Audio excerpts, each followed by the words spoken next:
ನಿಮ್ಮ ಮುಂದೆ ಅವರನ್ನು ಪರಿಚಯಿಸಿ ನಮ್ಮ ಸಂಸ್ಥೆಯ ಮೆಂಬರುಗಳಿಂದ ಅವರಿಗೆ ಒಂದು ಅಭಿನಂದನಾ ಕಾರ್ಯಕ್ರಮವನ್ನು ಹಮ್ಮಿಕೊಂಡಿರ್ತೇವೆ. ಹಾಗಾಗಿ ನಮ್ಮ ಸಂಘದ ಸದಸ್ಯರಲ್ಲಿ ಅವರನ್ನು ವೇದಿಕೆಗೆ ಕರೆದುಕೊಂಡು ಬರಬೇಕು. ಹಾಗೆಯೇ ಅಧ್ಯಕ್ಷರು ಮತ್ತು ಉಪಾಧ್ಯಕ್ಷರಲ್ಲಿ ಅವರನ್ನು ಅಭಿನಂದಿಸಬೇಕಾಗಿ ಕೇಳಿಕೊಳ್ಳುತ್ತಾ ಇದ್ದೇವೆ.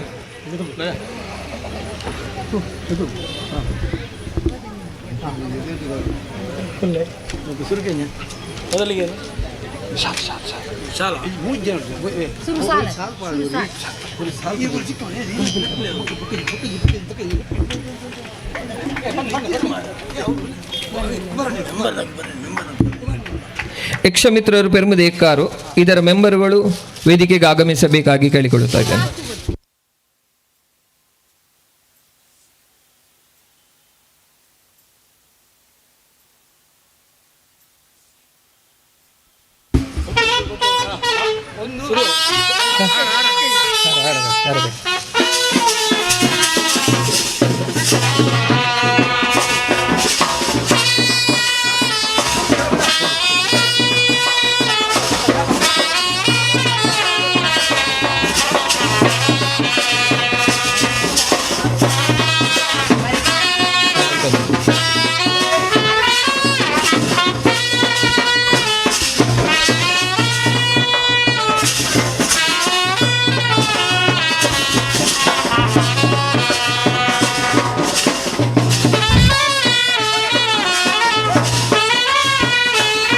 ದೇವದಾಸ್ ಶೆಟ್ಟಿಗಾರ್, ನಿಮಗೆ ಯಕ್ಷಮಿತ್ರರು ಪೆರ್ಮುದೆಯ ಎಲ್ಲ ಸದಸ್ಯರು ಸದಾ ಚಿರಋಣಿಗಳು ಅಂತ ಈ ಹೊತ್ತಿನಲ್ಲಿ ಹೇಳುವುದಕ್ಕೆ ಸಂತೋಷ ಪಡ್ತಾ ಇದ್ದೇವೆ.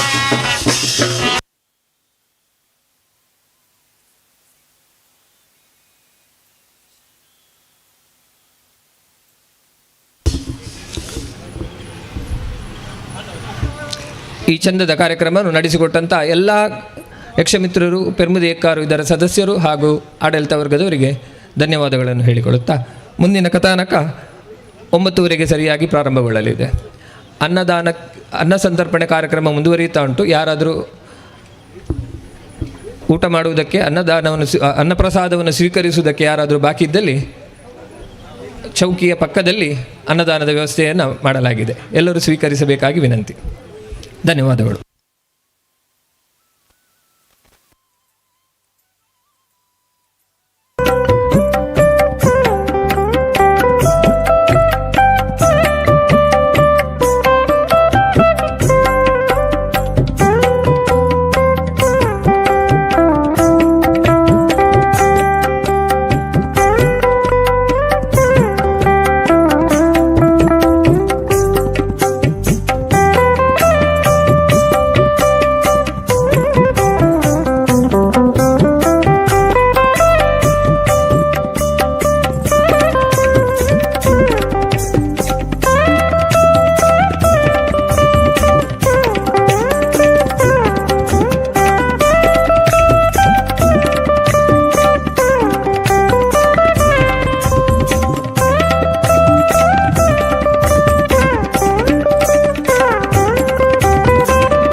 ಹಲೋ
ದುರ್ಗಾಂಬಿಕೆಯ ಬಲಗೊಂಡು ಭಕ್ತಿಯುಳ್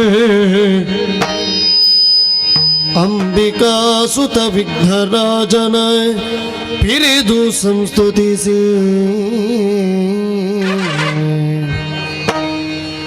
ಅಂಬುನಿದೆಯಾತ್ಮಜಗೆ ಕೈ ಮುಗಿದು ಅಂಬುಜಾಸಲವಾಣಿಯರ ಪಾದಾಂಬುಜಕ್ಕೆ ಪೊಡಮಡುತ್ತ ವರ್ಣಿಪೆನಿ ಕಥಾಮೃತವ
ಅಂಬಿಕೆಯ ಮೊಡಗೊಂಡು ಭಕ್ತ ಕುಟುಂಬಿ ಎನಿಸಿ ಅಂಬಿಕೆಯ ಮೊಡಗೊಂಡು ಭಕ್ತ ಕುಟುಂಬಿ ಎನಿಸಿ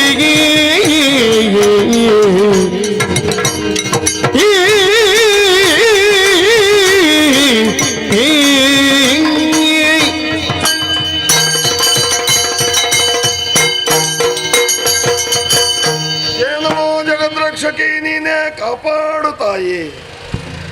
ಹಿಮಗಿರಿ ತನಯ ಉತ್ತರಕ್ಕೆ ಅತಿ ಎತ್ತರವಾದಂತಹ ಪರ್ವತವೇ ರಜತಾದ್ರಿ. ಬೆಳ್ಳಿ ಬೆಟ್ಟವೆಂಬುದಾಗಿ ಕೊಂಡಾಡಿದ್ರು, ಕೈಲಾಸವೆಂಬುದಾಗಿ ನೆಗಳತೆಯನ್ನು ಪಡೆಯಿತು. ಜಗದ ಪಿತರ ಒಂದೇ ಪಾರ್ವತಿ ಪರಮೇಶ್ವರ ಅವರು. ಜಗತ್ತಿನ ಚರಾಚರ ಜೀವರಾಶಿಗಳಿಗೂ ಮಾತಾಪಿತರ ಸ್ಥಾನದಲ್ಲಿದ್ದುಕೊಂಡು ಸಲಹುವವರು ನಾವು. ಸಾಧು ಸಜ್ಜನರಾದಂತಹ ದೇವತೆಗಳನ್ನು ಅವರನ್ನು ಪೋಷಿಸಲು ಸುಖವಾಗಿ, ಸಂರಕ್ಷಿಸಲು ಸುಖವಾಗಿ, ದುಷ್ಟರಾದಂತಹ ದಾನವರನ್ನು ಮರ್ದಿಸುವುದಕ್ಕಾಗಿ ಅಹರ್ನಿಶಿ ದುಡಿಯಬೇಕಾದಂತಹ ಪ್ರಮೇಯ ಅವಶ್ಯಕತೆ ನಮಗಿದೆ. ಜಗದಾದಿ ಮಾಯೆಯ ನಿರ್ದೇಶನವು ಹಾಗೆ. ಯಾವುದು ಬೇಡವೆನ್ನುತ್ತದೋ ಅದಕ್ಕೊಂದು ನಿಯಂತ್ರಣವನ್ನು ಹೇರಿ ಲಯಾಧಿಕಾರಿಯಾದಂತಹ ನಿನ್ನದಕ್ಕೊಂದು ಅಂತ್ಯವನ್ನು ಕಾಣಿಸಬೇಕು. ಪದೇ ಪದೇ ದೇವತೆಗಳಿಗೆ ಕಷ್ಟ ಬರ್ತಾ ಇರ್ತದೆ. ಆ ಕಷ್ಟವನ್ನು ದೂರೀಕರಿಸಿ ಅವರಿಗೆ ಸುಖವನ್ನು ಒದಗಿಸಿ ಕೊಡ್ತೇವೆ. ಯಾಕೆ?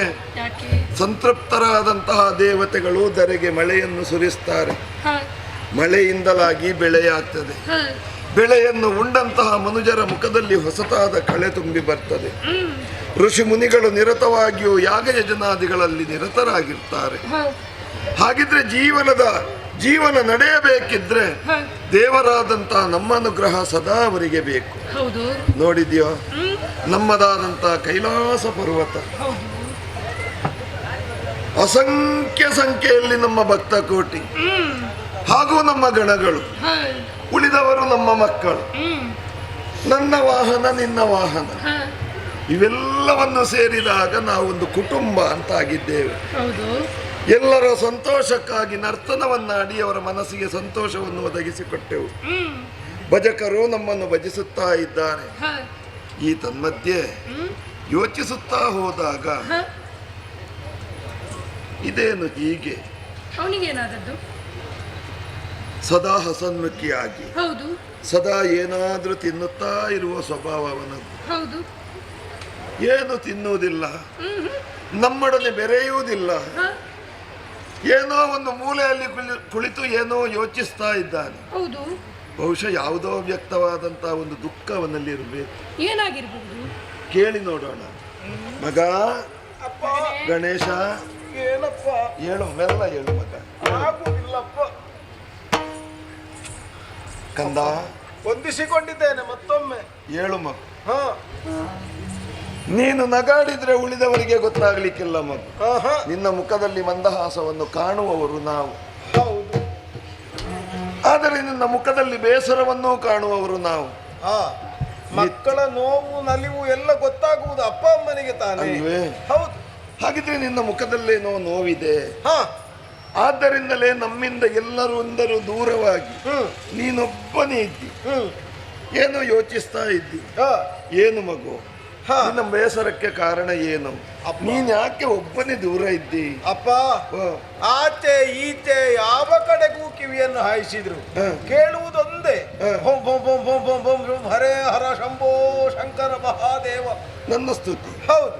ಹಾಗಂತ ಅವರು ನಿನಗೆ ಮಾತ್ರ ಕೈ ಮುಗಿಯುವುದಲ್ಲ, ನನಗೂ ಕೈ ಮುಗೀತಾರೆ. ಮೊದಲಾಗಿ ವಂದಿಸುವುದು ನಿನಗಲ್ವೋ? ಹಾ, ನನಗೆ ವಂದನೆ ಮಾಡದೇ ಇದ್ದರೆ ಮುಂದಿನದ್ದು ನಡೆಯುವುದಿಲ್ಲ ಅನ್ನುವ ಕಾರಣದಿಂದ ನನಗೆ ಕೈ ಮುಗಿಯುತ್ತಾರೆ. ಹೌದು, ನನಗೆ ಕೈ ಮುಗಿಯುವುದಿಲ್ಲ, ಮುಗಿಯುತ್ತಾರೆ ಈ ವಿಷಯಕ್ಕೆ ಬೇಸರ ಅಲ್ಲವೇ ಅಲ್ಲ. ಮತ್ತೆ ಹಾಗೆಲ್ಲ ನಾನು ಬೇಸರ ಮಾಡುವುದಿಲ್ಲ. ಮತ್ತೆ ಬೇಸರ ಯಾಕೆ? ತಿನ್ನುವುದಕ್ಕೆ ಏನಾದ್ರೂ ಆದ್ರೆ ಕಡಿಮೆ ಆಯ್ತಾ? ಆದ್ರೆ ಒಂದುಂಟಪ್ಪ, ಓ, ನಿಮ್ಮ ಮೇಳ ನನಗೆ ಬೇಸರ ಇಡಿಸಿ ಹೋಯಿತು. ನಮ್ಮ ಮೇಳ ಹಾ, ಬೇಸರ ತಂದಿದೆ. ಹೌದು. ಈ ಮೇಳಕ್ಕೆ ಬರಬೇಕು ಅಂತ ಎಷ್ಟೋ ಮಂದಿ ಕಾಯುತ್ತಾ ಇದ್ದಾರೆ ಮಕ್ಕಳು. ಹಾ, ಆದ್ರೆ ಅವರಿಗೆಲ್ಲ ಇಲ್ಲಿ ಅವಕಾಶ ಸಿಗುವುದಿಲ್ಲ. ಆಹಾ, ನಿನಗಂತೂ ಇಲ್ಲಿ ಅವಕಾಶ ಸಿಕ್ಕಿಯೂ ಇದು ಬೇಡ ಅಂತ ಆಗಿದೆ. ಹಾಗಂತಲ್ಲ, ಹಾಗೆ ಕೆಲವರು ಇದೇ ಮೇಳ ಆಗಬೇಕು ಅಂತ ಬಯಸುವುದಿಲ್ಲ. ಎಷ್ಟು ವರ್ಷ ಆದ್ರೂ ಇದೇ ಮೇಳ ಆದಿತ್ತು ಅಂತ. ಹಾಗೆ ಮೇಳ ಬೇಡ ಅಂತ ಹೇಳಿದ್ದಲ್ಲ. ಮತ್ತೆ ಈ ಮೇಳದ ಈ ಕೂಟದ ವ್ಯವಸ್ಥೆಯಲ್ಲಿ ನನಗಿರುವ ಆಟ ಪಾಠ ಸಾಕು ಅಂತ ಅನ್ನಿಸುವಷ್ಟರೊಟ್ಟಿಗೆ ಆಗಿದೆ. ಮೇಳ ಅಲ್ಲ, ನಿನಗೆ ಆಟ ಸಾಕು ಅಂತ. ಆಟವೇ ಸಾಕು ಅಂತ ಆಗಿದೆ. ಆಟವೇ ಸಾಕು ಅಂತ ಆಗಬೇಕಿದ್ರೆ ಒಂದು ಸಂಪಾದನೆ ಕಡಿಮೆ ಆಗಬೇಕು. ಇಲ್ಲ ಅಂತಾದ್ರೆ ಕಾರ್ಯಕ್ರಮ ಕಡಿಮೆ ಆಗಬೇಕು. ಅಪ್ಪ, ಅದೇನು ನಿನಗೆ ಕಡಿಮೆ ಆಗ್ಲಿಲ್ಲಲ್ಲ? ಹಾಗೆ ಯೋಚಿಸಿದ್ರೆ ನಿಮಗಾದ್ರೂ ನನಗೆ ಸಿಕ್ಕುವಷ್ಟು ಕಾರ್ಯಕ್ರಮ ಸಿಗ್ತದ? ಇಲ್ಲ ಇಲ್ಲ, ನನಗೆ ಅಂತ ಪೂಜೆ ಮಾಡ್ಲಿಕ್ಕೆ ಚೌತಿಯೋ ಅದೋ ಇದೋ ಎಷ್ಟಿಲ್ಲ. ಹೌದೌದು, ನನಗೆ ಸಿಗ್ತದೆ ಕಾರ್ಯಕ್ರಮ. ನನಗೆ ಸಿಕ್ಕಿದ್ದೇ ಹೆಚ್ಚಾಯ್ತು. ಹಾಗಾದ್ರೆ ಹಾಗಂತಲ್ಲ, ಮತ್ತೆ ಸಿಕ್ಕಿದ ಕಾರ್ಯಕ್ರಮ ಹೆಚ್ಚಾಯಿತು ಅಂತಲ್ಲ. ನನ್ನ ಈ ಇಲ್ಲಿಯ ಮಟ್ಟದ ಆಟದಲ್ಲಿ ಇವರು ಒಬ್ಬರಾದ್ರೂ ನನ್ನೊಟ್ಟಿಗೆ ಸರಿಯಾಗಿ ಸೇರಿಕೊಳ್ತಾರ? ಒಂದು ಪೂರಕವಾಗಿ ಏನಾದ್ರೂ ಅದು ಮಾಡ್ತಾರೆ ಇವರು? ಅವ್ರ ಜೊತೆಯಲ್ಲಿ ಆಟಕ್ಕೆ ಬರುವುದಿಲ್ವಾ? ಆಟಕ್ಕೆ ಬರ್ತಾರೆ, ಅವರನ್ನು ನಿಭಾಯಿಸುವುದೇ ಒಂದು ದೊಡ್ಡ ಕಷ್ಟ. ಅದೇನು, ಅವರು ಒಂದು ಸರಿಯಾದ ಆಟಕ್ಕಾಗ್ಲಿಕ್ಕಿಲ್ಲ, ಅವರದ್ದು ಬೇರೆ. ಅವಶ್ಯ ಇದ್ದ ದಿವಸ ಅವರು ಇರುವುದಿಲ್ಲ. ಅದೇ ದೊಡ್ಡ ಸಮಸ್ಯೆ. ನಮಗೆ ಅವಶ್ಯಕ ಉಂಟು ಅಂತ ಇದ್ರೆ ಇವರ ಸುದ್ದಿ ಇರುವುದಿಲ್ಲ. ಅದಕ್ಕೆ ಕಾರಣ ಉಂಟು. ಏನು? ನಮ್ಮನ್ನೆಲ್ಲ ಜೊತೆಗೂಡಿಸಿಕೊಂಡು ಆಟ ಆಡೋದಕ್ಕೆ ಅವನು ಕರ್ಕೊಂಡು ಹೋಗುದಿಲ್ವಾ? ಅಲ್ಲಿ ಹೋಗಿ ಇವನದು ಕ್ರಮ ಹೇಗೆ ಗೊತ್ತುಂಟ? ಹೇಗೆ? ಈಗ ನಮ್ಮದ್ರಲ್ಲಿ ಕೆಲವು ಆಟಗಳು ಉಂಟು, ದೊಡ್ಡದನ್ನು ಕಟ್ಟಿಕೊಂಡು ಹೋಗುವುದು ಅಂತ. ಆ ಆಟದಲ್ಲಿ ದೊಡ್ಡದು ಕಟ್ಟಿಕೊಂಡು ಹೋಗುವುದು ಇವನೇ. ಮತ್ತೊಂದು ಹಾರುವ ಆಟ ಅಂತ ಉಂಟು, ಹಾರುವ ಆಟದಲ್ಲಿ ಹಾರುವುದು ಇವನೇ. ಇನ್ನೊಂದು ಕುಣಿವ ಆಟ ಅಂತ ಉಂಟು, ಕುಣಿವ ಆಟದಲ್ಲಿ ಕುಣಿಯುವುದು ಇವನೇ. ನಮಗೆಂತ ಕೆಲಸ? ಒಂದು ಬದಿಯಲ್ಲಿ ಕುಳಿತುಕೊಳ್ಳುದು ಅಥವಾ ನಿಂತುಕೊಂಡು ಇವನನ್ನು ನೋಡುದು, ಇದು ಬಿಟ್ರೆ ನಮಗೆ ಆಟದಲ್ಲಿ ಕೆಲಸ ಇಲ್ಲ. ಮೊದಲು ನಡ್ಕೊಂಡು ಹೋಗ್ಲಿಕ್ಕೆ ಕಲಿ ಮಗನೇ, ಮತ್ತೆ ಹಾರುವುದಕ್ಕೆ ಕಲಿತ್ರೆ ಅದಕ್ಕೆ ಆಗ್ತದೆ. ಈಕೋ, ಮೊದಲು ಸಣ್ಣದ್ದು ಮಾಡಬೇಕು, ಮತ್ತೆ ದೊಡ್ಡದಕ್ಕೆ ಹೋಗುದು. ನಿನಗೊಂದು ಮಾತು ಹೇಳ್ತೇನೆ ಮಗು. ಜೊತೆಯಲ್ಲಿದ್ದವರನ್ನು ಮೂಲೆ ಗುಂಪು ಮಾಡಿ ತಾವು ಮೆರೆಯುವುದಲ್ಲ ಮಗು. ಜೊತೆಯಲ್ಲಿದ್ದವರನ್ನು ಬೆಳೆಸಿಕೊಂಡು ನಾವು ಬೆಳೆಯಬೇಕು.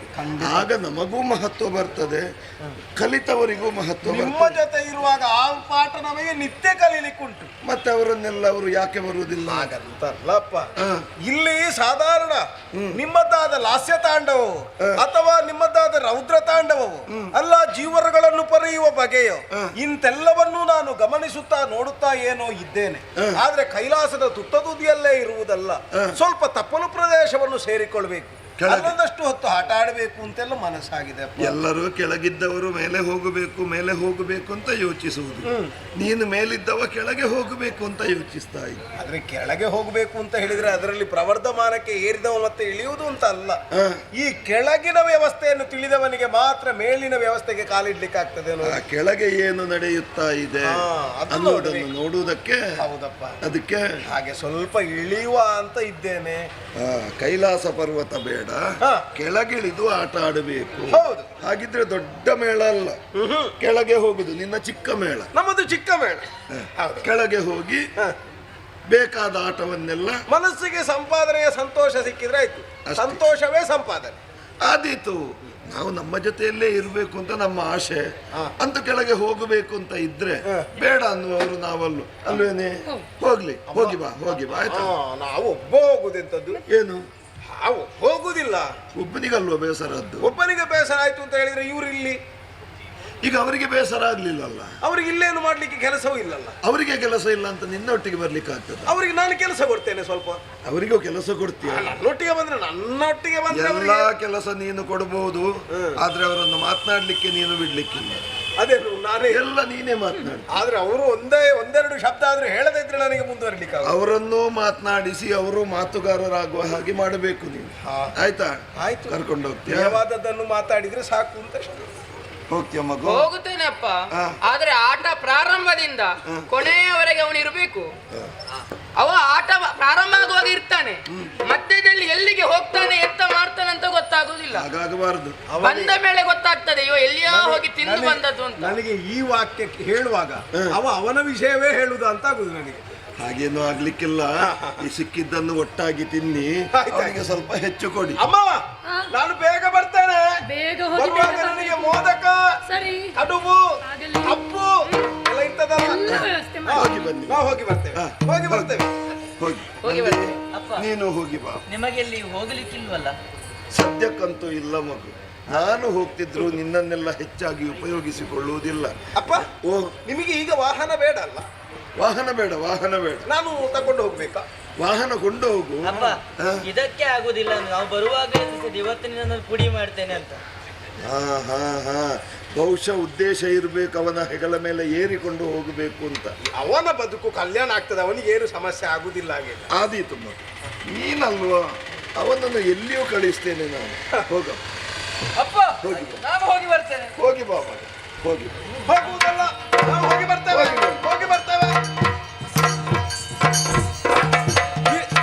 ನಮಗೊಂದು ಸರಿಯಾದ ಅವಕಾಶ ಲಭ್ಯ ಆಯಿತು. ನೀವು ಕೇಳದೇ ಇದ್ರು ನಿಮಗೊಂದು ಆಟಕ್ಕೆ ಅವಕಾಶ ನಾನು ಒದಗಿಸಿಕೊಟ್ಟಿದ್ದೇನೆ. ಆಟದಲ್ಲಿ ಅವಕಾಶ ನಮಗೆ ಕೊಡ್ಬೇಕು. ನೀವು ಅವಕಾಶವನ್ನು ನೀವು ಸದ್ಬಳಕೆ ಮಾಡಿಕೊಳ್ಬೇಕು ಅಂತ ಹೇಳುದು, ಯೋಚಿಸ್ಲಿಕ್ಕಲ್ಲ.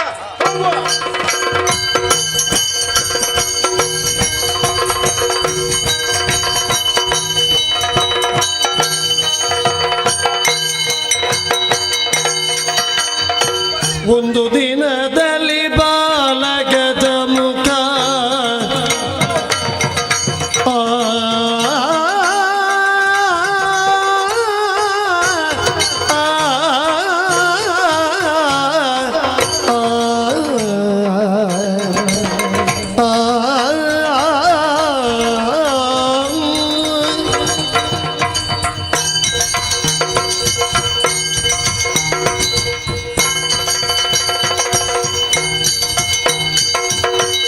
ಒಂದು ದಿನದಲ್ಲಿ ಬಾಲಗಜ ಮುಖ ಒಂದು ಗೂಡುತ್ತ ಗಣರಾದ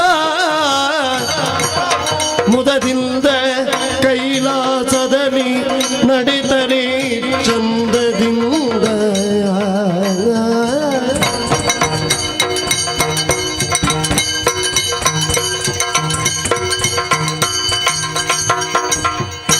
ಕೈಲಾಸದಲ್ಲಿ ನಡಿತನೆ ಚಂದದಿಂದ ಒಂದು ದಿನದಲ್ಲಿ ಬಾಲಗಜ ಮುಖ ಒಂದು ಗೂಡುದ ಗಣರಾಗ.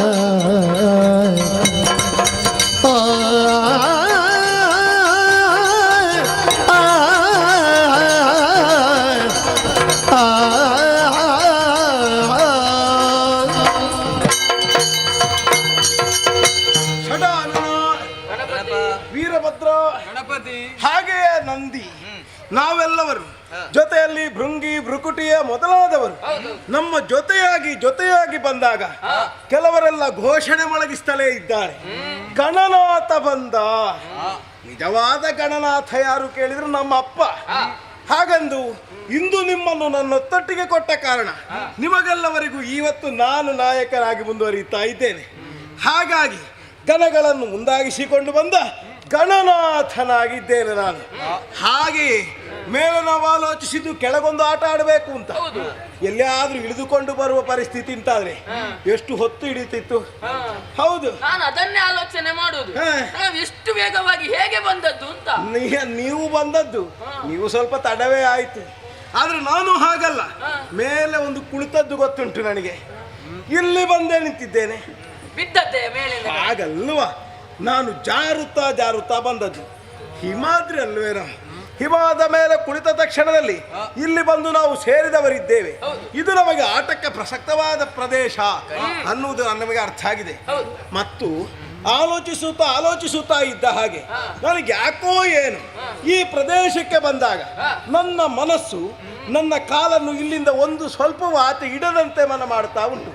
ಇಲ್ಲಿಯೇ ಇರಬೇಕು, ಇಲ್ಲೇನೋ ಒಂದು ವಿಶೇಷವನ್ನು ಕಾಣಬೇಕು, ಆ ವಿಶೇಷದಿಂದ ಮತ್ತಷ್ಟು ಏನೋ ಒಂದು ವಿಶೇಷವನ್ನು ಸಂಪಾದಿಸಬೇಕು, ಹೀಗೆಲ್ಲ ಮನಸ್ಸಿಗೆ ಆಸೆಗಳು ಮೂಡ್ತಾ ಉಂಟು. ಹೀಗೆ ಏನು ಎತ್ತ ಯಾಕೆ ಅಂತ ಕಂಡಿರೇ ಭಸ್ಮರಾಶಿಯ ನಿಧ ನೀವು ಕಂಡಿರೇ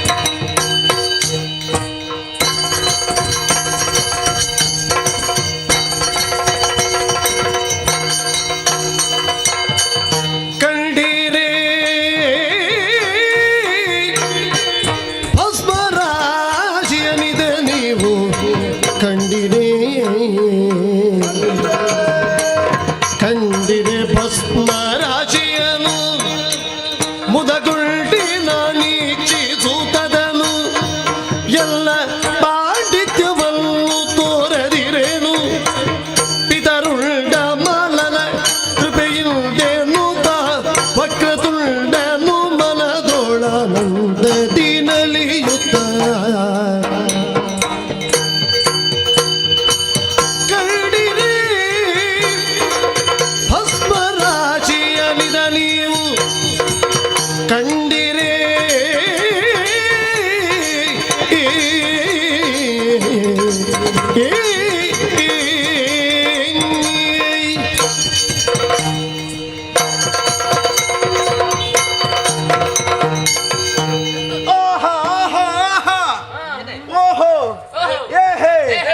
ಎಂತದು ಆಹಾ ಓಹೋ?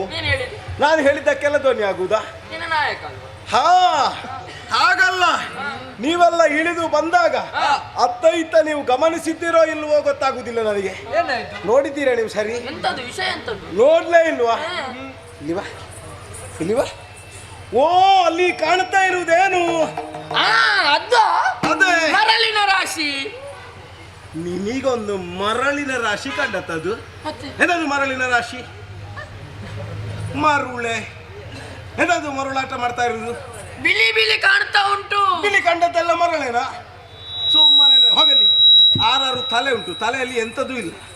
ಸುಮ್ಮನೆ ಇಲ್ಲದೆ ಇದ್ರೆ ನಂದಿ. ಓ ಓ, ಅಲ್ಲಿ ನೋಡಂತ ಏನು ಕಾಣ್ತಾ ಇದೆ ನಿನಗೆ? ಕಾಣ್ತಾ ಉಂಟು, ಕಪ್ಪು ಕಪ್ಪು ಕಪ್ಪು ಕಪ್ಪು. ಅದು ಕಲ್ಲು ಗುಡ್ಡೆ ಅಲ್ವಾ? ಅದು ನಿನ್ನ ಮಂಟೆ ಗುಡ್ಡೆ. ಎಂತದ್ದು ಕಲ್ಲುಗುಡ್ಡೆ? ಕಲ್ಲುಗುಡ್ಡೆ ಇಲ್ಲಿಯಾ?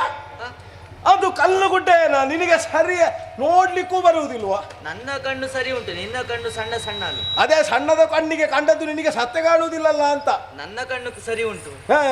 ಬೇಡ, ನಿನ್ನನ್ನು ನಂಬಿದ್ರಾಗ್ಲಿಕ್ಕಿಲ್ಲ. ಭದ್ರ, ಎಂತ ನೋಡಿ, ನಿನಗಾದ್ರೂ ಏನು ಕಾಣ್ತಾ ಇದೆ ಅಂತ ಗೊತ್ತಾಗ್ತಾ ಇದೆಯೇನೋ? ಮಣ್ಣಗುಡ್ಡೆ.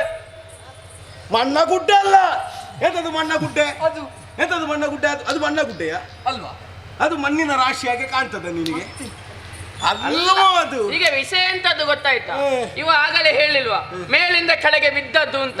ನಮಗೆಲ್ಲ ಬೇರೆ ಬೇರೆ ಕಾಣ್ತಾ ಉಂಟು, ಇವನು ಅಲ್ಲ ಹೇಳ್ತಾನೆ, ಇವನು ಸರಿ ಇದ್ದಾನೆ ಇವ. ಎಂತದ್ದು ಜಾರುವಾಗ ಏನಾದ್ರು ತಲೆಗೆ ಪೆಟ್ಟಾಯ್ತು ಅಂತ? ಮತ್ತೆ ನಿನಗೆ ಕಣ್ಣಿಗೆ ಎಂತ ಕಾಣ್ತಾ ಉಂಟ? ಜಾರುವಾಗ ಪೆಟ್ಟಾದದಲ್ಲ, ನಿಮಗೆ ಇಳಿಯುವಾಗ ಪೆಟ್ಟಾದದ್ದು ಅಂತ ನಿನಗೆ ಕಾಣ್ತದೆ. ತಲೆ ಬೆಟ್ಟಾಗಿದೆ ಏ, ನಿನಗೆ. ತಲೆ ಬೆಟ್ಟಾದದ್ದಲ್ವೋ, ಮತ್ತೆ ಅದು ಭಸ್ಮದ ರಾಶಿ. ಭಸ್ಮದ ರಾಶಿ? ಮತ್ತೆ ಇಲ್ಲಿ ಭಸ್ಮದ ರಾಶಿ ಹೇಗೆ ಪುಣ್ಯಾತ್ಮ? ಅದು ಕೇಳು, ಇದು ಬರಿದೇ ಭಸ್ಮವಲ್ಲ. ಮಾನಸ ಸರೋವರದ ತಟಾಕದಲ್ಲಿ ಇಷ್ಟೊಂದು ಭಸ್ಮದ ರಾಶಿ ಬಿದ್ದಿದೆ ಅಂತಾದ್ರೆ ಈ ಭಸ್ಮದ ರಾಶಿಯ ಹಿಂದನ ಕಥೆಯೊಂದು ದೊಡ್ಡದೇ ಉಂಟು. ಅದಕ್ಕೆ ಕಾರಣ ಬೇಕಲ್ಲ. ನಮ್ಮ ಅಪ್ಪ ನಮ್ಮ ಅಮ್ಮನನ್ನು ಮದುವೆ ಆಗುವುದಕ್ಕೆ ಮೊದಲು ಅವರ ಹಿಂದಿನ ಹೆಂಡತಿ ದಕ್ಷಮಖದಲ್ಲಿ ದಗ್ಧಳಾಗಿ ಹೋದ ಕತೆ ಗೊತ್ತಲ್ಲ? ಹೌದೌದು. ಆ ಬಳಿಕ ನಮ್ಮಪ್ಪ ರುದ್ರನೆನ್ನುವಂತಹ ಘೋರವಾದ ತಪಸ್ಸಿನಲ್ಲಿ ತೊಡಗಿಸಿಕೊಂಡ್ರು. ಅವರು ತಪಸ್ಸಲ್ಲಿರುವಾಗ ಲೋಕದಲ್ಲಿ ತಾರಕನೆಂಬ ಅಸುರನ ದೈತ್ಯರ ಉಪಟಳ ಹೆಚ್ಚಾದಾಗ ಅವರನ್ನು ಕೊಲ್ಲುವುದಕ್ಕೆ ಬೇಕಾಗಿ ಒಂದು ಮಗುವಾಗಬೇಕಾಗಿತ್ತು. ಅವರ ತಪಸ್ಸು ಕೆಡಿಸಬೇಕಾಗಿತ್ತು. ಗಿರಿಜೆಯನ್ನು ಅವರ ಜೊತೆ ಸೇರಿಸಬೇಕಾಗಿತ್ತು. ಆ ಹೊತ್ತಿಗೆ ಮನ್ಮಥ ಹನುಮಂತನ ಹನುಮಂತ ಎಂತದ? ನಿನಗೆ 6 ಕಿವಿ, 6 ಅಲ್ಲ 12 ಕಿವಿ ಉಂಟು, ಎಂತದಕ್ಕೆ ಅದು? ಹಾಗಲ್ಲ, ಅದು ಮನ್ಮಥ ಅಂದು ಬಂದು ನಮ್ಮ ಅಪ್ಪನನ್ನು ಕೆಡಿಸುವುದಕ್ಕೆ ಹೂವಿನ ಬಾಣವನ್ನು ಬಿಟ್ಟ. ನಮ್ಮ ಅಪ್ಪ ಹಣೆಯ ಕಣ್ಣನ್ನು ತೆರೆದಾಗ ಅದರ ಕಿಡಿಯಿಂದ ಭಸ್ಮೀಭೂತಗೊಂಡ ಕಾಮನ ಭಸ್ಮ ಅದು. ಓ, ಇದು ಹೀಗ? ಹಾ, ನಿನಗೆ ಗೊತ್ತಾಯ್ತು? ನನಗೆ ಗೊತ್ತಾಗ್ತದೆ. ಯಾರು ಹೇಳಿದ್ದು? ನೀವು ಹುಟ್ಟುವುದಕ್ಕೆ ಮೊದಲಾದ ಕತೆ ಅದು. ಮತ್ತೆ ಇವನಿಗೆ ಕೆಲವು ಕತೆ ಗೊತ್ತುಂಟು. ಹಾ, ಮತ್ತೆ ಕೆಲವು ಕತೆ ನೀವು ಉದ್ದ ಮಾಡಿ ಹೇಳುದು. ಕಥ ಉದ್ದ ಮಾಡಿ ಹೇಳುದಲ್ವಾ, ಕಥ ಇದ್ದದ್ದು ಹೇಳುದು. ಹಾಗೆ ಆ ಭಸ್ಮದ ರಾಶಿಯನ್ನು ಕಾಣ್ತಾ ಇದ್ದಾಗ ಅದು ಸುಮ್ಮನೆ ಇಷ್ಟು ವರ್ಷ ಅಲ್ಲಿ ಬಿದ್ದು ಬಿಟ್ಟಿದೆ, ಅದಕ್ಕೇನೂ ವ್ಯವಸ್ಥೆ ಆಗಲಿಲ್ಲ. ಹಾಗಾಗಿ ಒಂದು ವ್ಯವಸ್ಥೆ ಮಾಡಬೇಕು ಅಂತ ಆಲೋಚಿಸ್ತಾ ಇದ್ದೇನೆ. ಹೌದು, ವ್ಯವಸ್ಥೆ ಮಾಡಬೇಕು. ಎಂತ ವ್ಯವಸ್ಥೆ ಮಾಡುದು ಅಂತ ನೋಡುದು ಈಗ. ಸುಬ್ರಹ್ಮಣ್ಯ, ಏ ಸುಬ್ರಹ್ಮಣ್ಯ, ಇಲ್ಲಿ ಬಾರ. ಎಂತದು? ಆ ಭಸ್ಮವನ್ನು ಕಾಣುವಾಗ ನನಗದಲ್ಲೊಂದು ಮೂರ್ತಿಯನ್ನು ಮಾಡಬೇಕು ಅಂತ ಮನಸ್ಸಾಗ್ತಾ ಉಂಟು. ಮೂರ್ತಿ ಮಾಡಬೇಕು, ನೀನು ಮಾಡುದು? ಕಲಾಕೃತಿಯನ್ನು ಮಾಡಬೇಕು. ಮೂರ್ತಿ ಮಾಡ್ತಾನೆ. ಎಂತದ್ದು? ಅದರಲ್ಲಿ ಮೂರ್ತಿ ಮಾಡುದು. ಭಸ್ಮದಲ್ಲಿ ಆಗ್ತದೆ. ಮೂರ್ತಿ ಮಾಡುವುದಕ್ಕೆ ನನಗೆ ಚಾಕಚಕ್ಯತೆ ಉಂಟು. ಹಾಗೆಂದು ಭಸ್ಮವನ್ನು ಕಲಸುವುದಕ್ಕೆ ಬೇಕಾಗಿ ಅದಕ್ಕೊಂದು ನೀರಿನ ವ್ಯವಸ್ಥೆ ಬೇಕೋ ಬೇಡವೋ? ಅದರ ವ್ಯವಸ್ಥೆ ಏನೇ ಮಾಡುದು? ನೀನೊಂದು ಹೋಗಿ ಆದಷ್ಟು ಬೇಗ ಸ್ವಲ್ಪ ನೀರನ್ನು ತಂದು ಕೊಟ್ಟೇ ಆದರೆ ನಾನು ಅದರಿಂದ ಮೂರ್ತಿಯನ್ನು ಮಾಡ್ತೇನೋ? ಈಗ ನಾನು ನೀರು ತರುವುದು, ನೀನು ಮೂರ್ತಿ ಮಾಡುವುದು. ಹೌದು. ಯುವ ಅವನಲ್ಲಿ ಕೆಲಸ ಕೊಡದಿದ್ರೆ ಹೇಳುವುದು, ನಮಗೆ ಕೆಲಸ ಕೊಡುವುದಿಲ್ಲ ಅಂತ.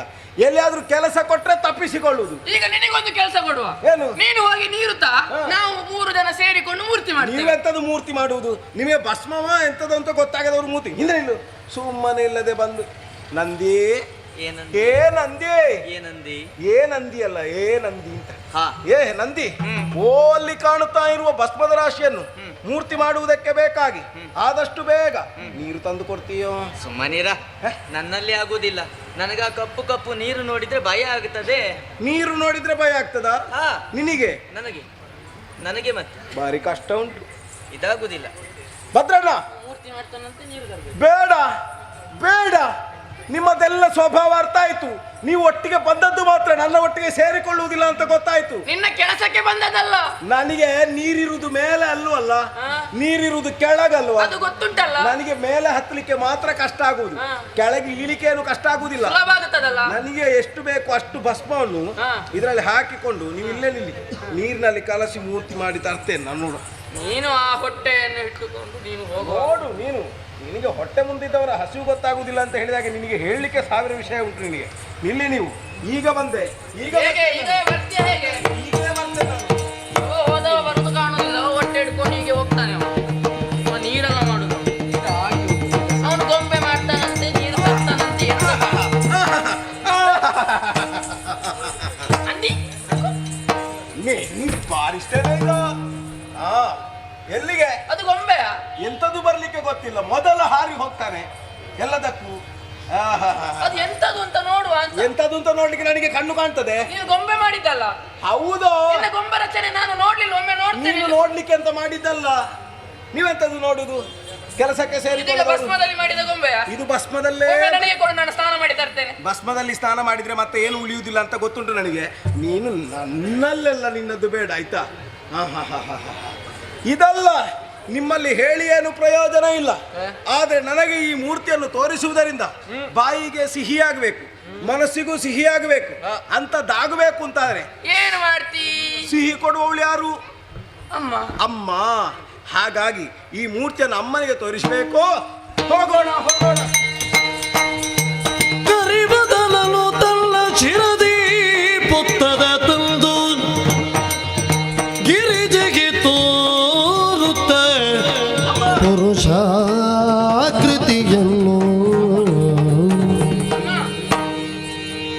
ಆಗುವಾಗ್ಲೇ ಮಕ್ಕಳೇ, ಆಡುವುದಕ್ಕೆ ಹೋದವರು ನೀವು ಬೇಗ ಬಂದಿದ್ದೀರಿ. ಹೌದೌದು. ಹೇಗಾಯ್ತು ಆಟ? ಎಂತ ಆಟ ಅಮ್ಮ. ಇವ್ರದ್ದು ಅವಸರ ನೋಡುವಾಗ ಹ. ಇವ್ರು ಈಗಲೇ ಮುಗಿಸ್ತಾರ ಅಂತ ಕಾಣ್ತದೆ ನನಗೆ. ಹೇಳುವುದಕ್ಕಿಂತ ಮಗನೇ, ನನಗೆ ಮಾತಾಡ್ಲಿಕ್ಕೆ ಉಂಟು, ಅವ್ರು ಯಾಕೆ ಅವಸರ ಮಾಡುದು? ಅಂತ ವಿಷಯ ಏನು ಮಗ? ಪರಿಕಿಸುತ್ತಾಯಿ ಕೌಶಲವ ತಾಯಿ ಪರಿಕಿಸು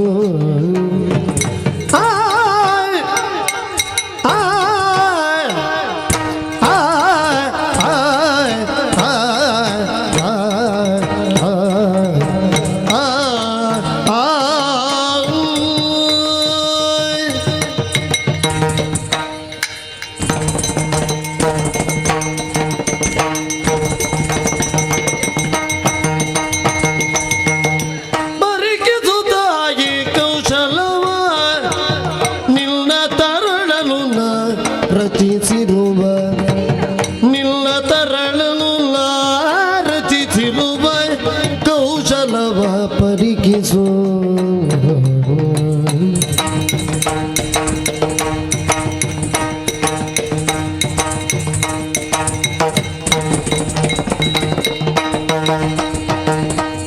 ವರ ಪುರುಷಾಕೃತಿ ಇದರ ಚೆಲುವ,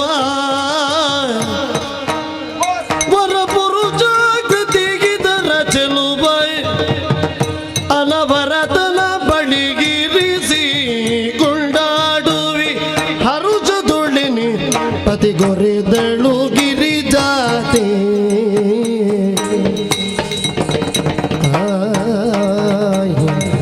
ಪರಿಕಿದು ತಾಯಿ ಕೌಶಲವ ನಿನ್ನ ತರಳಲು ರಚಿಸಿರುವ ಪರಿಕಿಸು ತಾಯಿ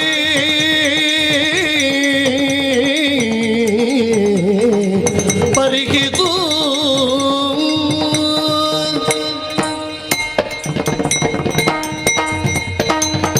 ಅಮ್ಮ ಅಮ್ಮ ಅಮ್ಮ ಅಮ್ಮ ಅಮ್ಮ ಅಮ್ಮ ಅಮ್ಮ ಕಂದ, ಅಮ್ಮ ಅಮ್ಮ ಅಮ್ಮ. ಓ ಅಮ್ಮ. ಆಟವಾಡುವುದಕ್ಕೆ ಹೋದಾಗ ಹಾ. ಬೇಸರದಲ್ಲಿ ಹೋದವನು ನೀನು. ಹಾ. ಅವರು ಯಾರು ನಿನ್ನ ಜೊತೆ ಆಡುವುದಿಲ್ಲ ಅಂತ. ಹಾ. ಆದ್ರೆ ಈಗ ಬಂದಾಗ ಕುಣಿದು ಕುಪ್ಪಳಿಸುತ್ತಾ ಅಮ್ಮ. ಇದ್ದೀಯ ಕಂದ.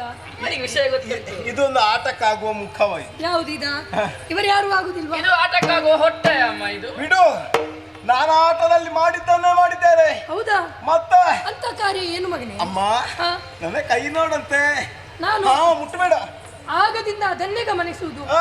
ಹೋಗುವಾಗ ಬರಿಗೈಯಲ್ಲಿ ಹೋದವನು ಹಾ. ಕರದಲ್ಲಿ ಏನೋ ತಂದಿದ್ದೀಯಾ ಏನು ಕಂದ? ಅಮ್ಮ ಅಮ್ಮ ಅಮ್ಮ, ಹಾಗೆ ನೋಡ್ಬೇಡ ನೀನು. ಮತ್ತೆ ವರ ಪುರುಷಾಕೃತಿ ಇದ ನೋಡು. ಹಾ, ಹೌದಮ್ಮ. ಅದೆಲ್ಲಿಂದ ಬಂದದ್ದು? ಅಯ್ಯೋ, ಅದು ಇಲ್ಲಿ ಕೇಳಿ ಅಮ್ಮ. ಹಾ. ನಾವು ಆಟ ಆಡುವುದಕ್ಕೆ ಹೋದದಲ್ಲ. ಸರಿ. ಒಂದು ಭಾಗದಲ್ಲಿ ನಮಗೆ ಅದರ ರಾಶಿ ಕಾಣಿತು. ಯಾವುದ್ರದ್ದು? ಭಸ್ಮದ ರಾಶಿ. ಹಾ. ಆಗ ನಾವು ಯೋಚನೆ ಮಾಡಿದ್ದೀವಿ. ನನಗೆ ಅದೇ ಸಮಸ್ಯೆ ಇತ್ತು. ಅದನ್ನು ನಿಘಂಟು ಹೇಳ್ತಾನ ಇಲ್ವೋ? ಹೇಳ್ತಾನ. ಅಮ್ಮ ಅಮ್ಮ ಅವನು ಮಾತಾಡ್ಲಿಕ್ಕೆ ಬಿಡಬೇಡಿ. ಅವ ಮಾತಾಡಿದ್ರೆ ಎಲ್ಲ ತಪ್ಪಿಸ್ತಾನೆ ಅವ. ನೀನು ಮಾತಾಡುದನ್ನು ಸರಿ ಮಾತಾಡು. ನೀನು ಹೇಳುವುದನ್ನ ಹೇಳು ಮೊದಲು. ನಾನು ಭಸ್ಮದ ರಾಶಿಯನ್ನು ಕಂಡೆ. ಸರಿ. ನಾನು ನಂದಿಯಲ್ಲಿ ಹೇಳಿದೆ ಹಾ. ನಾವು ಇದರಿಂದ ಒಂದು ಮೂರ್ತಿಯನ್ನು ರಚಿಸುವ ಅಂತ. ಅವ ಹೇಳಿದ್ದು ಕೇಳಿದ್ರ? ಹಾ. ನಾನು ನಂಜಿನಲ್ಲಿ ಹೇಳಿದೆ ಅಂತ. ಹಾ. ಅದು ಅವನಿಗೆ ಹಾಗಾ? ಒಳಗೊಂದು ಅದು ಇರುವುದು ನಿನಗೆ. ಎಂತದ್ದು? ಹೇಗೆ? ಆ ಕೂಡಲೇ ನಾವು ಯೋಚಿಸಿದಾಗ ಹಾ. ಇವನು ತಂದ ಹೋಗಿ ನೀರನ್ನು ತೆಗೆದುಕೊಂಡು ಬಂದ. ಸರಿ. ನಾವು ಮೂವರು ಸೇರಿ ಒಂದು ಗೊಂಬೆಯನ್ನು ರಚಿಸಿದೀವಿ. ಹಾಗಾದ್ರೆ ಆತ ನೀರನ್ನು ತಂದದ್ದು, ಹಾ. ಆತ ಭಸ್ಮವನ್ನು ತಂದದ್ದು, ಹಾ. ನೀನು ಕೂತು ನೋಡಿದ್ದ? ನೋಡಿದಲ್ಲ, 3 ಜನ ಸೇರಿ ಮೂರ್ತಿ ಮಾಡಿದ್ದು. ಹೌದಾ? ಹೌದು. ಈಗ ಇಲ್ಲಿ ಬಾ. ಎಲ್ಲಿಂದ ಎಂತದ್ದು ತಂದದ್ದು? ನೀರು. ನೀರನ್ನು ನೀರನ್ನು ಇವ ತಂದದ್ದು, ಭಸ್ಮವನ್ನು ಅವ ಹೌದು, ತಂದದ್ದು. ಎಲ್ಲಿಂದ ನೀರು ತಂದದ್ದು? ಅಲ್ಲಿ ಇತ್ತು ಕೆಲದಲ್ಲಿ ಕೊಲದಲ್ಲಿ. ಎಂತ ಯಾವ ಕೊಳ? ಯಾವ ಕೊಳ? ನಿನಗೆಲ್ಲಿ ಸಿಕ್ಕಿದ್ದು? ಅಲ್ಲ, ನೀನು ಯಾವ ಕೊಳ? ನೀನ್ ಯಾವ ಕೊಲವನ್ನು ನಾನು ನೋಡಿದೆ? ಹೇಳ್ತೇನೆ ಯಾವ ಕೊಳ. ನೀನ್ ಯಾವ ಕೊಲವನ್ನು ನಾನು ನೋಡಿದೆ? ತಂದದ್ದು ಬಿಡು, ಈಗ ನಾನು ಮಾಡಿದ್ದು ಒಪ್ಪುತ್ತೀಯಾ? ನೀನು ಮಾಡಿದ ನಾನು ಒಪ್ಪುದಿಲ್ಲ. ಮತ್ತೆ ನೀನು ಮಾಡಿದ ನಿನಗೆ ಸಾಕ್ಷಿ ಯಾರಿದ್ದಾರೆ? ಹೌದಪ್ಪ, ನನಗೆ ಸಾಕ್ಷಿ ಬೇಡ. ಈಗ ಸಾಕ್ಷಿ 3 ಜನ ಇದ್ದೇವೆ. ನೀರು ಎಲ್ಲಿಂದ ತಂದದ್ದು ಹೇಳು ನೀನು. ಒಂದು ನಿಮಿಷ ಎಲ್ಲಿಂದ? ನೀವೀಗ ನೀರು ಜಗಳವನ್ನ ಆಡುವುದಕ್ಕೆ ಇಲ್ಲಿಗೆ ಬಂದದ್ದ? ಅಲ್ಲಮ್ಮ, ಮತ್ತೆ? ನಾವು ಮಾಡಿದ ಮೂರ್ತಿಯನ್ನು ಅವ ಮಾಡಿದ್ದು ಅಂತ ಹೇಳ್ತಾನೆ ನೋಡಿ. ಈಗ ಆತನ ಕರದಲ್ಲುಂಟಲ್ಲ, ಅವ ನಮ್ಮ ಕೈಯಿಂದ ಎಳೆದುಕೊಂಡು ಬಂದದ್ದು. ಯಾರು ಆತ? ಹೌದು, ಅಮ್ಮ. ಮೋಸದಾಟ. ಸುಳ್ಳು ಹೇಳಿದ್ರು ಹಸಿಗೋಡೆಗೆ ಕಲ್ಲು ಬೀಸಾಡಿದ ಹಾಗಿರ್ಬೇಕು. ಹೌದು. ಅದು ಮತ್ತೆ ಬೀಳಬಾರದು. ಹ? ಇದು ಹಾಗಲ್ಲ. ಇವ ಹೇಳುವುದು ಹಸಿಯ ಗೋಡೆಗೆ ಕಲ್ಲು ಬೀಸಾಡಿದಲ್ಲ, ಹಸಿ ಹಸಿ ಸುಳ್ಳು ಹೇಳುದು ಅವ. ಸತ್ಯ ಯಾವುದು ಹೇಳಾಗ? ಕಂದ ಅಮ್ಮ, ಹ? ಇದು ಭಸ್ಮದ ರಾಶಿಯಿಂದಲೇ ತಯಾರು ಮಾಡಿದ ಬೊಂಬೆ. ಭಸ್ಮದಿಂದ ತಯಾರು ಮಾಡಿದ್ದು? ಹೌದಮ್ಮ, ಯಾರು? ನಾನೇ ಮಾಡಿದ್ದು. ನೀನು ಓರ್ವನೇ ಮಾಡಿದ್ದ? ಹೌದಮ್ಮ. ಅವ್ರು ಯಾರು ಸಹಾಯಕ್ಕೆ ಬರ್ಲಿಲ್ವಾ? ನಾನು ಸಹಾಯಕ್ಕಿದ್ದೇನಲ್ಲ. ಆಗ ನನ್ನ ಕಾಲು ನೋಡಿ. ನಂದು ಹಸಿ ಹಸಿ ಸುಳ್ಳು, ಅವನದೆಂತದ್ದು ಹದ ಬರಿಸಿದ್ದು ನಾನು. ಅವನೊಂದು ಬಿಸಿ ಬಿಸಿ ಸುಳ್ಳು. ಒಟ್ಟಾರೆ ಎಲ್ಲರೂ ಸುಳ್ಳು ಮಾತಾಡುದು, ನೀನು ಒಬ್ಬನೇ ಸತ್ಯ ಮಾತಾಡುದು. ಹೌದು, ನಾನು ಅದಕ್ಕೆ ಆಟಕ್ಕೆ ಬರುದಿಲ್ಲ ಹೇಳುದು. ಅದಕ್ಕೆ ಅಲ್ವಾ ಸತ್ಯ ಹೇಳುವ. ಒಟ್ಟ ಸ್ವಾರ್ಥಿ ನೀನು. ಸತ್ಯ ಹೇಳಿದ್ರೆ ಯಾರಿಗೂ ಇಷ್ಟ ಆಗುದಿಲ್ಲ ಹೇಳುದು ಅದಕ್ಕೆ. ಅದೇ ನೀನು ಹೇಳಿದ್ದು, ಸತ್ಯ ಹೇಳುವಾಗ ನಿನಗೆ ಇಷ್ಟ ಆಗುದಿಲ್ಲ. ಹೌದು, ಅದಕ್ಕೆ ನಾನು ಅಮ್ಮ, ಹೇಳ್ತೇನೆ. ಅಮ್ಮ, ನೋಡಿ ನಿನ್ನದು ಮುಗಿತಾ? ಅಮ್ಮ. ನಾನು ಮಾತಾಡ್ಲಿಯಾ? ನನಗೆ ಆಟಕ್ಕೂ ಇಲ್ಲ, ಅವನಿಗೆ ಇವತ್ತು ಸ್ವಲ್ಪ ಬೇಸರ ಉಂಟು. ಮಾತಾಡುವ ವ್ಯವಸ್ಥೆ ಸ್ವಲ್ಪ ಕಡಿಮೆ ಆಗಿದೆ ಕಾಣ್ತದೆ ಇವತ್ತು ಅವನಿಗೆ. ಕಂದ, ಈ ಆಕೃತಿಯನ್ನು ರಚಿಸಿದವನು ನೀನು. ಮಾನಸ ಸರೋವರದಿಂದ ನೀರನ್ನು ತಂದು ಹ. ಅದರಲ್ಲೇ ಈ ಭಸ್ಮವನ್ನು ಕದಡಿ ಆ ಮೂಲಕವಾಗಿ ಈ ಪುರುಷಾಕೃತಿಯನ್ನು ಮಾಡಿದ್ದೇನೆ. ಹ. ಇದನ್ನು ನೋಡ್ತೀನಿ. ಈಗ ನನಗೆ ಸರಿಯಾಗಿ ಗೊತ್ತಾಯ್ತು, ಹ. ಆ ಮೂರ್ತಿಯನ್ನು ರಚಿಸಿದವನು ನೀನೇ ಅಂತ. ಹೌದಲ್ಲ? ಕಂದ, ಹ. ಸಂತೋಷವಾಗ್ತದೆ. ಯಾಕೆ? ನಿನ್ನನ್ನ ರಚಿಸಿದವಳು ನಾನು. ಹಾಗಿರುವಾಗ ನೀನು ಈ ಚಂದದ ಆಕೃತಿಯನ್ನು ರಚಿಸಿದಿ ಅಂತಾದ್ರೆ ತಾಯಿಯಂತೆ ಮಗ ಹಾ, ಅಲ್ವಾ? ನೋಡು. ನಾನಿದನ್ನ ನಾನು ಅಪ್ಪನಲ್ಲಿ ಹೇಳ್ತೇನೆ. ನಾನು ಓ, ನೋಡ್ಬೋದು, ನೋಡುವುದಕ್ಕಿಲ್ವಾ? ಅಮ್ಮ ನಿನ್ನ ತಾಯಿ ಅಲ್ವೇನು? ಅಮ್ಮ, ನೀನು ನೋಡಬಹುದು. ಆದ್ರೆ ನನಗೆ ಕಡುಬು, ಮೋದಕ, ಕಬ್ಬು ಕೊಡ್ತೀಯಾ? ಎಲ್ಲ ವ್ಯವಸ್ಥೆ ಮಾಡಿದ್ದೇನೆ. ಖಂಡಿತ ಕೊಡ್ತೀಯಲ್ಲ? ಹಾ. ಅಮ್ಮ, ಇದನ್ನು ತಪ್ಪಿಯೋ ಅಪ್ಪನಿಗೆ ತೋರಿಸಬೇಡಿ. ಯಾಕೆ? ಯೋ, ಯಾಕೆ? ಅಪ್ಪನಿಗೆ ತೋರಿಸಿದೆ. ಹಾ. ಅವತ್ತು ನೀವು ಮಾಡಿದ ಮೂರ್ತಿಯ ತಲೆ ತೆಗ್ದಿದ್ದಾರೆ ಅವರು. ಹೌದು. ಅವರಿಗೆ ಮೂರ್ತಿ ನೋಡಿದ್ರೆ ಆಗುದಿಲ್ಲಲ್ಲ. ಅಲ್ಲ, ಈ ಸಂದರ್ಭದಲ್ಲಿ ನಾನು ಜೊತೆಗಿರ್ತೇನಲ್ವಾ? ಹೌದು. ಆ ರೀತಿಯಾಗಿ ಯಾವ ಘಟನೆಯೂ ಘಟಿಸುವುದಕ್ಕೆ ಬಿಡುವುದಿಲ್ಲ. ಇಲ್ಲಿ ಕೊಡುಕಂತ. ಅಮ್ಮ, ಇದರ ತಲೆ ಒಂದು ಉಳಿಯುವಾಗೆ ಮಾಡಿ. ನಾನೇ ಜವಾಬ್ದಾರಿ. ಸರಿ ಅಮ್ಮ. ನೋಡ್ಲಿಕ್ಕೆ ಆಗುದಿಲ್ಲ. ನಂದಿ ನೋಡಿದ್ಯಾ, ಅಪ್ಪನಲ್ಲಿ ತೋರಿಸಬೇಡ ಅಂತೆ. ಕಂದ. ಕಳ್ಳ ಸಿಕ್ಕಿ ಬಿದ್ದ. ಇಷ್ಟು ಚಂದದ ಆಕೃತಿ, ಕಣ್ಣು, ಕಿವಿ, ಮೂಗು ಎಲ್ಲವನ್ನ ನೋಡುವಾಗ ಜೀವ ಇದ್ದಂತೆ ಕಂಡರೂ ಜೀವರಹಿತ ಮೂರ್ತಿ ಇದು ಅಲ್ವಾ? ಚಂದ ಆಯ್ತಮ್ಮ. ಬಹಳ ಚಂದ ಆಗಿದೆ. ಹಾ. ಈ ವಿಚಾರವನ್ನ ನನ್ನವರಿಗೆ ತಿಳಿಸಲೇಬೇಕು. ಸ್ವಾಮಿ, ಸ್ವಾಮಿ, ಎಲ್ಲಿದ್ದೀರಾ ಸ್ವಾಮಿ? ಈ ಕಡೆ ಬಾ. ಒಬ್ಬ ಮಕ್ಕಳೆಲ್ಲ ಆಡುವುದಕ್ಕೆ ಹೋದವರು ಹಿಂತಿರುಗಿ ಬಂದಿದ್ದಾರೆ. ಬಂದ್ರಲ್ಲ. ಸ್ವಾಮಿ, ಅವನನ್ನು ಇಲ್ಲಿಗೆ ಇಲ್ಲಿ ನೋಡಿ ಸ್ವಾಮಿ. ಪ್ರಾಣನಾಯಕ ದೇವ ಮೀನಾಂಕ ಹರನೇ ಹರನೇ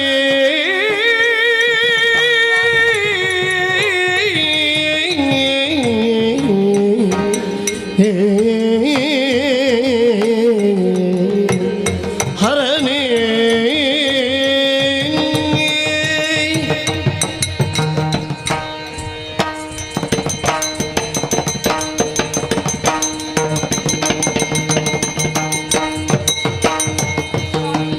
ಪ್ರಾಣನಾಯಕ ದೇವ ಮೀನಾಂಕ ಹರನೇ ನೋಡಿದ್ರೆ ಸ್ವಾಮಿ. ಗಜಾನನ ಸುಕುಮಾರನ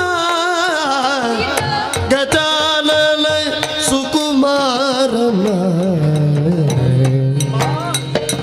ಜಾಣತನವನಿದ ನೀನೋಡು ನೋಡಿ ಸ್ವಾಮಿ.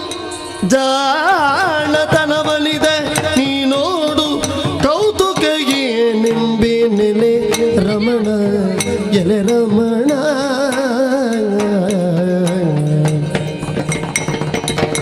ಪ್ರಾಣನಾಯಕ ದೇವ ಮೀನಾಂಕ ಹರನೇ ಗಜಾನನ ಸುಕುಮಾರನ ದೇವ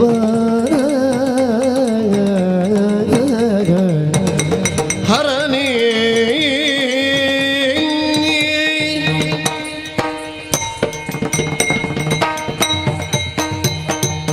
ಸ್ವಾಮಿ, ಸರ್ವಾಣಿ ಆಟವಾಡುವುದಕ್ಕೆ ಹೋದ ಮಕ್ಕಳು ಎಲ್ಲರೂ ಎಲ್ಲರೂ ಹಿಂತಿರುಗಿ ಬಂದಿದ್ದಾರೆ. ಎಲ್ಲ ಬಂದ್ರ? ಹೌದು. ಆದರೆ ಗಣಪತಿಯನ್ನ ನೋಡುವಾಗ ನನಗೆ ಆಶ್ಚರ್ಯವಾದದ್ದು ಏನು? ಆತ ಬರಿಗೈಯಲ್ಲಿ ಬಂದದ್ದಲ್ಲ, ಮತ್ತೆ ಕರದಲ್ಲೊಂದು ಆಕೃತಿಯನ್ನ ಹಿಡಿದುಕೊಂಡು ಬಂದಿದ್ದಾನೆ. ಕರದಲ್ಲಿ ಆಕೃತಿ? ಹೌದು. ಎಲ್ಲಿಂದ ಇದು? ಆತ ಆಟವಾಡುವುದಕ್ಕೆ ಹೋದಂತ ಸಂದರ್ಭದಲ್ಲಿ ಭಸ್ಮದಿಂದಲೇ ರಚಿಸಿದಂತ ಮೂರ್ತಿಯಂತೆ ಇದು ಅಂತ ಅವನು ಹೇಳಿದ್ದಪ್ಪ. ಅಯ್ಯೋ, ಆತನೇ ಮಾಡಿದ್ದು ಅಂತ ನಾನು ಸ್ಪಷ್ಟೀಕರಣ ಪಡೆದುಕೊಂಡಾಗಿದೆ. ನೀನು ಮಾಡಿದ್ದ? ನೋಡಿ ಸ್ವಾಮಿ, ನೀವೇ ನೋಡಿ ಅಂತೆ ಎಷ್ಟು ಚಂದವಾಗಿದೆ. ಅಪ್ಪ ಅವನಿಗೆ 6 ಮತ್ತೊಂದನೆಯ ದಿನದ ನಂತರ ದಿನವೇ ಆಗ್ಲಿಲ್ವಾ? ಎಲ್ಲದರಲ್ಲೂ ಮೂಗು ತೋರಿಸ್ತಾನಲ್ಲ ಅವ. ಎಂತದಪ್ಪ ಇದು ನೀನು ಮಾಡಿದ ಬೊಂಬೆ? ನಾನೇ ಮಾಡಿದ ಮೂರ್ತಿ. ಹೌದು. ಇದನ್ನ ನನಗೆ ಯಾಕೆ ತೋರಿಸ್ತಾ ಇದ್ದೀನಿ? ಕಾರಣ ಉಂಟು. ನನ್ನಂತೆ ನನ್ನ ಮಗ ನಾನೆಷ್ಟು ಸುಂದರವಾಗಿ ಆತನನ್ನ ನಿರ್ಮಿಸಿದ್ದೇನೋ ಅದಕ್ಕೂ ಮಿಗಿಲಾಗಿ ಆತ ಆಕೃತಿಯನ್ನ ರಚಿಸಿದ್ದಾನೆ. ಆಗ್ಲಿ, ಈ ಹೂವಲ್ಲಿ ಮೂಲೆಯಲ್ಲಿ ಇಡಿ. ಹಾಗೆ ಇಟ್ಟೆವು ಅಂತಾದ್ರೆ ವ್ಯರ್ಥವಾಗುವುದಿಲ್ವಾ? ಅದಕ್ಕೆ ಇದಕ್ಕೊಂದು ನ್ಯಾಯ ಎಂಬುದು ಒದಗಲೇಬೇಕು. ಆತನೇ ಆಗ ನುಡಿಯುತ್ತಿದ್ದ, ಇವರು ಯಾರೂ ಆಟವಾಡುವುದಕ್ಕೆ ಬರುವುದಿಲ್ಲ, ಆಟವಾಡುವುದಕ್ಕೆ ಒಬ್ಬನೇ ಹೋಗ್ಬೇಕು, ಯಾರು ನನಗೆ ಪೂರಕರಾಗಿ ಇರುವುದಿಲ್ಲ ಅಂತ. ಈಗ ನನಗೊಂದು ಉಪಾಯ ಹೊಳೆದಿದೆ. ಏನು? ಈ ಆಕೃತಿಗೆ ಜೀವವನ್ನು ಕೊಟ್ಟೆವು ಅಂತ ಆದ್ರೆ ಇದು ಆತನ ಜೊತೆ ಆಟವಾಡುವುದಕ್ಕೆ ಆತನ ಜೊತೆಯಾಗಿಯೇ ಇರ್ತದೆ. ಆ ಕಾರಣಕ್ಕೆ ಇದಕ್ಕೊಂದು ಜೀವ ಕೊಡ್ತೀರಾ ಸ್ವಾಮಿ? ಅಗದೆಯ ನೋಡಿ ಕೀಳಿ ಮಗಧರನು ಸುರಿದ ಮಗನ ಸಂತಸಗೊಳಿಸಿ ಮೃಗ ವಿಲೋಚನೆ ಪ್ರತಿಮೆಗೆ ಜೀವವನ್ನೀವ ಮೃಗ ವಿಲೋಚನೆ ಪ್ರತಿಮೆಗೆ ಜೀವವನ್ನೀವ ಬಗೆಯ ನೀನದ ನೀತಿತೆ ಅಗಜಯ ನುಡಿ ಕೇಳಿ ಮೃಗಧರನು ಸುರಿದ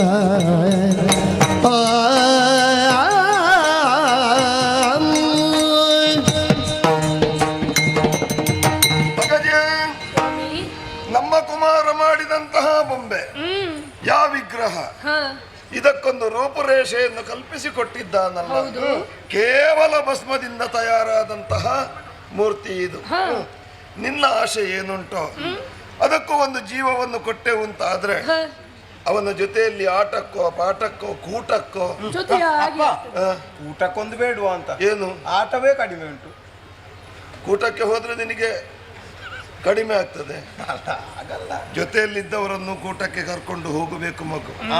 ಆದ್ದರಿಂದ ಇದಕ್ಕೆ ಜೀವನಾನವನ್ನು ಮಾಡಬೇಕು. ಸರಿ ಅನ್ನಿಸ್ತಾ ಇದೆ ನನಗೆ. ಎಂತದಪ್ಪ ಏನು ಸ್ವಾಮಿ? ಒಂದು ಆತ್ಮ ಅಲ್ಲಿ ತಿರುಗುತ್ತಾ ಇದೆ. ಸೇರುವುದಕ್ಕೆ ದೇಹವು ಸಿಗದೆ ಒಂದು ಆತ್ಮ ಬಾನಂಗಳದಲ್ಲಿ ಸಂಚರಿಸುತ್ತಾ ಇದೆ. ಅದು ಅತೃಪ್ತ ಆತ್ಮವೇ? ಅತೃಪ್ತ ಆತ್ಮವಲ್ಲ, ಮತ್ತೆ ಆತ್ಮವಂತೂ ಒಂದು ಆಶೆಯನ್ನಿಟ್ಟುಕೊಂಡಿದೆ, ದೇಹ ಬೇಕು ಅಂತ. ಹಾಗಿದ್ರೆ ಆ ಆತ್ಮವನ್ನು ಇದಕ್ಕೆ ಜೋಡಿಸಿದ್ರೆ ಇದಕ್ಕೆ ಜೀವ ಕಳೆ ಬರುವುದಿಲ್ಲ. ಆಗ ನಿನಗೆ ಜೊತೆಯಲ್ಲಿ ಆಟ ಆಡಲಿಕ್ಕೆ. ಅದಕ್ಕಾಗಿ ಆತ್ಮವನ್ನು ಆವಾಹಿಸಿ ಇದಕ್ಕೆ ನಾನು ಸೇರಿಸುತ್ತೇನೆ.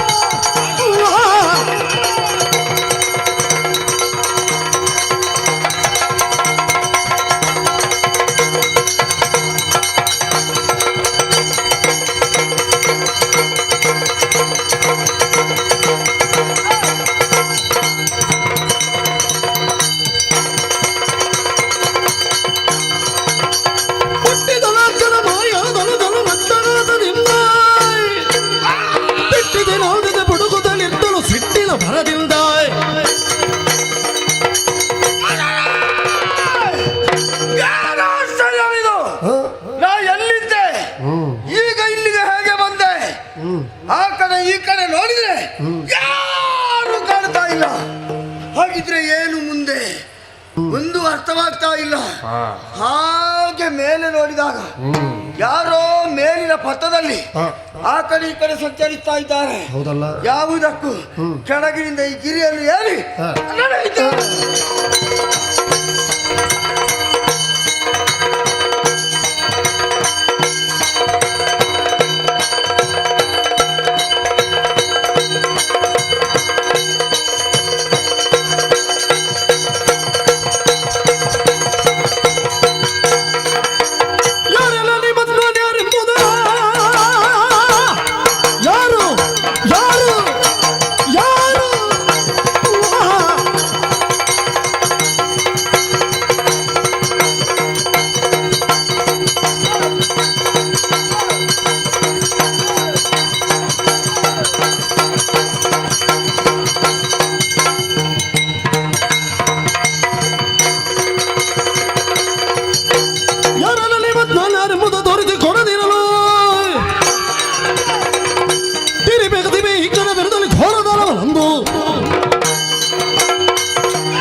ನೀರಿದ್ಯಾ ಆ ಗಿರಿಯಲ್ಲಿ ಏರಿ ನಾ ಮೇಲೆ ಬಂದಾಗ ನನ್ನನ್ನು ನೋಡಿ ನಗುತ್ತಾ ಇದ್ದಿ.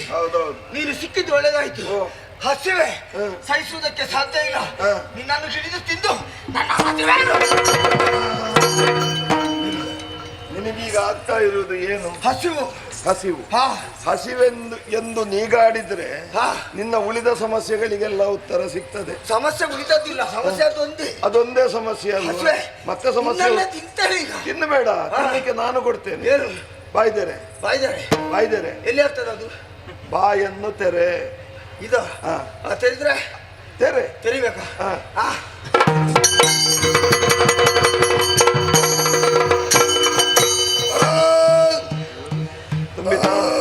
ಈಗ ಹಸಿವು ಆಗ್ತದ? ಆಶ್ಚರ್ಯ. ಹಸಿವಿನಿಂದ ಚಡಪಡಿಸ್ತಾ ಇದ್ದವ ನಾನು ಕೇವಲ ಇಷ್ಟು ಮಾಡಿ ನನ್ನ ಹಸಿವೆಯನ್ನು ದೂರ ಮಾಡಿದ್ದಾದ್ರೆ ಈಗ ಸಮಸ್ಯೆ ಸೃಷ್ಟಿ ಆಯ್ತು. ಯಾರು ನೀನು? ನೀನಿಲ್ಲಿ ಯಾಕೆ ಕುಳಿತಿದ್ದೆ? ನನ್ನ ಹಸಿವನ್ನು ಯಾಕೆ ದೂರ ಮಾಡಿದ್ದಿ? ಹೇಗೆ ದೂರ ಮಾಡಿದ್ದಿ?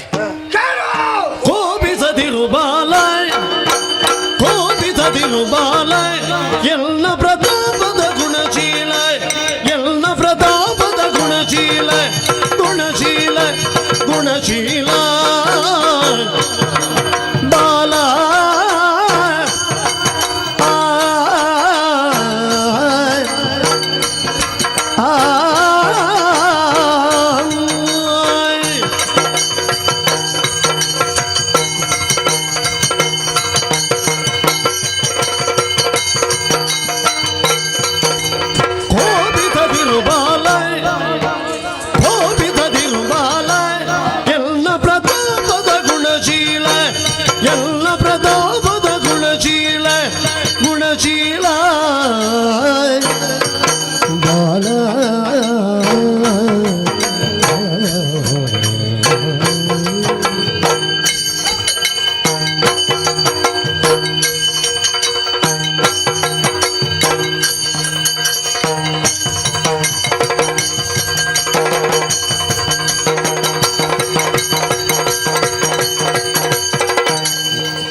ಹಳೆ ತಗದಿರೈ ಹೇಳುವೆ ಮೂಲವ ಹುಚ್ಚು ಎಲ್ಲ ಬಿಡಿಸ್ತೇನೆ.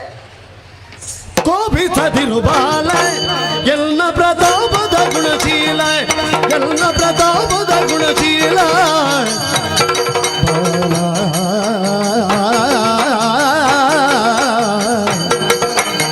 ಗುಣಶೀಲ.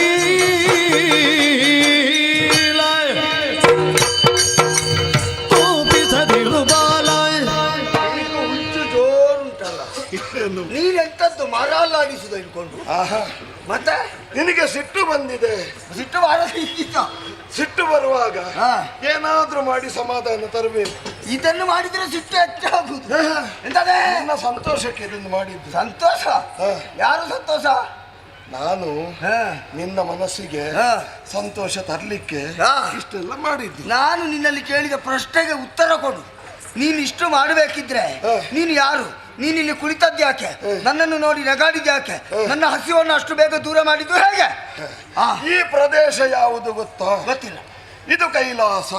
ಕೈಲಾಸ? ಕೈಲಾಸ. ಹಾಗಾದ್ರೆ ಈ ಪ್ರದೇಶಕ್ಕೆ ಹೆಸರು, ಈ ಜಾಗಕ್ಕೆ ಕೈಲಾಸ ಅಂತ ಹೆಸರಾ? ಸರಿ. ರಜತಾದ್ರಿ ಅದು ಎಲ್ಲಿಗೆ ಹೆಸರು? ಇಲ್ಲಿಗೆ. ಅದು ಇಲ್ಲಿಗೆ? ಇಲ್ಲಿಗೆ. ಹಾ ಹಾ. ಮಂಜಿನ ಪರ್ವತ ಅದು ಇಲ್ಲಿಗೆ? ಅದು ಇಲ್ಲಿಗೆ. ಹಾ ಇಲ್ಲಿ ಸದಾ ನೆಲೆಯಾಗಿರುವವರು ಹಾ. ಪಾರ್ವತಿ ಪರಮೇಶ್ವರರು. ಅವರು ಸಾಯ್ಲಿ, ನೀನು ಯಾರು ಅಂತ ಹೇಳಿ. ಅವರು ಸತ್ತರು ಇಲ್ಲಿ, ಮತ್ತೆ ಯಾರಿಲ್ಲ. ಮತ್ತೆ ಇಲ್ಲಿರುವುದು ಅವರೇ. ಅದು ಯಾರು? ಎಲ್ಲಿದ್ದಾರೆ ಅವರು? ನಾವೇ. ನಾವೇ. ಈಗ ನಿನ್ನ ವಿಷಯ ಜಗದ ಪಿತರ್ರ ಒಂದೇ ಪಾರ್ವತಿ ಪರಮೇಶ್ವರ. ನಿನ್ನದು ಸರಿ ಅರ್ಥ ಆಗೋಗ ಹೇಳು. ಜಗತ್ತಿನ ಚರಾಚರ ಜೀವರಾಶಿಗಳಿಗೂ ಮಾತಾಪಿತರ ಸ್ಥಾನದಲ್ಲಿರುವವರು ಪಾರ್ವತಿ ಪರಮೇಶ್ವರರು. ಅದು ಯಾರು ನಿನ್ನನ್ನು ಆಯ್ಕೆ ಮಾಡಿದ್ದು? ಎಲ್ರು. ಯಾರು ಎಲ್ರು? ಎಲ್ರು ಉಳಿದವರು. ಹೌದಾ? ನೀನು ಯಾವ ಧೈರ್ಯದಲ್ಲಿ ಹೇಳಿದ್ದೆ ಅದನ್ನ ಹಾಗೆ? ಯಾಕೆ? ಈಗ ಪ್ರಪಂಚದಲ್ಲಿ ನಾನಿಲ್ವಾ? ಹೌದು, ನಾನು ಹೇಳಿದ್ದೇನೆ ನಿನ್ನನ್ನು ಹೇಳಿಸ್ತೇನೆ ನಾನು. ಹೌದಾ? ನಾವು ಹೇಳದವ ನಮ್ಮ ಕೈಗೆ ಸಿಕ್ಕಿದ್ರೆ ಉಂಟಲ್ಲ, ಹೇಳದವರಲ್ಲಿ ಎಲ್ಲ ಎನ್ನೆಲ್ಲ ಹೇಳಿಸ್ತೇವೆ. ಸರಿತವರನ್ನು ಹುಚ್ಚರಾಗೆ ಮಾಡ್ತೇವೆ ಅಲ್ವಾ? ಅದು ನಮ್ಮ. ಅದು ನನಗೊಂದು ನೋಡ್ಬೇಕು. ನೋಡು, ನೀನು ನನ್ನನ್ನು ನನ್ನ ಬಾಯಲ್ಲಿ ಕರೆಸು ನನ್ನ ಅಪ್ಪ ಅಂತ.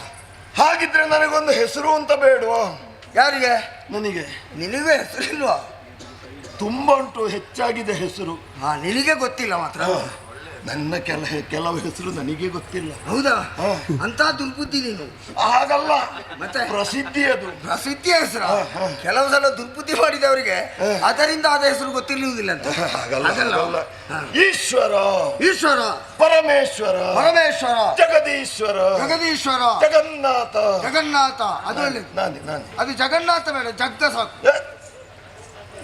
ಅದು ಸಣ್ಣದು ಮಾಡಿದ. ಜಗನ್ನಾಥ ಅಷ್ಟು ಉದ್ದಲ್ಲ ಯಾಕೆ? ಅದು ಜಗ್ಗ, ಅದು ಏಕವಚನ ಆಗ್ತದೆ.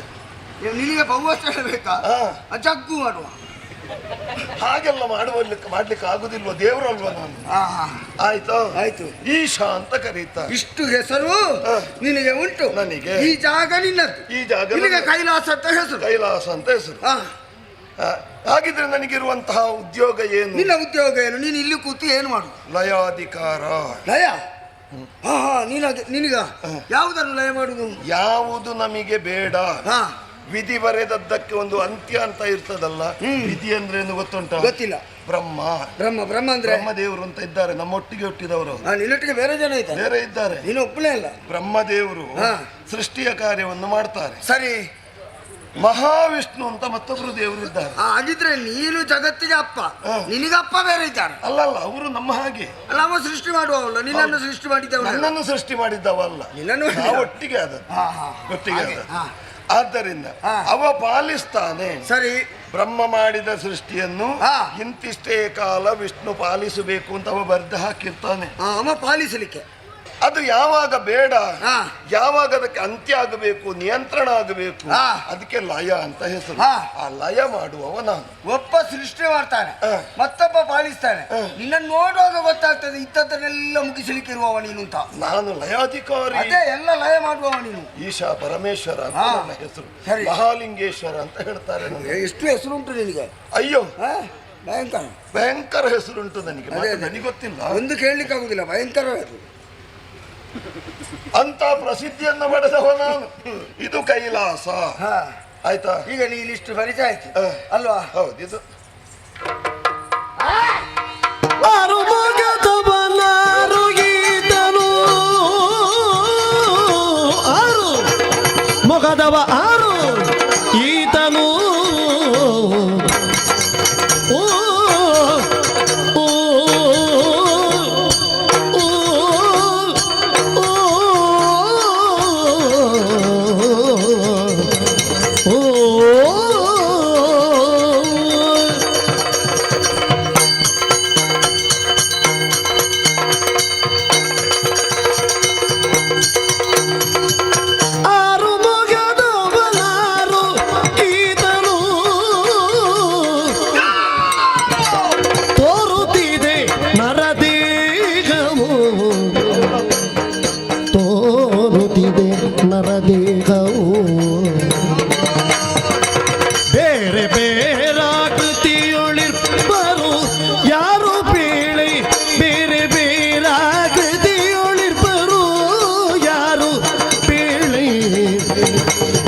ನರದೇನವು ಆರು ಆರು ಓ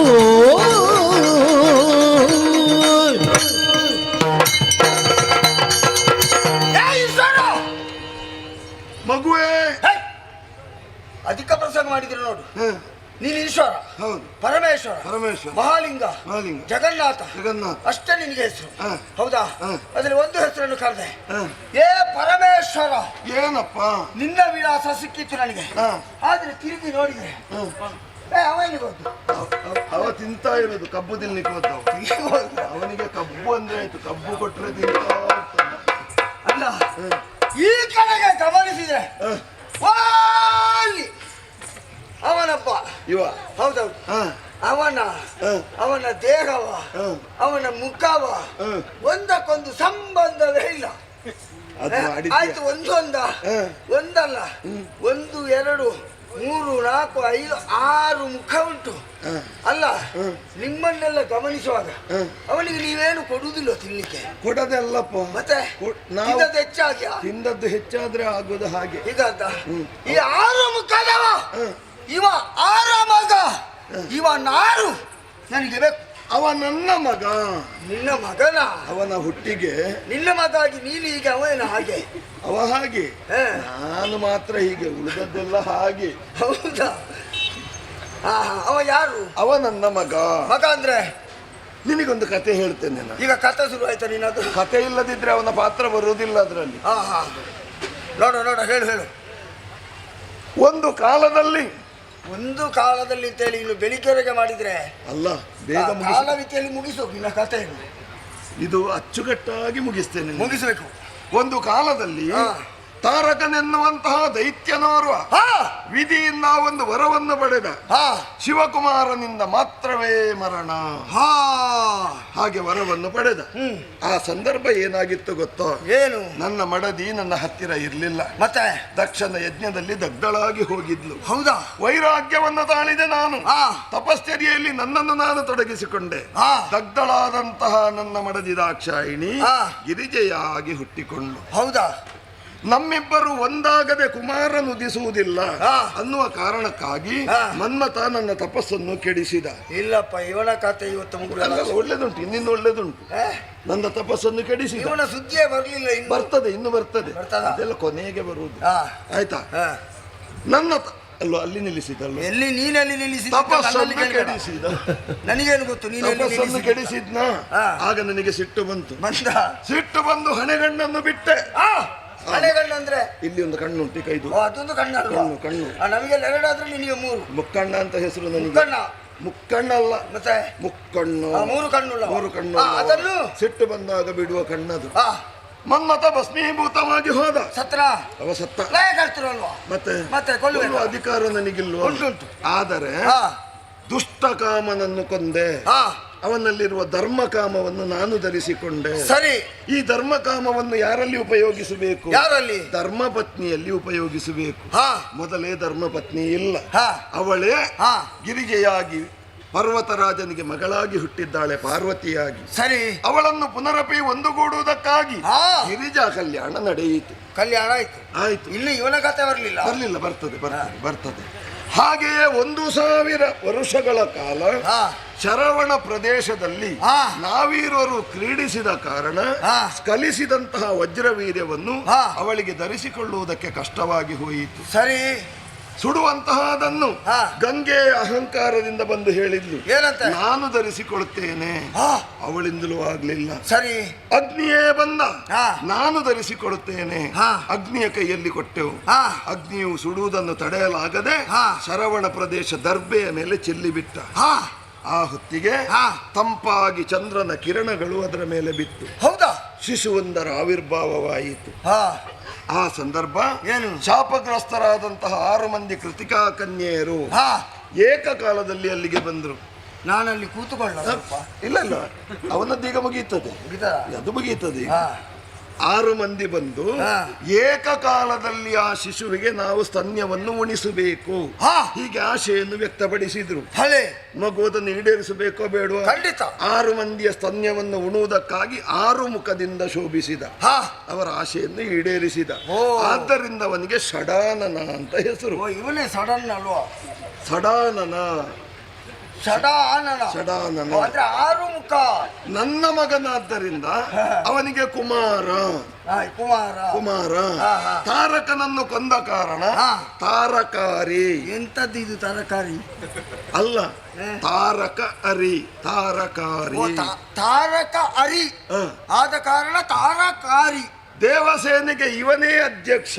ಹಾ. ದೇವಸೇನಾನಿ ಅಂತ ಇವ ಅಧ್ಯಕ್ಷನ? ದೇವಸೇನೆಗೆ ಅವನೇ ಅಧ್ಯಕ್ಷ, ದೇವಸೇನಾನಿ.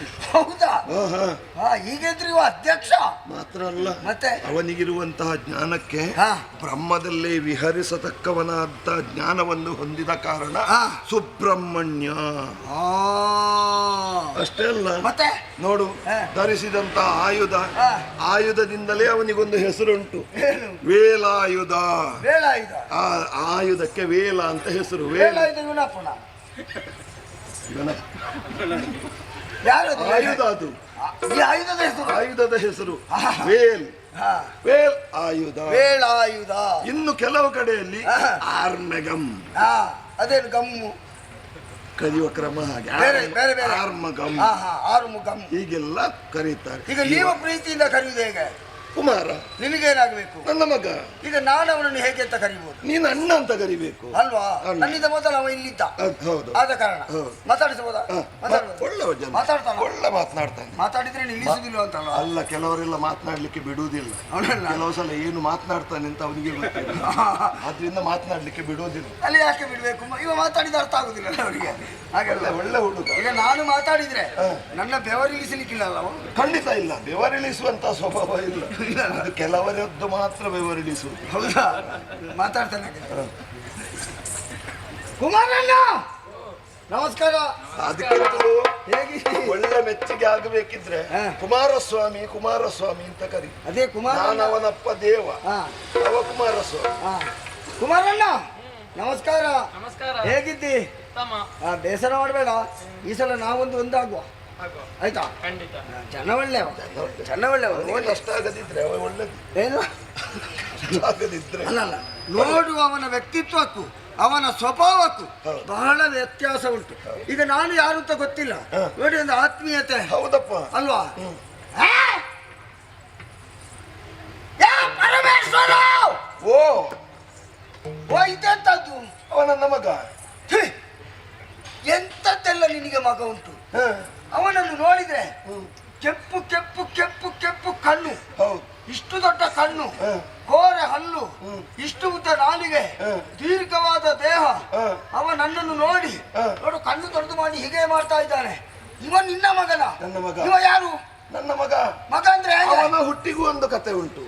ನಿನ್ನ ಮಕ್ಕಳೆಲ್ಲ ಕಥೆಯಲ್ಲೇ ಹುಟ್ಟಿದ್ದ? ಕತೆ ಇಲ್ಲದಿದ್ರೆ ನಮ್ಮ ಮಕ್ಕಳೇ ಹುಟ್ಟುವುದಿಲ್ಲ. ಹೌದಾ? ಕತೆ ಸಂಕ್ಷಿಪ್ತವಾಗಿ ಹೇಳ್ತೇನೆ. ದಕ್ಷ ಯಜ್ಞಕ್ಕೆ ಈಗ ಸಂಕ್ಷಿಪ್ತ ಆಗದಷ್ಟೇ ಅಲ್ಲ, ಅದಕ್ಕಿಂತ ಸಣ್ಣದು. ಹೌದಾ? ದಕ್ಷ ಯಾಗಕ್ಕಾಗಿ ನನ್ನ ಮಡದಿಯಾದ ದಾಕ್ಷಾಯಿನಿ ಅಲ್ಲಿಗೆ ಹೋದ್ಲು. ಸರಿ. ಅಪಮಾನವನ್ನು ಸಹಿಸಿಕೊಳ್ಳದೆ ದೇಹತ್ಯಾಗವನ್ನು ಮಾಡಿದ್ಲು. ಆ ಸುದ್ದಿಯನ್ನು ಬಂದು ನನ್ನಲ್ಲಿ ನಾರದ ಹೇಳಿದ.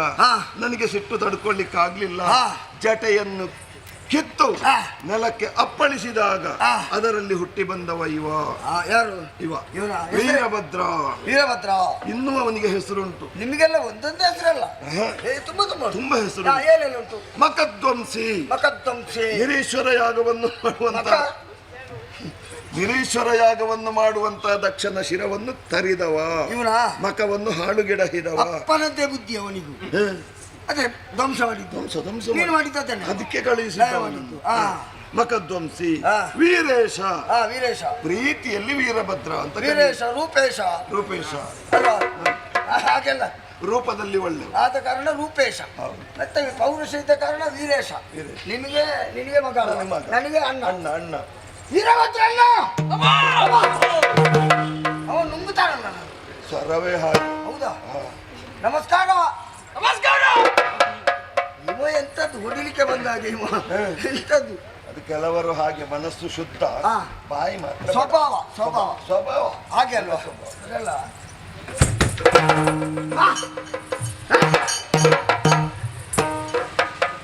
ಇದೊಳ್ಳೇದುಂಟು. ಹ. ಕಂಬಕ್ಕೆ ತಲೆ ಬಡಿಯುದು. ಅದೇ ಹ? ಕಂಬಕ್ಕೆ ತಲೆ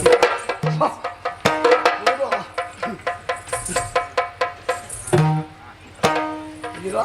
ಓ ಇದು ನನಗೆ ಆಶ್ಚರ್ಯ. ಯಾಕೆಂದ್ರೆ ಆ ಕಡೆ ಮನುಷ್ಯನಲ್ಲ ಈ ಕಡೆ ಪ್ರಾಣಿಯಲ್ಲ ಅಂತ ಆದಾಗೆ ತಲೆಯಲ್ಲಿ ಎರಡು ಎಂತದದು ಹೀಗೆ ಉಂಟು. ಅದು ನನ್ನನ್ನು ನೋಡಿ ಒಮ್ಮೆ ಅದರ ಕೈ ಕಾಲನ್ನು ಹೀಗೆ ಮಾಡ್ತದೆ, ಮುನ್ನುಗ್ಗುವುದಕ್ಕೆ ಪ್ರಯತ್ನ ಮಾಡ್ತದೆ. ಅದು ಏನು? ಅದು ನನ್ನ ವಾಹನ. ಆ! ನನ್ನ ವಾಹನ. ಇದು ವಾಹನ? ವಾಹನ ನಿನ್ನ ವಾಹನ? ಪ್ರಪಂಚದಲ್ಲಿ ಯಾವುದೇ ವೆಚ್ಚವಿಲ್ಲದೆ ಹಾ, ಕೊಂಡು ಹೋಗುವಂತ ವಾಹನ ಯಾರ್ದು ಕೇಳಿದ್ರೆ ಅದು ನನ್ನದು. ನಿನ್ನ ವಾಹನ? ಅದಕ್ಕೆ ಹೊಟ್ಟೆಗೆ ಕೊಟ್ರೆ ಆಯ್ತು. ಹಾಗಿದ್ರೆ ನನ್ನ ವಾಹನ ಎಲ್ಲಿ ಉಂಟು? ನಿನಗೆ ವಾಹನ ಆಗ್ಲಿಲ್ಲ, ನಿನ್ನ ಮಗು ಅಲ್ವಾ? ಈಗ ಸಣ್ಣವರಿಗೆ ವಾಹನ ಇಲ್ವಾ? ಸಣ್ಣವರು ಎಲ್ಲಿಯಾದ್ರೂ ವಾಹನ ಕೊಂಡು ಹೋದ್ರೆ ದೊಡ್ಡವರ ಮೇಲೆ ಅವರಿಗೆ ದಂಡ ವಿಧಿಸಲಾಗುವುದು. ಹೌದಾ? ಈಗ ನಮಗೆಲ್ಲ ವಾಹನ ಇಲ್ಲ. ಇಲ್ಲ ಇಲ್ಲ. ನಿನಗುಂಟಲ್ಲ, ನನಗೆ ಯಾರಂತ ಹೋದ್ರೆ ಏನು? ನನಗೆ ಒಮ್ಮೆ ವಾಹನ ಸಿಕ್ಕಿದ್ರೆ ಆಯ್ತು, ನಾನೊಮ್ಮೆ ಆ ವಾಹನದಲ್ಲಿ ಹೋಗ್ತಾನೆ. ಆಯ್ತದೆ. ನನ್ನ ವಾಹನವನ್ನು ನಾನೇ ಅಪರೂಪಕ್ಕೆ ಕೊಂಡು ಹೋಗುವುದು. ಹೇಗೆ? ನನ್ನ ವಾಹನವನ್ನು ನಾನೇ ಅಪರೂಪಕ್ಕೊಮ್ಮೆ ಕೊಂಡು ಹೋಗುವುದು. ನೀನು ಅಪರೂಪಕ್ಕಾದ್ರೂ ಕೊಂಡು ಹೋಗ್ತೀಯಾ? ಅಪರೂಪಕ್ಕೆ. ಹಾಗಿದ್ರೆ ಉಳಿದ ದಿವಸ ನೀನು ಹೋಗುದೇ? ಯಾರ್ಯಾರ ವಾಹನದಲ್ಲೇ ನಾನು ಹೋಗುವುದು. ಹೌದಾ? ನಿನ್ನ ವಾಹನ ಯಾರು ಮುಟ್ಲಿಕ್ಕಿಲ್ಲ, ಅದು ಹಾಳಾಗ್ತದೆ. ಅದರಲ್ಲಿ ಯಾರು ಹೋಗ್ಲಿಕ್ಕಿಲ್ಲ. ಹೋಗ್ಲಿಕ್ಕಿಲ್ಲ. ನೀನು ಯಾರದಲ್ಲಿ ಬೇಕಾದ್ರೂ ಹೋಗು. ಕೊಡುವುದಿಲ್ಲ, ನಾನೇ ಕೊಂಡು ಹೋಗುದಿಲ್ಲ, ಬೇರೆಯವರಿಗೆ ಕೊಟ್ಟೆ. ಅಲ್ಲ, ನೀನು ಯಾರದಲ್ಲಿ ಬೇಕಾದ್ರೂ ಹೋಗು. ಹೋಗ್ಬೋದು ಹೋಗ್ಬೋದು. ಅಲ್ಲ, ನಾವ್ಯಾರು ಮುಟ್ಲಿಕ್ಕಿಲ್ಲ. ದೇವರಲ್ವ ನಾನು. ಹೆಸರೇನು? ನಂದಿ. ಏನಂದಿ? ನಂದಿ. ಏನಂದಿ? ನಂದಿ ಅಂತ ಅಂದೆ. ನಂದಿ ಅಂತಲೇ ಹೆಸರು? ನಂದಿ. ಆ. ಒಳ್ಳೆ ಒಳ್ಳೆ. ನಂದಿ ಹಾಯ್ ಬೇಡ. ನಿನ್ನ ಕಂಬಕ್ಕೆ ಗುದ್ದು. ನಂದೀಶ ಜನ್ನಾಡಿ. ನಂದೀಶ ನಂದೀಶ. ಎಲ್ಲ ಒಂದು ರೀತಿ ಆದ್ರೆ ಇದೊಂದು ಬೇರೆ ಕೂಟದಲ್ಲಿ ಕಾಣ್ತದೆ. ಹೌದು, ಹ? ಊಟದಲ್ಲೇ ವಿಶೇಷ. ಇದೊಂದು ವಿಚಿತ್ರ. ಪರಶಿವನೇ! ಓ ಆಶ್ಚರ್ಯ. ಅವನನ್ನು ಕಾಣುವಾಗ ದೊಡ್ಡ ಹೊಟ್ಟೆ, ಇಷ್ಟೇ ಉದ್ದವನ ಕೈ ಕಾಲುಗಳೆಲ್ಲ, ಬೆರಳೆಲ್ಲ ಗಿಡ್ಡ ಗಿಡ್ಡ ಗಿಡ್ಡ, ಗಿಡ್ಡ ಬೆರಳು, ಗಿಡ್ಡ ಕಾಲು, ದೊಡ್ಡ ಹೊಟ್ಟೆ, ಇಷ್ಟು ಹಾಗಲ ಕಿವಿ, ಇಷ್ಟು ಉದ್ದ ಮೂಗು. ಇವ ಯಾರು? ಅವ ನನ್ನ ಮಗ. ಥು! ಎಂತದ್ದು? ಎಷ್ಟು ಜನ ನಿನಗೆ ಮಗ? ಅವನ ಹುಟ್ಟಿಗೂ ಒಂದು ಕತೆ ಉಂಟು. ಇವನು ಕಥೆಯಲ್ಲೇ ಹುಟ್ಟಿದ್ದು? ಹಾ. ಹೌದಾ? ಹೌದಪ್ಪ. ಏನು? ಒಂದು ದಿನ ಪಾರ್ವತಿಯು ಸ್ನಾನಗೃಹಕ್ಕೆ ಹೋಗುವಾಗ ಹಾ. ನಾನಲ್ಲಿ ಇರ್ಲಿಲ್ಲ. ಸರಿ. ಶರೀರದ ಬೆವರನ್ನೆಲ್ಲ ತೆಗೆದು ಹಾ. ಅದರಿಂದೊಂದು ಮೂರ್ತಿಯನ್ನು ಮಾಡಿ, ಆ ಮಣ್ಣಿನಲ್ಲಿ ಮೂರ್ತಿಯನ್ನು ಮಾಡಿ. ಎಲ್ಲಿಂದ? ಶರೀರದ ಬೆವರಿನಲ್ಲಿ ಬಂದ ಮಣ್ಣಿನಿಂದ ಮಾಡಿದ ಮೂರ್ತಿ. ಹಾಗಾದ್ರೆ ಅವಳು ಸ್ನಾನ ಮಾಡಿದ ದಿವಸ ಎಷ್ಟಾಗಿಲ್ಲ? ಅಲ್ಲಲ್ಲ, ನಾನು ಭಸ್ಮ ಬಳಿಯುತ್ತೇನಲ್ಲ, ಹಾ. ಆ ಭಸ್ಮವೆಲ್ಲ ಅವಳ ಮೈ ಮೇಲೆ ಹಾರ್ತದೆ. ಹಾ. ಹಾಗೆ ಹಾ. ಅದರಿಂದ ಮಾಡಿದ ಮೂರ್ತಿಗೆ ಹಾ. ಜೀವದಾನವನ್ನು ಮಾಡಿ ಸ್ನಾನಗೃಹದ ಬಾಗಿಲಲ್ಲಿ ನಿಲ್ಲಿಸಿದ್ರು. ಹಾ. ಯಾರು ಬಂದ್ರು ಒಳಪ್ರವೇಶ ಇಲ್ಲ, ತಡೀಬೇಕು. ನಾನು ಬಂದನು. ಹಾ. ನಾನು ಯಾರು ಅಂತ ಗೊತ್ತಿಲ್ಲದೆ ನನ್ನನ್ನು ತಡೆದ. ಹಾ. ತಡೆದಾಗ ಸಿಟ್ಟು ಬಂತು ನನಗೆ. ಹಿಡಿದಂತ ಆಯುಧದಿಂದ ಆ ಶಿಶುವಿನ ಶಿರವನ್ನು ಛೇದಿಸಿದೆ. ಹಾ. ಆಗ ಸ್ನಾನಗೃಹದಿಂದ ಹೊರಬಂದು ಹಾ. ನನ್ನ ಮಗುವನ್ನು ಕೊಂದ ಕಾರಣ ನನಗೆ ಬೇಸರವಾಗಿದೆ, ಮಗುವನ್ನು ಬದುಕಿಸಿಕೊಡಿ ಹಾ. ಹೀಗೆ ಕೇಳಿದಾಗ ಹಾ. ಅದು ಆಮೇಲೆ ನನಗೆ ಕತೆ ಗೊತ್ತಾಯ್ತು. ಏನು? ಜೀವದಾನ ಮಾಡೋಣ ಅಂತ ಯೋಚಿಸಿದ್ರೆ ಎಲ್ಲಿ ನೋಡಿದ್ರು ಶಿರವಿಲ್ಲ. ಹಾ. ಹಾಗಿದ್ರೆ ಏನು ಮಾಡೋಣ? ಏನು? ನನ್ನ ಗಣಗಳನ್ನು ಕರೆದು ಹೇಳಿದೆ, ಹಾ. ಯಾರು ಉತ್ತರಕ್ಕೆ ತಲೆ ಹಾಕಿ ಮಲಗಿದ್ದಾರೋ ಅಂತವರ ತಲೆಯನ್ನು ಕಡಿದು ತನ್ನಿ. ಹಾ. ಹುಡುಕಿ ಹೊರಟಂತಹ ಗಣಗಳಿಗೆ ಸಿಕ್ಕಿದ್ದು ಉತ್ತರಕ್ಕೆ ತಲೆ ಹಾಕಿ ಮಲಗಿದಂತಹ ಆನೆ. ಹಾ. ಆನೆಯ ತಲೆಯನ್ನು ಕತ್ತರಿಸಿ ತಂದ್ರು. ಹಾ. ಅದನ್ನು ಇದಕ್ಕೆ ಜೋಡಿಸಿದೆ. ಹಾ. ಮೊದಲಿಗೆ ಮಾನವ, ಹಾ. ನೀವು ತಲೆಯನ್ನು ಕತ್ತರಿಸಿದ ಮೇಲೆ ಆನೆಯ ಶಿರ ಯಾವ ದಿಕ್ಕಿಗೆ ತಲೆ ಹಾಕಿದ್ದು? ಉತ್ತರಕ್ಕೆ. ತಲೆ ಹಾಕಿದ ಕಾರಣ ಅದರ ಶಿರವನ್ನು ಕತ್ತರಿಸಿದ್ದು, ಇಲ್ಲಿಗೆ ಜೋಡಿಸಿದ್ದು. ಹಾಗಿದ್ರೆ ಹಾ. ಉತ್ತರಕ್ಕೆ ಯಾರು ತಲೆ ಹಾಕಿ ಮಲಗಬಾರ್ದು. ಮಲಗಬಾರ್ದು. ಮಲಗಿದ್ರೆ ಏನಾಗ್ತದೆ? ಆಯುಷ್ಯ ಕಡಿಮೆ ಆಗ್ತದೆ. ಯಾರಾದ್ರೂ ಈಗ ಅನಿವಾರ್ಯತೆ ಇದ್ರೆ ತಲೆ ಕಡಿದುಕೊಂಡು ಹೋಗ್ತಾರೆ, ಜಾಗ್ರತೆ ಅಲ್ವಾ? ಆಮೇಲೆ ಇಲ್ಲಿಗೆ ಜೋಡಿಸಲ್ಪಟ್ಟ. ಅವನಿಗೆ ಗಣಪತಿ ಅಂತ ಹೆಸರು. ಇವನಿಗ ಗಣೇಶ, ಗಣೇಶ, ಲಂಬೋದರ, ಲಂಬೋದರ ಅವನಿಗೆ ಹೆಸರು. ಇವನ ತುಂಬಾ ಹೆಸರುಂಟು ಅವನಿಗೆ. ಹೌದಾ? ಎಲ್ಲ ಗೊತ್ತಾಗುದಿಲ್ಲ. ಅವನಿಗೆ ಹೆಸರುಂಟು, ಅವನಿಗೆ ಗೊತ್ತುಂಟ? ಅವನಿಗೇ ಗೊತ್ತುಂಟು. ಗೊತ್ತುಂಟ? ತುಂಬಾ ಹೆಸರುಂಟು. ಉಳಿದವರಿಗೆ ಉಳಿದವರಿಗೆ ಗೊತ್ತಿಲ್ಲ. ಮಾತಾಡಿಸಲ ಒಳ್ಳೆ ಸ್ವಭಾವ. ಮಾತನಾಡಿಸಿದ್ರೆ ಮಾತ್ರ ಅವನು ನಿಲ್ಲಿಸುವುದಿಲ್ಲ. ಹೌದಾ? ಅದಕ್ಕೆ ನಾವು ಒಂದು ವಾಕ್ಯದಲ್ಲಿ ಕೇಳು. ಅಲ್ವಾ? ಗಣಪಣ್ಣ ತಮ್ಮ ನಮಸ್ಕಾರ. ನಮಸ್ಕಾರ. ಸಾಕು. ಅದಲ್ಲ, ನಿನ್ನ ಸೃಷ್ಟಿಗೂ ಹಾ, ಕಾರಣವನಿ ಅಂದು ನನ್ನ ಸೃಷ್ಟಿಗೆ ಅದೇ ನನ್ನನ್ನು ನೋಡಿ ಆವಾಗದಿಂದ ನಗುತ್ತಾ ಇದ್ದಾನವ. ವಾತ್ಸಲ್ಯದಿಂದ ನೋಡುವುದು. ಒಂದು ಮುಗುಳ್ನಾಗೆ ಏನೋ ಒಂದು ರೀತಿಯ ವಾತ್ಸಲ್ಯ. ಯಾಕೆ ನನ್ನನ್ನು ಅಣಕಿಸುವುದು ಅಂತ ಭಾವಿಸಿದ್ದು ನಾನು. ಅಲ್ಲಲ್ಲ, ಹಾ, ತಪ್ಪಲಿಗೆ ಹೋದಂತಹ ಆತ ಹಾ, ಭಸ್ಮದ ರಾಶಿಯನ್ನು ಕಂಡು ಹಾ, ಅದರಲ್ಲೊಂದು ಮೂರ್ತಿಯನ್ನು ಮಾಡಿ ಹಾ, ಆ ಬೊಂಬೆಯನ್ನು ನನಗೆ ತಂದೊಪ್ಪಿಸಿದ್ರು. ಹೌದಾ? ಜೀವದಾನ ಮಾಡಬೇಕು ಅಂತ ಬೇಡಿಕೊಂಡು ಹೋ ಹೋ. ಆಗ ನಾನು ಜೀವದಾನ ಮಾಡಿದೆ. ಹಾ. ಅವ ಮಾಡಿದ ಮೂರ್ತಿ, ಹಾ, ಜೀವ ಕೊಟ್ಟವ ನಾನು. ಹಾ. ನಾನು ನಿನಗೆ ಅಪ್ಪ, ಹಾ, ಅವ ನಿನಗೆ ಅಣ್ಣ. ಆ ಮೂರ್ತಿಯ ನವ ಮಾಡಿದ್ರು, ಜೀವ ಕೊಟ್ಟವ ನೀನು. ಆದ ಕಾರಣ ಇವರಿಗೆಲ್ಲರಿಗೆ ಮಾತ್ರ ಅಲ್ಲ, ನನಗೂ ನೀನಪ್ಪ. ಅಪ್ಪ. ಅದಕ್ಕೆ ಅವಾಗ ಹೇಳಿದ್ದು ಕೋಪಿಸದಿರು ಬಾಲ ಅಲ್ವಾ? ನೀನು ನನ್ನ ಅಪ್ಪ, ಇವರೆಲ್ಲ ನಿನ್ನ ಮಕ್ಕಳು, ನನ್ನ ಅಣ್ಣಂದಿರು. ಅದಲ್ಲ, ನಾನು ಆವಾಗದಿಂದ ಗಮನಿಸ್ತಾ ಇದ್ದೇನೆ. ಅದೊಂದು ಒಂದೇ ಉಂಟು. ಅದೆಂತದ್ದು ಅದು ಹಾ, ಅವರು ಯಾರು? ಅವರು ಯಾರು? ಅವಳು ನನ್ನ ಹೆಂಡತಿ. ಹಾಗಿದ್ರೆ ನನ್ನ ಹೆಂಡತಿಯಲ್ಲಿ ನೀನು ಮಗುವಿಗೆ ಹೆಂಡತಿ ಇಲ್ಲ. ಯಾರು ಹೇಳಿದ್ದು ಮಗುವಿಗೆ ಹೆಂಡತಿಲ್ವ? ಮಗುವಿಗೆ ಹೆಂಡತಿ ಇಲ್ಲ. ನಿನಗೆ ಮಾತ್ರ ಹೆಂಡತಿಯ? ಮತ್ತೆ ಅದೇ. ಪ್ರಬುದ್ಧರಾದವರಿಗೆ ಮಾತ್ರ ಹೆಂಡತಿ. ಅಂದ್ರೆ ಅದಕ್ಕೊಂದು ಪ್ರಾಯ ಅಂತ ಉಂಟು. ಹೌದಾ? ನೀನು ಮುದುಕನ ಈಗ? ನಾನು ಮುದುಕ ಅಲ್ಲ, ಪ್ರಾಯ ಪ್ರಬುದ್ಧ, ಸ್ವಂತಕಾರಿ. ಸ್ವಂತಕಾರಿ ಯಾರು ನೀನು? ನೀನು ನಾವೆಲ್ಲ ಮಕ್ಕಳು, ನೀವು ಮಗು. ಸ್ವಂತಕಾರಿಗಳಾಗುವಾಗ ನಿಮಗೂ ಹೆಂಡತಿ ಬರ್ತದೆ. ಹೌದಾ? ಹೆಸರು ಪಾರ್ವತಿ, ಪಾರ್ವತಮ್ಮ. ಪಾರ್ವತಮ್ಮ. ಮಾತಾಡಿಸಬಲ್ಲ? ಮಾತಾಡಿ. ಒಳ್ಳೆ ಪಾರ್ವತಮ್ಮ, ಚಂದ, ವಂದಿಸಿಕೊಂಡಿದ್ದೇನೆ. ಶುಭವಾಗ್ಲಿ. ಅವರ ಹಣೆ ತಿಲಕ ಏನು ಅಷ್ಟು ಸಣ್ಣದು? ಅದು ಅವಳ ದೇಹದ ಸ್ಥಿತಿಯು ಸಪೂರವಾಗಿದೆ, ಅದರಿಂದ ಸಣ್ಣದು. ಹಾಗಿದ್ರೆ ಅವಳು ಅಪ್ಪ ಅಲ್ಲ, ನೀನಪ್ಪ. ಅವಳಮ್ಮ. ಇವರೆಲ್ಲ ಅಣ್ಣಂದಿರು. ನಾನು ಮಗ. ನಿಮಗೆ ಒಬ್ಬೊಬ್ಬರಿಗೆ ಹೇಳಿ ತೀರಿಸಲಾಗದಷ್ಟು ಹೆಸರುಂಟು. ಹೌದಾ? ನಿಮಗೆಲ್ಲ ಇಷ್ಟು ಹೆಸರಿರುವಾಗ, ನಿನ್ನ ಮಗ ನಾನಾಗಿರುವಾಗ ನನ್ನನ್ನು ಗುರುತಿಸುವುದಕ್ಕೆ ಒಂದು ಹೆಸರು ಬೇಡ ನನಗೆ. ಹೆಸರು ಕಂಡದ ನಂದಿ ಕೊಂಡಾಡಿದ ನೆರೆ ಭಳ್ ಎಲ್ಲುತ್ತಲೇ ಕೇಳಿ ಕಂಡ ಬರಸು ಮುದಗೊಂಡ ನೀತನು ಬಂಡಾದುರ ನಿಲ್ಲುತ್ತಲೇ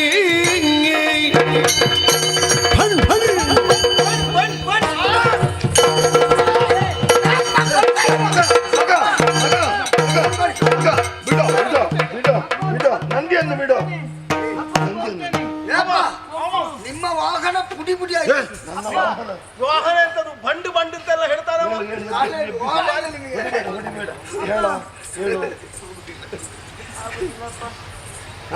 ಅಪ್ಪ, ಒಂದು ವಿಷಯದಲ್ಲಿ ಸರಿ, ನಿಮ್ಮ ವಾಹನ ಪುಡಿ ಪುಡಿ ಆದ್ರೂ ನಿಮಗೆ ಬೇಸರ ಇಲ್ಲ. ಯಾಕೆ? ಕೊಂಡು ಹೋಗುದಿಲ್ಲ. ನೀವು ಕೊಂಡು ಹೋಗುದಿಲ್ಲಲ್ಲ? ಕೊಂಡು ಹೋಗದಿದ್ರು ವಾಹನ ಸರಿ ಬೇಕು ಮಗು. ಮತ್ತೆ ನೀವೆಂತದ್ದು ತಡೆಯುವುದಿಲ್ಲ? ಅದಕ್ಕೆ ತಡೆದಿದ್ದೇನಲ್ಲ. ಅವ ನನ್ನ ಅಣ್ಣ, ನನ್ನ ಸೃಷ್ಟಿಗೆ ಕಾರಣಕರ್ತನಾದವ. ಕೊಳ್ತಿದ್ದಲ್ಲ ಈಗ ಅದನ್ನು. ಅವ ಬಂಡು ಹೇಳ್ತಾರೆ. ಅವ ಬಂಡು ಅಂದದ್ದು ಏನು? ಯಾವ ಅರ್ಥ ಕಲ್ಪಿಸಿದೆ ನೀನು? ಅವ ಬಂಡು ಅಂತ ಹೇಳಿದ್ರೆ ಏನು ಪ್ರಯೋಜನ ಇಲ್ಲದವ ಅಂತ ಹೇಳಿದಾಗ ಈ ಪ್ರಯೋಜನ ಇಲ್ಲದಕ್ಕೆ ಬಂಡು ಅಂತ ಹೇಳು. ಮತ್ತೆಂತದ್ದು? ಬಂಡ್ ವ್ಯತ್ಯಾಸ ನೋಡು. ಅರ್ಥ ಆಯ್ತಾ? ಬಂಡು ಹೀಗಲ್ಲ, ಬಂಡ್ ಹೀಗೆ. ಎರಡಕ್ಕೂ ವ್ಯತ್ಯಾಸ, ಅರ್ಥ ಬೇರೆ. ನೀವೇ ಹೇಳಿದ್ದಕ್ಕಾಗಿ ಒಪ್ಪಿದೆ ಅಪ್ಪ. ನಾನು ಹೇಳಿದ್ರೆ ಎಲ್ಲ ಒಪ್ಪಿಕೊಳ್ಳಬೇಕು. ಸಂತೋಷ. ನಿಮಗೆ ಅರ್ಥ ಆಯ್ತಾ? ಅವ ಹೇಳಿದ್ದು ಏನು ಅಂತ ಉಳಿದವರು ಹೇಳಿದ್ರು, ನೀವೇ ಹೇಳಿದ್ರೆಲ್ಲ ಒಪ್ಪಿಕೊಂಡೆ. ಬೇರೆಯವ್ರಾದ್ರೆ ಚರ್ಚೆ ಇತ್ತು ಈಗ. ಅವ ಹೇಳ್ತಾನೆ ಮೂಲದಲ್ಲಿಲ್ಲ ಅಂತ. ಮೂಲ ನೋಡಿದ್ದೇನೆ, ಮೂಲದಲ್ಲಿಲ್ಲ. ಅದು ವಾದಕ್ಕೆ.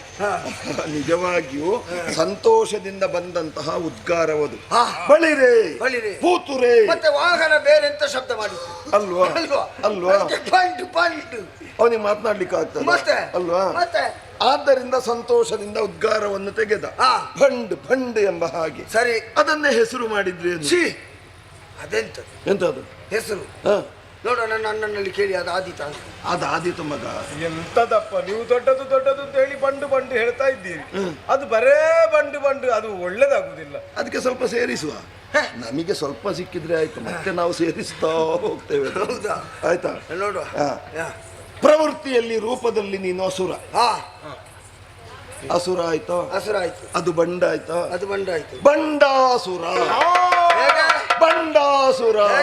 ಬಂಡಾಸುರ. ನೋಡಿ ನನಗೆ ಬಂಡಾಸುರ ಅಂತ ಹೆಸರು ಇರಿಸಿದ್ದಿ. ಇವರೆಲ್ಲ ಇಲ್ಲಿ ಇದ್ದುಕೊಂಡು ಏನ್ ಮಾಡ್ತಾ ಇದ್ದಾರೆ ಇವರು? ಅವರಿಗೆ ಅವರದ್ದಾದ ಉದ್ಯೋಗ ಉಂಟು. ಒಬ್ಬೊಬ್ಬರಿಗೆ ಭಕ್ತರನ್ನು ಉದ್ಧರಿಸುವುದೇ ಅವರ ಉದ್ಯೋಗ. ಎಲ್ಲರಿಗೂ ಉದ್ಯೋಗ ಉಂಟಲ್ಲ? ಎಲ್ಲರಿಗುಂಟು. ಈಗ ನಾನಿಲ್ಲಿಗೆ ಬಂದವ, ಈಗ ನೀವು ಅಪ್ಪ ಅಂತ ಗೊತ್ತಾದ್ದು.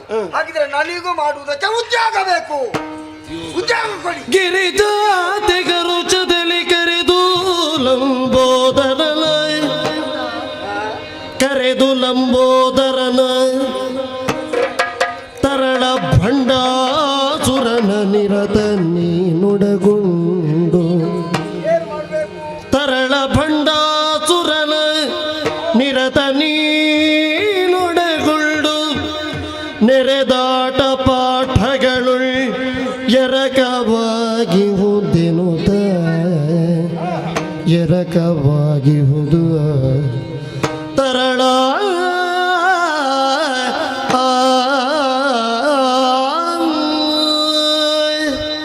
ಕಂದ, ಈಗ ಆತನಿಗೆ ಉದ್ಯೋಗ ಬೇಕು ಅಂತ ಆತ ಕೇಳ್ತಾ ಇದ್ದ.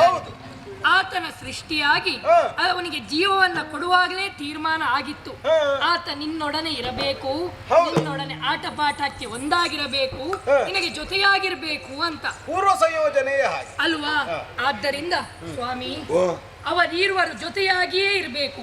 ಆತನಿಗೆ ಉದ್ಯೋಗ ಗಣಪನ ಜೊತೆಯಲ್ಲಿ ಆಟವನ್ನ ಆಡುವುದು, ಊಟವನ್ನ ಮಾಡುವುದು ಎಲ್ಲವೂ ಒಂದಾಗಿರುವುದು. ಆದಿತ್ತಲ್ಲ, ಅವಳು ಹೇಳ್ತಾಳೆ ನೀನು ಆಟಕ್ಕೆ ಅಗತ್ಯ ಬೇಕು ಅಂತ.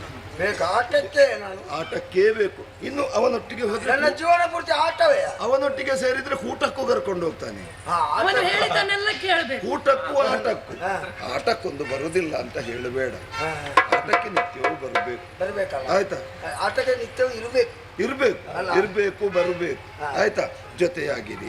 ಈಗ ನನಗೆ ಹೇಳಿ ನೀವಿರ್ತೀರ ಆಟಕ್ಕೆ? ನಾನೆಲ್ಲಿ ಹೋಗ್ತೇನೆ ಮತ್ತೆ ನೀವೀಗ ಎಲ್ಲಿಗೆ ಹೊರಟದ್ದು? ನಮಗೆ ಉದ್ಯೋಗ ಇಲ್ವಾ? ನೀವು ಆಟಕ್ಕೆ ಇಲ್ವಾ? ಆಟಕ್ಕಿದ್ದೆ, ಉದ್ಯೋಗದಲ್ಲಿ ಆಟ.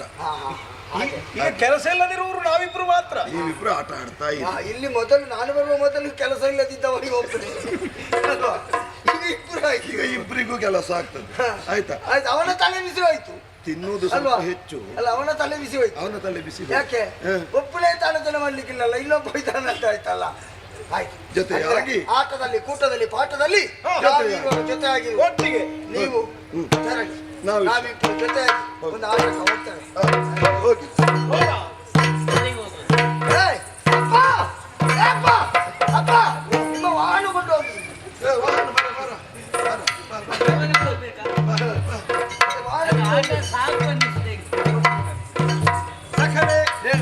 ನೋಡಿದ್ಯಾ, ಅಪ್ಪನೇ ಹೇಳಿದ್ದಾರೆ ನನ್ನ ಜೊತೆ ಆಗಿ ನೀನಿರ್ಬೇಕು ಅಂತ. ಆದ್ರೆ ಇಲ್ಲಿ ನೋಡ್ಲಿಕ್ಕೆ ತುಂಬಾ ಉಂಟು.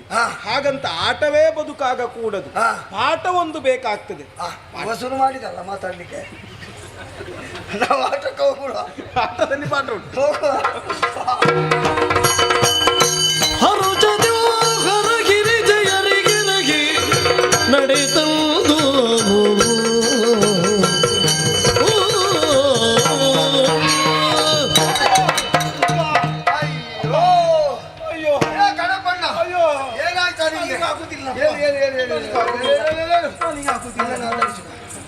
ಅಲ್ಲ, ನಿನ್ನನ್ನೆಲ್ಲ ನಂಬಿ ಆಟ ಅಲ್ವಾ? ನಾನು ಇಷ್ಟು ವೇಗವಾಗಿ ಬರ್ತಾ ಇದ್ರೆ ನೀನು ಬಂದು ಇಲ್ಲಿ ಎಡವಿ ಬಿದ್ದಾಗೆ ಬಿದ್ದಿದ್ಯಲ್ಲ, ಏನಾಯ್ತಾ ನಿನಗೆ? ನಾವು ಆಟಕ್ಕೆ ಹೋಗ್ಬೇಡುವ? ನಿನ್ನಷ್ಟು ಚೈತನ್ಯ ನಮ್ಮಲ್ಲಿ ಬೇಕಲ್ಲ. ಯಾರು ಹೇಳಿದ್ದು? ನಿನ್ನ ಹಿಂದೆ ಚೈತನ್ಯ ಇರುವುದು. ನನ್ನ ಹಿಂದೆ ಚೈತನ್ಯ ಇರುವುದು ಮಾತ್ರ, ಮತ್ತೆ ಆ ಚೈತನ್ಯದ ಪ್ರಭಾವ ಎಲ್ಲ ಇರುವುದು ನಿನ್ನ ಮೇಲೆ. ಯಾಕೆ? ನೀನು ಓಡ್ತಾ ಇದ್ದಿ ಪುಣ್ಯಾತ್ಮ, ಕುದುರೆ ಓಡಿದ ಹಾಗೆ ಓಡ್ತಿ. ನಾನು ವೇಗವಾಗಿ ಹೋಗುವಾಗ ನಿನಗೆ ಈ ದೇಹವನ್ನು ಹೊತ್ತುಕೊಂಡು ವೇಗವಾಗಿ ಬರುವುದಕ್ಕೆ ಕಷ್ಟ ಸಾಧ್ಯ. ಇನ್ನು ಸಾಧ್ಯ ಇಲ್ಲಪ್ಪ. ಮತ್ತೆ ಯಾಕೆ ಅಷ್ಟು ತಿನ್ನುದು? ಒಂದು ಸ್ವಲ್ಪ ಕಡಿಮೆ ಮಾಡಿ. ಇನ್ನಾದ್ರು ಏನ್ ಮಾಡುವ? ನಾನು ಲಂಬೋದರ. ನಿನ್ನ ಹೆಸರಿಗೆ ತಕ್ಕಂತೆ. ಹೌದು. ಈಗ ನಿನಗೆ ನಡೆಯುವುದಕ್ಕಾಗುದಿಲ್ಲ, ಆಯಾಸ. ನಾನು ದಾರಿ ತೋರಿಸ್ತೇನೆ, ಯೋಚನೆ ಮಾಡಬೇಡ. ಈ ಬಂಡೆ ಕಲ್ಲಿನ ಮೇಲೆ ನಿನ್ನನ್ನು ಕುಳ್ಳಿರಿಸಿದೆ. ನೀನು ಸ್ವಲ್ಪ ಹೊತ್ತು ಇಲ್ಲೇ ಕೂತುಕ. ನಾನು ಇಲ್ಲೇ ಹೀಗೆ ಸಂಚರಿಸಿ ಇಲ್ಲಿ ಏನಾದ್ರೂ ವಿಶೇಷ ಇದ್ರೆ ಮಾತ್ರ ಅಲ್ಲ, ನನಗೇನಾದ್ರೂ ಗೊಂದಲ ಎನ್ನುವುದು ಕಂಡ್ರೆ ಆ ಕಾಲಕ್ಕೆ ಬಂದು ನಿನ್ನನ್ನು ಪ್ರಶ್ನಿಸ್ತೇನೆ. ಸಂಶಯಕ್ಕೆ ಉತ್ತರ ನಾನು ಕೊಡ್ತೇನೆ. ದೂರದಲ್ಲಿ ಇರ್ತೇನೆ. ಹೌದಲ್ಲ? ಕೂತುಕ. ಸರಿ ಸರಿ. ಅರ್ತಿಯುಳವರಗಳು ತ್ರಿದಜರ ಮುದ್ದು ಪ್ರದೋಷದುಳು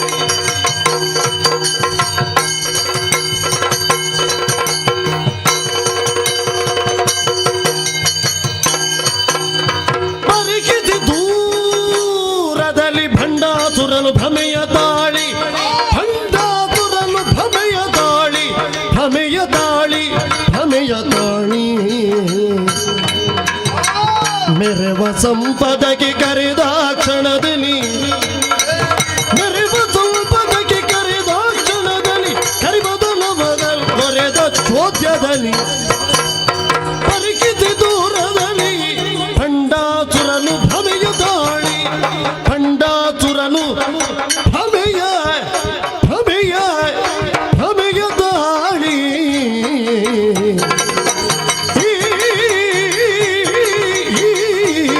ಪರಿಕಿತಿ ದೂರದಲ್ಲಿ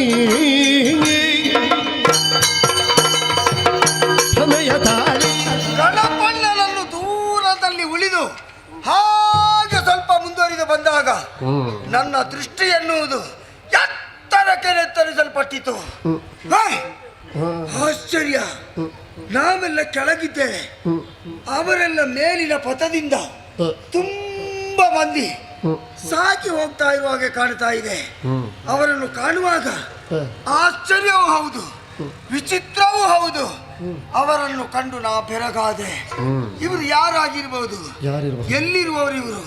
ಇವರು ಎಲ್ಲಿಗೆ ಹೋಗುವುದು? ದೊಡ್ಡ ಸಮಸ್ಯೆ ಆಯ್ತಲ್ಲ. ಗಣಪಣ್ಣನನ್ನು ಇಲ್ಲಿಲ್ಲ, ಇದ್ರೆ ಕೇಳ್ಬೋದಿತ್ತು. ಇಲ್ಲಿಲ್ಲದಿದ್ರೆ ಅಲ್ಲಿ ತಾನಲ್ಲ, ನೋಡು ಅವನಲ್ಲಿ ಕೇಳುವಂತೆ. ಯಾರೈ ಗಣನಾಥ ಮಿತ್ರನೆ ಭೂರಿ ಭಾಗ್ಯ ಭರಿತ ಮಿತ್ರನೆ ಭೂರಿ ಭಾಗ್ಯ ಭರಿತ ಮಿತ್ರನೇ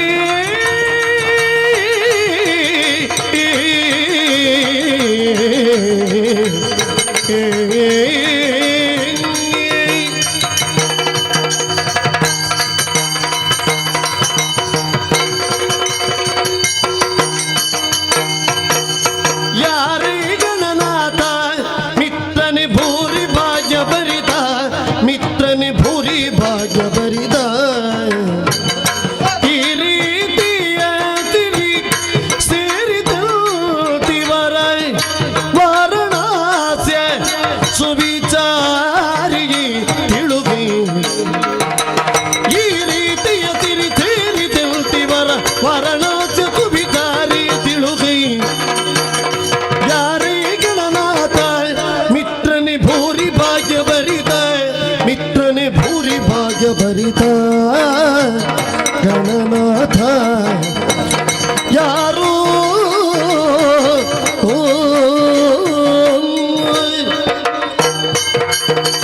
ಯಾರೇ ಗಣನಾಥ ಗಣನಾಥ, ನಿನ್ನನ್ನು ಉಳಿದು ನಾ ಹೀಗೆ ತಿರುಗಾಡ್ತಾ ಹೋಗ್ತಾ ಇದ್ದಂತೆ ಪ್ರಕೃತಿಯ ಸೌಂದರ್ಯವನ್ನು ಸವಿತಾ ಇದ್ದೆ. ಪಕ್ಕನೆ ನನ್ನ ದೃಷ್ಟಿ ಎನ್ನುವುದು ಮೇಲ್ದಿಕ್ಕಿಗೆ ಸೆಳೆಯಲ್ಪಟ್ಟಿತ್ತು. ಆ ಕಡೆಗೆ ನೋಡಿದಾಗ ಏ ಗಣಪಣ್ಣ, ಇಲ್ವಾ ಇಲ್ವಾ ಇಲ್ವಾ, ಓ ಅಲ್ಲಿ ನೋಡು, ಮೇಲಿನ ಪಥದಿಂದ ಕೆಲವಷ್ಟು ಮಂದಿಗಳು ಸಾಕಿ ಹೋಗ್ತಾ ಇದ್ದಾರೆ. ಅವರನ್ನು ಕಾಣುವಾಗ ನನಗೆ ಆಶ್ಚರ್ಯವಾದದ್ದು ಯಾಕೆ ಗೊತ್ತಾ? ಸಿರಿತನದ ಮೇಲ್ಮೈಯಲ್ಲಿ ಅವರೆಲ್ಲ ಬಾಳಿ ಬದುಕುತ್ತಾ ಇದ್ದಾರೆ ಎನ್ನುವುದಕ್ಕೆ ಅವರನ್ನು ಕಂಡಾಗಲೇ ಅರ್ಥವಾಗ್ತದೆ. ಐಶ್ವರ್ಯದಿಂದ ಮೆರೆಯುತ್ತಾ ಇದ್ದಾರೆ. ಅಷ್ಟು ಐಶ್ವರ್ಯ ಎನ್ನುವುದು ಅವರನ್ನು ಒಡಗೂಡಿಕೊಂಡಿದೆ ಎನ್ನುವುದು ಸ್ಪಷ್ಟವಾಯಿತು. ಆದ ಕಾರಣ ಮನದಲ್ಲಿ ಒಂದು ರೀತಿಯ ಗೊಂದಲ. ಇಲ್ಲಿ ನಾವೆಲ್ಲ ಹೀಗಿದ್ದೇವೆ, ಅವರೆಲ್ಲ ಹಾಗಿದ್ದಾರೆ. ಅವರು ಯಾರು? ಅವರು ಎಲ್ಲಿಗೆ ಹೋಗುವುದು? ಅವರು ಎಲ್ಲಿಂದ ಬರುವುದು? ಅವರು ಇರುವುದು ಎಲ್ಲಿ? ಈ ರೀತಿಯ ಸಿರಿತನ ಅವರಿಗೆ ಎಲ್ಲಿಂದ ಪ್ರಾಪ್ತಿಯಾಯಿತು? ಈ ನನ್ನ ಸಮಸ್ಯೆಗೆ ಲಾಲಿಪುದಿನ್ನ ಸಗ ಲಾಲಿಪುದಿನ್ನ ಸಗ ಈ ಜಗದಿ ಮೇಲೆ ನಿತಿ ಕನಕ ಸಖನೇ ಲಾಲಿಸು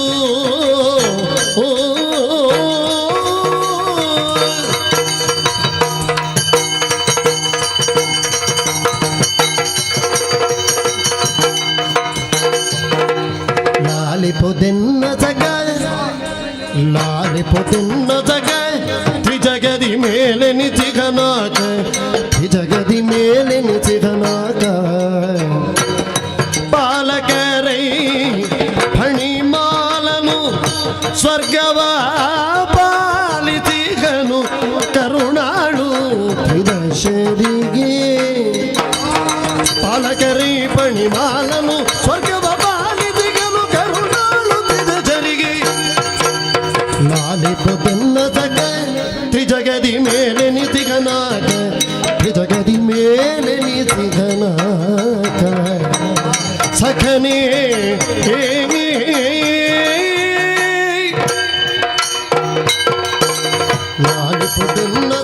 ಖಂಡಾಸುರ, ನಿನ್ನ ಬೆಳವಣಿಗೆಯ ದಾರಿಯನ್ನು ಕಾಣುವಾಗಲೇ ನನಗೆ ಸಂತೋಷವಾಗುತ್ತಾ ಉಂಟು. ಹೌದೇ? ಪ್ರಗತಿಶೀಲ ಮನೋಭಾವವಾದ್ರೆ ಭೂಮಿಯನ್ನು ನೋಡ್ತಾ ಇದ್ದೆ, ಆದ್ರೆ ಪುರೋಗತಿಯ ಲಕ್ಷ್ಯವನ್ನು ಹೊಂದಿದ ಕಾರಣ ಊರ್ಧ್ವವನ್ನು ನೋಡುತ್ತಾ ಸಾಗಿ ಹೋಗುತ್ತಿರುವವರ ಬಗೆಗಾಗಿ ಜಿಜ್ಞಾಸುವಾಗಿ ಕೇಳುತ್ತಾ ಇದ್ದೀಯ. ಹೌದು. ಅವರು ನಿಜವಾಗಿಯೂ ಅಸಾಮಾನ್ಯ ವ್ಯಕ್ತಿತ್ವವನ್ನೇ ಹೊಂದಿದವರು. ಯಾರವರು? ಅಂದ್ರೆ ಅವರು ದೇವತೆಗಳು. ದೇವತೆಗಳು? ಹೌದು. ಹಾ ಹಾ. ಅಂದ್ರೆ ಮೊದಲು ಅವರು ನಿನ್ನ ಹಾಗೆ ಸಾಮಾನ್ಯರಾಗಿದ್ರು. ಹೌದೇ? ನಿನಗಾದ್ರೂ ಪರಮೇಶ್ವರನ ಮಗ ಅಂತ ಉಂಟು. ಆದ್ರೆ ಅದರಲ್ಲಿ ಪ್ರಧಾನ ಸ್ಥಾನೀಯನಾಗಿ ಮುಂದೆ ಹೋಗುತ್ತಾ ಇರುವನು ಪುರಂದರ ನಾಮಕನು. ಭೂತಲದಲ್ಲಿ ಹುಟ್ಟಿಕೊಂಡವನು. ಹುಟ್ಟಿ ಒಂದು ಕಾಲಕ್ಕೆ ನಮ್ಮಪ್ಪನನ್ನು ಅರ್ಚಿಸಿ ಆರಾಧಿಸಿ ಮೆಚ್ಚಿಸಿದ ಪರಿಣಾಮವಾಗಿ ಇವತ್ತವನ ಅಷ್ಟ ಐಶ್ವರ್ಯ ಅನ್ನುವುದು ಮೆರೆಯುತ್ತಾ ಉಂಟು.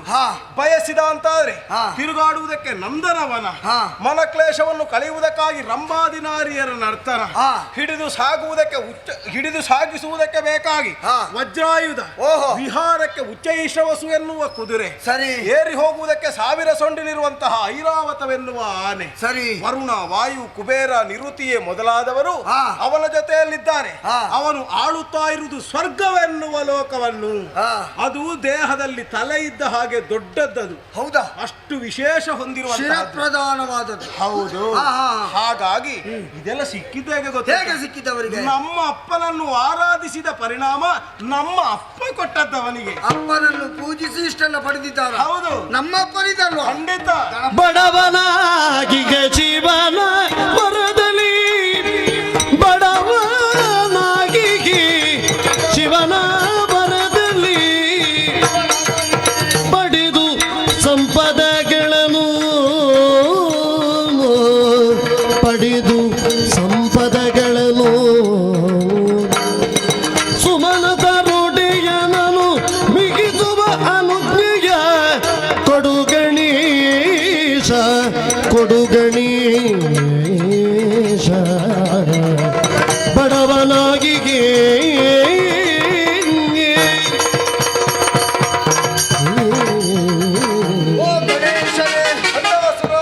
ಈಗ ನಿನ್ನ ಮಾತನ್ನು ಕೇಳಿದ ಮೇಲೆ ಅರ್ಥ ಆಯಿತು. ಏನಪ್ಪ? ನಾನು ಬಡವನಾಗಿಯೇ ಉಳಿದಿದ್ದೇನೆ ಎಂಬುದಾಗಿ.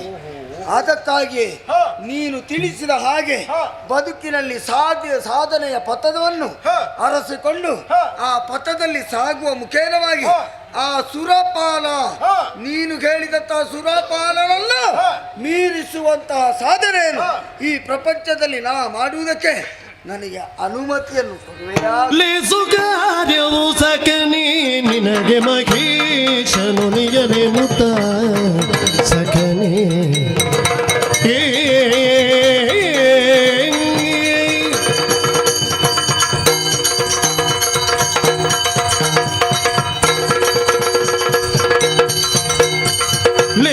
ಲೇಸುಗಾರ್ಯವು ಸಕನಿ ನಿನಗೆ ಮಹೇಶನು ನಿಯನೆ ಮುತ್ತ ಹರಸುತ್ತ ತೋಷದಲ್ಲಿ ಕಳುಹಿಸಿದನ ವಿಘ್ನೇಶನವನಾಗ, ತೋಷದಲ್ಲಿ ಕಳುಹಿಸಿದನ ವಿಘ್ನೇಶನವನ. ಲೇಸು ಕಾರ್ಯವು ಸಕನಿ ನಿನಗೆ ಮಗೇಶನೊಲಿಗೆಲೆನುತ್ತ ಹರಸುತ್ತ ಸಖನೇ.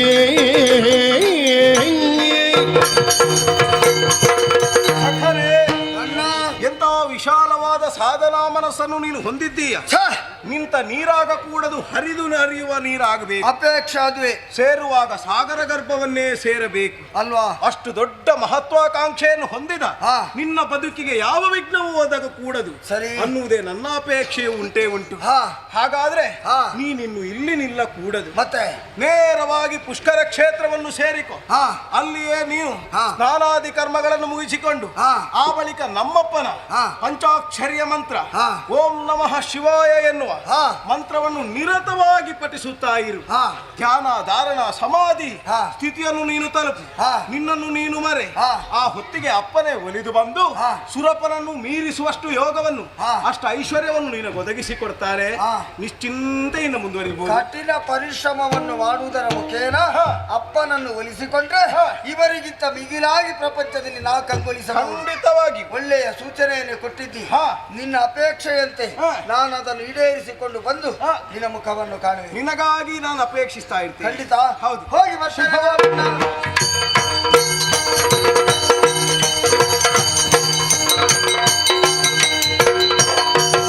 ಸಾರಿ ಬೈಡ ಸುರನು ಗಂಗಾ ತೀರದಲ್ಲಿ ಶುಚಿಯಾಗಿ ಮಿಂದು ಪುರಾರಿಯನು ತಪ್ಪಿಸುತ್ತಲಿದ್ದರು ಧೀರನಲ್ಲಿ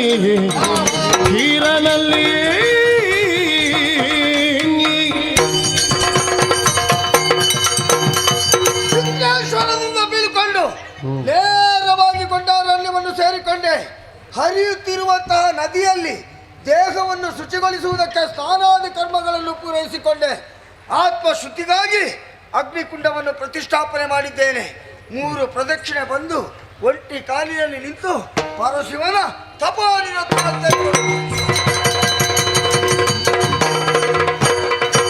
ಕಾಲಕಂದರ ಕಾಲ ಕಾಲಾದಿ ಜಾಪಟ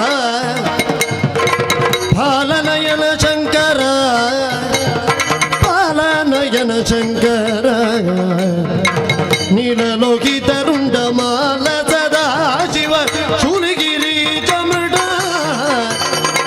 ಕಾಲಕಂದರ ಕಾಲ ಕಾಲಾದಿ ಜಾಪಟ ಪಾಲನಯನ ಶಂಕರ ಶಂಕರ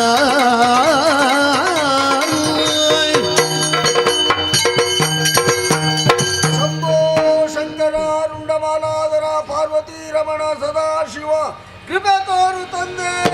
ಸರಿದ ಮೈಬು 10,000 ಬರುಜ ದೈ ಜಗತಪದಿ ಸುಡುದಿ ಸರನು ಮೈದೋರಿದ್ದ ಭಣ್ಣಾದರು ಹಿಂದಾಯ್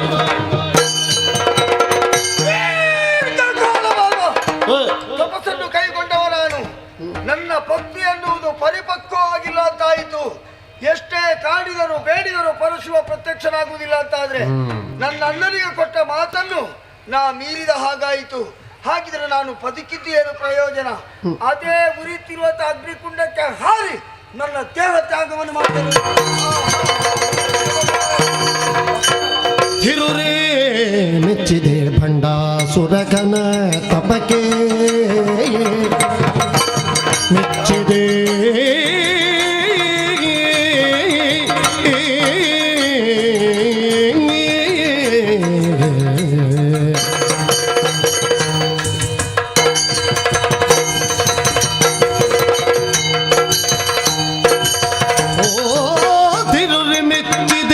ಭಂಡಾಸುರಘನ ತಪಕೆ ಅಚ್ಚರಿಯಾದೆ ಮಗನೇನ ಮನದಿ ಉರಿಗೊಳ್ಳುತ್ತಿದೆ ಜಗ ತೊರೆದು ತಪವ ಬೇಗ ಅರುಗು ಮನದಿ ರವಾನಿ ದಿಟದಿ ಮೆಚ್ಚಿದೆ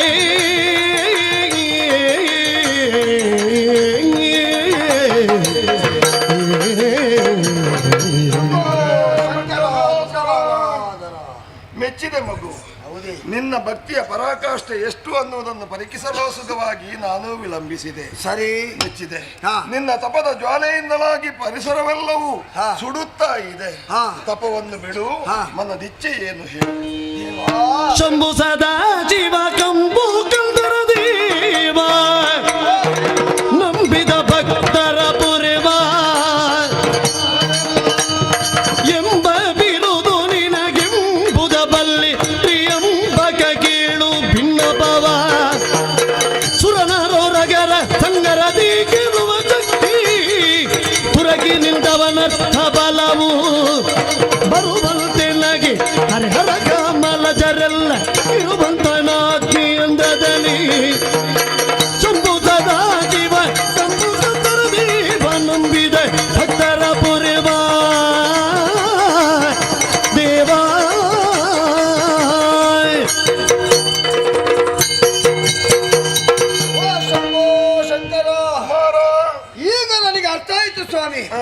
ನಿನ್ನನ್ನು ನಂಬಿದಂತ ಭಕ್ತರನ್ನು ಸದಾ ಕಾಲ ನೀನು ಪೊರೆಯುವವ ಹೌದು. ಎನ್ನುವುದರಲ್ಲಿ ಸಂದೇಹವೇ ಇಲ್ಲ. ಭಕ್ತಿ ಎನ್ನುವುದು ಪರಿಪಕ್ವವಾದ ಕಾಲಕ್ಕೆ ಪ್ರತ್ಯಕ್ಷನಾಗಿ ಏನು ಬೇಕು ಕೇಳಿಕೋ ಬಲವಾದ ಉದ್ದೇಶವನ್ನು ಇರಿಸಿಕೊಂಡು ನಿನ್ನ ಕುರಿತಾಗಿ ತಪಸ್ಸನ್ನು ಗೈದವ. ಹೇಳು ಮಗು. ಈ ಪ್ರಪಂಚದಲ್ಲಿ ಒಬ್ಬ ಕೀರ್ತಿವಂತನಾಗಬೇಕು ಎನ್ನುವ ಉದ್ದೇಶ. ಅದಕ್ಕಾಗಿ ಸುರರನ್ನು ನರರನ್ನು ಉರಗಾದಿಗಳನ್ನು ಗೆಲ್ಲುವಂತಹ ಶಕ್ತಿಯನ್ನು ನನಗೆ ಅನುಗ್ರಹಿಸಬೇಕು. ತಥಾಸ್ತು. ಅಷ್ಟು ಮಾತ್ರವಲ್ಲ, ಯಾರೇ ಆಗಿರಲಿ ನನ್ನಲ್ಲಿ ವಿರೋಧವನ್ನು ಕಟ್ಟಿಕೊಂಡು ವಿರೋಧಿ ಸ್ಥಾನದಲ್ಲಿ ನಿಂತು ನನ್ನನ್ನು ವಿರೋಧಿಸುವುದಕ್ಕೆ ಮುಂದಾದ ಕಾಲಕ್ಕೆ ಅವನ ದೇಹದಲ್ಲಿರುವ ಫಲದಲ್ಲಿ ಅರ್ಧ ಫಲ ಅದು ನನ್ನ ದೇಹವನ್ನು ಸೇರಿಕೊಳ್ಳುವ ಹಾಗೆ ಅನುಗ್ರಹವನ್ನು ಮಾಡಬೇಕು. ತಥಾಸ್ತು. ಮುಗಿಲಿಲ್ಲ. ಸೃಷ್ಟಿ ಸ್ಥಿತಿ ಲಯಗಳಿಗೆ ನೀವು ಮೂರು ಮೂರ್ತಿಗಳಿಗೆ ಕಾರ್ಯಕರ್ತರು. ಅಂದ್ರೆ 3 ಮಂದಿ ಆ ಉದ್ಯೋಗವನ್ನು ಮಾಡ್ತೀರಿ. ಆದ್ರೆ ನಿಮ್ಮ ಮಗನಾದ ಈ ಭಂಡಾಸುರ ಸೃಷ್ಟಿ ಸ್ಥಿತಿ ಲಯ ಇದನ್ನು 3 ಮಾಡುವಂತಹ ಶಕ್ತಿಯನ್ನು ನನಗೆ ಒಬ್ಬನಿಗೆ ಕರುಣಿಸಬೇಕು. ತಥಾಸ್ತು. ಸಂತೋಷ ಆಯ್ತು. ಇನ್ನೇನು ಬೇಕು ಮಗ? ಇನ್ನೇನು ಬೇಡ. ಏನು ಬೇಡ. ಆಹಾ. ಸದುಪಯೋಗಪಡಿಸಿಕೊಂಡು ಕೀರ್ತಿವಂತನಾಗಿ ಬಾಳು. ಹೋಗುವಾಗ ಅಮ್ಮನನ್ನು ಕಂಡು ಹೋಗು. ಖಂಡಿತ ಹೋಗು.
ಮೊದಲಿಗೆ ತಿಳಿಸಿದೆ, ಆಮೇಲೆ ಅಮ್ಮನನ್ನು ಕಂಡು ಅವಳಲ್ಲಿ ವಿಚಾರವನ್ನು ತಿಳಿಸಿದೆ.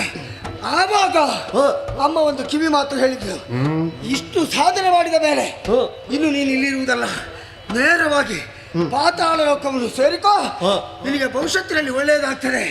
ಆಶೀರ್ವಾದ ಪಡೆದಿದ್ದೇನೆ. ಪಾತಾಳ ಲೋಕ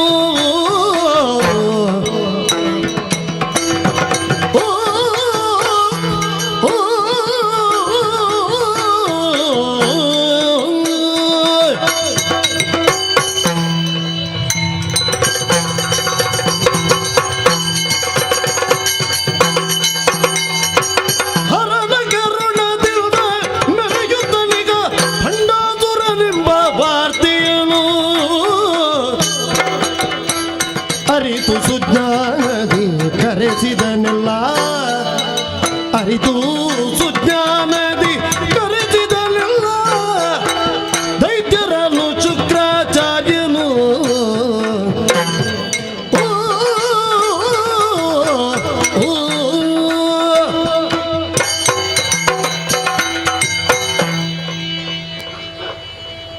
ಎಲ್ಲ ಕುಳಿತಿದ್ರು. ಯೋಚನೆ ಮಾಡುವುದು ಒಂದೇ, ಏನು? ಅಸುರರ ಉದ್ಧಾರವನ್ನು ಮಾಡುವ ಬಗೆ ಎಂತೂ ಹೇಗೆ? 14 ಲೋಕದಲ್ಲಿ 2 ಆಚಾರ್ಯರು, ಒಬ್ಬ ದೇವಗುರು ಬೃಹಸ್ಪತಿ, ಇನ್ನೊಬ್ಬ ಅಸುರ ಗುರು ಶುಕ್ರ. ನಾವು ಬದ್ಧ ದ್ವೇಷಿಗಳು. ಯಾಕೆ? ಯಾಕೆ? ನಾನು ದುರ್ಬಲರನ್ನು ಮೇಲೆತ್ತುವ, ಅವ ಸಮರ್ಥರ ಜೊತೆಗಿದ್ದುಕೊಂಡು ಸದಾ ಸರ್ವದ ನಮ್ಮ ನಾಶಕ್ಕಾಗಿ ಮನ ಮಾಡುವವ. ನನ್ನ ನಿರ್ಧಾರ ಅಸುರ ಕುಲದ ಏಳಿಗೆಯಾಗಬೇಕು. ಅದೇ ಕಡೆ ನನ್ನ ಲಕ್ಷ್ಯ ಹರಿಯುತ್ತಾ ಇದೆ. ಆದ ಕಾರಣವೇ ನನ್ನನ್ನು ಒಕ್ಕಣ್ಣ ಅಂತ ಹೇಳ್ತಾರೆ. ಏನೇ ಇರಲಿ, ಅಪವಾದದ ಮಾತು ಕೇಳಿದಾಗ ಕುಗ್ಗುವವನಲ್ಲ. ಹಾಗೆ ಅಂತ ಯಾರಾದರೂ ಹೊಗಳಿದ್ರೆ ಹಿಗ್ಗುವವನೂ ಅಲ್ಲ. ದುರ್ಬಲರನ್ನು, ಕೀಳು ಜಾತಿಯವರನ್ನು, ಬಡವರನ್ನು ಯಾರ ಮೇಲೆತ್ತುತ್ತಾನೋ, ಯಾರು ಅವರಿಗೆ ಸಹಾಯವನ್ನು ಮಾಡ್ತಾನೋ ಅವನನ್ನು ಪ್ರಪಂಚ ಗುರುತಿಸ್ತದೆ. ಅವನಿಗೆ ಪ್ರಪಂಚದ ಜನರು ಗೌರವವನ್ನು ಕೊಡ್ತಾರೆ. ಅಸುರ ಗುರು ನಾವು ಎಷ್ಟು ಪ್ರಯತ್ನ ಮಾಡಿದ್ದೇವೆ ನಮ್ಮವರನ್ನು. ದೇಹ ಬಲವಿದೆ, ಆದರೆ ಬುದ್ಧಿಯ ಬಲ ಸ್ವಲ್ಪ ಕಡಿಮೆ. ಕುಡಿಲಿಕ್ಕೆ ಸಿಕ್ಕಿದ್ರೆ ಸಾಕು, ಚಂದದ ಒಬ್ಬಾಕೆ ಹೆಣ್ಣು ಕಾಣ ಸಿಕ್ಕಿದ್ರೆ ಸಾಕು, ಮೈ ಮರೆಯುತ್ತಾರೆ. ಆದ ಕಾರಣ ಶೋಣಿತಾಪುರ ಎನ್ನುವಂತಹ ಒಂದು ನಗರ ಸರ್ವನಾಶವಾಯಿತು. ಕಟ್ಟಿ ಬೆಳೆಸುವುದಕ್ಕೆ ವರುಷ, ಕುಟ್ಟಿ ಪುಡಿಗೆಯುವುದಕ್ಕೆ ನಿಮಿಷ. ನಮ್ಮವರ ಮನೋದೌರ್ಬಲ್ಯದಿಂದಾಗಿ ಸರ್ವವೂ ನಾಶವಾಗುತ್ತಿರುವುದನ್ನು ನಾನು ಕಾಣ್ತಾ ಇದ್ದೇನೆ. ಇವರನ್ನು ಉದ್ಧಾರ ಮಾಡುವ ಬಗೆ ಎಂತೋ ತಿಳಿ ಹೇಳಿದ್ರೆ ಒಮ್ಮೆ ತಲೆ ಅಲ್ಲಾಡಿಸ್ತಾರೆ. ನಾನು ಮರೆಯಾದ್ರೆ ಮತ್ತೆ ಮನ ಬಂದಂತೆ ವ್ಯವಹರಿಸ್ತಾ ಇದ್ದಾರೆ. ಯಾರಿದ್ದಾರೆ ಇವರನ್ನು ಕೈ ಕೊಟ್ಟು ಮೇಲೆತ್ತುವ?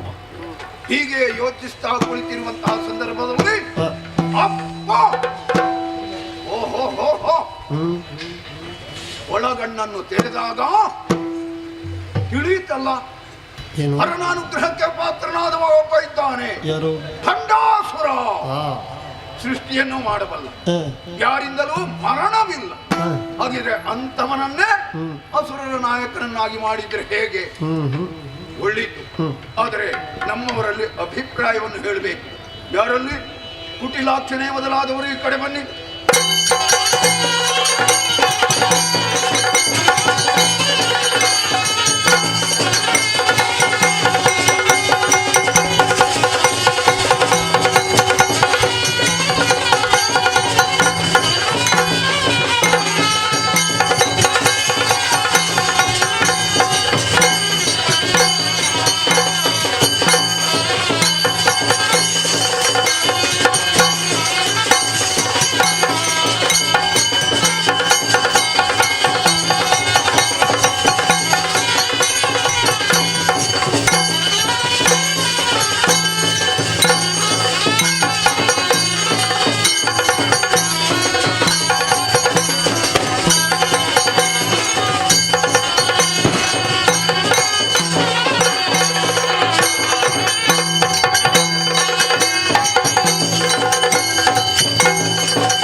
ಕರವೇ ಋತುವಿನದ ಕರುಣಿತು ಅಜ್ಞೆಯ ಎಂದು ತೆರಗಿದ ವಿಘ್ನಗಳು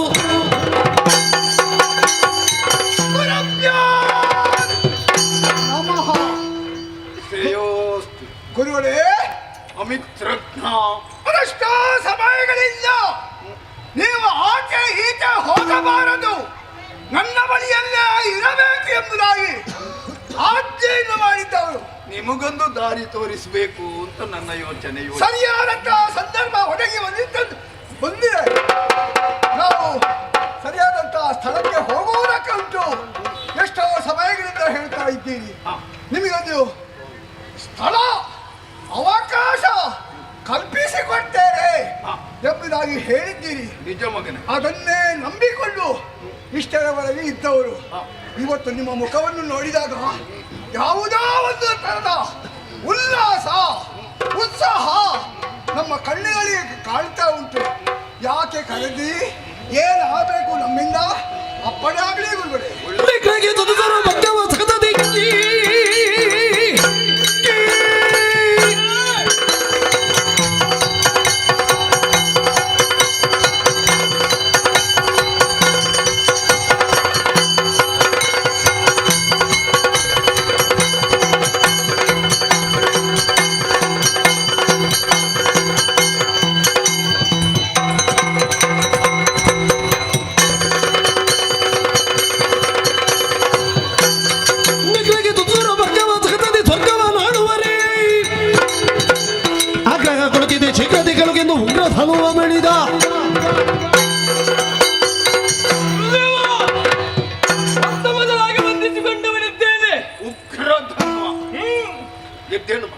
ಈ ಹಿಂದೆ ಅಲೆದಾಡುತ್ತಿದ್ದಂತಹ ನಮ್ಮನ್ನು ಒಂದುಗೂಡಿಸಿ ಸರಿಯಾದ ದಾರಿಯನ್ನು ತೋರಿಸುವವರು ನೀವು, ಇದೀಗ ಕರೆದವರು ನೀವು. ನಿಮ್ಮ ಕರೆಗೆ ಹೋಗೊಟ್ಟು ಬಂದವರಿದ್ದೇವೆ, ಏನು ಆಗಬೇಕು ಅಂತ ತಿಳಿಸಿ.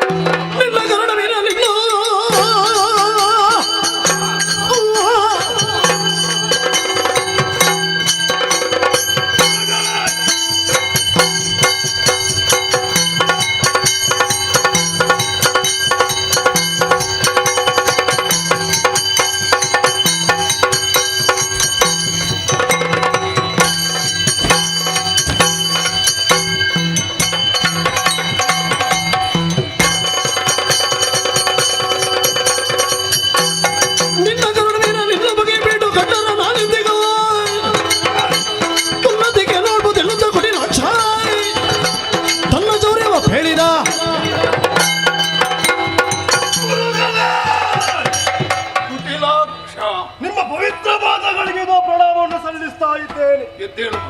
ಜೀವನಕ್ಕೊಂದು ಮೌಲ್ಯ ಬರಬೇಕೆನ್ನುವಂತಹ ಕಾರಣಕ್ಕಾಗಿ ಎಲ್ಲೋ ಇದ್ದಂತಹ ನಮ್ಮನ್ನು ಒಟ್ಟುಗೂಡಿಸಿಕೊಂಡು ಸಂಸ್ಕಾರವನ್ನು ಕಳುಹಿಕೊಟ್ಟವರು ನೀವು.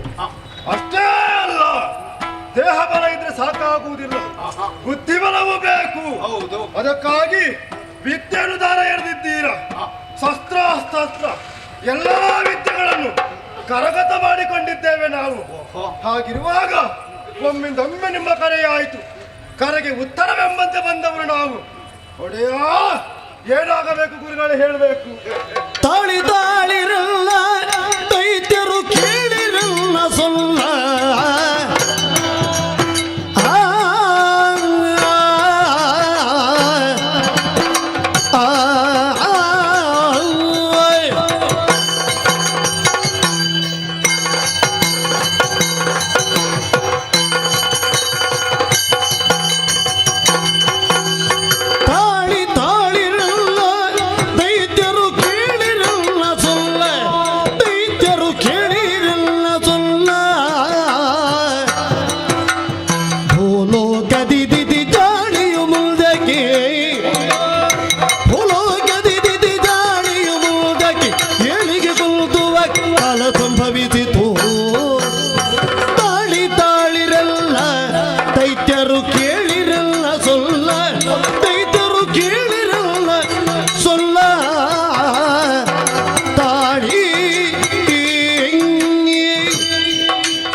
ಉಗ್ರ ಧನ್ವ ಗುರುದೇವ. ಕುಟಿಲಾಕ್ಷ ಗುರುಗಳೇ, ಅಸುರ ವೀರರೆಲ್ಲ ನನ್ನ ಮಾತನ್ನು ಕೇಳಬೇಕು. ಏನು ಸ್ವಾಮಿ? ತಾಳಿರಿ, ತಾಳಿದವನು ಬಾಳಿಯ ಅಂತ. ನಿಮಗೆ ನಾನೊಂದು ಮಾತು ಕೊಟ್ಟಿದ್ದೆ, ನಿಮ್ಮ ಉದ್ಧಾರ ಮಾಡ್ತೇನೆ ಅಂತ. ನಿಜ. ಹಿಂದೆ ಗುರು, ಮುಂದೆ ಗುರಿ. ಬೇಕು. ಗುರಿ ಸಾಧಿಸುವಂತಹ ಛಲ, ಬಲ ನಿಮ್ಮಲ್ಲಿದೆ. ಆದರೆ ಕೊರತೆ ಒಂದೇ, ಬುದ್ಧಿಯ ಬಲ ಸ್ವಲ್ಪ ಕಡಿಮೆ. ಹೌದು. ಕುಡಿಯುವುದಕ್ಕೆ ಸಿಕ್ಕಿದರೆ, ದಾರಿಯಲ್ಲಿ ಒಬ್ಬಾಕೆ ಹೆಣ್ಣು ಕಾಣ ಸಿಕ್ಕಿದರೆ ಎಲ್ಲವನ್ನು ಮೈ ಮರೆಯುತ್ತೀರಿ. ಏನು ಮಾಡುದು ಅಂತ ಗೊತ್ತಾಗುದಿಲ್ಲ ಗುರುಗಳೇ. ಒಮ್ಮೊಮ್ಮೆ ಅದು ಹಾಗೆ ಹೋಗುವುದು ಅಂತ ಗುರುಗಳ ನೆನಪೂ ಇರುವುದಿಲ್ಲ. ನಾವು ಉತ್ತಮ ವಂಶದಲ್ಲಿ ಹುಟ್ಟಿದ್ದೇವೆ ಎನ್ನುವ ಆ ಕಲ್ಪನೆಯೂ ಇರುವುದಿಲ್ಲ. ಸುಖ ಬೇಕು ಅಷ್ಟೇ. ಸುಖದ ಬೆನ್ನು ಹತ್ತುತ್ತೀರಿ. ದೇಹ ಸುಖಕ್ಕಿಂತ ಹೆಚ್ಚಿನದು ಯಾವುದೂ ಇಲ್ಲ ಎನ್ನುವಂತಹ ಒಂದೇ ಯೋಚನೆ ನಿಮಗೆ. ಹೌದು ಗುರುಗಳೇ. ಮಕ್ಕಳೇ, ಏನು ನಿಮಗೆಲ್ಲ ಒಂದು ಹುಟ್ಟೂರು ಇತ್ತು, ಶೋಣಿತ. ವರ್ತಮಾನ ಕಾಲದಲ್ಲಿ ಅದು ನಾಶವಾಗಿ ಹೋಗಿದೆ. ಹೌದು ಗುರುಗಳೇ. ಮತ್ತೆ ಉತ್ತಮವಾದಂತಹ ಒಂದು ನಗರ ಬೇಕು. ನಿಮ್ಮನ್ನೆಲ್ಲ ಮುನ್ನಡೆಸುವ ಒಬ್ಬ ಸಮರ್ಥ ನಾಯಕ ಬೇಕು. ನಾಯಕ ಬೇಕು ಗುರುಗಳೇ. ಬಹು ನಾಯಕರು ಇದ್ರೆ ಅಲ್ಲಿ ಅವ್ಯವಸ್ಥೆ ತಲೆದೋರ್ತದೆ. ಖಂಡಿತ. ಹಾಗೆ ನಾಯಕನೇ ಇಲ್ಲದೆ ಇದ್ರೆ ಅಲ್ಲಿಯೂ ಅವ್ಯವಸ್ಥೆ. ತನಗೆ ಹೇಳುವವರು ಕೇಳುವವರು ಯಾರೂ ಇಲ್ಲ ಎನ್ನುವ ನೆಲೆಯಿಂದ ಸ್ವಚ್ಛಂದ ಪ್ರವೃತ್ತಿಯಿಂದ ಎಲ್ಲರೂ ಮನ ಬಂದಂತೆ ಕಾರ್ಯವನ್ನು ಮಾಡ್ತಾರೆ. ಹೌದು. ಎಲ್ಲರನ್ನು ಅಂಕೆಗೆ ತರುವಂತಹ ಒಬ್ಬ ಸಮರ್ಥನನ್ನು ನಾನು ಹುಡುಕುತ್ತಾ ಇದ್ದೆ. ಹೌದಾ? ಈಗ ನನ್ನ ಜ್ಞಾನ ದೃಷ್ಟಿಗೆ ಕಾಣ ಸಿಕ್ಕಿದ ಅವನನ್ನೇ ಆಯ್ಕೆ ಮಾಡಿ ಆರಿಸಿ ನಿಮಗೆಲ್ಲ ಒಬ್ಬ ಹೇಳುವವ ಕೇಳುವವ ಅವನ್ನೇ ಸರಿ ಅಂತ ನಾನು ಮನಸ್ಸಿನಲ್ಲಿ ನಿರ್ಧಾರ ಮಾಡಿದ್ದೇನೆ. ಹೌದು ಗುರುಗಳೇ. ಹಾಗೆ ಅಂತ ಭೂಲೋಕದಲ್ಲಿ ಅವ ಇಲ್ಲ, ಮತ್ತೆ ಈಗ ಪಾತಾಳ ಲೋಕದಲ್ಲಿದ್ದಾನೆ. ಮಾತಾಡದಲ್ಲಿ ಹೆಸರು ಭಂಡ. ಭಂಡ. ಹೌದು, ಆದರೆ ಪ್ರಚಂಡನಿದ್ದಾನೆ. ತೊಂದರೆ ಇಲ್ಲ ಮಕ್ಕಳೇ, ಗುರುಗಳೇ. ಎಲ್ಲರೂ ನನ್ನನ್ನು ಹಿಂಬಾಲಿಸಿ ಅಲ್ಲಿ ಹೋಗೋಣ, ಅವನ ಮನಸ್ಸನ್ನು ಒಪ್ಪಿಸೋಣ. ಕರೆ ತಂದು ಸರಿಯಾದಂತಹ ನಗರದ ನಿರ್ಮಾಣವನ್ನು ಮಾಡಿ ಅವನ ಕೈ ಕೆಳಗೆ ನೀವು ಬದುಕುವಂತೆ ಮಾಡಿದೆ ಅಂತಾದರೆ ಅಲ್ಲಿಗೆ ನನ್ನ ಕಾರ್ಯ ಸರಿಯಾಗಿ ನಡೆಯಿತು ಅಂತ ಭಾವಿಸ್ತೇನೆ. ನಮಗೊಂದು ನೇತಾರ ಸಿಕ್ಕಿದ ಆದ ಕಾರಣ ಬನ್ನಿ, ನನ್ನ ಜೊತೆಯಾಗಿ ಬನ್ನಿ, ಅಲ್ಲಿ ಹೋಗೋಣ.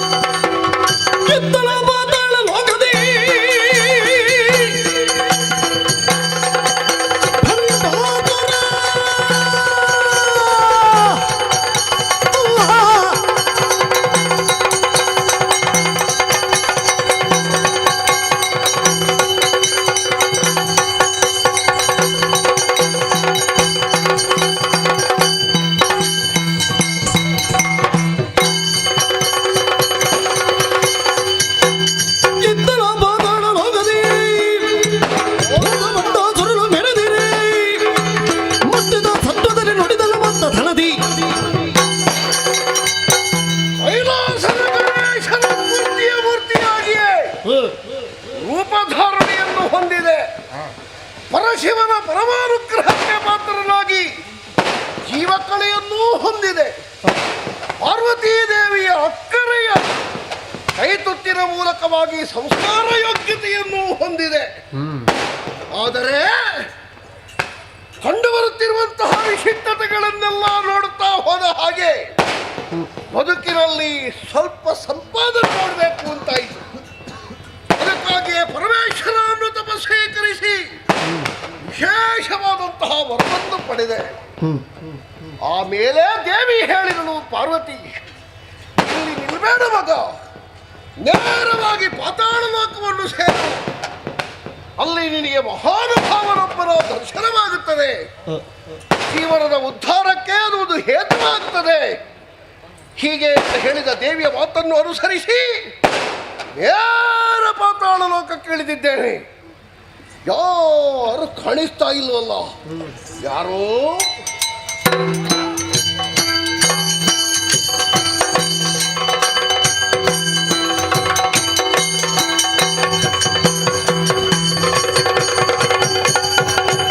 ಕಂಡನವರ ಮುದಗುಳ್ಳು ಉತ್ತಂಡ ಪ್ರಣಾಮವಗೈದು ಭಂಡಾಸುರನು ಬೆಸಗೊಂಡ ಶುಕ್ರನ ನೀನಿ ಹಿಂಡು ದೈತ್ಯರ ಕೂಡು ತಿಂದು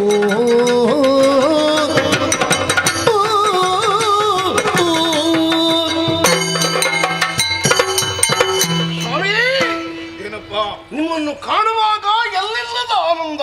ಓಹೋ, ಹಣೆಯಲ್ಲಿ ಕಣ್ಣೊಂದಿಲ್ಲ ಬಿಟ್ರೆ ಕುಮಾರವಣನಾದಂತಹ ಉಮೇಶನೇ ನನ್ನ ಪಾಲಿಗೆ ಪ್ರತ್ಯಕ್ಷನಾದರೋ ಎನ್ನುವ ಹಿತಾನುಭೂತಿ. ನೀವೊಬ್ಬರೇ ಅಲ್ಲ, ನಿಮ್ಮನ್ನು ಅನುಸರಿಸಿ ಬಹಳಷ್ಟು ಮಂದಿಗಳೆಲ್ಲ ಇದ್ದಾರೆ. ಇವರು ಯಾರು? ನೀವಿಲ್ಲಿಗೆ ಬರುವರ ಕಾರಣ ಏನು? ತಮ್ಮ ಹೆಸರೇನು? ನಿಮ್ಮ ವರ್ಚಸ್ಸೇ ನನ್ನನ್ನು ನಿಮ್ಮತ್ತ ಆಕರ್ಷಿಸ್ತಾ ಇದೆ. ಅದಕ್ಕಾಗಿ ಕರಗಳನ್ನು ಮುಗಿದು ಇದು ಪ್ರಣಾಮಗಳನ್ನು ಸಲ್ಲಿಸ್ತಾ ಇದ್ದೇನೆ. ಏನು ಬಂದಿರಿ ಸ್ವಾಮಿ? ಭಂಡಾಸುರ ಧೀರ ಸಮರ ಪ್ರಚಂಡ ಕುಲೋದ್ಧಾರ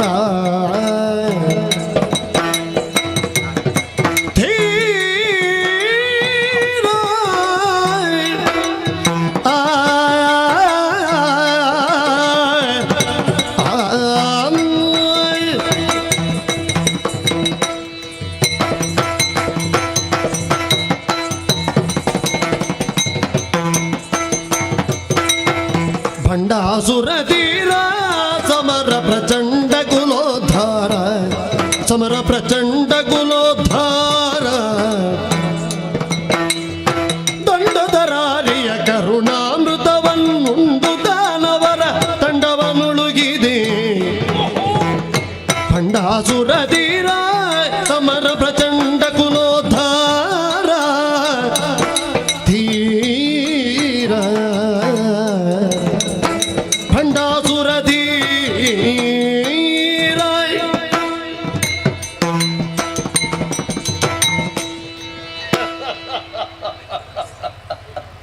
ಭಂಡಾಸುರ ಸ್ವಾಮಿ, ವಸ್ತ್ರ, ವಪು, ವಾಕ್ಯ, ವಿದ್ಯಾ, ವಿನಯ ಇವುಗಳಿಂದ ಒಬ್ಬನ ವ್ಯಕ್ತಿತ್ವವನ್ನು ತಿಳಿದುಕೊಳ್ಳುವುದಕ್ಕೆ ಸಾಧ್ಯವಂತೆ. ಪಂಚವಕಾರಗಳಿಂದ ಅಂತ ನಮ್ಮ ಅಪ್ಪ ಹೇಳ್ತಿದ್ರು.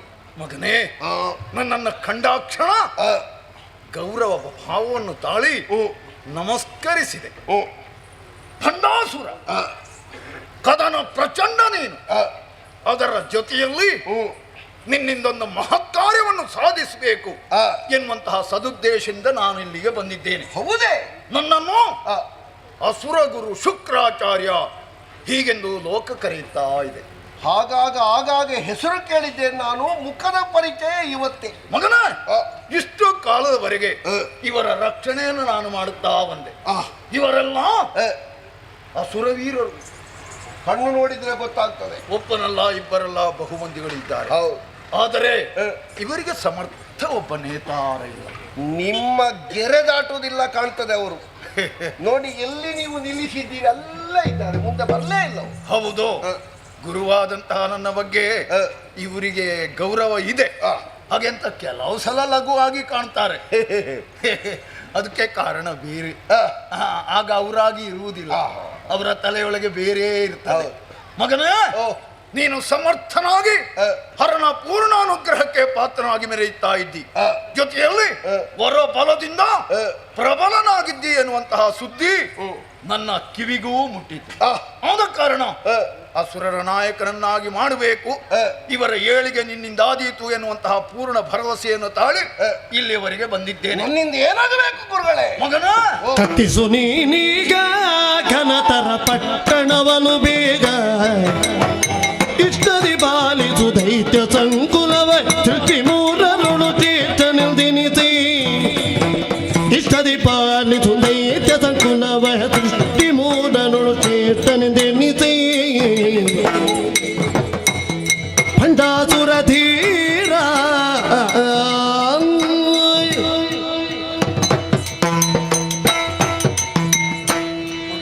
ಗುರುವರ, ಈ ಲೋಕದಲ್ಲಿ ಹಕ್ಕಿಗಾದರೂ ಒಂದು ಗೂಡು ಇರ್ತದೆ. ಅಸುರ ವೀರರಿಗೆ ನೆಲೆ ನಿಲ್ಲುವುದಕ್ಕೆ ಒಂದು ಮನೆಯೇ ಇಲ್ಲ. ಯಾರೋ ಹೇಳ್ತಿದ್ರು ಶೋಣಿತಾಪುರ ಉಂಟು ಅಂತ. ಇತ್ತು ಮಗನೇ. ವರ್ತಮಾನ ಕಾಲದಲ್ಲಿ ಆ ನಗರ ನೆಲ ಕಚ್ಚಿದೆ. ಹೌದು, ಅಸುರರಲ್ಲಿಲ್ಲ. ಅವರ ಹುಟ್ಟೂರಂತ ಬರೇ ಹೆಸರಿಗೆ ಮಾತ್ರ ಈಗ ಹೇಳುತ್ತಿರುವುದು. ಸರ್ವನಾಶವಾಗಿ ಹೋಗಿದೆ. ಅದಕ್ಕೆ ಕಾರಣ ಬೇರೆ. ಅದನ್ನು ಆಮೇಲೆ ನಾನು ನಿನಗೆ ಹೇಳ್ತೇನೆ ಮಗನ. ಇವರಿಗೆ ನೆಲೆಯಾಗುವುದಕ್ಕೆ ಒಂದು ಸರಿಯಾದ ಪುರವನ್ನು ನಿರ್ಮಾಣ ಮಾಡಬೇಕು. ಅದು ನಿನ್ನಿಂದ ಸಾಧ್ಯ ಎನ್ನುವುದನ್ನು ಮನಗಂಡೆ ಇವರನ್ನು ಕೂಡಿಕೊಂಡು ನಾನಿಲ್ಲಿಗೆ ಬಂದಿದ್ದೇನೆ. ಅದರ ಜೊತೆಯಲ್ಲಿ ಇವರಿಗೆಲ್ಲ ನಾಯಕನಾಗಿ ನಿನ್ನನ್ನು ಅವರು ಅನುಸರಿಸಿದಾದರೆ ಖಂಡಿತವಾಗಿ 3 ಲೋಕದಲ್ಲಿಯೂ ಅಸುರರಿಗೂ ಸಮಾಜದಲ್ಲಿ ಸ್ಥಾನಮಾನ ದೊರಕುವುದಕ್ಕೆ ಸಾಧ್ಯ ಇದೆ. ಆದ ಕಾರಣ ನನ್ನ ಮಾತಿಗೆ ಗುರುವರ ನದಿಯಲ್ಲಿ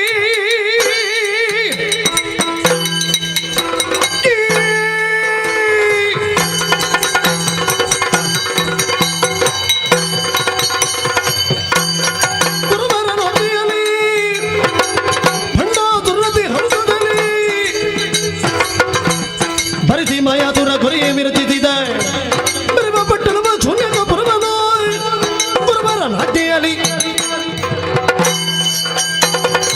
ಗುರುವರ ಖಂಡಾಸುರ ಹೊರಗುರುವೇ. ನಮ್ಮಮ್ಮ ಆಗಾಗ ಹೇಳುತ್ತಿದ್ದಳು, ನಿನಗೆ ವಿಶಿಷ್ಟನೊಬ್ಬನ ದರ್ಶನವಾಗುತ್ತದೆ ಮಗ. ಅವನ ದಿಗ್ದರ್ಶನದಲ್ಲಿ ನಿನ್ನ ಬದುಕು ವಿಕಸನಗೊಳ್ಳುತ್ತದೆ. ಅದಕ್ಕಾಗಿ ಪಾತಾಳ ಲೋಕವನ್ನು ಸೇರು. ಅವಳು ವಾಕ್ಯವಾಗಿ ಹೇಳುವಾಗ ನನಗೆ ಗೊಂದಲ ಹುಟ್ಟಿಸುವ ಹಾಗೆ ಹೇಳಿದ್ರು. ಬಿಟ್ಟು ಕಳೆ ದುಷ್ಟರ ಸಂಘ, ತಟ್ಟನೆ ಪಾತಾಳವ ಸೇರು. ನಾನು ಮತ್ತೆ ಯೋಚನೆ ಮಾಡುವುದು, ಬಿಟ್ಟು ಕಳೆ ದುಷ್ಟರ ಸಂಘ, ತಟ್ಟನೆ ಪಾತಾಳವ ಸೇರು. ಹಾಗಾದ್ರೆ ಕೈಲಾಸದಲ್ಲಿ ದುಷ್ಟರಿರುವುದಾ? ಅದಲ್ಲ. ಹಾಗಾದ್ರೆ ಪಾತಾಳದಲ್ಲಿಯೂ ಕೆಲವು ದುಷ್ಟರಿದ್ದಾರೆ, ಅವರ ಸಂಗಡ ಬೇಡ.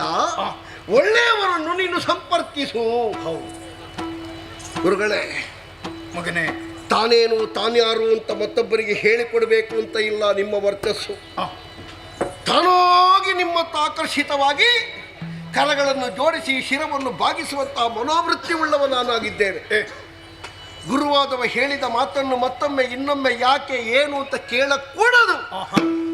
ಪರಿಪ್ರಶ್ನೆಯನ್ನು ಮಾಡಬಾರದು.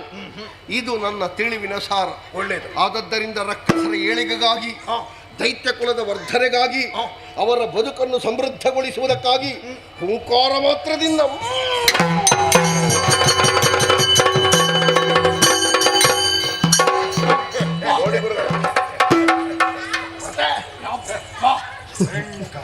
ಇವನಿಗೆ ಭಾರಿ ಆಶ್ಚರ್ಯ ಆಯ್ತು. ಮಗನೇ, ಕಾಡು ಮೇಡುಗಳಿರುವಂತಹ ಈ ಪ್ರದೇಶದಲ್ಲಿ ಹೊಸ ನಗರದ ನಿರ್ಮಾಣವಾಗಿದೆ. ಅವನ ಅಭಿನಯ ಸರಿ ಇಲ್ಲ. ಎಂತವರಾದರೂ ಬೆರಗಾಗಲೇಬೇಕು. ತೆರೆದ ಕಣ್ಣನ್ನು ಮತ್ತೆ ಮುಚ್ಚುವುದಕ್ಕೆ ಸಾಧ್ಯವೇ? ಸ್ವರ್ಗವನ್ನು ಮೀರಿಸುವ ತೆರನಾದಂತಹ ನಗರವಿದು ಮಗನೇ. ಹಾಗೆಂತ ಇದಕ್ಕೆ ಹೆಸರು ನೀವಿಡ್ಬೇಕು. ನಾಮಕರಣ ಏನಿದ್ರು ನಿಮ್ಮ ಮೂಲಕ. ಮಗನೇ, ಮೊದಲು ನಾವು ನೋಡಿದಾಗ ಇಲ್ಲೇನು ಇರಲಿಲ್ಲ. ಮೊದಲೇನು ಗುರುಗಳೇ, ಒಂದು ಸ್ವಲ್ಪ ಹೊತ್ತಿನ ಮೊದಲು ಯಾರು ಇರಲಿಲ್ಲ, ಯಾರು ಇರಲಿಲ್ಲ. ಈಗ ಒಂದು ನಗರ ನಿರ್ಮಾಣ. ಹೇಗೆ ನಿರ್ಮಾಣ ಮಾಡಿದೆ? ನಿನ್ನ ಸಂಕಲ್ಪ ಮಾತ್ರದಿಂದ. ಶೂನ್ಯದಿಂದಲೇ ಒಂದು ಪುರದ ನಿರ್ಮಾಣ. ಶೂನ್ಯಕ ಪುರ. ಅರ್ಥಪೂರ್ಣವಾಗಿ ಶೂನ್ಯ ಎಲ್ಲಿದೆ ಅಂತಲೂ ಹೇಳಲ್ಪಡುತ್ತದೆ. ಶೂನ್ಯಕ ಎನ್ನುವ ಪರಿಪೂಜ್ಯವಾದ ಭಾವವನ್ನು ತೋರಿತ್ತದೆ. ಇದಕ್ಕೆ ಶೂನ್ಯಕಾಪುರ. ಹೌದೇ ಗುರುಗಳೇ, ಶೂನ್ಯಕಾಪುರ. ಇಲ್ಲ ಗುರುಗಳೇ, ನೀವ ಹೇಳಿದಿರೋ ಬಾಕಿ ಎಲ್ಲ ಅರ್ಥ ಆಗಿದೆ ಅಂತ ಲೆಕ್ಕ. ಹೌದು, ಶೂನ್ಯಕಾಪುರ. ಹಾಗಿದ್ರೆ ಇದಕ್ಕೆ ಯಜಮಾನ ನೀವೇ. ಮಗನೇ, ಈ ತನಕ ನನಗಾಗಿ ನಾನು ಏನನ್ನೂ ಮಾಡಿಕೊಂಡಿಲ್ಲ. ಅಸುರರ ಉದ್ಧಾರ ಅದು ನನ್ನ ನಿರ್ಧಾರ. ಬಾಕಿದ್ದವರು ಕೊರಳಲ್ಲಿ, ಬೆರಳಲ್ಲಿ, ಕೊಟ್ಟಿಗೆಯಲ್ಲಿ, ಪೆಟ್ಟಿಗೆಯಲ್ಲಿ ತೆಗೆದಿಟ್ರು. ನಿಮ್ಮ ಕೊರಳಲ್ಲಿ 1-2 ರುದ್ರಾಕ್ಷಿ ಬಿಟ್ರೆ ಬೇರೆ ಏನು ಇಲ್ಲ. ಏನು ನಿಮ್ಮಲ್ಲಿ ಸಂಪಾದನೆ ಕಡಿಮೆಯ ಅಲ್ಲ. ಶುಕ್ರಾಚಾರ್ಯರು, ಶುಕ್ರ ದೆಸೆ. ಹೌದು. ಕುಬೇರನಿಗಿಂತ 9 ಪಟ್ಟು ಹೆಚ್ಚು ನಿಮ್ಮಲ್ಲಿ ಉಂಟು ಅಂತ ಲೆಕ್ಕ. ನೀವು ಯಾರಲ್ಲಾದ್ರೂ ತೋರಿಸಿದ್ದುಂಟ ಗುರುಗಳೇ ನನ್ನಲ್ಲಿ ಉಂಟು ಅಂತ? ಇಲ್ಲ, ಅವರಾಗಿ ಕೇಳಿದ್ದಿಲ್ಲ, ಇವರಾದ ಕೊಟ್ಟದ್ದು ಇಲ್ಲ. ಯಾವುದನ್ನು ನಾನು ಅಪೇಕ್ಷಿಸುವುದಿಲ್ಲ. ಅಸುರರು ಚೆನ್ನಾಗಿರ್ಬೇಕು ಅನ್ನುವಂತಹ ವಿಶಾಲವಾದಂತಹ ಮನೋಭಾವ ಮಗನ ಇವರಿಗೆಲ್ಲ ನಾಯಕ ನೀನು ಅಂತ ಅದೋ ಒಕ್ಕರಳಿಂದ ಎಲ್ಲರೂ ಘೋಷಿಸ್ತಾ ಇದ್ದಾರೆ.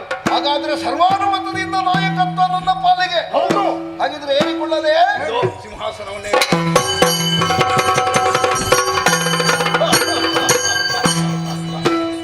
ಮಗನೇ. ಆಕಾಶದಲ್ಲಿ ಎಷ್ಟೇ ರಾತ್ರಿ ಹೊತ್ತು ನಕ್ಷತ್ರಗಳಿರಲಿ, ಆದರೆ ಯಾರಾದ್ರೂ ಗುರುತಿಸ್ತಾರೋ? ಚಂದ್ರ ಇದ್ದ ಹಾಗೆ ಕಾಣುವುದಿಲ್ಲ. ಈಗ ಚಂದ್ರನಂತೆ ಎಲ್ಲರ ಕಣ್ಣುಗಳಿಗೆ ಕಂಗೊಳಿಸ್ತಾ ಇದ್ದಿ. ಸಾಲದು, ತಲೆಗೊಂದು ಕಿರೀಟ ಬೇಕು. ಅರಸನಲ್ವೇ ಮುತ್ತಿನ ಓಹೋ ವನಜ ಪೀಠಲು ಹಿಂದೆ ಕನಕ ಕಚ್ಚಪಗಿತ್ತಾಯ್ ದಿನಕರ ತೇಜದಿ ಮೆರೆವ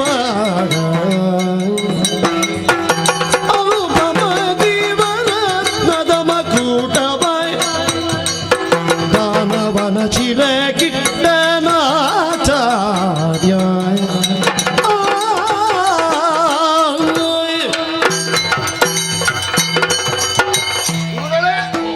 ಅದಲ್ಲವ ದೈವದ ಮನೆಯಿಂದ ಭಂಡಾರ ಇಳಿಸಿದ ಹಾಗೆ ತಂದ. ಹೌದು, ಈ ಕಿರೀಟದ ಬಗ್ಗೆ ಅವನಿಗೆ ಅತೀವವಾದಂತಹ ಭಕ್ತಿ. ಇದ್ಯಾರ ಕಿರೀಟ ಗುರುಗಳೇ? ಮಗನ, ಇದನ್ನು ಉಂಟು ಮಾಡಿದವನೇ ಸೃಷ್ಟಿಕರ್ತ ಬ್ರಹ್ಮದೇವರು. ಆದಿ ದೈತ್ಯನಾದಂತಹ ಹಿರಣ್ಯ ಕಶ್ಯಪು ಇದನ್ನು ಶಿರದಲ್ಲಿ ಧರಿಸಿ ದೀರ್ಘಕಾಲದವರೆಗೆ ದೈತ್ಯರ ರಕ್ಷಣೆಯನ್ನು ಮಾಡಿದ್ದಾನಪ್ಪ. ನಮ್ಮ ಅಜ್ಜ ಅವನ ಅಳಿದು ಹೋದ ಮೇಲೆ ಅನೇಕರವನ ಪರಂಪರೆಯವನ್ನು ಈ ಕಿರೀಟವನ್ನು ಧರಿಸಿದ್ದಿರಬಹುದು. ಆದರೆ ವರ್ತಮಾನ ಕಾಲದಲ್ಲಿ ಈ ಕಿರೀಟವನ್ನು ಧರಿಸುವಂತಹ ಯೋಗ್ಯತಾವಂತರು ನನಗೆ ಕಾಣ ಸಿಗಲಿಲ್ಲ. ಇದೋ ಇದನ್ನೇ ನಿನ್ನ ತಲೆಗೆ ಇದೋ ಇಡ್ತಾ ಇದ್ದೇನೆ.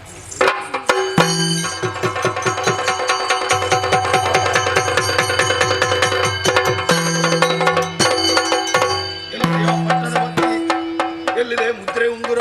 ಅದನ್ನು ಮುಟ್ಟಬಾರ್ದು ಅಂತ ಹೇಳಿದ್ದೀರಲ್ಲ. ಮುದ್ರೆ ಉಂಗುರ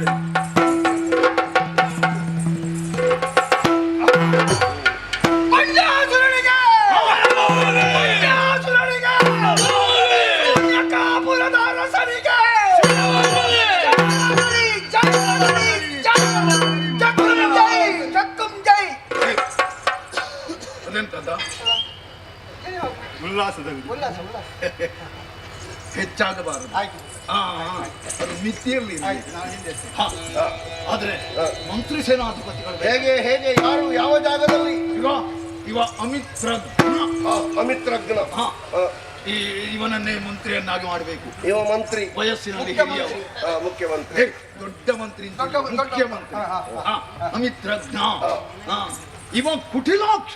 ಅವನ ಕಣ್ಣು ನೋಡಿದ್ರೆ ಗೊತ್ತಾಗ್ತದೆ ಕುಟಿಲಾಕ್ಷ. ಸೇನಾಧಿಪತಿ ಅವ ಉಗ್ರ ಧನ್ವ. ಅವನನ್ನು ದಂಡನಾಯಕ ಸಿದ್ಧಾಯಿತು.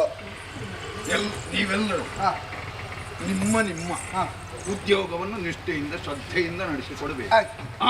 ಅದರ ಜೊತೆಯಲ್ಲಿ ಬಂದವರಿಗೆ ಏನು ಬೇಕು ಅದನ್ನು ಕೊಟ್ಟು ಉಪಚರಿಸಬೇಕು.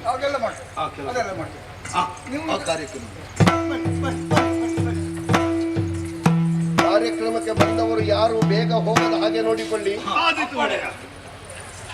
ಮಗನೇ, ನಾನು ದೀರ್ಘಕಾಲದವರೆಗೆ ಇಲ್ಲಿಯೇ ಉಳಿಯುತ್ತೇನೆ ಅಂತ ತಿಳಿಯಬೇಡ.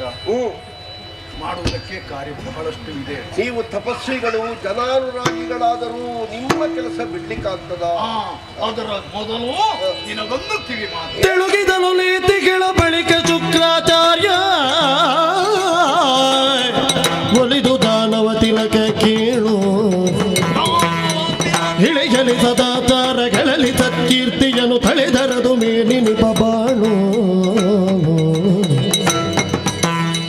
ನಿತ್ಯದಲ್ಲಿ ಶಿವ ಪೂಜೆ ಮತ್ತೆ ವೇದಾಧ್ಯಯನ ಮೃತ್ಯುಹರನು ಉಪದೇಶವಿದ್ದ ಶಸ್ತ್ರಾನುಸಾರ ಅನುವರ್ತಿಸುತ್ತ ಬಿಡದಗ್ನಿಗೋತ್ರಾದಿಗಳನ್ನು ನಡೆಸುತ್ತ ತಿಳುಗಿದನು ನೀ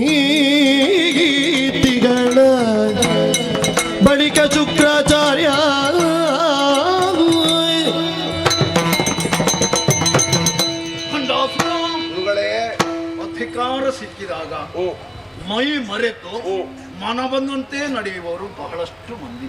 ಖಂಡಿತ. ಅರಸನ ನಿಯಮ, ಪ್ರಜೆಗಳ ಪ್ರತಿನಿಧಿ, ಸರಿ. ಸದಾ ಸರ್ವದಾ ಅವರ ಯೋಗಕ್ಷೇಮದ ಕಡೆ ಮನವನ್ನು ಹರಿಸ್ತಾ ಇರಬೇಕು. ಮಗನೇ, ಅಧಿಕಾರ ನಡೆಸುವುದು ಅಂದ್ರೆ ಹರಿತವಾದ ಖಡ್ಗದ ಬಾಯಿಗೆ ಜೇನನ್ನು ಸವರಿ ನಾಲಿಗೆಯಿಂದ ನಾವು ನೆಕ್ಕುವುದಕ್ಕೆ ಮನ ಮಾಡಿದ ಹಾಗೆ ಬಹಳಷ್ಟು ಕಷ್ಟ ಇದೆ. ಅಡುಗದಾರೆಯ ಮಧು ಎಚ್ಚರಿಕೆಯಿಂದ ಎಲ್ಲ ಕಾರ್ಯವನ್ನು ಸರಿಯಾದ ರೀತಿಯಲ್ಲಿ ನಡೆಯಬೇಕು. ಆಚಾರ ವಿಚಾರದ ಬಗ್ಗೆ ಮಗನ ಯಾವತ್ತೂ ನೆನಪಿಟ್ಟುಕೊಳ್ಳಬೇಕು. ಶಿವನನ್ನು ಭಕ್ತಿಯಿಂದ ಪೂಜಿಸ್ತಾ ಇರಬೇಕು. ಮನುಷ್ಯನಾಗಲಿ ಅಥವಾ ರಾಕ್ಷಸನಾಗಲಿ, ಯಾವ ವರ್ಗದವರೇ ಆಗಲಿ, ಎಲ್ಲವೂ ಇದ್ದು ದೇವರ ದಯೆ ಇಲ್ಲದಿದ್ರೆ ಅವ ಏನನ್ನೂ ಸಾಧಿಸುವುದಕ್ಕಿಲ್ಲ. ಸರಿ. ಅಧಿಕಾರ ಇರ್ಲಿ, ಧನವಿರ್ಲಿ, ಜನಬಲವಿರ್ಲಿ, ಧನಬಲವಿರ್ಲಿ, ದೇವರ ಬಲ ಹೊಂದಿದ್ದರೆ ಎಲ್ಲವನ್ನೂ ಅನುಭವಿಸಬಹುದಾಗಿದೆ. ಎಲ್ಲವೂ ಇದ್ದು ದೇವರ ಬಲ ಒಬ್ಬನಿಗಿಲ್ಲೋ ಅವ ಏನನ್ನು ಮಾಡಿದ್ರು ಅದು ನಿರರ್ಥಕ. ಸರಿ. ನೀರ ಮೇಲೆ ಹೋಮ ಇಟ್ಟ ಹಾಗೆ. ಆದ ಕಾರಣ ನಿತ್ಯಾನಿಕಗಳನ್ನು ಸರಿಯಾದ ರೀತಿಯಲ್ಲಿ ನಿರ್ವಹಿಸ್ತಾ ಇರಲಿ. ಮಗನೇ, ರಾಕ್ಷಸರು ತಪ್ಪಿ ಬೀಳುವುದು ಮದ್ಯ, ಮಾಂಸ, ಮಾನಿನ್ ಈ ಮಕಾರಗಳ ಬಗ್ಗೆ ಜಾಗೃತನಾಗಿರು. ಯಾವ ಕಾಲದಲ್ಲಿಯೂ ದಾಸನಾಗದಿರು. ಮಗನೇ, ಎಲ್ಲಾದರೂ ದಾರಿ ತಪ್ಪಿದೆ ಅಂತಾದರೆ ಶುರುವಾದಂತ ನಾನು ಸಿಟ್ಟು ಕೊಡ್ತೇನೆ. ಮತ್ತೆ ನಿನ್ನನ್ನು ಅನುಗ್ರಹಿಸುವುದಕ್ಕೋ ಅದಲ್ಲ ನಿನ್ನನ್ನು ಕೈಗೊಟ್ಟು ಮೇಲೆತ್ತುವುದಕ್ಕೋ ಜೊತೆಯಾಗಿ ಇರುವುದಿಲ್ಲ. ಈ ಊರನ್ನು ಬಿಟ್ಟು ಹೊರಟು ಹೋದೇನೆ. ಗುರುದೇವ, ತಮ್ಮ ವಾಕ್ಯಕ್ಕೆ ನನ್ನಿಂದ ಎಳ್ಳಿನಿತು ಕೊರತೆಯಾಗದು. ಒಂದು ವೇಳೆ ಜೀವನಾನುಭವದ ಬರದಲ್ಲಿ ಆಗುವ ಕೆಲಸದ ಮಧ್ಯೆ ಏನಾದರೂ ತಲೆದೋರಿತು ಅಂತಾದ್ರೆ ಸರಿಪಡಿಸುವುದಕ್ಕೆ ನೀವು ಮಾರ್ಗದರ್ಶಕರಾಗಿ ಒಟ್ಟಿಗೆ ಇರಬೇಕು. ಮುಂದುವರಿಸ್ತೇನೆ.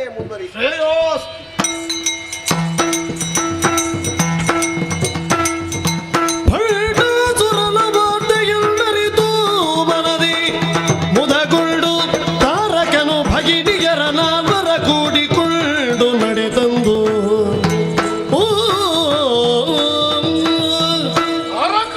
ನನ್ನ ತಂಗಿಯರನ್ನು ಮದುವೆ ಮಾಡಿಕೊಟ್ಟ.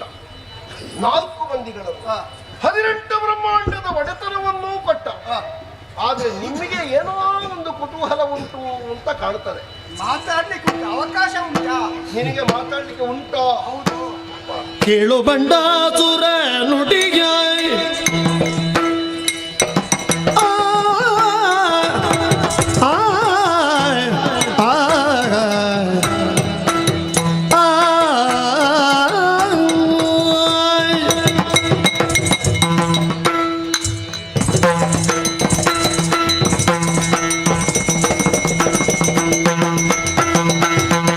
ಕೇಳು ಬಂಡಾಸುರ ನುಡಿಯ ಸುವಿಶಾಲ ಕೀರ್ತಿಯುತ ದಾನವ ಕುಲವರ್ಯ ಗೋಣಿಡುತ್ತಿದ್ದ ದಿತಿಜರ ಗೋಣಿಡುತ್ತಿದ್ದ ದಿತಿಜರ ಕುಲದೇಣಿಗೆಯಾಯ್ತು ನಿಲ್ದ ನಮ್ಮವರ. ಕೇಳು ಬಂಡಾಸುರ ನುಡಿಯ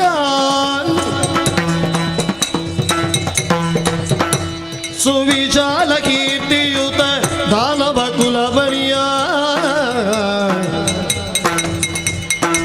ಕೇಳು.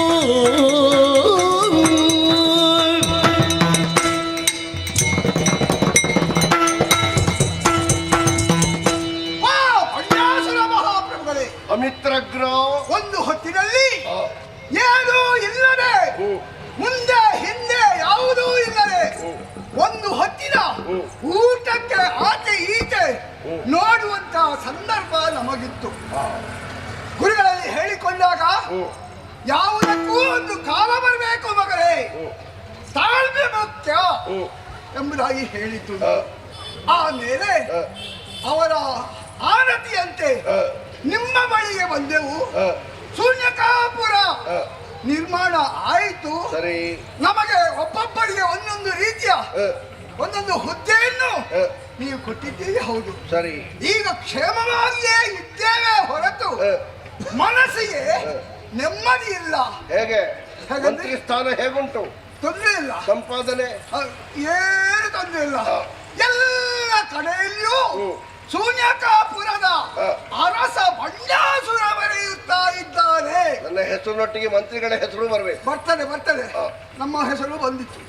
ಆದ್ರೆ ಏನು ಮಾಡೋಣ, ಇಷ್ಟು ದೊಡ್ಡ ಹುದ್ದೆ ಉಂಟು, ಪರಾಕ್ರಮಿ ನೀವು ಹೌದು, ರಾಕ್ಷಸರಾದಂತಹ ನಮ್ಮ ಉನ್ನತಿ ಆಗಲಿಲ್ಲಲ್ಲ ಅಂತ ಒಂದು ಬೇಸರ. ನೀನು ಮಾತಾಡಿದ್ದುಂಟಲ್ಲ, ಒಂದು ಶಬ್ದ ತೆಗಿಲಿಕ್ಕಿಲ್ಲ, ಒಂದು ಶಬ್ದ ಸೇರಿಸಲಿಕ್ಕಿಲ್ಲ, ಅಷ್ಟು ಚಂದ ಆಗಿದೆ. ಯಥಾರ್ಥ ಕೂತ್ಕೊ. ಆದಿಯುಳ್ ರಕ್ಷಿಪೆವೆನು ತಾಯಿ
ನಮ್ಮ ಮನದಲ್ಲಿರುವಂತಹ ಬೇಸರವನ್ನು ಹೇಳುವ ಮನವನ್ನು ಮಾಡಿದವನಿದ್ದೇನೆ. ಕೇಳುವುದಕ್ಕೆ ಧಾರಾಳ ಅವಕಾಶ ಇದೆ ನನಗೆ. ಈ ಹಿಂದೆ ಸೃಷ್ಟಿಕರ್ತರಾದಂತಹ ಬ್ರಹ್ಮದೇವ ನಮ್ಮನ್ನೆಲ್ಲ ಸೃಷ್ಟಿಸಿ ಎರಡು ಗುಂಪುಗಳಾಗಿ ವಿಂಗಡಿಸಿದ.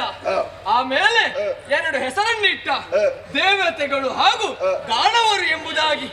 ಆಮೇಲೆ ಒಂದು ಪ್ರಶ್ನೆಯನ್ನಿತ್ತ, ಯಾರು ರಕ್ಷಣೆಯನ್ನು ಮಾಡುತ್ತೀರಿ, ಯಾರು ಭಕ್ಷಣೆಯನ್ನು ಮಾಡುತ್ತೀರಿ ಎಂಬುದಾಗಿ. ಆ ಕಾಲಕ್ಕೆ ಆ ದೇವತೆಗಳು ವಯಂ ಭಕ್ಷಾಮಹ ಎಂಬುದಾಗಿ ಹೇಳಿದರು. ಆಮೇಲೆ ನಾವು ರಾಕ್ಷಸರು ವಯಂ ರಕ್ಷಾಮಹ ಎಂಬುದಾಗಿ ಹೇಳಿದೆವು. ಆದ ಕಾರಣ ನೀವು ರಾಕ್ಷಸರಾದಿರಿ. ಆದ್ದರಿಂದ ಆ ದೇವತೆಗಳು ನಮ್ಮನ್ನು ರಾಕ್ಷಸರು ಎಂಬುದಾಗಿ ಹೇಳುತ್ತಾ ಇದ್ದಾರೆ. ಸರಿ. ಆದರೆ ಇದಲ್ಲ ವಿಚಾರ. ಅದರೊಂದಿಗೆ ನಮಗೊಂದು ಮೋಸವಾಗಿದೆಯ್ಯ. ಏನಾಗಿದೆ? ಕಡಲ ಕಡಿದಡಿ ಅಮೃತವನು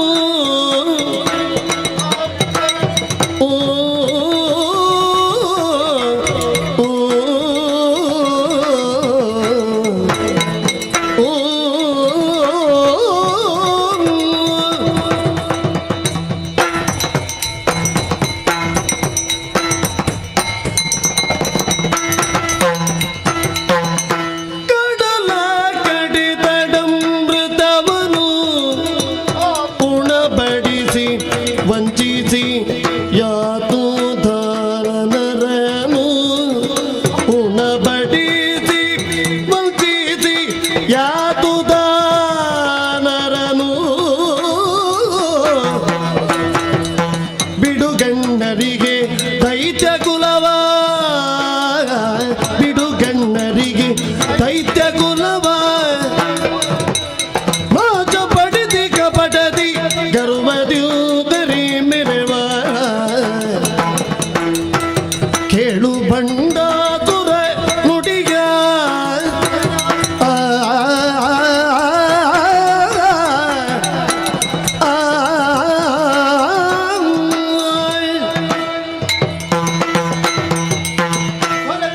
ಕುಟಿಲಾಕ್ಷ ಪವಿತ್ರ ಪಾದಗಳಿಗೆ ಬಡಬಟ್ಟುಕೊಂಡಿದ್ದೇನೆ. ಹೇಳಪ್ಪ. ಪ್ರಭು, ಮನಸ್ಸಿಗೆ ಬಹಳ ನೋವಾಗುತ್ತಾ ಉಂಟು. ನಮ್ಮವರಿಂದಲೇ ನಮಗೆ ಮೋಸವಾದಂತಹ ವೇಳೆಗೆ ಆ ವಿಚಾರವನ್ನು ಯಾರಲ್ಲಿ ಹೇಳಲಿ ಎಂಬುದ ಹಾಗೆ ನಾವು ಕ್ಷಣಕಾಲ ಚಿಂತೆಗೊಳಗಾದವರು ಹೌದು. ನಿಮ್ಮವರಿಂದಲೇ ನಿಮಗೆ ಮೋಸ. ಖಂಡಿತವಾಗಿ ಯಾರು ನಿಮ್ಮವರು, ಏನು ಮೋಸ, ಯಾವಾಗ ಮೋಸ, ಯಾಕೆ ಮೋಸ? ನಮ್ಮವರೆಂಬುದಾಗಿ ಭಾವಿಸಿಕೊಂಡು ಆ ದೇವತೆಗಳನ್ನು ಓ, ಎರಡು ಪಂಗಡ ಅಂತ ಹೇಳಿದವ, ಅದರಲ್ಲಿ ಒಂದು ಪಂಗಡ ದೇವತೆಗಳು. ಖಂಡಿತವಾಗಿ ಆ ದೇವತೆಗಳೇ ಸುಮನಸರು ಎಂದೆನಿಸಿಕೊಂಡಿದ್ದಾರೆ. ಸರಿ, ಆದ್ರೆ ಏನು ಮಾಡುವುದು, ಮನಸ್ಸಿನ ಒಳಗೆ ನಂಜಿನ ಬೇರನ್ನೇ ಇಳಿಯಬಿಟ್ಟಿದ್ದಾರೆ ಅವರು. ಗೋವಿನ ಮುಖ ಒಳಗೆ ರಾಕ್ಷಸತ್ವ, ಗೋಮುಖ ವ್ಯಾಘ್ರತ್ವ. ಖಂಡಿತವಾಗಿಯೂ ಹೌದು. ಇದಕ್ಕೊಂದು ಕಥೆಯೇ ಉಂಟು. ಏನದು? ಈ ಹಿಂದೆ ದೇವೇಂದ್ರ ಸಕಲ ಸಂಪತ್ತನ್ನು ತೋರಿಸಬೇಕೆನ್ನುವಂತಹ ಉದ್ದೇಶಕ್ಕಾಗಿ ಒಂದು ಮೆರವಣಿಗೆ ಏರ್ಪಡಿಸಿದಂತೆ. ಆ ಸಂದರ್ಭ ದೂರ್ವಾಸರು ತಪಸ್ಸನ್ನು ಬಿಟ್ಟು ಹರಿಯನ್ನು ಕಾಣೋಕೆ ಹೋದ್ರಂತೆ. ಅವರ ಸವಾರಿಗೆ ಜಂಬೋ ಸವಾರಿ ಅಂತ ಹೆಸರು. ಹೌದು, ಹೇಳುವುದು ಕೇಳಿದ್ದೇವೆ. ವೈಕುಂಠದಿಂದ ಹಿಂದಕ್ಕೆ ಬರುವಂತಹ ವೇಳೆಗೆ ಹರಿಯ ಒಂದು ಸುಮಮಾಲೆಯನ್ನು ಕೊಟ್ಟಿದ್ರಂತೆ. ಆದ್ರೆ ದೂರ್ವಾಸರು ಅದನ್ನೇನು ಮಾಡುವೆನ್ನು ಹಾಗೆ ಚಿಂತೆಯನ್ನು ಮಾಡಿ. ನೀನು ಸಮುದ್ರ ಮತನದ ವಿಷಯ ಹೇಳುದ? ಸಮುದ್ರ ಮಥನ ಅದು ಗೊತ್ತು. ಈ ಮಾಲೆಯನ್ನು ಏನು ಮಾಡುವುದೆಂಬುದು ಚಿಂತಿಸುವಂತಹ ಸಂದರ್ಭ ಸುರಪಾಲ ಕಾಣ ಸಿಕ್ಕಿದ. ತಗೊಂಡು ಹೋಗಿ ಸುರಪಾಲನಿಗೆ ಕೊಡೋದಕ್ಕೆ ಮುಂದಾದ. ಅವ ಆನೆ ಕೈಯಲ್ಲಿ ಕೊಟ್ಟ. ಹೌದು, ಆನೆ ಅದನ್ನು ಹುಡಿ ಮಾಡಿತ್ತು. ದುರ್ವಾಸರು ಶಾಪವನ್ನೇ ಕೊಟ್ಟು ಶರದಿ ಪಾಲಾಗಿ ಅದನ್ನೆಲ್ಲ ಪಡೆದ್ರಂತಲ್ಲ ನೀವು. ಹೌದು, ಪಡೆಯುವಂತಹ ಸಂದರ್ಭ ನಮ್ಮ ಸಹಾಯವನ್ನು ಕೇಳಿದ್ದಾನೆ. 33 ಕೋಟಿ ದೇವತೆಗಳು, 66 ಕೋಟಿ ದಾನವರು ಜೊತೆಗೆ ಸೇರಿಸಿಕೊಂಡು ಸಮುದ್ರವನ್ನು ಮತಿಸಿದೆವು. ನೀವು ಕಡಲು ಕಡೆದಿರಿ. ಹೌದು, ಕೆಲವರೆಲ್ಲ ಅಕ್ಷರ ಬಾರದೆ ಇದ್ದವರು ಕಡೆದರು ಅಂತ ಹೇಳಿ ಕಡಲನ್ನೇ ಕಡೆದು ಬಿಟ್ಟೆವು ನಾವು. ಆ ಸಂದರ್ಭ ಎಲ್ಲಾ ಸುವಸ್ತುಗಳ ಮೇಲಕ್ಕೆ ಎದ್ದು ಬಂದವು. ಆ ಬಳಿಕ ಬಂದದ್ದು ವಿಶೇಷವಾದದ್ದು ಅಮೃತ ಎನ್ನುವಂತಹ ಪೇಯ. ಅದನ್ನು ಕುಡಿದೆವು ಎಂದಾದ್ರೆ ಮರಣವೇ ಸಮೀಪಕ್ಕೆ ಬರುವುದಿಲ್ಲ ಎನ್ನುವಂತಹ. ಸಾವಿನ ಬಗ್ಗೆ ಹೆದರಿಕೆ ಇದ್ದವರು ಕುಡಿಬೇಕು. ಹೌದು, ಆದ್ರೆ ಏನು ಮಾಡುವುದು, ಎಲ್ಲರೂ ಸಾಲಾಗಿ ಕುಳಿತುಕೊಂಡೆವು. ಕೆಲವರೆಲ್ಲ ಹೇಳ್ತಾರೆ ಸಾವಿನ ಬಗ್ಗೆ ಪ್ರೀತಿ ಇದ್ದವರು ಕುಡಿಯುವುದು ಅಂತ. ಸಾವಿನ ಬಗ್ಗೆ ಯಾರಿಗೆ ಭಯ ಉಂಟು ಅವರು ಕುಡಿಯುವುದು, ಅದನ್ನು ಸಾಯಬಾರ್ದು ಅಮೃತ ಅದೇ. ಆದ್ರೆ ಏನು ಮಾಡುವುದು, ನೀನು ಕೂತ್ಕೋ. ಅವ ಕುಡಿಯುವುದನ್ನು ನೆನಪು ಮಾಡಿ ಹೇಳುವುದು. ದೇವತೆಗಳೊಂದು ಬದಿಯಲ್ಲಿ, ದಾನವರು ಒಂದು ಬದಿಯಲ್ಲಿ ಸಾಲಾಗಿ ಕುಳಿತುಕೊಂಡೆವು ಅಮೃತವನ್ನು ಕುಡಿಯಬೇಕೆನ್ನುವಂತಹ ಉದ್ದೇಶಕ್ಕಾಗಿ. ಆದ್ರೆ ಏನು ಮಾಡುವುದು, ಆ ಕಪಟಿ ಹರಿ ಮೋಹಿನಿಯ ರೂಪವನ್ನು ಧರಿಸಿ ಬಂದ. ಅಮೃತ ನಾನೇ ಬಡಿಸುತ್ತೇನೆ ಎನ್ನುವ ಹಾಗೆ ನಾರಾಯಣನ ಶ್ರೀವೇಷ ಯಾರು ನೋಡುವುದು ಬಿಡುವ. ಅಮೃತವನ್ನು ಬಡಿಸುತ್ತ ಕೆಲವರೆಲ್ಲ ಶ್ರೀವೇಷ ಮಾಡುವುದನ್ನು ನೋಡುವುದ, ಗತಿ ಇಲ್ಲದಕ್ಕೆ ಕೆಲವರಲ್ಲಿ ಮಾಡಿಸುವುದು. ಏನು ಮಾಡುವುದು, ಅನಿವಾರ್ಯ ಇರಲಿ. ಅಮೃತವನ್ನು ಬಡಿಸುವಂತಹ ಸಂದರ್ಭ ಇದ್ರಲ್ಲಿ ಏನೋ ಕುಹಕ ಉಂಟು ಎನ್ನುವ ಹಾಗೆ ನಮ್ಮವರಲ್ಲಿ ಒಬ್ಬನಿಗರಂತ ಸ್ವರ್ಪ ಅವನಿಗೆ ಗೊತ್ತಾಯಿತು. ಗೊತ್ತಾದೆ ತಡ ಅವ ದೇವತೆಗಳಂತೆ ವೇಷ ಮರೆಸಿಕೊಂಡು ದೇವತೆಗಳ ಪಂಕ್ತಿಯಲ್ಲಿ ಕುಳಿತುಕೊಂಡ. ಅದು ಯಾಕೆ? ಅಮೃತವನ್ನು ಕುಡಿಯಬೇಕೆನ್ನುವಂತಹ ಉದ್ದೇಶಕ್ಕಾಗಿ. ಅಂದ್ರೆ ಈಚೆ ಪಂಕ್ತಿಯಲ್ಲಿ ಬಡಿಸಲಿಕ್ಕೆ ಇಲ್ಲ ಅಂತ ಹೇಳಿದ್ರ? ಹಾಗಲ್ಲ, ಈ ಪಂಕ್ತಿ ಕೊನೆಗೆ ಬರ್ತದೆ ಎಂಬುದಾಗಿ ಭಾವಿಸಿ ಹೇಳಿದ್ದು. ಅಲ್ಲಿಗೆ ಮುಗಿದ್ರೆ ನಮಗಿಲ್ಲದಂತ ಆಗ್ತದಲ್ಲ. ಹಾಗಾಗಿ ಅಮೃತ ಬಡಿಸ್ತಾ ಸ್ವರ್ಪವಿನ ಕಡೆಗೆ ಬಂತು. ಸ್ವರ್ಪಾಡು ಕುಡಿದ. ಈ ವಿಚಾರ ಸೂರ್ಯಚಂದ್ರನಿಗೆ ಗೊತ್ತಾಯ್ತು. ಅಲ್ಲಿಂದಲೇ ಸೂಚನೆ ಶ್ರೀಹರಿಗೆ ಸ್ವರ್ಪಾಡಿದ್ದಾನೆ ಎನ್ನುವ ಹಾಗೆ ಹರಿ ಚಕ್ರದಿಂದ ಕತ್ತರಿಸಿ ಬಿಟ್ಟ. ಇಲ್ಲ, ಮತ್ತೆ ಅಮೃತ ಕುಡಿದಿದ್ದಾನೆ, ಬದುಕಿದ್ದಾನೆ. ತುಂಡಾಯ್ತು, ಆದ್ರೂ ಬದುಕಿದ್ದಾನೆ. ಅಲ್ಲಿಯೂ ನಮಗೆ ಮೋಸವನ್ನು ಮಾಡಿದ್ದಾರೆ. ನಮ್ಮ ಪಾಲಿಗೆ ಅಮೃತ ಇಲ್ಲ. ಆ ವಿಚಾರ ಬಿಟ್ಟು ಬಿಡುವ, ನಮಗೆ ಬದುಕುದಾದ್ರೂ ಬಿಟ್ಟಾರ, ಎಲ್ಲಿ ಹೋದ್ರೂ ಬಿಡುವುದಿಲ್ಲ. ಕಂಡಲ್ಲಿ ಬಂದು ಹೊಡಿತಾನೆ, ಪಡಿತಾನೆ. ಸಾಯುವುದಕ್ಕೆ ಒಳಗಾಗಿದ್ದೇವೆ ನಾವು. ನಮಗೆ ಗತಿಲ್ಲ ಅಂತ ಆಗಿದೆ. ನಮಗೊಂದು ನ್ಯಾಯವನ್ನು ನೀವೇ ಒದಗಿಸಿಕೊಡಬೇಕು. ದೈತ್ಯರ ನುಡಿಗಳನ್ನು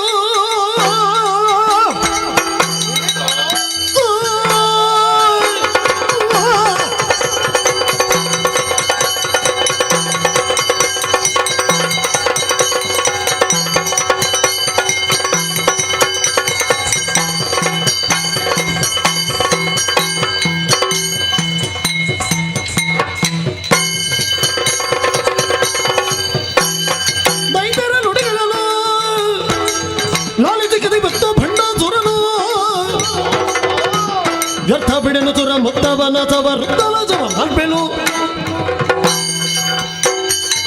ಅಮಿತ್ರಗ್ರ ಕುಟಿಲಾಕ್ಷ ಪ್ರಭುವೇ, ಉಗ್ರದಂದಾದಿಗಳೇ, ನೀವಿತ್ತಂತಹ ದೂರಿನ ಬಗ್ಗೆ ಮರುವಿಮರ್ಶೆ ಅಗತ್ಯ ಇಲ್ಲ. ಕೆಲವು ಸಮಯದಿಂದ ದೇವೇಂದ್ರನನ್ನು ನಾನು ನೋಡ್ತಾ ಇದ್ದೇನೆ. ಅವ ಜನ ಸರಿ ಇಲ್ಲ. ಬಾಕಿದ್ದವರಿಗೆ ಏನೂ ಸಿಕ್ಕಬಾರದು, ತನ್ನದ್ದು ಏನು ನಷ್ಟ ಆಗಬಾರದು ಎಂಬ ಹಾಗೆ ಸ್ವಾರ್ಥ ಲಾಲಸೆಯಿಂದ ಬದುಕುತ್ತಾ ಇದ್ದಾನೆ.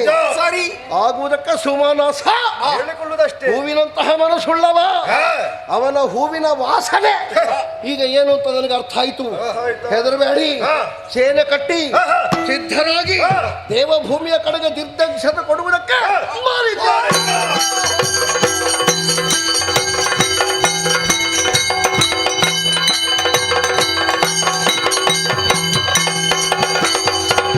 ನುಡಿಯಲು ಕೇಳುತ್ತ ಕ್ಷಣ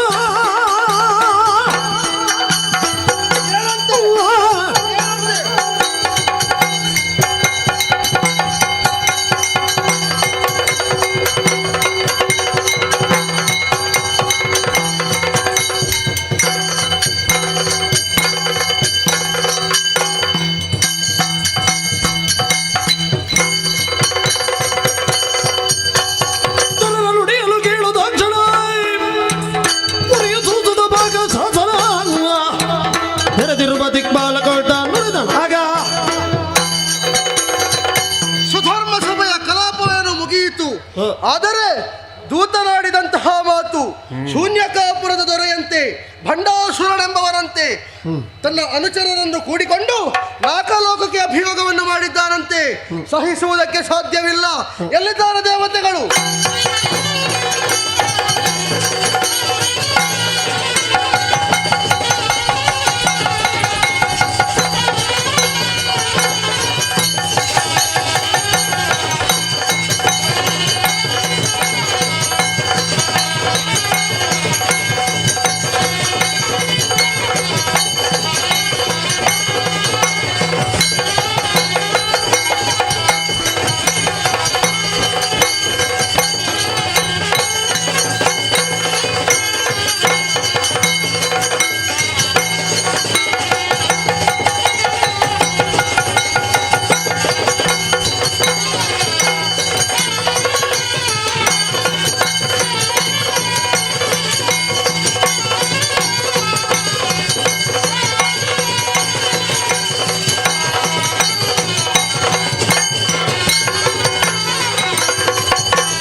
ದೂತನಾಡಿದಂತಹ ಮಾತುಗಳನ್ನು ಕೇಳಿದಿರಿ.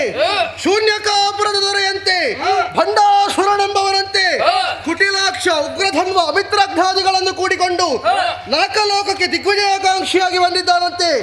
ಆತನನ್ನು ಎದುರಿಸಬೇಕಾದ್ದು ನಮ್ಮ ಕರ್ತವ್ಯವಾಗಿದೆ. ಏನು ಅಭಿಪ್ರಾಯ?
ಬಯಸಿ ಸಂಗ್ರಾಮವ ಹಿಡಿಯೋತನೆಯ ಮನದಿ. ಈ ಬಗ್ಗೆ ಚಿಂತಿಸಬೇಕಾದ ಅಗತ್ಯವೇ ಇಲ್ಲ. ಬಂದಂತಹ ದಾನವರು ಎಷ್ಟೇ ಬಲಿಷ್ಠರಾಗಿರಲಿ ಅವರನ್ನು ಸೋಲಿಸಿ ಸುರಪೇಟವನ್ನು ಒಪ್ಪಿಸುತ್ತೇನೆ, ಬಿಡು ಚಿಂತೆ. ಶ್ರೀಹರಿಯ ಕರುಣೆಯಿಂದ ಸ್ವರ್ಗಲೋಕವನ್ನು ನಾವು ಪಡೆದುಕೊಂಡಿದ್ದೇವೆ. ಸತ್ಯ. ಶ್ರೀಹರಿಯ ಕರುಣೆಯಿಂದ ಬಂದಂತಹ ದಾನವರನ್ನು ಕೊಂದು ಕಳಿತೇನೆ. ನಮ್ಮ ಈ ಸ್ವರ್ಗಲೋಕಕ್ಕೆ ಇಂತಹ ದಾನವರು ಬರುವುದೇನೋ ಸದ್ದಲ್ಲ. ಇಂದು ಆ ದಾನವರು ಬಂದಿದ್ದಾರೆ ಎನ್ನುವುದಾದರೆ ಚಿಂತಿಸಬೇಕಾದಂತಹ ಅಗತ್ಯವಿಲ್ಲ. ಒಂದು ಅಪ್ಪಣೆ ಕೊಟ್ಟರೆ ಸಾಕು, ನಾವು ಹೋಗಿ ಬರ್ತೇವೆ. ದೇವತೆಗಳೇ, ನಿಮ್ಮ ಉತ್ಸಾಹಕ್ಕೆ ನಾನು ಮೆಚ್ಚಿದವನಿದ್ದೇನೆ. ನಿಮ್ಮ ಆಯುಧಗಳನ್ನು ಹಿಡಿದುಕೊಳ್ಳಿ. ವಜ್ರಾಯುಧವನ್ನು ಧರಿಸಿದ್ದೇನೆ. ಐರಾವತವನ್ನು ಏರಿಕೊಂಡು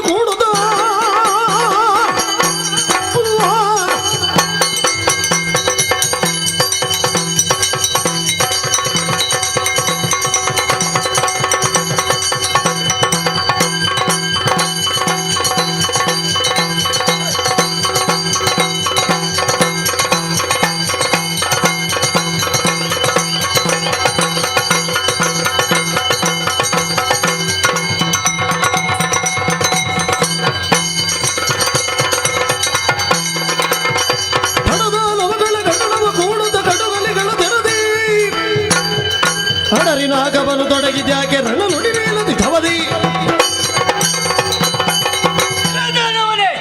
ನಿಲ್ಲಲ್ಲಿ ಒಂದು ಹೆಜ್ಜೆ ಮುಂದಿಟ್ಟಂತಾದ್ರೆ ಜಾಗ್ರತೆ ಜತನ. ಈ ಹಿಂದೆ ನಮ್ಮ ಸ್ವರ್ಗಲೋಕಕ್ಕೆ ಮುತ್ತಿಯನ್ನಿಟ್ಟಿದ್ದೀವಿ. ಬಂದಂತಹ ನೀವು ನಮ್ಮಿಂದ ಪೆಟ್ಟು ತಿಂದು ದಿಕ್ಕಪಾಲಾಗಿ ಓಡಿದವರು ಮತ್ತೆ ಸ್ವರ್ಗಲೋಕಕ್ಕೆ ಬಂದಿದ್ದೀರಾ. ನಿಮ್ಮ ಸಾವಿಗೆ ನೀವೇ ಬಡಿದು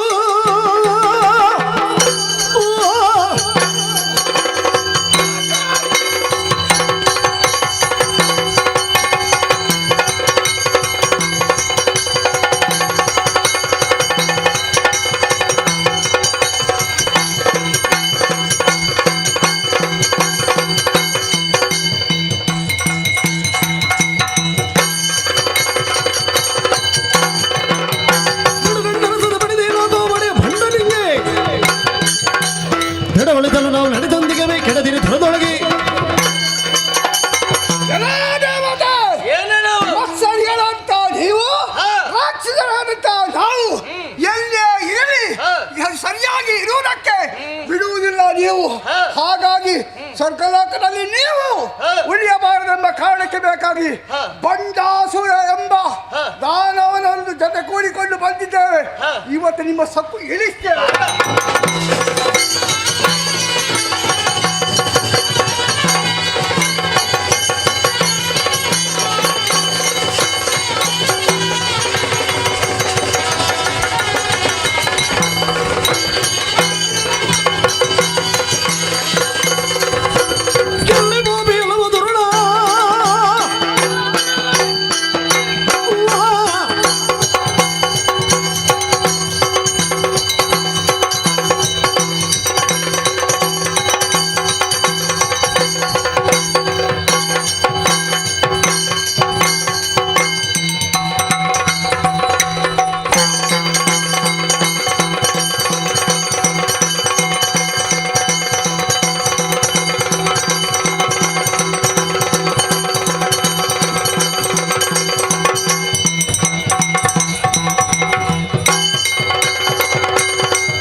ಸುರಪ್ರದಿ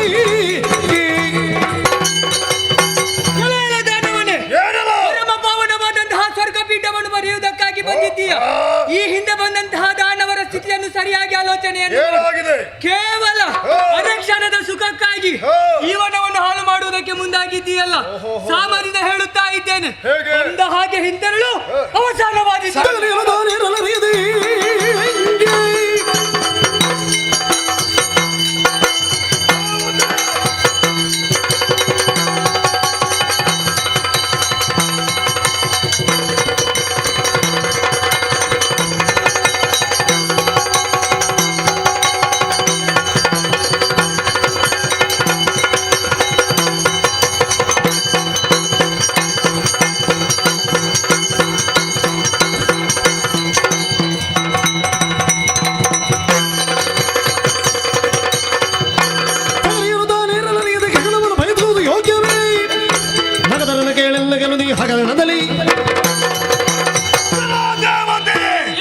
ಭಕ್ತಿ ಮುಖ್ಯವಾಗಿ ಪಡೆದುಕೊಂಡವರು ನೀವು, ಶಕ್ತಿ ಮುಖ್ಯವಾಗಿ ಪಡೆದುಕೊಂಡು ಹೋಗಬೇಕೆನ್ನುವ ಹಾಗೆ ದಾಳಿಯನ್ನು ಮಾಡಿದವರು ನಾವು. ಶಕ್ತಿ ಮುಖ್ಯನ ಕೊಡುವೆಯಾ, ಪಾದಕ್ಕೆ ರಗುವೆಯಾ?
ನೀನು ಕೇವಲ ದಾನವನಲ್ಲ, ಸ್ವಲ್ಪ ಬುದ್ಧಿ ಸರಿಯಾಗಿ ಬೆಳೆದವ ಎನ್ನುವ ಹಾಗೆ ಅರ್ಥವಿಸಿಕೊಂಡಿದ್ದೇನೆ. ನೀನು ಈ ಲೋಕದಲ್ಲಿ ಇದ್ದದ್ದಕ್ಕೆ ಸಾರ್ಥಕ ಆಯ್ತು. ಹೌದಾ?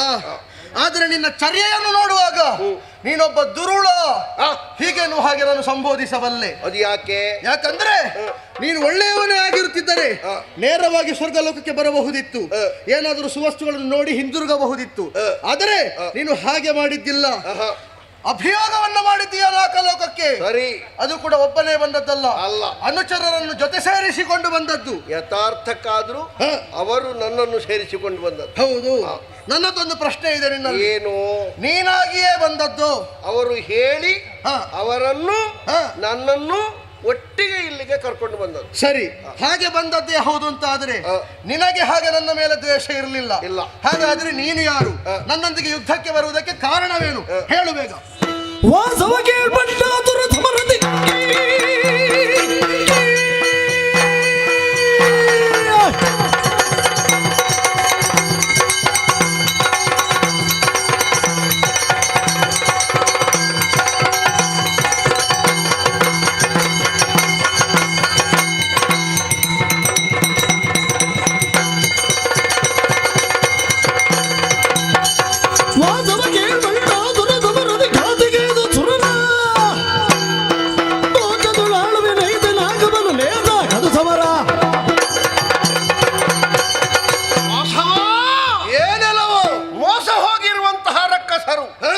ಅವರದ್ದಾದಂತಹ ಹಣವನ್ನು ತೋಡಿಕೊಂಡಾಗ ಅವರಿಗೆ ಸರಿಯಾದಂತಹ ನ್ಯಾಯವನ್ನು ಒದಗಿಸುವಲ್ಲಿ ಶಕ್ತಿ ಮೀರಿ ದುಡಿಯುತ್ತೇನೆ ಎನ್ನುವಂತಹ ವಚನವನ್ನು ಕೊಟ್ಟು ಇಲ್ಲಿವರೆಗೆ ಬಂದೆ.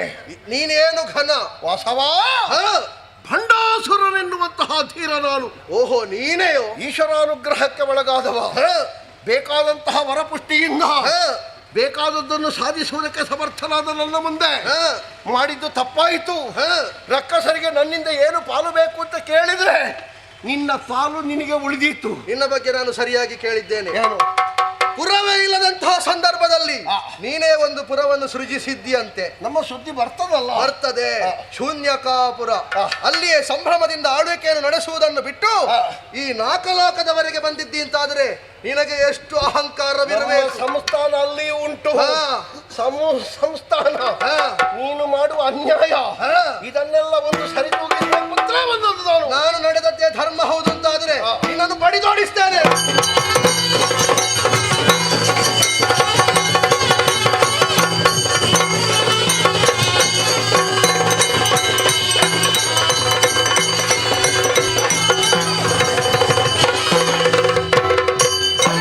ತಿಲಕ ಬಂಡ ಸುರ ಸೇರಿದು ನಿನ್ನ ಗಿಣೆಯೇ ಸುರ ಸಂಕುಲ ಬಣ ವಿಕ್ರಮೆ ಬಿನು ಬರಗಿರಿದರೆ ಬೇದನೆಗಳು ಕೀರ್ತಿಯು ನಿನಗಿಲ್ಲ ಸೈರಿಸು ಬ್ರಹ್ಮದೇವರು ಈ ಹೊತ್ತಿಗೆ ಹಂಸವಾಹನ. ಹೌದು, ಯಾಕೆ ಬಂದದ್ದು ಗೊತ್ತಾಯ್ತಾ? ಯಾಕೆ? ಈಗ ನೀನು ದೇವೇಂದ್ರರ ಜೊತೆ ಯುದ್ಧ ಮಾಡ್ತಾ ಇದ್ದೀಯಾ. ನೀವು ಎಲ್ಲಿಂದ ಬಂದದ್ದು ಸ್ವಾಮಿ?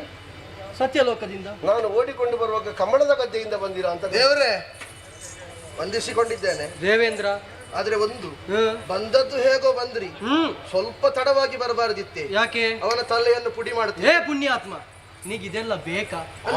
ಹಿಡ್ಕೊಳ್ಳಿಕ್ಕೆ ಜನ ಬಂದ ಮೇಲೆ ಹಾರ್ತಾರಲ್ಲ, ಅವರನ್ನೊಮ್ಮೆ ಬಿಟ್ಟು ನೋಡ್ಬೇಕು ಏನ್ ಮಾಡ್ತಾರೆ. ಬಂಡಾಸುರ, ನಿನ್ನ ಯೋಗ್ಯತೆ ಏನು, ಅವನ ಯೋಗ್ಯತೆ ಏನು, ಅದನ್ನು ನೀನು ಸರಿಯಾಗಿ ತಿಳಿದುಕೊಳ್ಳಬೇಕು. ಯಾಕೆ? ನನಗೆ ಯೋಗ್ಯತೆ ಉಂಟು. ಹೌದು, ಅವನಿಗೆ ಅವನ ಯೋಗ್ಯತೆ ನಿನಗೆ ಗೊತ್ತುಂಟ. ಅವ ಒಂದು ಯುದ್ಧದಲ್ಲಿ ಆದ್ರೂ ಗೆದ್ದ ಪ್ರಸಂಗ ಉಂಟ. ಅವನಲ್ಲಿ ಹೇಳಿ ಸ್ವಾಮಿ, ಅವನಿಗೆ ಅರ್ಥ ಆಗುದಿಲ್ಲ. ಅದು ನಿನಗೆ ಅರ್ಥ ಆಗ್ಬೇಕು. ಯಾಕೆ? ಅವನ ವಿಷಯ ನಿನಗೆಲ್ಲ ತಿಳಿದು ಅವನ ಜೊತೆ ಯುದ್ಧ ಮಾಡ್ತೀಯಲ್ಲ. ಒಂದೊಂದ್ ಸಲ ಏನಾಗ್ತದೆ ಗೊತ್ತುಂಟ, ಪೆಟ್ಟು ತಿಂದವರಿಗೆ ಕೆಲವು ಸಲ ಹೊಡಿಬೇಕಾಗ್ತದೆ. ಸರಿಯಾಗುವಲ್ಲಿವರೆಗೆ ಪೆಟ್ಟು ಬೀಳದಿದ್ದರೂ ಸರಿಯಾಗುದಿಲ್ಲ. ಅದು ಪೆಟ್ಟು ತಿಂದು ತಿಂದು ಅಭ್ಯಾಸ ಆಗಿ ಹೋಗಿದೆ. ದೇವ್ರೆ, ನೀವೀಗ ನನ್ನನ್ನು ಕಾಪಾಡ್ಲಿಕ್ಕೆ ಬಂದದ್ದ ಅಲ್ಲ? ಮಾತಾಡಬಾರ್ದು. ನಿನ್ನನ್ನು ತಲೆ ಕೊಯ್ಲಿಕ್ಕೆ ಬಂದದ್ದು. ಬಂಡಾಸುರ, ಈ ಹೊತ್ತಿಗೆ ಸಂಧಾನ ಮಾಡುವುದಕ್ಕಾಗಿ ಬಂದವ. ನಾನೀಗ ಅವನ ಜೊತೆಯಲ್ಲಿ ಸಂಧಾನ ಮಾಡಬೇಕು. ಹೌದು. ವಾಣಿ ರಮಣ, ವಾಣಿ ರಮಣನೇ ನಿಲ್ಲ ನೋಡಿ ಮಾನ್ಯವೆನಗಿ ಆದರೆ ಜೀವನರಿಯುವುದು ನಂದನವನ ಅಪ್ಸರೆಯರೆ ಇಂದ್ರಾಣಿಯು ತೆಗಿದ ಕಪ್ಪವ ಬಳಿಕ ಸಂಧಾನ ಕೊಪ್ಪುವೆನು ನಾನೆನುದಲಿ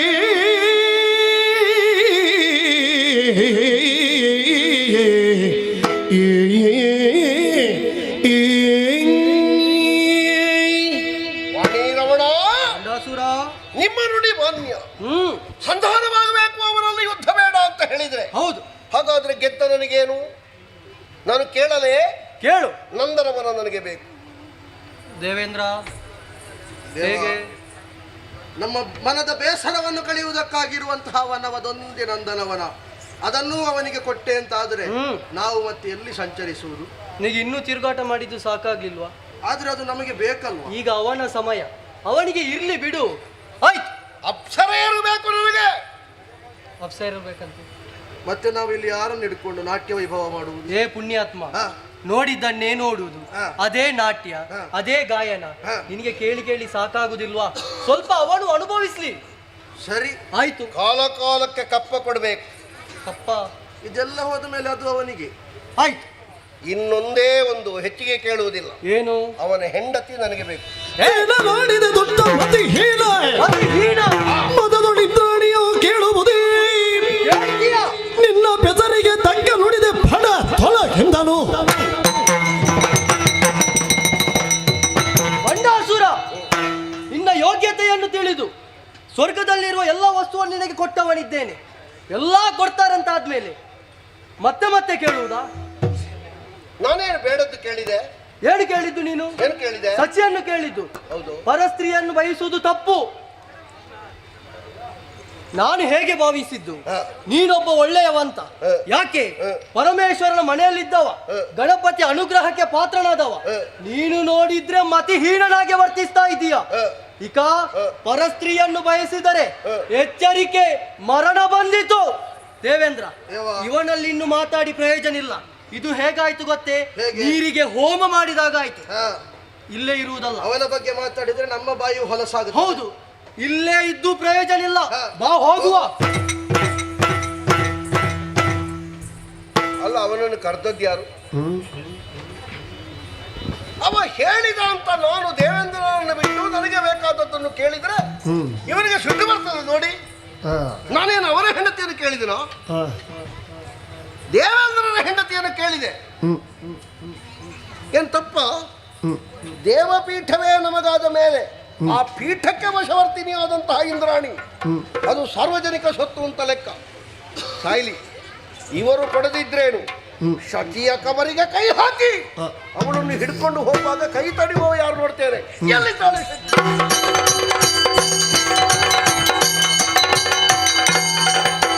ತುರಳು ತರುಣಿ ಜತಿಯಲು ಬಯತಿ ಮರಳಿ ಬಂದ ಮರಾವತಿಯಳು ಅರಸಿ ಕಾಣದೆ ತದಿಯ ನರಿದ ಗಿರಿದೆಯ ಬದವ ಮರೆಗೊಂಡ ಹದನವ ಭರದಳು. ದೇವಲೋಕದಲ್ಲಿ ಎಲ್ಲಿ ಹುಡುಕಿದರೂ ಶಚಿ ಇಲ್ಲ, ಅಟ್ಟು ಪಕ್ಕನೆ ಎಲ್ಲಿಗೆ ಮಾಯಾದಳು ಅಂತ ಹೇಳಿ ಯೋಚನೆ ಮಾಡಿದೆ ನಾನು. ಬಹುಶಃ ಕೈಲಾಸಕ್ಕೆ ಹೋಗಿದ್ದಾಳೆ ಅಂತ ಗೊತ್ತಾಗಿ ಕೈಲಾಸಕ್ಕೆ ಹೋದೆ. ಅದು ಹೇಗಿದ್ರು ನಮ್ಮ ಮನೆ. ಶಚಿ ಅಲ್ಲಿದ್ರೆ ಅಡುಗೆ ಮನೆಯಲ್ಲಿ ಸೇರಿದ ಮೊಲದ ಮರಿಯ ಹಾಗೆ, ಮತ್ತೆ ಕಟ್ಟ ಇಲ್ಲ. ಹೋಗಿ ನೋಡುವಾಗ ಗಣಪಣ್ಣ ಬಾಗಿಲಲ್ಲಿ ಹೀಗೆ ನಿಂತಿದ್ದಾನೆ, ಡುಮ್ಮನ ಹಾಗೆ. ಕಿವಿಯಲ್ಲಿ ಹಿಡಿದು ಸ್ವಲ್ಪ ಬದಿಗೆ ಸರಿಸಿದೆ. ಒಳಗೆ ಹೋಗುವಾಗ ಪಾರ್ವತಿ ಕಾಣ್ತಾಳೆ, ಅಮ್ಮ. ಅವಳ ಹಿಂದೆ ಶಚಿ ಇದ್ದಾಳೆ. ಒಳ ಕಬರಿಗೆ ಕೈ ಹಾಕ್ತೇನೆ ಅಂತ ಕೈ ಹಾಕುವಾಗ ನೋಡಿ, ಪಾರ್ವತೀ ದೇವಿಯ ನಾಲಿಗೆ ಇಷ್ಟುದ್ದ, ಕಣ್ಣು ಇಷ್ಟು ದೊಡ್ಡದು, ಕಪ್ಪಾಗ್ಲಿಕ್ಕೆ ತೊಡಗಿದ್ರು ಅಮ್ಮ. ಬಿಳಿ ಇದ್ದ ಅಮ್ಮ ಕಪ್ಪಾಗಿ ನಾಲಿಗೆ ಹೊರಗೆ ಹಾಕಿ ಕಣ್ಣು ಹೊರಡ್ತಾರೆ ಅಂತ ಆದ್ರೆ ಅವರು ಕಾಳಿ ಆಗ್ತಾರೆ ಅಂತ ಲೆಕ್ಕ. ಸುದ್ದಿ ಬೇಡ ಅಂತ ಮೆಲ್ಲ ಜಾರಿದೆ ಅಲ್ಲಿಂದ. ಅಮ್ಮನಿಗೆ ಸಿಟ್ಟು ಬರುವುದು, ಮಗ ಯಾಕೆ ಮಾಡುವುದು. ಬಂದು ಸೇರಿದ್ದು ದೇವಸಿಂಹಾಸನವನ್ನು ಹೇಗೆ ಓಲಗ ಕೊಡಬೇಕಲ್ಲ.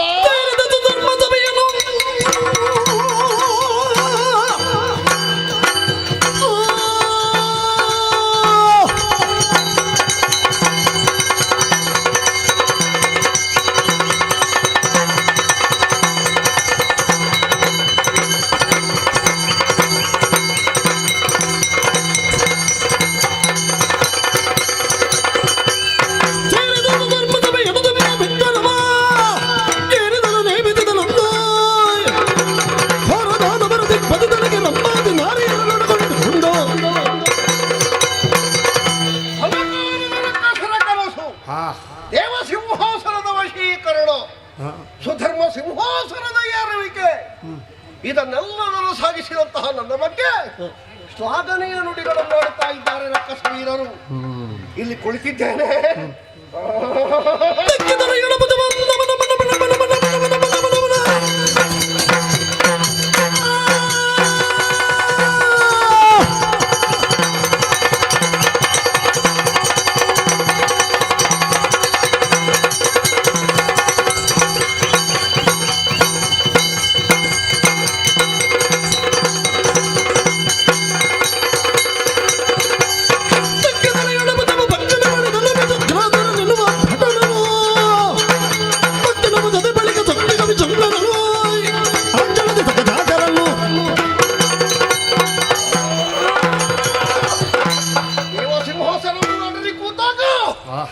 ಮೈ ಮನಗಳು ತಂಪಾಗ್ತಾ ಇದೆ, ಆದ ಭುಜಗಳು ಸ್ಫುರಿಸುತ್ತಾ ಇದೆ.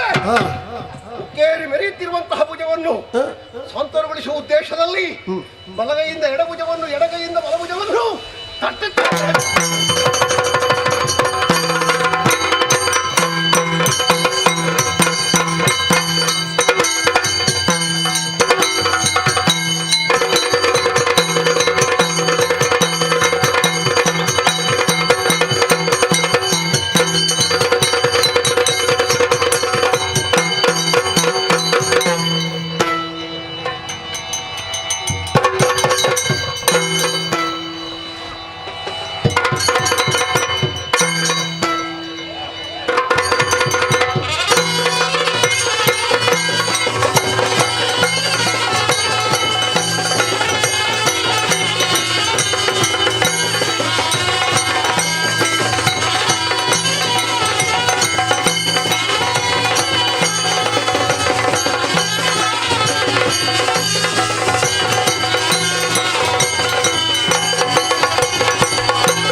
ವಿಶೇಷವಾದಂತಹ ಸೃಷ್ಟಿ ನಮ್ಮದ್ದು.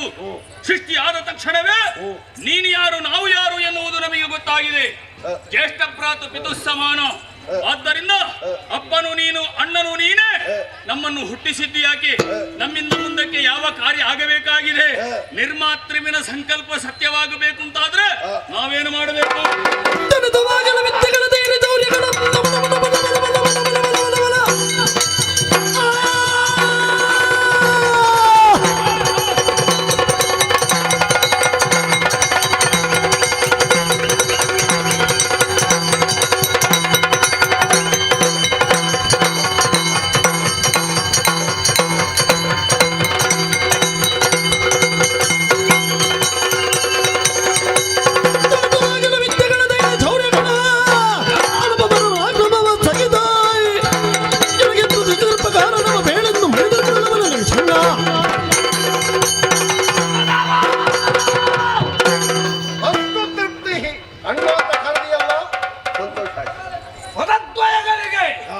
ಮತ್ತೊಮ್ಮೆ ಫಲಾಭಗಳು ಎಲ್ಲವರ ಹಾಗೆ ನಮ್ಮ ಸೃಷ್ಟಿಯಲ್ಲ ಅಲ್ಲ. ಹುಟ್ಟುವಾಗಲೇ ಸಕಲ ವಿದ್ಯೆಗಳನ್ನು ಪಾರಂಗತರಾಗಿ ಹುಟ್ಟಿಕೊಂಡಿದ್ದೇವೆ. ನಮ್ಮಂತವರ ಸೃಷ್ಟಿ ಆಗಬೇಕು ಅಂತಾದ್ರೆ ಬಲವಾದ ಕಾರಣ ಇರಬೇಕು. ಏನು ಎನ್ನುವುದನ್ನು ಕೇಳಿದ ಮೂರು ಲೋಕ ದೊಡ್ಡತನವು ದಾನವಲ್ಲೆಲ್ಲ ಮಜವಿಗುವುದು. ಭೂಲೋಕ ವಿಚಿತ್ರ ಆಡುತ್ತಿರಲಿನ್ನು ಪಾತಾಳವ ವಿಚುಂಗ ಬಾಲಿಬುದು. ಜನಿಸಿದ ಕ್ಷಣದಲ್ಲಿಯೇ ಸಕಲ ವಿದ್ಯಾಬುದ್ಧಿಗಳನ್ನು ಬಲಿಷ್ಠತೆಯನ್ನು ಹೊಂದಿ ನಾಯಾರು ಅಂತ ಕಳೆದಿರಲ್ಲ. ನಿಜ. ಸಂತೋಷ ಆಯ್ತು ಮಕ್ಕಳೇ. ನೀವು ನನ್ನ ಸಂಕಲ್ಪದ ಸೃಷ್ಟಿಗಳು. ನನ್ನ ಬಲಭುಜದಿಂದ ಹುಟ್ಟಿಕೊಂಡವರೇ ವಿಶುಕ್ರಾಸುರ, ನನ್ನ ಎಡಭುಜದಲ್ಲಿ ಹುಟ್ಟಿಕೊಂಡವರೇ ವಿಷಂಗಾಸುರ. ವಿಶುಕ್ರಾಸುರ, ನೀನು ಭೂಲೋಕವನ್ನು ಪರಿಪಾಲಿಸಬೇಕು. ವಿಷಂಗಾಸುರ, ನೀ ಪಾತಾಳವನ್ನು ಪರಿಪಾಲಿಸಬೇಕು. ಲೋಕ ಮೂರನ್ನು ನಡೆಸುವುದಕ್ಕೆ ನಾನೊಬ್ಬನೇ ಅಲ್ಲ, ನನ್ನ ಎರಡು ಲೋಕಗಳನ್ನು ನೀವಿರುವರು ಪಾಲಿಸುವುದಕ್ಕೆ ಸಮರ್ಥರಿದ್ದೀರಿ. ಹೇಗೆ?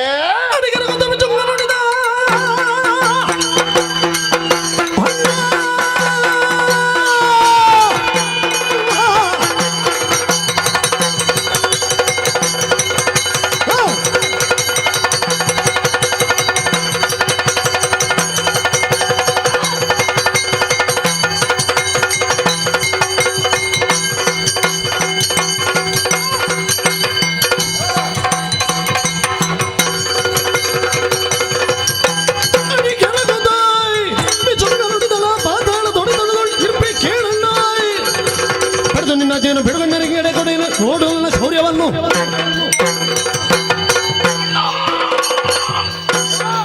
ನಿನ್ನಿಂದ ದತ್ತವಾದಂತಹ ನುಡಿ. ಭೂಲೋಕ ಮತ್ತು ಪಾತಾಳ ಲೋಕವನ್ನು ನಾವೀರುವರು ಆಳಬೇಕು. ಪಾತಾಳ ಲೋಕಕ್ಕೆ ನಡೆಯುತ್ತೇನೆ. ಓಹಿಗಳ ದರ್ಪವನ್ನು ನಮಗೆ ಶರಣಾಗುವ ಹಾಗೆ, ಅಲ್ಲಿಂದ ಬೇಕಾದಂತಹ ಸುವಸ್ತುಗಳು ನಿನ್ನ ಪಾದ ಮೂಲಕ್ಕೆ ಬರುವ ಹಾಗೆ ಮಾಡದೇ ಇದ್ರೆ ನಿನ್ನ ತಮ್ಮ ವಿಷಂಗನ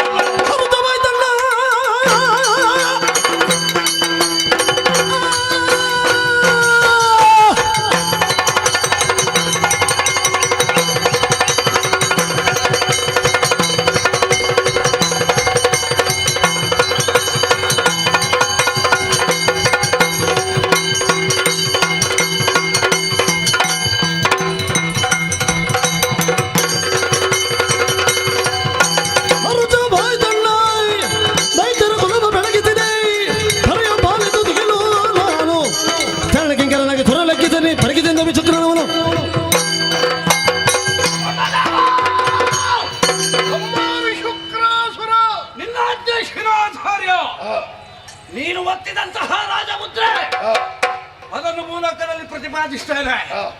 ಯಾರಾದ್ರೂ ಕೇಳುವುದಿಲ್ಲ ಅಂತ ಗೊತ್ತಾದ್ರೆ ಅವರ ರುಂಡ ಮುಂಡವನ್ನು ನಿನ್ನ ಪದದೊಳಕ್ಕೆ ಒಪ್ಪಿಸ್ತೇನೆ. ಗಂಡು ಮಕ್ಕಳಾದಂತಹ ನಿಮ್ಮ ಸೃಷ್ಟಿ ಆಯಿತು. ಸಾಕು ತಮ್ಮ, ಹೋಗುವ.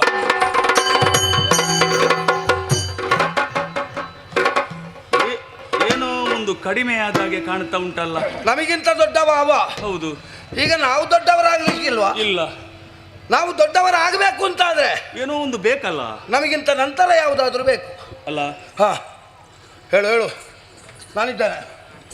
ಅಣ್ಣದೇವ, ನಾವಿರುವರು ನಿನಗೆ, ತಮ್ಮಂದಿರು ನಮಗೆ ಇರುವವರಿಗೆ ಒಂದು ಬೇಕು. ಒಂದೇ ಸಾಕ ಒಂದು ಸಾಕು, ಇಬ್ಬರಿಗೆ ಒಂದು ಸಾಕು. ಒಂದು ಸಾಕು. ಏನು ಬೇಕು? ನಮಗಿಂತ ಸಣ್ಣದು, ನಮ್ಮನ್ನು ಗೌರವ ಪೂರ್ವಕವಾಗಿ ನಮ್ಮನ್ನು ಅಭಿಮಾನದಿಂದ ಅಪ್ಪಿಕೊಳ್ಳುವುದಕ್ಕೆ ನಮ್ಮ ಹಾಗೆ ಇರುವುದು ಬೇಡ, ನಮಗಿಂತ ಭಿನ್ನವಾದುದು. ನಿಮಗೆ ತಂಗಿಗೆ ಸಮಾನ. ಎಂದು ಮಣಿದವರ ತಾನೊಂದು ಬರೆದು ತಗಳದು ತಂದು ಬಂದ ತೆಕ್ಕಿ ಚಂದದಿಂಪಡೆದ ಧೂಮಿನಿ ಎನ್ನುವ ಭಗಿನಿಯ ಮದಾನ ನಿರ್ಧನು ಸಂಭ್ರಮದಲ್ಲಿ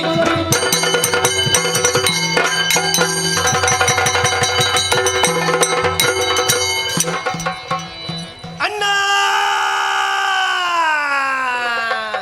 ಅಣ್ಣ, ನನ್ನ ಹೆಸರೇ ನನ್ನ ಹೆಸರು ಕೊಡ್ತೇನೆ. ಅವಳ ಬಣ್ಣ ನೋಡ ಹೇಗುಂಟು. ಹೌದೌದು, ಕಪ್ಪು ಕಪ್ಪು ಹೊಗೆಯ ಬಣ್ಣ. ಹೌದೌದು, ಹೊಗೆಯ ಬಣ್ಣ. ಹಾಗಾಗಿ ಅವಳಿಗೆ ಧೂಮಿನಿ ಅಂತ ಹೆಸರು. ಧೂಮಿನಿ. ನಿನ್ನ ಹೆಸರು ಧೂಮಿನಿ ಅಂತ. ಅಣ್ಣ, ನಾನು ಧೂಮಿನಿಯ. ಧೂಮಿನಿ, ಸಂತೋಷ ಆಯ್ತಣ್ಣ. ಮತ್ತೆಂತದು, ಮತ್ತೆಂತದು? ಅಣ್ಣ, ನನಗೆ ಮದುವೆ ಯಾವಾಗಣ್ಣ? ಇದು ಸೃಷ್ಟಿ ಮಾಡಿದ್ದೆ ಬೇಡ ಇತ್ತು. ನೋಡು, ಗಂಡು ಮಕ್ಕಳು ಹುಟ್ಟಿದ ಕ್ಷಣದಲ್ಲೇ ಕೇಳಿದ್ದು ನಿನಗೇನಾಗಬೇಕಣ್ಣ ಅಂತ. ಹೌದು, ಹೆಣ್ಣು ಹುಟ್ಟಿದ ಕ್ಷಣ ಕೇಳುವುದು ಅಣ್ಣ ನನಗೆ ಮದುವೆ ಮಾಡಣ್ಣ. ಧೂಮಿನಿ, ಅಣ್ಣ, ನಿನಗೆ ಆದಷ್ಟು ಬೇಗನೆ ಮದುವೆ ಮಾಡಿಸ್ತೇನೆ. ಆಯ್ತಣ್ಣ. ಇನ್ನು ಹಾಗೆ ಕಪ್ಪು ಸ್ವಲ್ಪ ತೋರ ಇದ್ದವರು ಯಾರಿದ್ದಾರೆ ಅಂತ ಹುಡುಕುತ್ತಾರೆ. ಆಯ್ತು. ಮೊದಲೊಬ್ಬ ಇದ್ದ, ಅವ ಇಲ್ಲಿ ಹೋಗಿದ್ದಾನೆ ಅಂತ ಹುಡುಕಬೇಕಂತೆ. ಅಲ್ಲ, ಈಗ ಇದ್ದದ್ರಲ್ಲಿ ತೋರ ಇರುವುದು ನಾನಣ್ಣ ಆಗ್ತದೆ. ನೀನು ಅಣ್ಣ, ನೀನಾಗ್ಲಿಕ್ಕಿಲ್ಲ, ನಿನಗೆ ಮದುವೆ ಆಗಿದೆ. ಹೌದು, ಬೇಗ ಮಾಡಣ್ಣ ಮದುವೆ. ಮಾಡ್ತೇನೆ, ಆಯ್ತಾ? ಮಾಡ್ತೇನೆ. ಬರುವ ಶುಕ್ರವಾರ ಮಾಡುವ, ಆಯ್ತಾ? ಆಯ್ತಾಯ್ತಣ್ಣ. ಹಾಗಾದ್ರೆ ನನ್ನ ಆಜ್ಞಾಪಾಲಕರಾಗಿ ನನ್ನ ಸುಖ ಕಷ್ಟಗಳಿಗೆ ಸ್ಪಂದಿಸುತ್ತಾ ನಾನು ಎಲ್ಲಿಗೆ ಹೊರಟರು ನನ್ನ ಹಿಂಬಾಲಕರಾಗಿ ನೀವಿರ್ತೀರಿ ಎನ್ನುವ ವಿಶ್ವಾಸ ನನಗೆ. ನಾವಿರ್ತೇವೆ. ಅಣ್ಣನಿಂದ ಅಪ್ಪಣೆಯನ್ನು ಪಡೆದಿದ್ದೇವೆ. ಹೌದು. ನೀನು ಪಾತಾಳಕ್ಕಿಳಿ, ನಾನು ಭೂಲೋಕಕ್ಕೆ ಹೋಗ್ತೇನೆ. ಇವನು ಭೂತಳಕ್ಕೆ, ನಾನು ಪಾತಾಳಕ್ಕೆ. ಅಣ್ಣನಿಗೆ ಅನಿವಾರ್ಯ ಅನ್ನಿಸಿದಾಗ ಬರೋಣ, ಆಗೋಣ.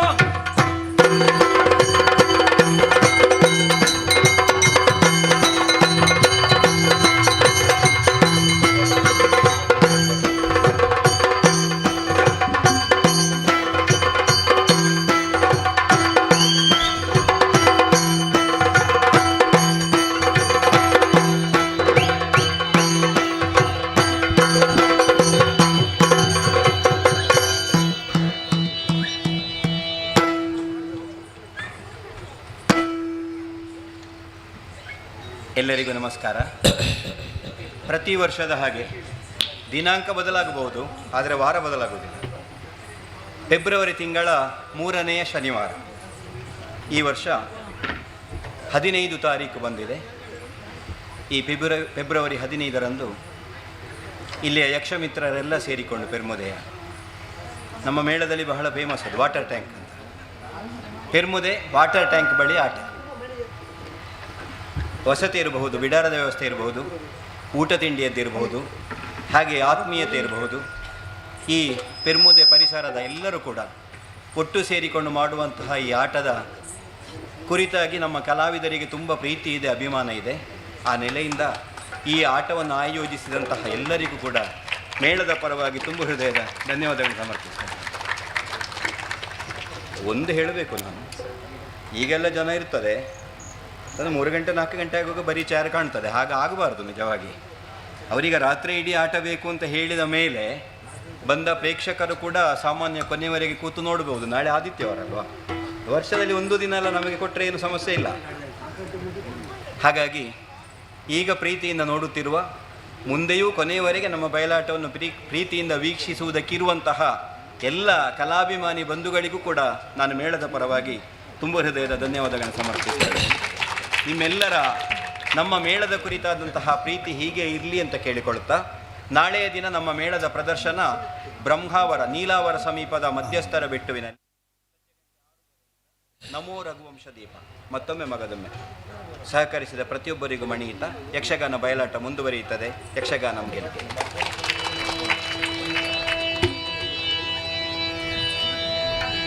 ಇತ್ತ ವೈಕು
ಆಕ್ಷೇಪ ಪ್ರಾರಂಭದಿಂದಲೂ ಇದ್ದದ್ದೇ, ಈಗಲೂ ಉಂಟು. ಹಾಗೆ ಅಂತ ಅದನ್ನು ಸಮರ್ಪಕವಾಗಿಸಲಿಕ್ಕೆ ಪ್ರಯತ್ನಿಸಲಿಲ್ಲ ಅಂತ ಅರ್ಥ ಅಲ್ಲ.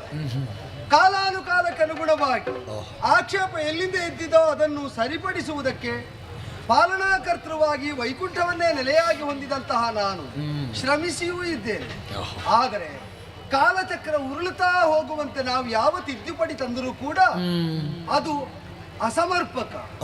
ಈ ಕಾಲಕ್ಕಲ್ಲ, ಅದು ಹಿಂದೆಗೆ ಆಯಿತು ಅಂತ ಅನ್ನಿಸಲ್ಪಡುವುದು ಕಾಲದ ಗತಿಯ ಲಕ್ಷಣ.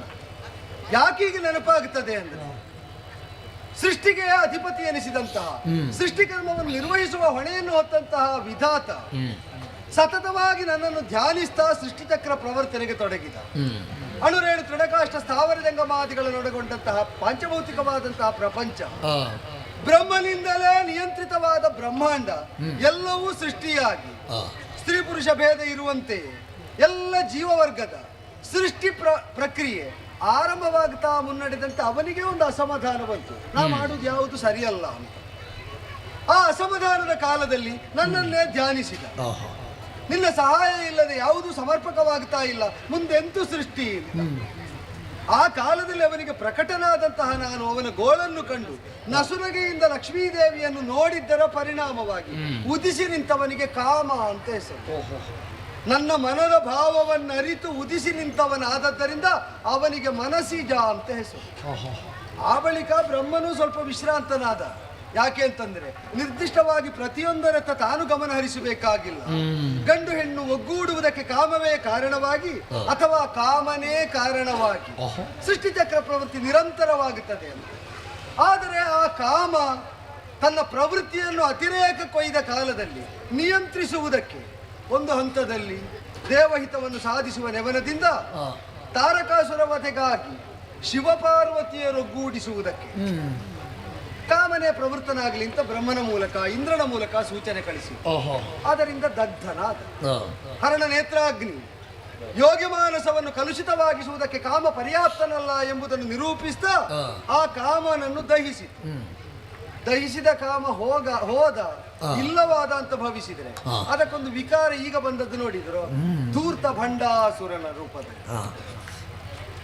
ಕಾಮ ದಹನ ಆದ ಮೇಲೆ ಉಳಿದಂತಹ ಭಸ್ಮಕ್ಕೆ ಆಕಾರವನ್ನು ಕೊಟ್ಟು ಶಿವನೇ ಅದಕ್ಕೆ ಒಂದು ಅಸ್ತಿತ್ವವನ್ನು ನಿರೂಪಿಸಿದ್ದಾನೆ ಅಂತ. ಆದರೆ ಅದೀಗ ಮೇರೆ ಮೀರಿ ಹರಿದಾಡ್ತಾ ಉಂಟು. ಆ ಕಾಮವೇ ಲೋಕವನ್ನು ಆಳುತ್ತಾ ಉಂಟು. ಏನು ಇಲ್ಲದಲ್ಲಿಂದ ಸೃಷ್ಟಿಯಾದದ್ದು ಈಗ ಎಲ್ಲವೂ ತಾನೇ ಆಗಿ ಮೆರೆದಾಡ್ತಾ ಉಂಟು. ಸೃಷ್ಟಿಚಕ್ರ ಅವನ ಕೈಯಲ್ಲಿ, ಅವನಿಗೆ ಬೇಕಾದಂತೆ ಸೃಷ್ಟಿ ಸ್ಥಿತಿ ಸಂಹಾರ ತಿರೋಭಾವ ಅನುಗ್ರಹ ಪಂಚಕೃತ್ಯಗಳನ್ನು ಅವನೇ ನಿಯಂತ್ರಿಸುವಂತೆ ತನ್ನನ್ನು ತಾನು ಪ್ರಕಟಗೊಳಿಸ್ತಾ ಇದ್ದಾನೆ. ಅಸಾಮಾನ್ಯವಾದ ಅಭೇದ್ಯವಾದಂತಹ ವರ ಉಂಟು, ಅನುಪಮವಾದಂತಹ ಆಯುಸ್ಸುಂಟು. ಇದು ಹೀಗೆ ಮುಂದುವರಿದರೆ ಶಿವ ಕೊಟ್ಟ ಆಯುಸ್ಸು ಮುಗಿಯುವಾಗಲೂ ಇವ ಸಾಯುವುದಿಲ್ವೋ ಅಂತ ಸಜ್ಜನರೆಲ್ಲ ಆತಂಕಗೊಳ್ಳುವಾಗ ಅವನನ್ನು ಭೇದಿಸುವುದಕ್ಕೆ ನಾವು ಮೊದಲು ಜೀರ್ಣವಾಗಿಸಬೇಕಾದ್ದು ಯಾವುದನ್ನು ಅಂತ ನೋಡಿದ್ರೆ ಅವನ ಸತ್ಕರ್ಮವನ್ನು, ನಿತ್ಯ ನೈಮಿತ್ತಿಕಗಳನ್ನು ನಡೆಸುತ್ತಲಿಹ ಆಚಾರ್ಯ ಶುಕ್ರನು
ವೃದ್ಧಿಯನ್ನು ಹೊಂದುತ್ತಲಿಗನೋ ಇತ್ತ ನೇಮದಿ ವೃದ್ಧಿಯನ್ನು ಹೊಂದುತ್ತಲಿಗನೋ ದಾನವನ ಹತಿಗಿಂದ ತ್ರಿದಶರು ಚೀಣು ಸುತ್ತಿಗರ ಕಟಾಗ ದೈತ್ಯನ ಹಾನಿಗೊಳಿಸುವುದೆಂತೂ ದೈತ್ಯನ ಹಾನಿಗೊಳಿಸುವ ಎಂತನಲ ದಾನವಾರಿಯು ಯೋಚಿಸಿ ಹರಿಯೋ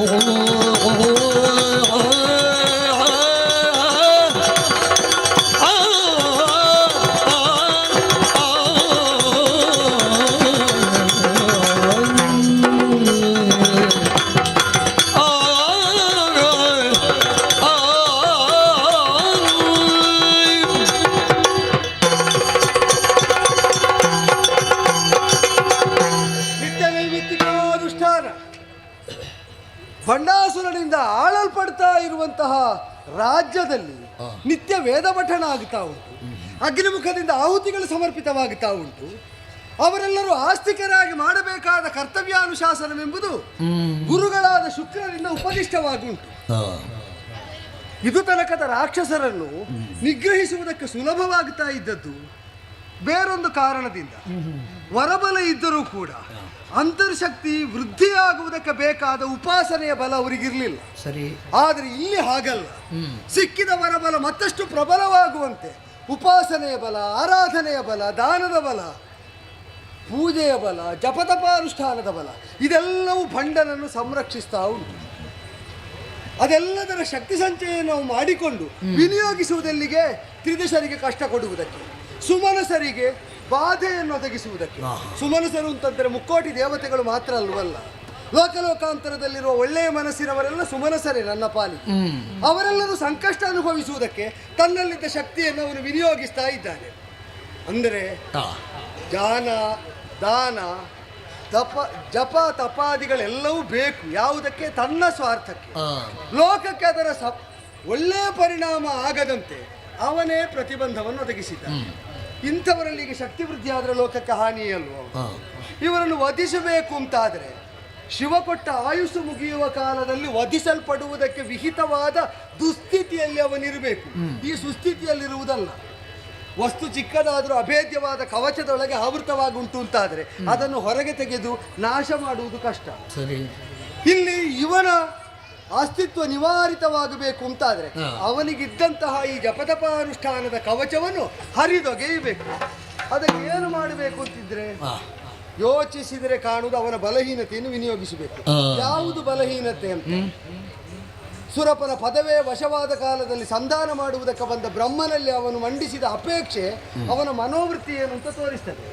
ಲೋಕೋತ್ತರವಾದಂತಹ ಸೌಂದರ್ಯಕ್ಕೆ ವಿವಶನಾಗಿ ಕಾಮಮೋಹಿತನಾಗುವುದನ್ನು ಚಿತ್ತವೃತ್ತಿಯ ಚಾಂಚಲ್ಯವಾಗಿ ಅವನು ಹೊಂದಿದ್ದಾನೆ. ಹಾಗೆ ಅಂತ ಸ್ವರ್ಗವೇ ಯಾರಿಗೆ ಸ್ವಾಧೀನವೋ ಅವರಲ್ಲಿ ಸಾಮಾನ್ಯವಾದ ಸೌಂದರ್ಯದ ಮೂಲಕವಾಗಿ ಒಂದು ಮರುಳನ್ನುಂಟು ಮಾಡುವುದು ಕಷ್ಟ ಸಾಧ್ಯ. ಲೋಕೋತ್ತರವಾಗಿ ಕಲ್ಪಿಸಲಾಗದಂತಹ ಸೌಂದರ್ಯಾತಿಶಯತೆಯ ಕಣ್ಣ ಮುಂಭಾಗದಲ್ಲಿ ಮೈವೆತ್ತು ನಿಂತದ್ದು ಹೌದಾದರೆ ಅದಕ್ಕೆ ಮೋಹಿತನಾಗಬೇಕು ಅಂದರೆ ಹೆಣ್ಣಿನಿಂದ ಅಂತ ಸ್ಪಷ್ಟ, ಮೋಹಕ್ಕೊಳಗಾಗಬೇಕಾದ್ದು ಸ್ಪಷ್ಟ. ಒಂದು ಮೋಹಿನಿ ರೂಪವನ್ನು ಅದೇ ಆಗ್ಬೇಕಷ್ಟೇ. ಎಲ್ಲಿಂದಲೂ ತಂದು ಬಿಡುವುದು ಬೇಡ, ಇಲ್ಲಿಂದಲೇ ಸೃಷ್ಟಿಸಿ ಕೆಳಗೆ ಬಿಡುವ ಹಾಗೊಂದು ಆಕಾರ ಸಂಕಲ್ಪವೇ ಮೂರ್ತಿಮತ್ತಾಗಿ ಪ್ರಕಟವಾಗಿ ಬಿಡ್ಲಿ.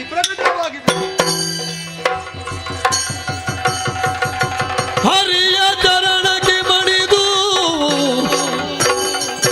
ಮಾನಿನಿ ಒರೆದಳಾಗ ಪರಮ ಪುರುಷ ಮುರಹರ ದೇವ ಅವತರಿಸು ಕರ್ಣದಲ್ಲಿ ಬಿನ್ನಪವ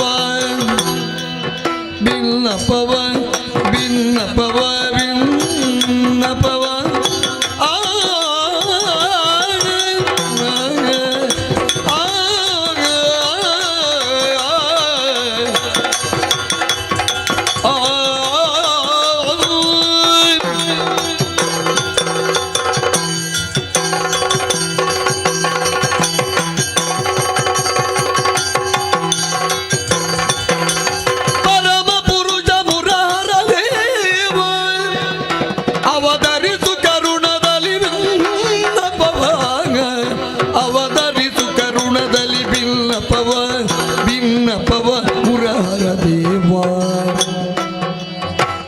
ಯಾತಕಿ ಸೃಜಿಸಿದಿ ಈ ತಿರದಲ್ಲಿ ರೂಪಾತಿಶಯವ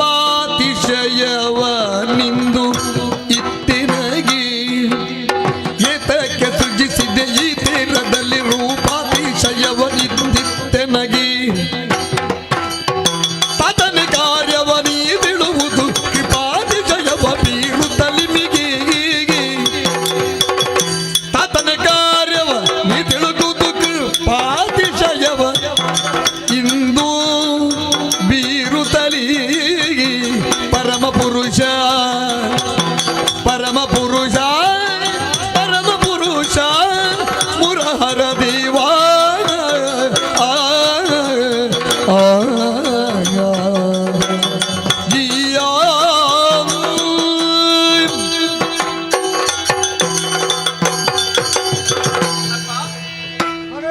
ದಿವ್ಯ ಚರಣಾರವಿಂದಗಳಿಗೆ ವಂದಿಸಿಕೊಳ್ತಾ ಇದ್ದೇನೆ. ಶ್ರೇಷ್ಠವಾದ ಗತಿ ಪ್ರಾಪ್ತಿಯಾಗಲಿ ಅಂತ ಆಶೀರ್ವದಿಸ್ತಾ ಇದ್ದೆ. ಇದ್ದಕ್ಕಿದ್ದ ಹಾಗೆ ನನ್ನ ಸೃಷ್ಟಿಯಾಯಿತು. ಸಂಕಲ್ಪದಿಂದಲೇ ಸೃಷ್ಟಿಸಿ ನನ್ನ ಸೃಷ್ಟಿಗೆ ಕಾರಣೀಕರ್ತರು ನೀವೇ ಎನ್ನುವುದನ್ನು ನಾ ಬಲ್ಲೆ. ಸಂಕಲ್ಪ ಮಾಡಿದವರೇ ಕಾರಣ ಸ್ಥಾನದಲ್ಲಿರ್ತಾರೆ. ನಿಮ್ಮನ್ನು ಕಂಡಾಗ ನನ್ನ ಬುದ್ಧಿ ಎನ್ನುವುದು ಜಾಗೃತಗೊಳ್ಳುತ್ತಾ ಇದೆ. ಕಂಡಾಗ ಆಗಬೇಕಾದದ್ದು ಸಹಜವಾದ ಪ್ರಕ್ರಿಯೆ. ದೇವ್ರೆ, ಓ ಯಾಕೆನ್ನ ಸೃಜಿಸಿದೆ? ಯಾಕಿರಬಹುದು ಅಂತ ನೀನು ಕಂಡೆ. ಈಗ ನಿನ್ನ ಸೃಷ್ಟಿಯಲ್ಲಿದ್ದ ವೈಶಿಷ್ಟ್ಯವನ್ನು ಗಮನಿಸಿದಾಗ ನಿನಗೇನಾದ್ರೂ ಒಂದು ಊಹೆ ಆಗುವುದಿಲ್ಲ? ಆಗಿದೆ. ಏನಾಗಿದೆ? ಇಷ್ಟೊಂದು ರೂಪ ಬೇಕಾ ಅಂತ. ಯಾರಿಗೆ? ನನ್ನನ್ನು ನೋಡಿ ಕೇಳುವುದು ನನಗಾಗಿಯೋ? ಅಲ್ಲ, ನನಗೆ ಬೇಕಾ ಅಂತ ಕೇಳುವುದು. ನಿನಗೆ ಬೇಡ ಅಂತ ಯಾಕೆ ಕಂಡಿದ್ದು? ಇಲ್ಲಿಗೆ ಬೇಕಾ? ಹಾಗಲ್ಲ, ವಿಶೇಷವಾದಂತ ರೂಪವನ್ನು ನನ್ನಲ್ಲಿ ಇರಿಸಿದ್ದೀರಂತಾದ್ರೆ ಅದಕ್ಕೇನು ಕಾರಣ ಇದೆ ಎನ್ನುವುದನ್ನು ನಾನು ಊಹಿಸಬಲ್ಲೆ. ಏನು ಕಾರಣ? ನನ್ನಿಂದ ಏನಾಗಬೇಕು? ನೀವು ಬೇಗ ಹೇಳಿದ್ರೆ ಬೇಗ ಮಾಡಬೇಕು ಅಂತ ಮನಸ್ಸುಂಟು ನನಗೆ. ಯಾವುದಾದ್ರೂ ಬೇಕೋ ಬೇಡವೋ ಅಂತ ನಿರ್ಣಯಿಸುವುದು ಕಾಲ ಮತ್ತು ದೇಶಕ್ಕನುಗುಣವಾಗಿ. ಕಾಲ ಸ್ತಬ್ಧವಾದ ದೇಶ ಎಂಬಂತಹ ಪ್ರದೇಶದಲ್ಲಿ ಗುರುತಿಸಲ್ಪಡದ ವೈಕುಂಠಕ್ಕೆ ಇದು ಬೇಡ, ಆದ್ರೆ ಭೂಮಿಗೆ ಬೇಕು. ಹರಿಣಾಂಬಕಿ ದೈತ್ಯರು ಪಟಳದಿ ತರಗರಿಪುದು ತ್ರೈ ಜಗವದರಿಂದ ಕಂದ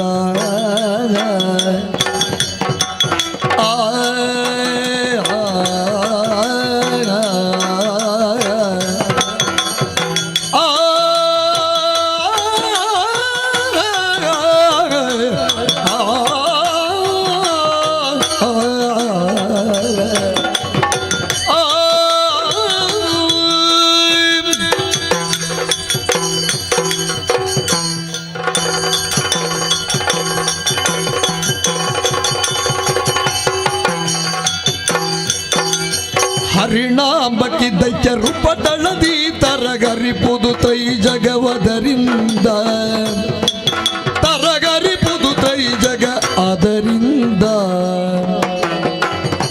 ತೆರಳುತ್ತ ಬಂಡಾಸುರನನು ನೀಗಿ ತೆರಳುತ್ತ ಬಂಡಾಸುರನನು ನೀ ವಶ ಕರಿಪುದು ಮೋಹದ ಬಲೆಯಿಂದ ನೀ ವಶ ಕರಿಪುದು ಮೋಹದ ಬಲೆಯಿಂದ ತೆರಳುತ್ತ ಬಂಡಾಸುರನನ್ನು ನೀ ವಶ ಕರಿಸು ಮೋಹದ ಬಲೆಯಿಂದ ಹರಿಣಾಂಬಕಿ ದೈತ್ಯರು ಪಟ್ಟಣದಿ ತರ ಹರಿಪುದು ತ್ರೈ ಜಗ ಅದರಿಂದ ತೆರಳು ಕಾಂತಿಗೆ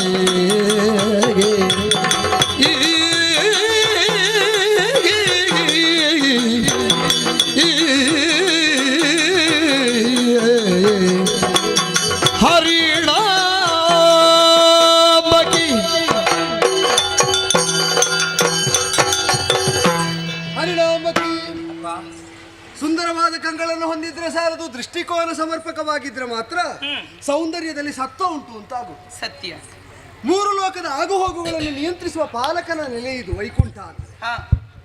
ಇಲ್ಲಿ ಕಾಣ್ತಾ ಇರುವ ವಿಶಾಲವಾದಂತಹ ಜಲರಾಶಿ ಕ್ಷೀರಾಬ್ಧಿಯಾಗಿ ಇಲ್ಲಿಗೆ ಕಾಣ್ತದೆ. ಇದು ಜೀವಕ್ಕೆ ಮೂಲ ದ್ರವ. ಈ ಜಲ ಸಮ್ಮಿಶ್ರಿತವಾಗಿ ಪಾಂಚಭೌತಿಕವಾದಂತಹ ಪ್ರಪಂಚ ಸೃಷ್ಟಿಯಾದದ್ದು. ನಾನೇ ಮೇದಿನಿ ಎಂಬ ವಿಧಾನವನ್ನಿಟ್ಟು ಅಲ್ಲಿನ ಜೀವಿಗಳ ಆಗುಹೋಗುಗಳನ್ನು ನಿಯಂತ್ರಿಸ್ತಾ ಇರುವವರು. ಈ ಕಾಲದಲ್ಲಿ ಯಾರು ಎಲ್ಲವನ್ನು ನಿಯಮಿಸ್ತಾನೋ ಅವನ ನಿಯಂತ್ರಣಾಧೀನವಾಗಿ ಇರುವಲ್ಲಿಯ ತನಕ ವ್ಯವಸ್ಥಿತವಾಗಿರ್ತದೆ. ಯಾರು ನಿಯಂತ್ರಕನೋ ಅವನ ನಿಯಂತ್ರಣವನ್ನು ಮೀರಿದ ಕಾಲದಲ್ಲಿ ಅವ್ಯವಸ್ಥೆಯೇ ತಾಂಡವ ಮಾಡ್ತದೆ. ಖಂಡಿತ. ಇಲ್ಲಿ ಬಂಡನಾಮಕನಾದಂತಹ ಒಬ್ಬಾತ ದೈತ್ಯ ತನ್ನ ದೈತ್ಯ ಗಣನವನ್ನು ಒಗ್ಗೂಡಿಸಿಕೊಂಡು ಆಚಾರ್ಯ ಶುಕ್ರರ ನೇತೃತ್ವದಲ್ಲಿ ಲೋಕಲೋಕಾಂತರದ ಸ್ಥಿತಿಯನ್ನು ಗತಿಯನ್ನು ಹಾಳುಗೆಡುತ್ತಾ ಇದ್ದಾನೆ. ಅಧರ್ಮ ತಾಂಡವ ಮಾಡ್ತಾ ಉಂಟು. ಸಾಧು ಸಜ್ಜನರು ಸಂಕಷ್ಟಕ್ಕೀಡಾಗಿದ್ದಾರೆ. ಲೋಕದಲ್ಲಿ ಲೋಕಪಾಲಕರ ನೆಲೆಯಲ್ಲಿ ನನ್ನಿಂದಲೇ ನಿಯುಕ್ತರಾಗಿ ಪಾಲಿಸ್ತಾ ಇರುವಂತಹ 30 ಕೋಟಿ ದೇವತೆಗಳು ಪದಚ್ಯುತರಾಗಿದ್ದಾರೆ, ಗತಿಭ್ರಷ್ಟರಾಗಿದ್ದಾರೆ. ಒಳ್ಳೆಯ ಮನಸ್ಸನ್ನು ಹೊಂದಿದವರು ಕಷ್ಟವನ್ನು ಅನುಭವಿಸುವ ದುಸ್ಥಿತಿಗೀಡಾಗಿದ್ದಾರೆ. ಇದಕ್ಕೆಲ್ಲ ಕಾರಣನಾದವ ಬಂಡ. ಹೌದು. ಲೋಕಕಂಟಕನಾಗಿ ಮೆರೆಯುತ್ತಾ ಇದ್ದಾನೆ. ಹೌದು. ಲೋಕಪಾಲಕನಲ್ವೇ ನೀನು? ಹೌದು. ಮತ್ತೆ ಈ ಲೋಕಕಂಟಕರನ್ನೆಲ್ಲ ಯಾಕೆ ಇಷ್ಟೊತ್ತು ಬಿಟ್ಟದ್ದು? ನಮಗೆ ಬೇರೆಯವರು ಕಷ್ಟ ತಂದು ಕೊಟ್ರೆ ನಿವಾರಿಸುವುದಕ್ಕೆ ಸುಲಭ. ನಮ್ಮವರೇ ತಂದ ಕಷ್ಟ ಆದರೆ ನಾವೀಗ ನಿವಾರಿಸಿದ್ರೆ ನಮ್ಮ ತನ ಕಳೆದು ಹೋಗ್ತದೆ. ಈಗ ನಾವು ಅಧೀನರಾಗಿದ್ದವರು ಅಂತ ಭಾವಿಸಿದವರು ನಮಗೆ ಕಷ್ಟ ಕೊಟ್ರೆ ಈಗ ಯೋಚನೆ ಮಾಡು. ಲೋಕದ ಲಯಾಧಿಕಾರಿಯಾದಂತಹ ಪಶುಪತಿಯಾದ ಪರಶಿವನು, ಲೋಕದ ಸೃಷ್ಟಿಕರ್ತನಾದ ಬ್ರಹ್ಮನು, ಅಥವಾ ನಮಗೆ ಮಕ್ಕಳಂತೆ ನಾವು ಪೊರೆಯುವುದಕ್ಕೆ ಯೋಗ್ಯರಾಗಿರುವ ದೇವತೆಗಳು, ಅವರಿಂದಾದ ಕೃತ್ಯದಿಂದ ಕಷ್ಟ ಒದಗಿತು ಅಂತಾದ್ರೆ ಈಗ ಅವರನ್ನು ನಮಗೆ ಬಿಡುವುದಕ್ಕಾಗ್ತದೆ? ಕಷ್ಟ ತಂದು ಕೊಟ್ಟಿದ್ದಾರೆ ಅಂತ ಸಂಬಂಧ ಕಡಿದುಕೊಳ್ಳುವುದಕ್ಕಾಗುವುದಿಲ್ಲ. ಅವರನ್ನು ಲಾಲನೆ ಮಾಡುವಂತಹ ಪಾಲನೆ ಮಾಡುವಂತಹ ಹೊಣೆಯನ್ನು ಹೊತ್ತದ್ದರಿಂದ ಆ ನಷ್ಟವನ್ನಾದರೂ ಕಷ್ಟವನ್ನಾದರೂ ಒಪ್ಪಿ ಉಪಾಯ ಏನು ಅಂತ ಚಿಂತಿಸಬೇಕು. ಸರಿ. ಹಾಗೆ ಚಿಂತಿಸುವಾಗ ನೀನು ನನ್ನ ಮನದಿಂದ ಒಡಮೂಡಿದೆ, ನನ್ನ ಭಾವಕ್ಕೆ ರೂಪವಾಗಿ ಕಾಣಿಸಿಕೊಂಡೆ. ಅಲ್ಲ, ನನ್ನಿಂದ ಏನಾಗುವುದಕ್ಕೆ ಸಾಧ್ಯ ಹೇಳಿ? ಅಸಾಮಾನ್ಯವಾದ ಆಯುರ್ಮಾನವನ್ನು ವರವಾಗಿ ನಮ್ಮವನೇ ಆದ ಪಶುಪತಿಯಿಂದ ಪಡೆದವನವನು. ಬಂಡ ಜಪತಪಾನುಷ್ಠಾನಗಳ ನಿರಂತರವಾದಂತಹ ಪ್ರವೃತ್ತಿಯಿಂದ ಅಸಾಮಾನ್ಯ ಸತ್ವವನ್ನು ಉದ್ರೇಕಿಸ್ತಾ ಇರುವವನವನು. ಅವನಲ್ಲಿ ಆ ಆರಾಧನೆಯ ಉಪಾಸನೆಯ ಬಲ ಇರುವಲ್ಲಿಯ ತನಕ ಅವು ಎಷ್ಟು ಕೆಡುಕು ಮಾಡಿದರೂ ಕೂಡ ನಮಗೆ ಅದನ್ನು ಹಾನಿ ಮಾಡುವುದಕ್ಕಾಗುವುದಿಲ್ಲ, ಅವನನ್ನು ನಾಶ ಮಾಡುವುದಕ್ಕಾಗುವುದಿಲ್ಲ. ಹಾಗಾದ್ರೆ ಏನು ಮಾಡಬೇಕು? ಏನು ಮಾಡುವುದು? ಬಲ ಸಂಚಯಕ್ಕೆ ಮೂಲವಾದಂತಹ ಅವನ ನಿಷ್ಠೆಯನ್ನು ಅವ ವೇದ ಪಠಣ ನಿತ್ಯ ಮಾಡ್ತಾನೆ, ಮಾಡಿಸ್ತಾನೆ. ಅವನಿಗೆ ವೇದ ಅಂದರೆ ಏನು ಅಂತ ಮರೆತು ಹೋಗುವಾಗ ಆಗಬೇಕು. ಜಪ ಮಾಡ್ತಾನೆ, ಪೂಜೆ ಮಾಡ್ತಾನೆ, ದಾನ ದಕ್ಷಿಣೆಗಳನ್ನು ನೀಡ್ತಾನೆ. ಇದೆಲ್ಲ ಮಾಡಬೇಕಾದ ಕರ್ತವ್ಯಗಳು ಅಂತ ಮರೆಯುವಂತೆ ಒಂದು ವಿವಶತೆ ಬರಬೇಕು. ಹೇಗೆ ಅಂದರೆ ಈಗ ನೀನು ಆಲೋಚನೆ ಮಾಡು. ಪ್ರಾಣಿಯೊಂದು ವನದಲ್ಲಿ ನಿನಗೆ ಲಭ್ಯವಾದ ಸುಜ್ಞಾನದಿಂದ ಯೋಚಿಸುವಾಗ ನಿನಗೆ ಅರ್ಥ ಆಗ್ತದೆ. ವನದಲ್ಲಿ ವಿಹರಿಸುವಾಗ ಒಬ್ಬಾತ ವ್ಯಾಧ ಬಂದು ಬಲೆ ಬೀಸಿದರೆ ಬಲೆಯೊಳಗೆ ಸಿಲುಕಿದ್ದಕ್ಕೆ ತಾನು ತಿನ್ನಬೇಕಾದ್ದೇನು ಉಣ್ಣಬೇಕಾದ್ದೇನು ಅಂತ ನೆನಪಿರ್ತದೆ, ನೆನಪಾಗುವುದಿಲ್ಲ. ಬಲೆಯಿಂದ ಹೊರಗೆ ಬರುವುದು ಹೇಗಂತ ಯೋಚನೆ ಮಾಡ್ತದೆ. ನಿನ್ನ ಸೌಂದರ್ಯವನ್ನು ಬಲೆಯಾಗಿಸಿದರೆ ಹೇಗೆ ಅಂತ ಸೌಂದರ್ಯವತಿಯಾಗಿ ನಿನ್ನನ್ನು ಸೃಷ್ಟಿ ಮಾಡಿತ್ತು. ಈಗ ಬಲೆಯಲ್ಲಿ ಬೀಳ್ಬೇಕಾದದ್ದು ಯಾರು? ಬಂಡ. ಹಾಗಾಗಿ ನನ್ನ ಬಂಡನನ್ನು ಮಿಗವಾಗಿಸಿಕೊಂಡು ಹರಿಣಾಂಬಕಿಯಾದಂತಹ ನೀನು ಜಾಲವಾಗಿ ವ್ಯಾಪಿಸಿ ಅವನನ್ನು ನಿಯಂತ್ರಿಸಿ ಲೋಕದ ಸುಸ್ಥಿತಿಯನ್ನು ಉಳಿಸಿಕೊಡಬೇಕು ಎಂಬ ನಿರೀಕ್ಷೆಯಿಂದ ಸೃಷ್ಟಿಯಾಗಿದೆ.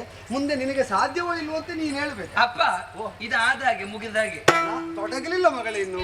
ಯಾಕೆ? ಚೆಲುವಿನ ಲಲನೆಯ ಬಲೆಯಲ್ಲಿ ಸಿಲುಕದ ಬಲವಂತರಿಗರೆ ಜಗದಿ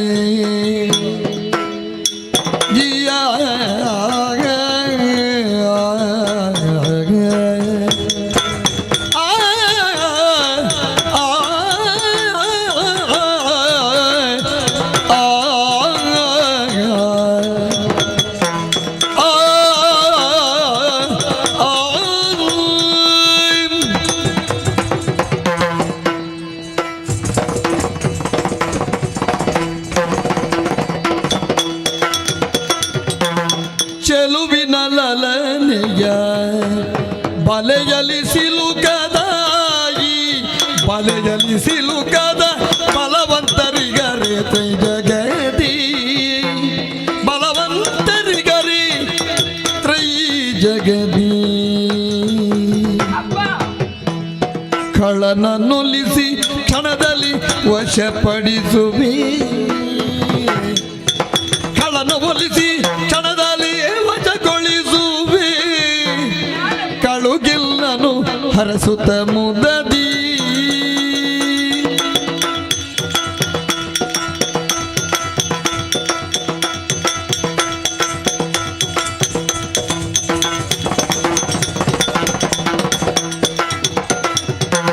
ಕಳ್ಳನ ಒಲಿಸಿ ಕ್ಷಣದಲ್ಲಿ ವಶಗೊಳಿಸುವೆ ವಶಗೊಳಿಸುವೆ ನಾನು ಪರಸುತ ಮುದದಿ ಪರಸುತ ಮುದದಿ ಮುದದಿ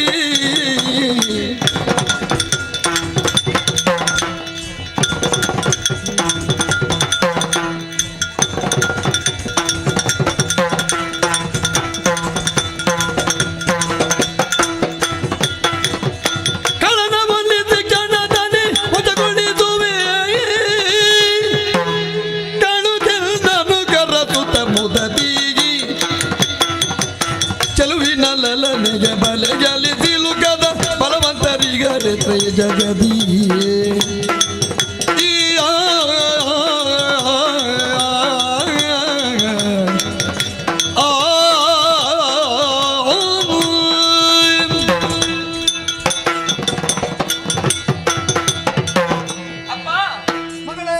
ಬಂಡಾಸುರನನ್ನು ವಶ ಮಾಡಿಕೊಳ್ಳಬೇಕು. ಹೌದು, ನಿರ್ಬಂಧಿಸಬೇಕು, ವಿವಶನಾಗಬೇಕು, ವಿಲವಿಲ ಒದ್ದಾಡುವಾಗ ಇದು ಮುಗಿದಾಗೆ ಅಪ್ಪ. ಯಾವುದು ಮುಗಿದಾಗೆ? ಈ ತೊಡಗುವ ಮೊದಲೇ ಮುಗಿಸುವ ಯೋಚನೆಯಲ್ಲಿದ್ದೀವಿ. ಅಂದ್ರೆ ಈ ಪ್ರಪಂಚದಲ್ಲಿ ಹೆಣ್ಣಿನ ರೂಪಕ್ಕೆ ಸೋಲದೆ ಇದ್ದವರು ಯಾರಾದ್ರೂ ಇದ್ದಾರಾ? ಈಗ ನಿನ್ನ ಧ್ಯಾನದಲ್ಲಿ ಇದ್ದಾರೆ ಅಂತ ಕಾಣ್ತದ? ಖಂಡಿತ ಇಲ್ವೇ ಇಲ್ಲ. ಎಷ್ಟೇ ಬಲವಂತನಾಗಿರಲಿ, ಲಲನೆಯ ಮೋಹದ ಪಾಶಕ್ಕೋ ಲಲನೆಯ ಮೋಹದ ಬಲೆಗೋ ಸಿಲುಕದೆ ಇದ್ದವರು ಈ ಪ್ರಪಂಚದಲ್ಲಿ ಯಾರೂ ಇಲ್ಲ. ತಾವು ಇದು ತನಕ ಕಂಡದಕ್ಕಿಂತ ವಿಶಿಷ್ಟವಾದ ಒಂದು ಅಂಶ ಕಂಡ್ರೆ ಆಕರ್ಷಣೆ ಆಗ್ತದೆ. ಆದರೆ ಇವ ಲೋಕಾಂತರವನ್ನು ಕಂಡು ಆಳುತ್ತಾ ಇರುವವನು ನೆನಪಿಟ್ಟುಕೋ, ಸಾಮಾನ್ಯದ್ದಲ್ಲ, ಅವನ ನಿಲುಕಿಗೆ ಸಿಲುಕಿ ಆಗಿದೆ. ಎಂತೆಂತದೆಲ್ಲ ಕಂಡಿರಬಹುದು, ಆದ್ರೆ ಇಂಥದ್ದವ ಇದುವರೆಗೆ ಕಂಡಿರ್ಲಿಕ್ಕೆ. ಆದ್ದರಿಂದಲೇ ನೋಡದಿದ್ದನ್ನು ಸೃಷ್ಟಿ ಮಾಡಬೇಕು ಅಂತ ಸಂಕಲ್ಪಿಸಿದೆ ನಾನು. ಹೊರಟದೆಲ್ಲಿಂದ ಮೂಲ ಎಲ್ಲಿಂದ ಅಂತ ಯೋಚನೆ ಮಾಡಬೇಕಾಗ್ತದೆ. ಹಾಗೆ ಮೂಲದ ನೆನಪಿದ್ದುಕೊಂಡೆ ವಿಸ್ತಾರ ಆದಿತ್ತು. ಮತ್ತೆ ಇಂಥದ್ದನ್ನೆಲ್ಲ ಬೇರೆ ಕಡೆಯಲ್ಲಿ ಸಿಗುವುದಕ್ಕೆ ಸಾಧ್ಯವೇ ಇಲ್ಲ. ಅದಿಲ್ಲ, ನಿಮ್ಮ ಸಂಕಲ್ಪದಿಂದ ಸೃಷ್ಟಿಯಾದದ್ದು. ಇಂಥ ರೂಪವನ್ನು ನನ್ನಲ್ಲಿ ಇರಿಸಿದ್ದೀರಿ ನೀವು. ಈಗ ಇದರಿಂದ ಏನು ಮಾಡುವ ಯೋಚನೆ? ಖಂಡಿತ ಬಲೆಯನ್ನು ಬೀಸ್ತೇನೆ, ಆ ಬಲೆಯಲ್ಲಿ ಅವ ಬೀಳ್ತಾನೆ. ವಿಷಯ ಇರುವುದು ಹರಿ ಬೀಸಿದ ಬಲೆ ಹರಿದು ಹೋದೀತು ಅಂತ. ಬಲೆಗೆ ಸಿಲುಕಿದರೆ ಅವ ಒದ್ದಾಡಿಯಾನು, ಆದ್ರೆ ಬಲೆ ಹರಿದೀತು ಅಂತ ನನಗೆ ಶಂಕೆ ಇರುವುದು. ಇಲ್ಲ ಅಂತ ನೀ ಹೇಳಬೇಕು. ನಿಂತಲ್ಲೇ ಸಕಲವನ್ನು ತಿಳಿದುಕೊಳ್ಳುವಂತ ಸಾಮರ್ಥ್ಯವನ್ನು ಹೊಂದಿದವರು. ಹೌದು, ಹೀಗೆ ಆಗಬೇಕು ಅಂತ ಒಂದು ಸಂಕಲ್ಪವನ್ನು ಮಾಡಿ ಇರಿಸಿದ ಮೇಲೆ ಅದು ಬದಲಾಗುವುದಕ್ಕೆ ಮತ್ತೆ ಹರಿದು ಹೋಗುವ ವಿಷಯ ಏನು ಗೊತ್ತುಂಟ? ಹರಿಯುವ ಬಲೆ ಎಲ್ಲ ನಿಮ್ಮಲ್ಲಿ ಉಂಟ. ಮತ್ತೆ ಇಲ್ಲ, ನಾವೀಗ ಬಲೆಯನ್ನೊಮ್ಮೆ ಬೀಸಿದ ಮೇಲೆ ಸ್ವಾತಂತ್ರ್ಯ ಬಲೆಗೆ ಕೊಡ್ತೇವೆ. ನಮ್ಮ ಸಂಕಲ್ಪದಂತೆ ಎಲ್ಲ ಆಗುವುದೌದು. ನಮ್ಮ ಸಂಕಲ್ಪ ಏನಿರ್ತದೆ ಗೊತ್ತುಂಟು? ಬಲೆ ಗಟ್ಟಿಯಾಗಿದ್ರೆ ಸಿಲುಕಿ ಬೀಳಿ, ಬಲೆಯ ದುರ್ಬಲವಾಗಿದ್ರೆ ಹರಿದು ಹೋಗ್ಲಿ ಅಂತ. ಅಂದ್ರೆ ಈಗ ಬಲೆ ನಿಮ್ಮದ್ದೇ ಅಲ್ವಾ? ಹೌದು, ಬೀಸುದು ಯಾರು ಬೇಕಾದ್ರೂ ಬೀಸಲಿ, ಬಲೆ ನಿಮ್ಮದಾದ್ರೆ ಖಂಡಿತ ಅದು ಹರಿಯುವುದಿಲ್ಲ. ವಸ್ತು ಒಳ್ಳೆದಿದ್ರೆ ಸಾಲದು, ವಿನಿಯೋಗಿಸುವ ವಿಧಾನದಿಂದಲೂ ಕೆಲವೊಮ್ಮೆ ಸಮರ್ಪಕತೆ ಬರುವುದು. ಅಪ್ಪ, ಈಗ ನಿಮ್ಮ ಒಳ್ಳೆ ಖಡ್ಗ ಇರ್ತದೆ, ಅದನ್ನು ಹರಿತ ಮಾಡದೆ ಎಲ್ಲೋ ಹೊರೆಯೊಳಗೆ ವರ್ಷಾನುವರ್ಷ ಇರಿಸಿದರೆ ಅದೇನಾದ್ರೂ ವಿನಿಯೋಗಕ್ಕೆ ಒದಗುತ್ತದೆ? ಬರುವುದಿಲ್ಲ. ಆದ್ದರಿಂದಲೇ ಹೇಳಿದ್ದು, ಸಮರ್ಪಕವಾಗಿ ವಿನಿಯೋಗ ಆದರೆ ಅದರ ಒಂದು ಸಾರ್ಥಕತೆ ತಾನಾಗಿ ಸಿದ್ಧಿಸ್ತದೆ. ನಾನು ಮಾಡ್ತೇನಪ್ಪ, ಮಾಡಿ ನಾನು ತೋರಿಸ್ತೇನೆ. ಆತ್ಮವಿಶ್ವಾಸ ನೋಡುವಾಗ ಸಮಾಧಾನ ಆಗ್ತದೆ. ಹಾಗೆ ಏನಾದ್ರು ಸಹಾಯ ಬೇಕಾ?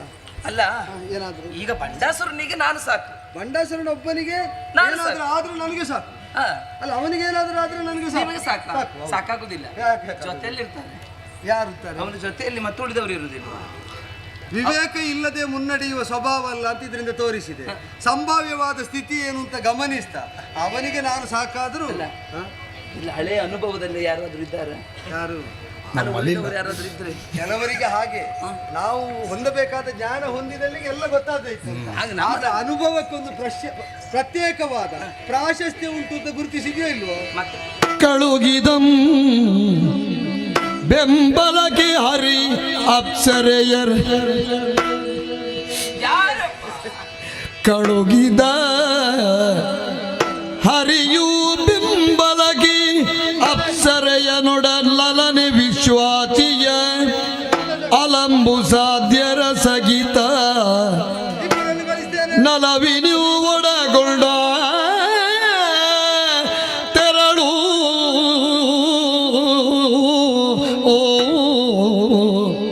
ಕಳುಗಿದಂ.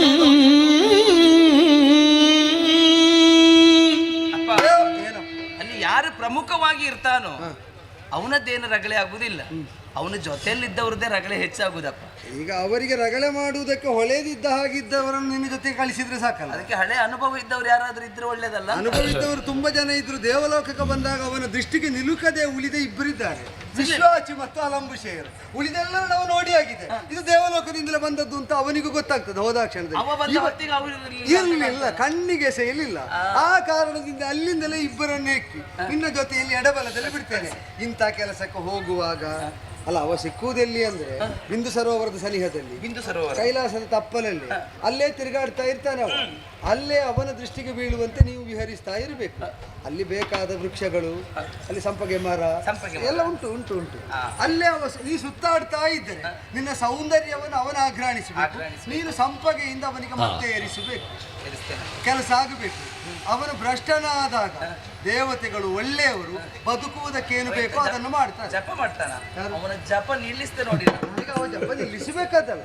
ಅವ ಇದು ತನಕ ದೇವರನ್ನು ಜಪ ಮಾಡ್ತಾ ಇದ್ದ. ಇನ್ನು ಮುಂದೆ ಪ್ರತಿ ಈಗ ಜಪ ಮಾಡಬೇಕಾದ್ರೆ ಜಪ ಮಾಡ್ತಾನಲ್ಲ ಅವನು. ಈಗ ನಿನ್ನ ಜಪ ಯಾವ ಹೆಸರಿಂದ ಮಾಡುದು? ಯಾರ ಹೆಸರು? ನನ್ನ ಹೆಸರಲ್ಲಿ ಮಾಡ್ಬೇಕು. ನಿನ್ನ ಹೆಸರು ಎಂತದ್ದು? ಅದು ಹೆಸರು ನೀವು ಇರಿಸಬೇಕಪ್ಪ. ಮತ್ತೆ ಈಗ ಜಪ ಮಾಡಬೇಕು ಅಂತ ಹೇಳಿದ್ರೆ ಸಾಕ, ಹೆಸರು ಬೇಡುವ? ಇರಿಸಿ. ಮೋಹಕ್ಕೆ ಒಳಗಾದಂತಹ ಆತ ಮೋಹಕ್ಕೆ ಕಾರಣಳಾದವಳನ್ನು ಮೋಹಿನಿ ಅಂತಲೇ ಕರೆಯಿತ. ಹೋದ್ರೆ ಹಾಗಾದ್ರೆ ಅವ ಮೋಹಿಯಾಗಿ ಅವ ಹೇಳಬೇಕು ಮೋಹಿನಿ ಮೋಹಿನಿ. ಅವ ಮೋಹಿಯಾಗುವುದು ಮೋಹಿನಿ ಅಂತ ಹೇಳಬೇಕು. ನೋಡಿ ಎಂತದ್ದು ಹುಚ್ಚನಾಗಿ ಆಗ್ಬೇಕು. ಅಲ್ಲಿ ಕಚ್ಚಿಕೊಂಡು ಹೋಗಬೇಡ, ಕಣ್ಣರಳಿಸಿಕೊಂಡು ಹೋಗು. ಅಲ್ಲಿ ಕಚ್ಚಿಕೊಂಡು ಆಗಿ ಸಿಟ್ಟಲ್ಲಿ ಹೋದರೆ ಆಗ ಹೋಗಬಾರ್ದು. ಅಲ್ಲ, ಹೋಗುದಕ್ಕೆ ಅವ್ರು ಹೇಳ್ತಾರೆ ಸ್ವಲ್ಪ ಅನುಭವದ ಪಾಠ ತೆಗೆದು. ಅಲ್ಲ, ವಿಶ್ವಾಚ ತಾಳಂಬುಷೇಯರು ಅವರಿಗೆ ಜೊತೆಯಾಗುವಾಗ ಹೌದೌದು. ಅಲ್ಲ, ಮತ್ತೆ ಮಾತಾಡ್ತಾ ಮಾತಾಡ್ತಾ ಅನುಭವದ ಸಾರ ಎಷ್ಟು ಅಂತ ನಿನಗೂ ಗೊತ್ತಾಗ್ತದೆ. ಹೇಳಿದ್ರೆ ಸಾಕಪ್ಪ ಅಲ್ವೋ? ಮೇಲಿನ ಸಾದವರಿಗೆ ಕೊಂಡೋಗ್ಬೇಕು. ಖಂಡಿತ. ಅಲ್ಲಿ ಆಧಾರ ಚರ್ಚೆ ಹೇಳು. ಈ ತಾರಸ್ಥಾಯಿಗೆ ಕೊಂಡೋಗಬೇಕು. ಒಳ್ಳೇದಾಗಲಿ. ನಿಮ್ಮ ಮಗಳಲ್ವಪ್ಪ? ಅದೇ ನನಗೆ ಕಷ್ಟ. ವಿಫಲ ಆದ್ರೂ ಅದೇ ಹೇಳ್ತಾರೆ, ನಿನ್ನ ಮಗಳಲ್ವ ಈಗ ಆಗ್ಬೋದು ಅಂತ. ಹಾಗೆ ಮಾಡುದಿಲ್ಲ, ಮಾಡಬಾರ್ದು. ನಿರ್ದಿಷ್ಟವಾದಂತ ಸಮಯ ಏನಾದ್ರೂ ಇದೆಯಾ? ನಿರ್ದಿಷ್ಟವಾದ್ದು 60,000 ವರ್ಷದ ಅವನ ಆಯುಸ್ಸು ಮುಗಿಯುವ ಮೊದಲು ಅವನು ವಿಚಲಿತನಾಗಬೇಕು. ಅವನ ಆಯುಷ್ಯ ಮುಗಿಯುವ ಮೊದಲು ಅವ ಸಾವಿಗೆ ಅರ್ಹತೆಯನ್ನು ಸಂಪಾದಿಸಬೇಕು. ಅವಧಿ ಅಷ್ಟು. ಖಂಡಿತ. ಒಳ್ಳೆಯದಾಗಿ ಅದೇ ಶ್ರೇಯಸ್ಸಾಗಿ ಯಶಸ್ವಿಯಾಗಿ. ಸರಿಯಪ್ಪ, ಸರಿ. ಅಬ್ಬ, ಎಲ್ಲಿರುವುದು ಅವನು? ಬಿಂದು ಸರಸ್ಸಿಯ ತೀರದಲ್ಲಿ. ಸರಿ, ಅಲ್ಲೇ ನಾನು ಹೋಗ್ತೇನೆ. ಹೇಗಾದ್ರೂ ಮಾಡಿ ಅವನನ್ನು ವಶ ಮಾಡಿಕೊಳ್ಬೇಕು. ನೋಡೋಣ. ಬಿಂದು ಸರಸಿ ತೀರ ಕಾದು ಬರಲು ಕರ್ಣಾನಂದ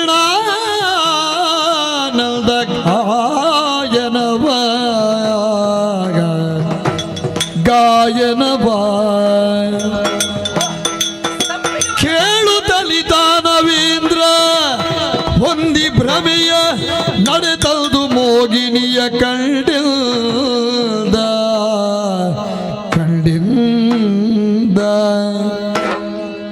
ಏನೆಂಬೆ ನಮ ಮಾಡಿದಿರಲಿ ಅಹಹ ಎಣಿಗಾಣಿತ್ರಿ ಜಗಮನ ಮೋಹನ್ಯೇ ಅಮಮ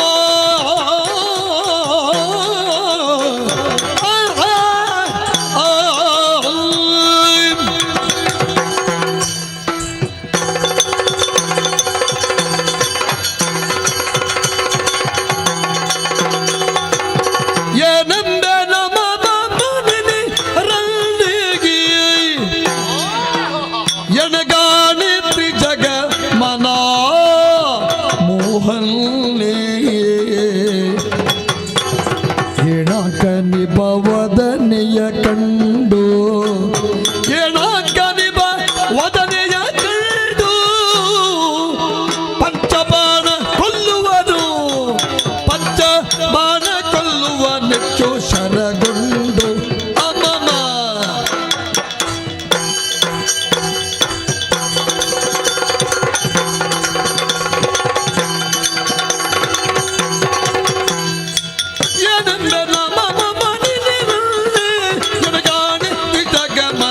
ಮೋಗನ್ನೇ ಅಮಮ ಅಮಮ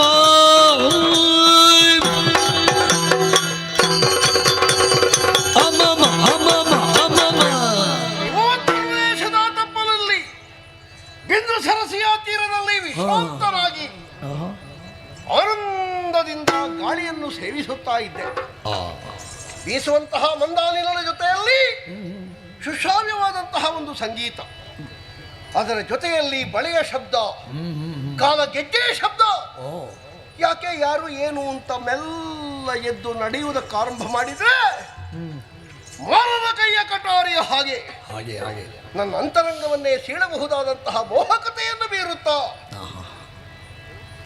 ಯಾರಿಗೂ ಅಲೆಯ ಮಗಳೇ, ಮಲೆಯ ಮಗಳೇ, ಕಲೆಯ ಮಗಳೇ ಪಾರ್ವತಿ ಇರಬಹುದೇ? ಅಲ್ವಲ್ಲ, ನಾನು ನೋಡಿದವನೇ ತಾನೆ. ಅಲ್ಲ, ಲಕ್ಷ್ಮೀದೇವಿ ಬಂದಳೆ. ಏನಪ್ಪ ನಾರಾಯಣನ ಕಾಲೊತ್ತುವುದು ಯಾರು? ಲಕ್ಷ್ಮಿ ಬಂದ್ರೆ. ಮತ್ತೆ ಬ್ರಹ್ಮದೇವರ ಹೆಂಡತಿಯಾದ ಶಾರದೆ ಬಂದಳೆ. ಬ್ರಹ್ಮ ಸೃಷ್ಟಿ ಮಾಡಬೇಕಾದ್ರೆ ಶಾರದೆ ಬೇಕಲ್ಲ. ಹಾಗಾದ್ರೆ ಅವರು ಮೂವರೂ ಅಲ್ಲ. ಅಂಥದ್ದೇ ಒಂದು ರೂಪವನ್ನು ಹೋಲಬಹುದಾದಂತಹ ಸರ್ವಾಂಗ ಸುಂದರಿ ಮಣಿ ಇಲ್ಲಿದ್ದಾಳೆ ಅಂತ ಆದ್ರೆ ಯಾರಿವಳು? ಯಾರು ಯಾರು ಅಂತ ನನ್ನಷ್ಟಕ್ಕೆ ಕೇಳಿದ್ರೆ ನನಗೆ ಉತ್ತರ ಸಿಗ್ತದ? ಅಷ್ಟೇ. ಇವಳು ಜೀವಂತ ಇಲ್ವಾ? ಮತ್ತೆ ಅವಳಿಗೂ ಕೆಲಸ. ಇವಳಲ್ಲೇ ಕೇಳಿದ್ರೇನು? ನೀರಜಮುಖಿ ನೀರಜಮುಖಿ ವಯ್ಯಾರದ ಸತಿ ನೀ ಯಾರನ್ನು ತಲಿಪೇಳಿ, ನೀ ಯಾರು ಯಾರು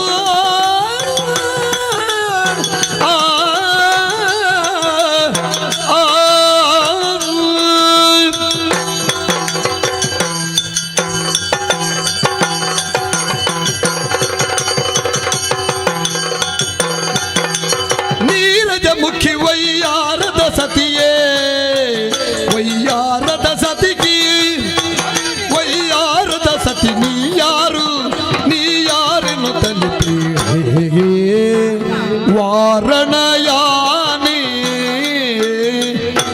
ವಾರಣಯಾನಿ ವಾರಣಯಾನಿ ಕೃಪಾರಸ ಬೀರಿ ವಾರಣಯಾನಿ ಕೃಪಾರಸ ಬೀರಿ ವಿಚಾರವ ತಿಳುಗಿಸು ಕಾರುಣ್ಯವ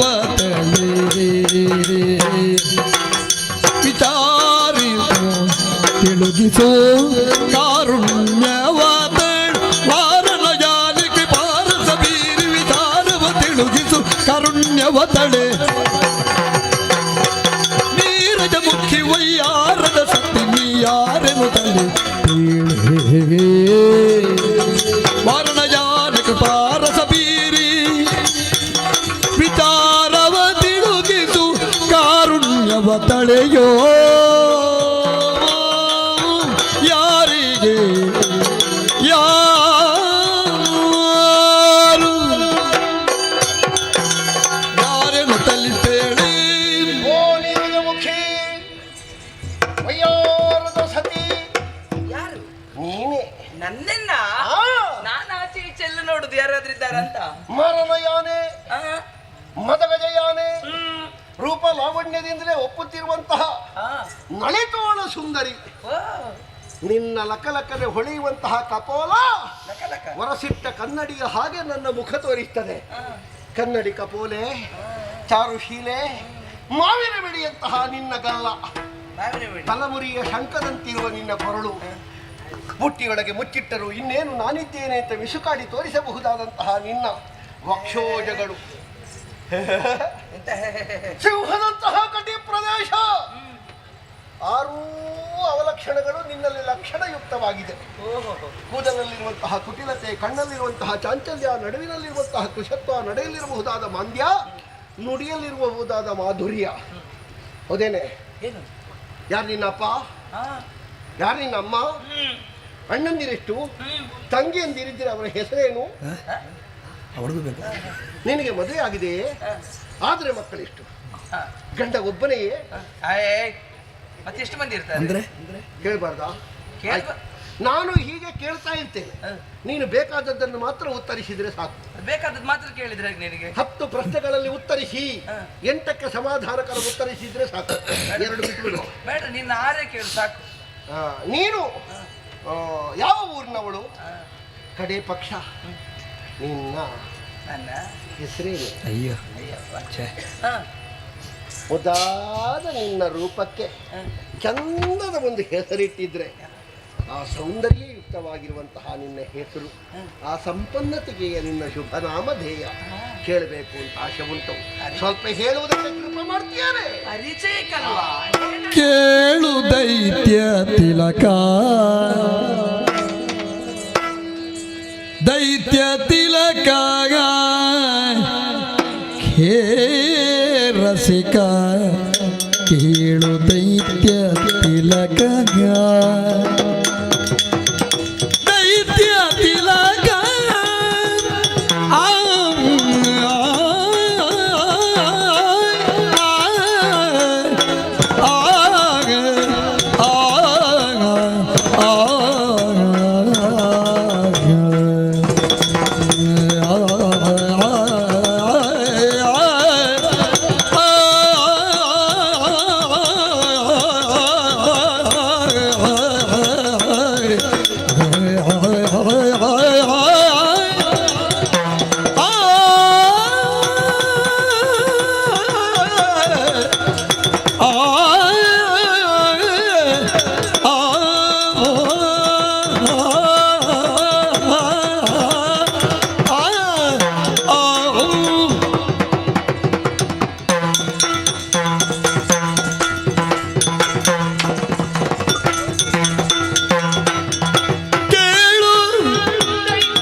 ರಸಿಕ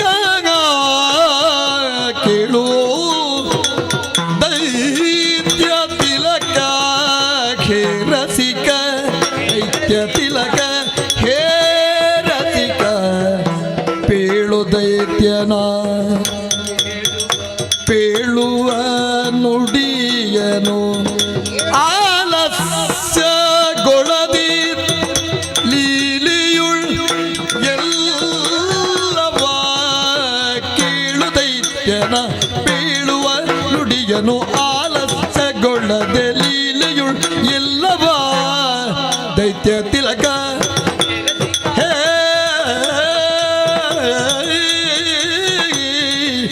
ರಸಿಕ ರಸಿಕ ದೈತ್ಯ ತಿಲಕ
ಬೆತ್ತವರನ್ನರಿಗೆ ಸುಜನರು ಎತ್ತಿ ಮುದದಿ ಪೊರೆಯೇ, ಬೆತ್ತವರನ್ನರಿಗೆ ಸುಜನರು ಎತ್ತಿ ಮುದದಿ ಪೊರೆಯೇ, ಮುದದಿ ಪೊರೆಯೇ ಎತ್ತಿ ಪೊರೆಯೇ, ಮುದದಿ ಪೊರೆಯೇ ಮುದದಿ ಎತ್ತಿ ಮುದದಿ ಪೊರೆಯೇ, ಮೋಗಿನಿ ಎನ್ನುತ್ತಲೆನ್ನ ಕರೆಯೇ ಮೋ ಮೋ ಮೋ ಎನ್ನುತ್ತಲೆನ್ನ ಕರೆಯೇ, ಪ್ರಾಯ ಸಮರ್ಥಿ ಪ್ರಾಯ ಸಮರ್ಥೆಯಾಗಿ ಮೆರೆಯೇ, ಪ್ರಾಯ ಸಮರ್ಥೆಯಾಗಿ ಮೆರೆಯೇ ನಾರೇ ಚಿತ್ತಜ ಶರಖತಿವೆತ್ತು ಬಳಲಿ ಚಿತ್ತಜ ಶರ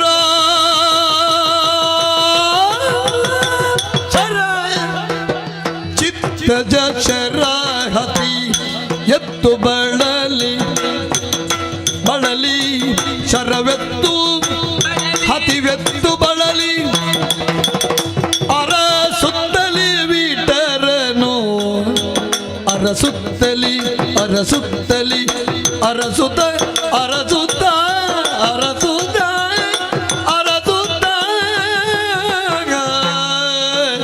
ಅರಸು ಅರಸುತ್ತ ವಿಠರನು ಇತ್ತಲು ಬಂದಿಗೆ ಕೇಳು ದೈತ್ಯ ತಿಲಕ ಹೇ ರಸಿಕ ಕೇಳು ದೈತ್ಯ ತಿಲಕ ಕೇಳು ದೈತ್ಯ ತಿಲಕ ಕೇಳು ದೈತ್ಯ ತಿಲಕ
ಜನ ಪೇಳುವ ನುಡಿಯನು ಆಲಸ್ಯಗೊಳ್ಳದೆ ಲೀಲೆಯುಳ್ಳೆಲ್ಲವ ಕೇಳು ದೈತ್ಯನ ಹೇಳುವ ವಚನವ ಆಲಸ್ಯವಗೊಳ್ಳದೆ ಲೀಲೆಯುಳ್ ಎಲ್ಲವ ಎಲ್ಲವ ಎಲ್ಲವ ತಿಲಕ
ತಿಲಕ ದೈತ್ಯ ತಿಲಕ ದೈತ್ಯ ತಿಲಕ ಹೇ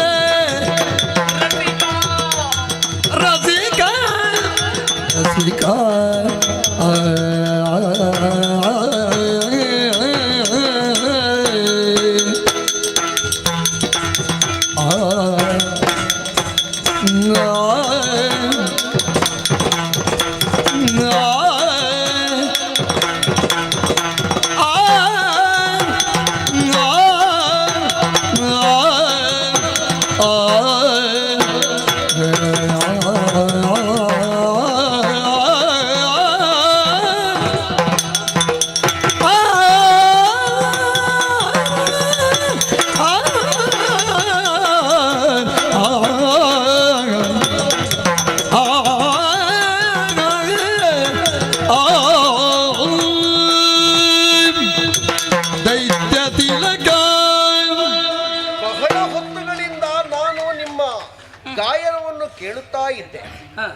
ಆಮೇಲೆ ನಿಮ್ಮ ಕಾಲ ಗೆಜ್ಜೆಯ ಶಬ್ದವೋ ಕೈಯ ಬಳೆಯ ಶಬ್ದವೋ ಕೇಳಿಸುವುದಕ್ಕಾರಂಭ ಆದದ್ದು.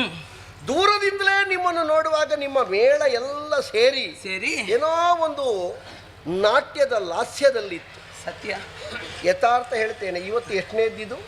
ಅದೆಂತದ್ದು ಅಂದ್ರೆ ಬೆಳಗಿನಿಂದ 1 2 3 ಹೀಗೆ ನಿಮ್ಮ ಗುಂಪು ಉಂಟಲ್ಲ.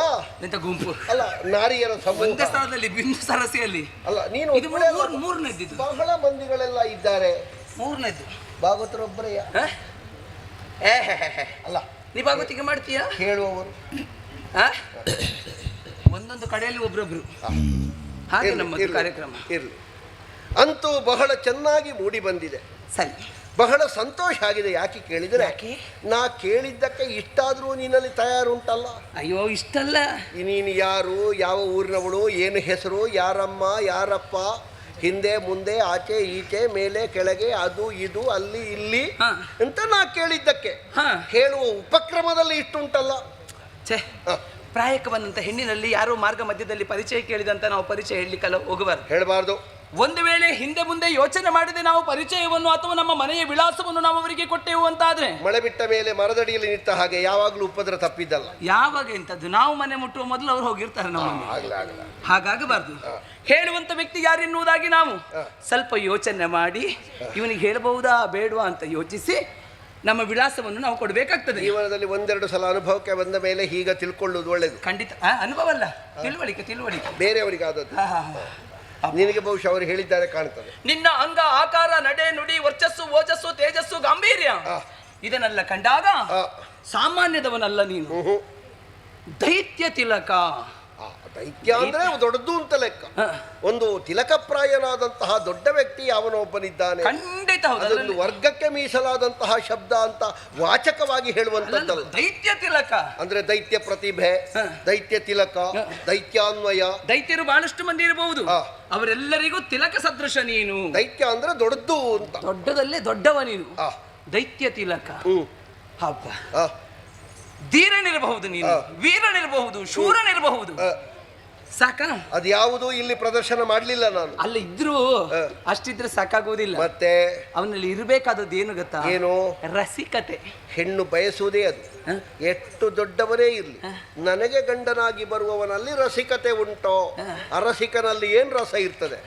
ರಸ ಇಲ್ಲದೆ ಇದ್ದವ ಗಂಡನಾಗಿ ಏನು ಪ್ರಯೋಜನ? ಬದುಕಿನಲ್ಲೇ ರಸ ಇಲ್ಲದ ಹಾಗೆ ಆಗ್ತದೆ. ಹಾಗಾಗಿ ರಸಿಕತೆ ಎನ್ನುವುದು ನಿನ್ನಲ್ಲಿ ಮನೆ ಮಾಡಿದೆ. ಅದು ಯಾರೋ ಹೇಳ್ತಿದ್ರಲ್ಲ, ರಸಿಕನಾಡಿದ ನುಡಿ ಶಶಿ ಉದಯಿಸಿ ಬಂದಂತೆ, ರಸಿಕನಲ್ಲದನ ನುಡಿ ಒಂದಸಿಯ ಕಿವಿಯೊಳಗೆ ತುರುಕಿದಂತೆ. ಓದಿದ ನೆನಪು. ಹಾಗಾಗಬಾರದು. ದೈತ್ಯ ತಿಲಕ, ಹೇ ರಸಿಕ, ನಿನ್ನಲ್ಲಿ ನನ್ನ ಪರಿಚಯವನ್ನು ಹೇಳ್ತೇನೆ. ಹೇಳೋ. ಕೇಳಿದೆಯಲ್ಲ? ಯಾರು ಕೇಳಿದ್? ನೀನ್ ಏನಂತ ಕೇಳಿದ್ದು? ಅಪ್ಪ. ನಿನ್ನ ಅಪ್ಪ ಯಾರು? ಮತ್ತೆ ನಿನ್ನ ಅಮ್ಮ ಯಾರು? ಅಪ್ಪ ಅಮ್ಮ ಯಾರು ಅಂತಲ್ಲ, ಅಪ್ಪ ಅಪ್ಪ ಅಪ್ಪ ಅಮ್ಮ ಯಾಕೆ ಕೇಳಿದ್ದು ಮನೆ?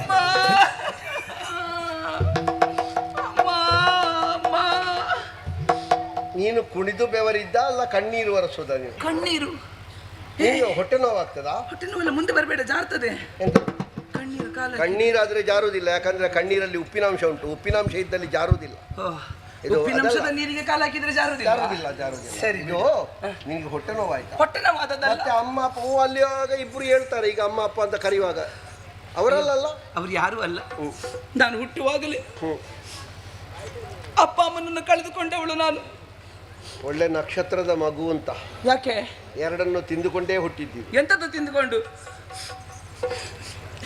ಹೆಣ್ಣು ಮಗಳಿಗೆ ಒಬ್ಬಳಿಗೆ ತಾಯಿ ಇಲ್ಲದಿದ್ರೆ ಈ ಪ್ರಪಂಚದಲ್ಲಿ ಬದುಕುವುದು ಎಷ್ಟು ಕಷ್ಟ ಅಂತ ನಿನಗೆಲ್ಲ ಅರ್ಥ ಆಗ್ತದೆ ಹೇಳೋದು. 16 ತುಂಬುವಲ್ಲಿವರೆಗೆ ಹೇಳ್ತಾಳೆ ಅಮ್ಮ ಅಮ್ಮ ಅಮ್ಮ ಅಮ್ಮ. ನೀನೆಷ್ಟು ಗೊತ್ತಿದ್ದವಳು, ನೀನೆಷ್ಟು ತಿಳಿದವಳು, ನಿನಗೇನೆಲ್ಲ ಗೊತ್ತುಂಟಮ್ಮ ಅಂತ 16 ತುಂಬುವರೆಗೆ. 17ಕ್ಕೆ ಕಾಲಿಡುವಾಗ ಹೇಳ್ತಾಳೆ ನಿನಗೆ ಎಂಥದ್ದು ಗೊತ್ತುಂಟು. ಹಾಗೆ ಹೇಳುವುದಕ್ಕೂ ನನ್ನ ಬದುಕಿನಲ್ಲಿ ಅಮ್ಮ ಇಲ್ವಲ್ಲ. ಅದು ಹೋದದ್ದು ಒಳ್ಳೇದಾಯ್ತು. ನನ್ನ ಅಪ್ಪ ಅಮ್ಮನ ನಷ್ಟ ಜಾತಕ ನೀನು ಯಾಕೆ ಓದು? ನಾನು ನಷ್ಟ ಜಾತಕ ಓದಿದ್ದು. ಇಲ್ಲ ಅಂತ ನೀನು ಹೇಳ್ತಾರೆ. ಇಲ್ಲಲ್ಲ, ಇಲ್ಲ. ಹೇಗೆ ಬದುಕಿದೆ? ಅಪ್ಪ ಅಮ್ಮ ಇಲ್ಲದಿದ್ರು ಇಷ್ಟು ಚೆನ್ನಾಗಿ ನಾನು ಬದುಕಿದ್ದೇನಂತ ಆದ್ರೆ ಇದಕ್ಕೆ ಕಾರಣ ಊರಿನವರೆಲ್ಲ ಬಹಳ ಒಳ್ಳೆಯವರು. ಈ ಊರಿನವರು ಒಳ್ಳೆಯವರೇ. ಈ ಊರಿನ ಹೆಸರೇ ಹಾಗೆ ಒಳ್ಳೆದ್ದು ಅಂತಲೇ. ಹೆಸರಿನ ಹಿಂದೆ ಮುಂದೆ ಇದ್ದವರೆಲ್ಲ ಒಳ್ಳೆಯವರು ಅಂತಲೇ ಲೆಕ್ಕ. ಈ ಹಾಗೆ ಒಂದೇ ಊರಿನ ಎರಡೆರಡು ಕಡೆಯಲ್ಲಿ ಇದ್ರೆ ಒಳ್ಳೆಯವರು ಇರ್ಲಿಕ್ಕಿಲ್ಲ ಅಂತ ಕಾಣ್ತದೆ. ಉಂಟು ಉಂಟು ಉಂಟು ಉಂಟು ಅದಕ್ಕೆಲ್ಲ ಗಡಿಬಿಡಿ ಮಾಡಬೇಡ ನೀನು. ಈ ಊರಿನವರು ನಿನ್ನನ್ನು ಸಾಕಿದ್ರಾ? ಹೌದೌದು, ಊರಿನವರೆಲ್ಲ ಬಹಳ ಒಳ್ಳೆಯವರು, ಚೆನ್ನಾಗಿ ನನ್ನನ್ನು ಸಾಕಿದ್ರು. ಹಾಗಾಗಿ ಇಷ್ಟು ಚೆನ್ನಾಗಿ ಬೆಳೆಯುವುದಕ್ಕೆ ಕಾರಣ ಆಯ್ತು. ಮತ್ತೆ ಒಂದೊಂದು ಮನೆಯ ಆಹಾರ ಎಲ್ಲ ಸಿಕ್ಕಿದ್ರೆ ಇಷ್ಟು ಚಂದ ಆಗ್ಲಿಕ್ಕಿಲ್ಲ. ಒಂದು 10 ಮನೆಯ ಆಹಾರ ಸಿಕ್ಕಿದೆ, ಒಂದು 10 ಸಂವತ್ಸರ ಸೊತ್ತು ಅಂತ ಗೊತ್ತಾಗ್ತದೆ. ಎಂತದ 10 ಸಂವತ್ಸರ ಸೊತ್ತು? ಎಲ್ಲರೂ ಸಾಕಿದ್ರು ನನ್ನನ್ನು. ಕೆಲವು 10 ಸಂವತ್ಸರ ಎಲ್ಲ ಹರಿಕೆ, ಕೆಲವು ಸೇವೆ ಮಾಡುದುಂಟು. ಎಷ್ಟು ಜನ ಒಬ್ರೊಬ್ರು ಮಾಡಿದ್ರೆ ನೋಡು, ಸ್ವಲ್ಪ ಹೊತ್ತಾಗ್ಲಿ. ಇದು ಹಾಗಲ್ಲ, ಹಾಗಲ್ವಾ? ಎಲ್ಲರೂ ನನ್ನನ್ನು ಪ್ರೀತಿಯಿಂದ ಮುದ್ದಿನಿಂದ ಸಾಕಿ ಬೆಳೆಸಿದ್ರು. ಹಾಗಾಗಿ ಇಷ್ಟು ಚೆನ್ನಾಗಿ ಬೆಳೆಯುವುದಕ್ಕೆ ಕಾರಣ ಅಲ್ಲ ಅದೇ ನಾನು. ನನ್ನ ಹೆಸರೇನು ಗೊತ್ತಾ? ನನಗೇನು ಗೊತ್ತು, ನೀನು ಹೇಳಿದ್ಯಾ ನನ್ನಲ್ಲಿ? ನಿನ್ನ ಹಣೆಯಲ್ಲಿ ಬರ್ಕೊಂಡಿದ್ದ ನಿನ್ನ ಹೆಸರು? ಇಲ್ಲ. ಹೇಳು. ಇಲ್ಲ.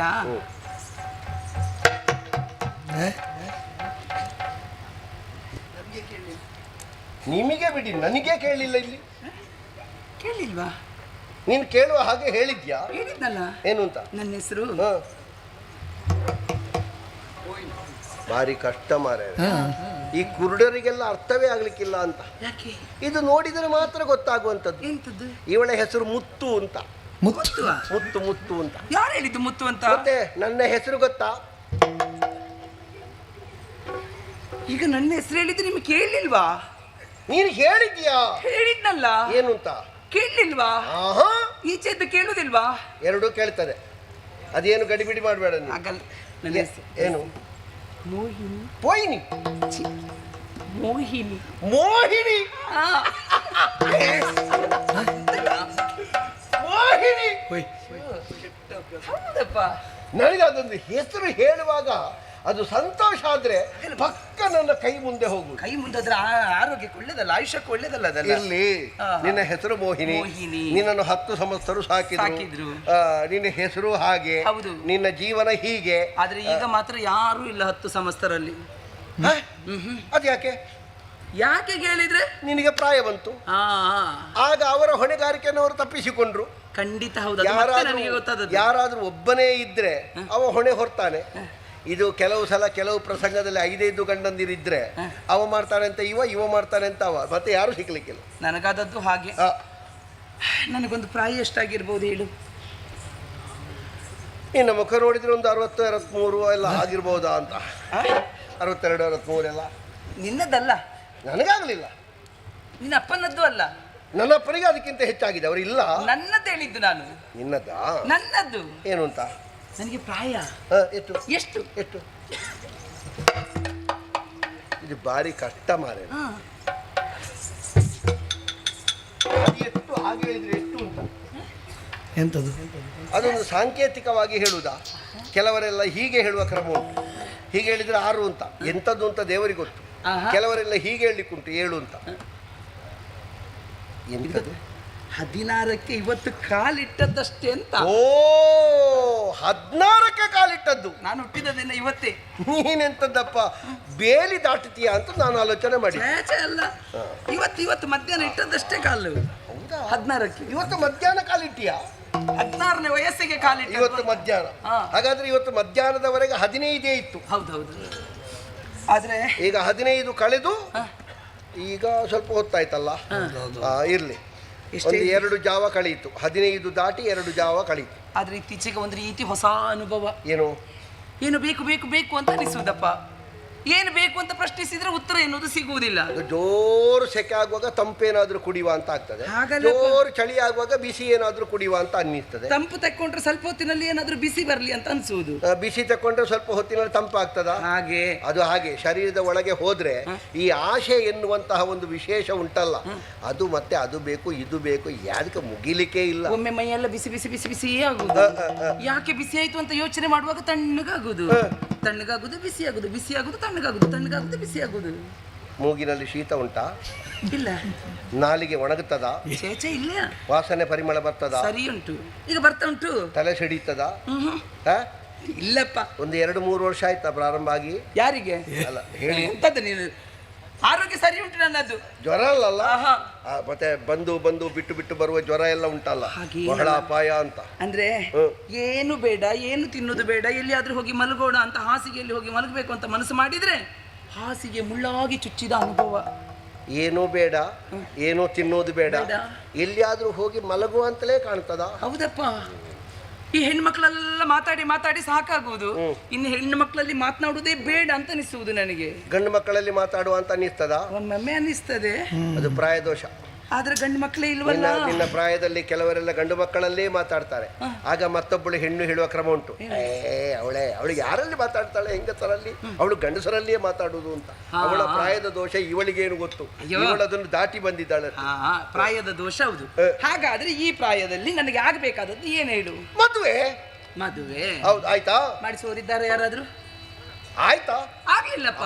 ಮಾಡಿಸೋರು ಬಿಡು, ಕೆಲವು ಸಲ ಮಾಡಿಸೋರು ಇದ್ರೂ ಆಗುದಿಲ್ಲ, ಕೆಲವು ಸಲ ಮಾಡಿಸೋರು ಬೇಕು ಅಂತಲೇ ಇಲ್ಲ, ಅವರವರೇ ಆಗಿಕೊಳ್ತಾರೆ. ನಾನೇ ತೀರ್ಮಾನ ತಕೊಂಡೆ, ಈ ಪ್ರಾಯದಲ್ಲಿ ನನಗಾಗಬೇಕಾದದ್ದು ಮದುವೆ. ಮದುವೆ ಮಾಡಿಸುವವರು ಯಾರೂ ಇಲ್ಲ. ಕೊನೆಗೊಬ್ರು ಇದ್ರು, ಅವರು ಕೈ ಬಿಟ್ರು. ಅಮ್ಮನವರು ಅವರು ನೋಡಿ. ಹೌದಾ? ಹಾಗಾಗಿ ಅವರು ಕೈ ಬಿಟ್ರಲ್ಲ. ಹಾಗಾಗಿ ಇನ್ಯಾರು ಬೇಡ ಕೈ ಹಿಡಿಯುವುದು, ಯಾರದ್ದಾದ್ರೂ ಕೈ ನಾನೇ ಹಿಡಿಬೇಕು ಅಂತ. ಹಾಗಾಗಿ ಯಾರಿದ್ದಾರೆ ಅಂತ ಹುಡುಕುತ್ತಾ ಹುಡುಕುತ್ತಾ ಹುಡುಕುತ್ತಾ ಯಾರು ಇಲ್ಲಿ ಸುದ್ದಿ ಬಂದ್ರೆ ಹೇಳುತ್ತೆ, ಎಲ್ಲ ಆಗಿದವ, ಎಲ್ಲ ಆದವ್ರೆ, ಎಲ್ಲ ಯಾರು ಸಿಗ್ಲಿಲ್ಲ. ಹಿಂದಿನವ್ರು ಯಾರು ಪಕ್ಕ ಬದಿಯಲ್ಲಿ ದೃಷ್ಟಿ ನಿಲ್ಲಿಸುವಾಗ ಅವರು ಪಾಪ ಇನ್ನು ಮೀಸೆ ಕಪ್ಪಾಗ್ಲಿಲ್ಲ ಅವರದ್ದು, ಅವರನ್ನು ಹಾಳು ಮಾಡಿ ಬಿಡ್ತೀಯ ಅಂತ ಹೇಳಿ. ಅಯ್ಯೋ, ಅವ್ರು ಹಾಳಾದದ್ದು ಈಗ್ಲಾ? ಅಂದ್ರೆ ನೀನ್ ಎಂತದ ಹೇಳ್ತೀಯ? ಇವ್ರು ಯಾರಲ್ಲ, ನನ್ನ ಹಿಂದಿನವರು. ಹಿಂದಿನವರು ನನ್ನನ್ನೆಲ್ಲ ಬೇಕು ಬೇಕು ಅಂತ ಬಯಸಿದ್ರು, ಆದ್ರೆ ಅವರನ್ನೆಲ್ಲ ತಿರಸ್ಕರಿಸಿ ಬಂದವಳು ನಾನು. ಹಾಗಾಗಿ ಮದುವೆ ಬೇಡ, ಒಳ್ಳೆ ಹುಡುಗ ಆಗಬೇಕು. ಹಾಗಾಗಿ ಸ್ವಲ್ಪ ಸುತ್ತ ಈಗ ಸಿಕ್ಕಿದ್ರೆ ಆಗ್ತೀಯ? ಚಂಡಪರಾಕ್ರಮಿ ಬಂಡಾಸುರ ಬ್ರಹ್ಮಾಂಡಗಳಾಳುವೆನು.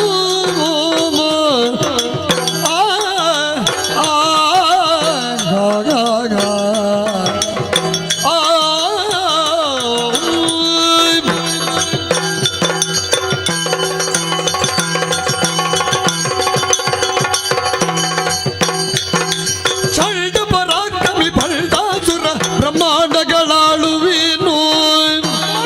ಸುಮನಸ ತಂಡ ಬೆದರಿ ಕೈಗೊಂಡು ಸೇವೆಯನ್ನು ತಿಂಡು ಗೆಲ್ಲುವುದಿನ್ನು ಕಂಡರೆ ನಿನಗಿಣೆಯವನ ಮುದಗೊಂಡಿರಿ ನಡೆತರು ತಲೆಯೆಲ್ಲಯ ಪಟ್ಟ ಭಾಗ್ಯಗಳ ಉಂಡು ನಿತ್ಯ ಸುಖಗೊಂಡು ಬಾಳುವುದೇ ಪುಂಡರಿ ಕಾಂಬಕ್ಕೆ. ಚಂಡಪರಾಕ್ರಮಿ ಬಂಡಾಸುರ ಬ್ರಹ್ಮಾಂಡಗಳ ಆಳುವೆನು ನೀರೇ.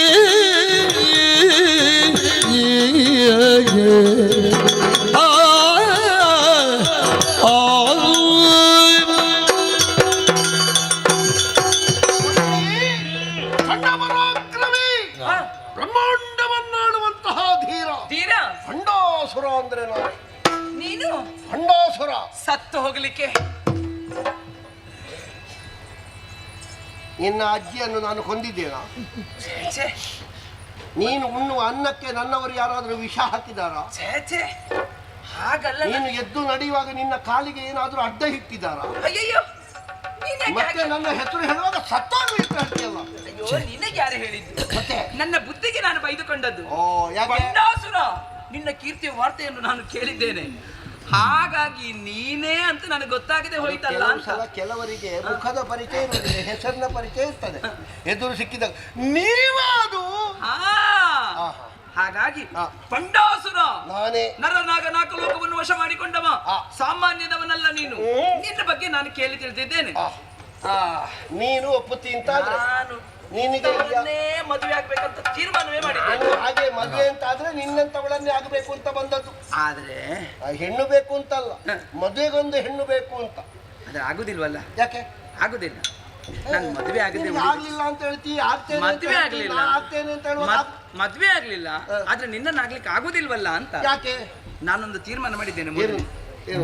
ನನ್ನನ್ನು ಮದುವೆ ಆಗುವ ಹೇಗಿರ್ಬೇಕು ಅಂತ ನಾನು ಮೊದಲೇ ತೀರ್ಮಾನಿಸಿದ್ದೇನೆ. ಹೇಗಿರ್ಬೇಕು ಅಂತ ಹೇಳಿದ್ರೆ ತಲೆಯಲ್ಲಿ ಕೂದಲು ಕಡಿಮೆ ಬೇಕಾ? ಇಲ್ಲದೆ ಇದ್ರೂ ತೊಂದರೆ ಇಲ್ಲ. ಸ್ವರ ಹೆಚ್ಚು ಬೇಕಾ?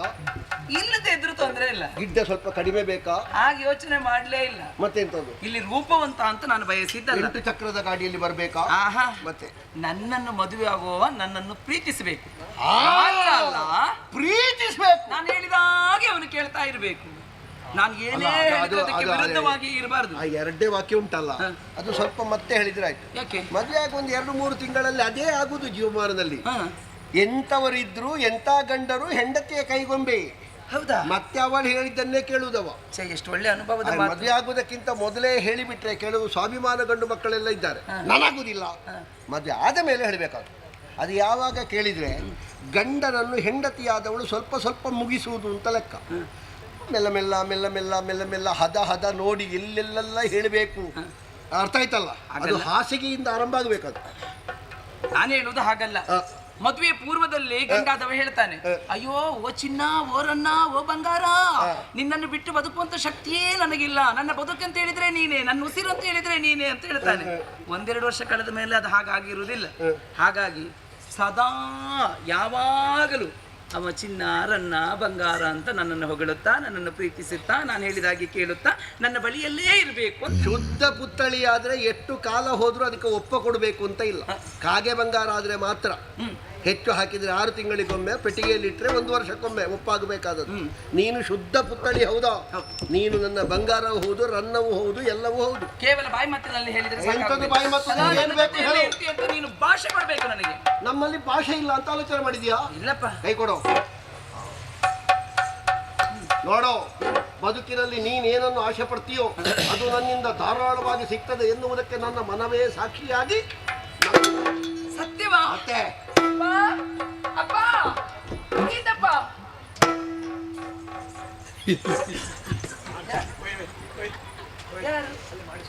ನಿನ್ನ ಅಪ್ಪ ಅವರ? ಅಯ್ಯೋ, ಮಂಡೆಯಲ್ಲಿ ಕೂದಲು ಕಡಿಮೆ ಇರುವ. ಅಯ್ಯೋ, ಅವ್ರ ಅಪ್ಪ ಹೌದು, ಆದ್ರೆ ನನ್ನಪ್ಪ ಅಲ್ಲ. ಮತ್ತೆ ಮಕ್ಕಳಿದ್ದಾರೆ. ಮತ್ತೆ ನೀನು ಅಪ್ಪ ಅಂತ ಹೇಳುವಾಗ ಓ ಅಂದ್ರು. ಅಯ್ಯೋ, ಯಾರು ಅಂತ ಹೇಳಿದ್ದು? ಮತ್ತೆ ಅಪ್ಪ ಇಲ್ವಲ್ಲ, ಮಗಳೊಂದು ಒಳ್ಳೆ ಸೇರಿಸಲ್ಲ. ಈ ಗೋತ್ರ ಗೊತ್ತಿಲ್ಲದೆ ಇದ್ದವರು ಕಶ್ಯಪ ಗೋತ್ರ ಅಂತ ಹೇಳಿದ ಹಾಗೆ, ಅಪ್ಪ ಯಾರು ಅಂತ ಗೊತ್ತಿಲ್ಲದೆ ಇದ್ದವರು ಮೇಲೆ ನೋಡುದು, ಏ ಅಪ್ಪ ಮೇಲೆ ಹೋಗಿರ್ಬೋದು. ನನ್ನ ಅಪ್ಪನಿಗೆ ಆಯ್ತಂತ ಹೇಳಿದ್ರು ಅವರು. ಹಾಗಾಗಿ ನನ್ನ ಅಪ್ಪನಲ್ಲಿ ಮಾತನಾಡ್ತಾ ಇರ್ತೇನೆ. ಆಯ್ತು, ನಿನ್ನ ಅಮ್ಮನಿಗೊಂದು ಹೇಳಿಬಿಡು. ಅಮ್ಮ, ಆಯ್ತಮ್ಮ, ಸರಿಯಾ? ನಿನ್ನ ಅಮ್ಮ ಹೀಗೆ, ಅಪ್ಪ ಹೀಗೆ ಅಲ್ವಾ? ಹೀಗೆ. ಮತ್ತೆ ಹೀಗೆ ಇಲ್ಲಲ್ಲ? ಹಾಗಿಲ್ಲ, ಸರಿಯಲ್ಲ? ಹಾಗಿದ್ರೆ ನಾವು ಒಟ್ಟಿಗೆ ಶೂನ್ಯ ಕಾಪುರಕ್ಕೆ ನಿನಗೆ ವಿಶೇಷವಾದ ವ್ಯವಸ್ಥೆ ಮಾ.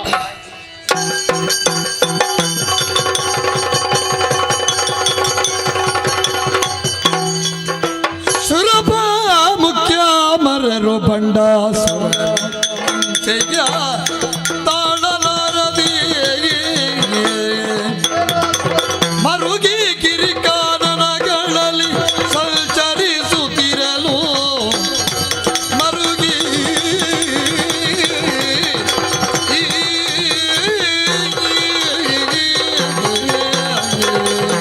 ಎತ್ತರದಲ್ಲಿ ಕುಳಿತವರಿಗೆ ಪೆಟ್ಟು ಹೆಚ್ಚಂತೆ, ಅದೇ ರೀತಿಯಲ್ಲಿ ಶೂನ್ಯಕಾಪುರದ ದೊರೆಯಾದಂತಹ ಭಂಡಾಸುರನಿಂದಾಗಿ ನಮಗೆ ಪರಿಭವ ಉಂಟಾಯಿತು. ಸ್ಥಾನಭ್ರಷ್ಟರಾಗಿದ್ದೇವೆ. ಲೋಕದಲ್ಲಿ ಸಜ್ಜನರಿಗೆ ಉಳಿಗಾಲವಿಲ್ಲದಂತಾಗಿದೆ. ಹಾಗಾದ್ರೆ ಇದಕ್ಕೊಂದು ಪರಿಹಾರವೇ ಬೇಕಲ್ವೇ? ನಾನೇ ಹೀಗೆ ಚಿಂತಿಸಿದೆ ಎಂದಾದರೆ ಉತ್ತರ ಸಿಗುವುದಕ್ಕಿಲ್ಲ. ಗುರುಗಳನ್ನೇ ಕರೆದು ಅವರಲ್ಲಿಯೇ ಭಿನ್ನಯಿಸಬೇಕು. ಗುರುಗಳೇ, ಕಾಣುತ್ತಲ್ದಿನ ಗೀರ್ಪತಿಯ ಗೀರ್ವಾಣಪತಿ ಮರುಗುತ ವಂದಿಸಿ ಆನಲಾರದ ಕಷ್ಟವಿನ್ನಿದಕ್ಕೇನು ಯತ್ನ, ಏನು ಯತ್ನ.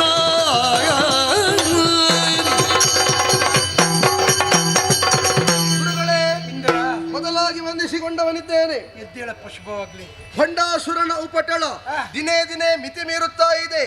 ಲೋಕದಲ್ಲಿ ಸಜ್ಜನರಿಗೆ ಬದುಕಿಲ್ಲದಂತಾಗಿದೆ. ಸರಿ, ಸ್ಥಾನಭ್ರಷ್ಟರಾಗಿದ್ದೇವೆ ನಾವು. ಅದಕ್ಕಾಗಿ ಚಿಂತೆಯಲ್ಲ ಗುರುಗಳೇ. ಸಜ್ಜನರಿಗೆ ಬದುಕಿಲ್ಲವಲ್ಲ ಎನ್ನುವ ಹಾಗೆ ಚಿಂತೆ ಆಗುತ್ತಾ ಇದೆ.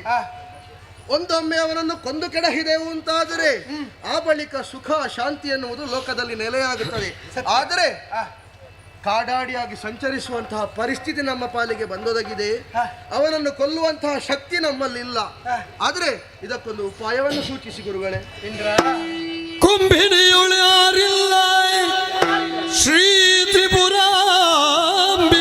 ಹೊರತವನ ವಧಿಸಲು ತ್ರ್ಯಂಬಕನ ವರ ಬಲದಿ ನಾವು ಅದರಿಂದ ಶೀಘ್ರದಲ್ಲಿ ಬೆಂಬಿಡದೆ ಬಲು ಭಕ್ತಿಯಲ್ಲಿ ಮರೆಗುಂಬ ಜನನಿಯ ನೆನಲು ತ್ರಿದಶಕದಂಬ ಸಗಿತಲಿ ತೆರಳಿ ತುಗಿನಾಚಲಕೆ ಪರದಿಂದ ಮರುಗದಿರು ಮರುಗದಿರು ಸುರಪನಗ ಸುರಪ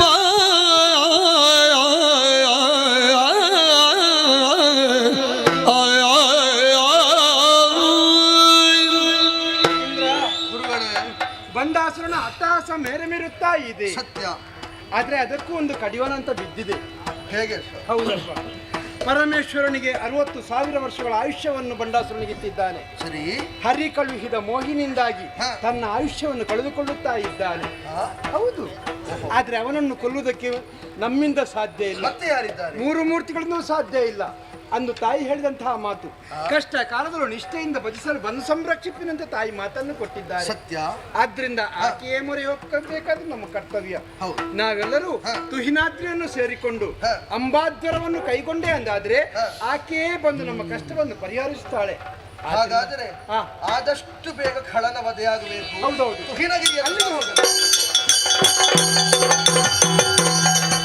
ಅರಿತು ಶುಕ್ರಾಚಾರ್ಯ ನಿರಂಜನ ದೃಷ್ಟಿಯು ಇರದಿಲ್ಲ ಸ್ವಾಗತವಾಗ ಮರದಿ ದಾನವರ ಎಚ್ಚರಿಸಲು ಶೂನ್ಯಪುರ ಕೈದಿ ತಳೆದ ಚೋದಿಗವ ನನ್ನ ಮದಿಯ ನಿನ್ನ ಭಾಗ್ಯದಿಂದ ವಚನ ಬಂಧುದ ಬೀಳುವುದೇನು ಇಂದಿರಾಧವ ನಿಮ್ಮ ಕೆಡಿಸಲು ಕಳುಗಿದ ಎಂದರಿಯದೆ ಮೊಗಿನಿಯನು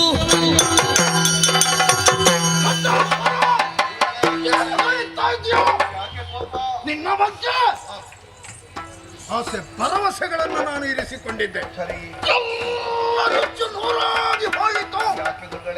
ಹೆಣ್ಣಿನ ಮೋಹದ ಜಾಲಕ್ಕೆ ಬಿದ್ದು ಮಾಡಬೇಕಾದಂತಹ ಕಾರ್ಯವನ್ನೆಲ್ಲ ಕೈ ಬಿಟ್ಟೆಯೇನೋ. ಮೋಹಿನಿ ಯಾರು ಅಂತ ತಿಳಿದುಕೊಂಡ ಕಪಟ ನಾಟಕ ಸೂತ್ರಧಾರಿ ಅಂತ ಕರೆಸಿಕೊಂಡಂತಹ ಅಸುರಾರಿ ಅವನನ್ನು ಕೊಂಡಾಡ್ತಾ ಇದ್ದ ನಾರಾಯಣನನ್ನು ಅವನೇ ಸೃಜಿಸಿ ಕಳಿಸಿಕೊಟ್ಟಂತಹ ಹೆಣ್ಣಾಕೆ ನಾರಾಯಣನ ಮಗಳ. ಹೌದು. ಅಪ್ಪ ಇಲ್ಲ ಅಂತ ಹೇಳಿದ್ರು. ಆ ಮಾಯಾಂಗನೆಯ ಜೊತೆಯಲ್ಲಿ ಕಾಲವನ್ನು ಕಳೆಯುತ್ತಾ ಇದ್ದಿ. ಪರಿಸ್ಥಿತಿ ಎಲ್ಲಿಯವರೆಗೆ ತಲುಪಿದೆ ಗೊತ್ತೋ? ನಿನ್ನ ನಾಶಕ್ಕಾಗಿ ದೇವತೆಗಳು ಸಂಚು ಹೂಡಿದ್ದಾರೆ. ಆಚಾರ್ಯನಾದಂತಹ ಬೃಹಸ್ಪತಿಯ ಜೊತೆ ಸೇರಿ ಸಮಾಲೋಚನೆಯನ್ನು ಮಾಡಿ ತುಹಿನಾದ್ರಿಯ ತಪ್ಪರಲ್ಲಿ ಅಂಬಾದ್ವರವನ್ನು ಮಾಡುವುದಕ್ಕೆ ಮನ ಮಾಡಿದ್ದಾರೆ. ಮಾಡಿದ್ರೆ ಮೊದಲು ಮಾಡಬೇಕಾದ ಕಾರ್ಯ ಏನು ಗೊತ್ತು? ಆ ಹೆಣ್ಣು ಮೂಳಿ ಇದ್ದಾಳಲ್ಲ, ಅವಳನ್ನು ಹೊರತಬ್ಬಬೇಕು. ಅಂಬಾದ್ವರ ಪೂರ್ಣವಾಯಿತು ಅಂತಾದರೆ ನಿನ್ನ ಸಮಾಧಿಯತ್ತು ನಿಶ್ಚಿತ. ಅಂಬಾದ್ವರವನ್ನು ನೀನು ಕೆಡಿಸಲೇಬೇಕು. ಗುರುದೇವ, ಏನೋ ನನ್ನ ಜೀವನಾಂಬರದ ಭಾಸ್ಕರನಿಗೆ ಮುತ್ತಿದಂತಹ ಕಾವಳವೇ ಮೋಹಿನಿ. ಮೋಹಿನಿಯ ವ್ಯಾಮೋಹಕ್ಕೆ ಬಲಿಬಿದ್ದೇನೆ ನಾನು. ಹೌದು. ಬದುಕಿನಲ್ಲಿ ನಾನು ಅಧಪತನವನ್ನು ಕಾಣುವುದಕ್ಕೆ ಇವರ ಮೋಡಿಯೇ ಸತ್ಯ. ಅವರ ಮಾಯಾಜಾಲವನ್ನು ಹರಿದು ಅವರ ಅಂಬಾದ್ವರವನ್ನು ನಿಲ್ಲಿಸು.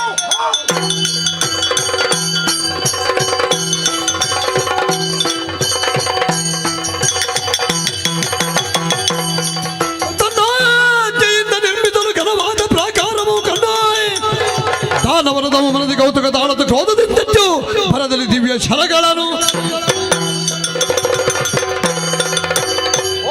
ದೇವತೆಗಳೆಲ್ಲ ಒಟ್ಟು ಸೇರಿ ಅಂಬಾದ್ವರವನ್ನು ನಡೆಸುತ್ತಾ ಇದ್ದಾರೆ. ಯಾರು ಒಳದು ಸುಳ್ಳದಂತೆ ಬಹಳ ಅಗ್ನಿಪ್ರಾಕಾರವನ್ನು ಬಲಿದಿದ್ದಾರೆ. ಎಷ್ಟೇ ಮಂತ್ರಶರಗಳ ಪ್ರಯೋಗವನ್ನು ಮಾಡಿದ್ರು ಹೊಗೆದು ಹೊತ್ತುತ್ತಿರುವಂತಹ ಬೆಂಕಿಯನ್ನು ನಂದಿಸುವುದಕ್ಕೆ ಯಾರಿಗೂ ಸಾಧ್ಯವಾಗುತ್ತಾ ಇಲ್ಲ. ಹಾಗಾದ್ರೆ ಇದನ್ನು ನಂದಿಸಬೇಕೆ? ಈಶ್ವರ ದೇವರು ಕೊಟ್ಟಿರುವಂತಹ ಆಯುಷ್ಯದ ಬಲ ಉಂಟು. ಇಷ್ಟ ಮುಖ್ಯರನ್ನು ಸೃಷ್ಟಿಸಿಗೊಳಿಸುವುದಕ್ಕೆ ನನಗೆ ಯೋಗ್ಯತೆ ಉಂಟು. ಸರಿ. ಮತ್ತೆ ಏನುಂಟು? ಲೋಕಮೂರು ನನ್ನ ಕೈವಶ ಇರುವಾಗ ಇವರು ಮಾಡಿದ್ರೆ ಏನ್ ಮಾಡ್ತಾರೆ? ಅಂಬಾದ್ವರ ನೋಡುವವಳು ಬರಲಿ, ಬಂದರೂ ಅವಳಿಗೆ ಉತ್ತರ ಕೊಟ್ಟೇನು, ಆ ಕಾಲಕ್ಕೆ ನೋಡಿಕೊಳ್ತೇನೆ. ತರಗರಿಸಿ ತಳ್ಳುರಿಯ ನೀಗಿಸುರರು ಜನ ನುಡಿದಾಗ ಅಂಬಾ ದೊರದಿ ದೇವಿಯ ಉಳಿಸೆ ಕೊಂಬಗಿ ಕತ್ತರಿಸಿ ತನುವಿಲ್ದ ಮಾಂಸವನಿತ್ತೋ ಪೂರ್ಣಾಹುತಿಯ ಮಾಡ್ಬೋದೇ ಮಾಡ್ಬೋದು ಗೆನುತ್ತ ಯಾಗವ ನಡೆಸುತ್ತೀಟರು ಭಕ್ತಿಗಿಂದ ಕತ್ತರಿಸಿ ತನುವಿಂದ ಮಾಂಸವ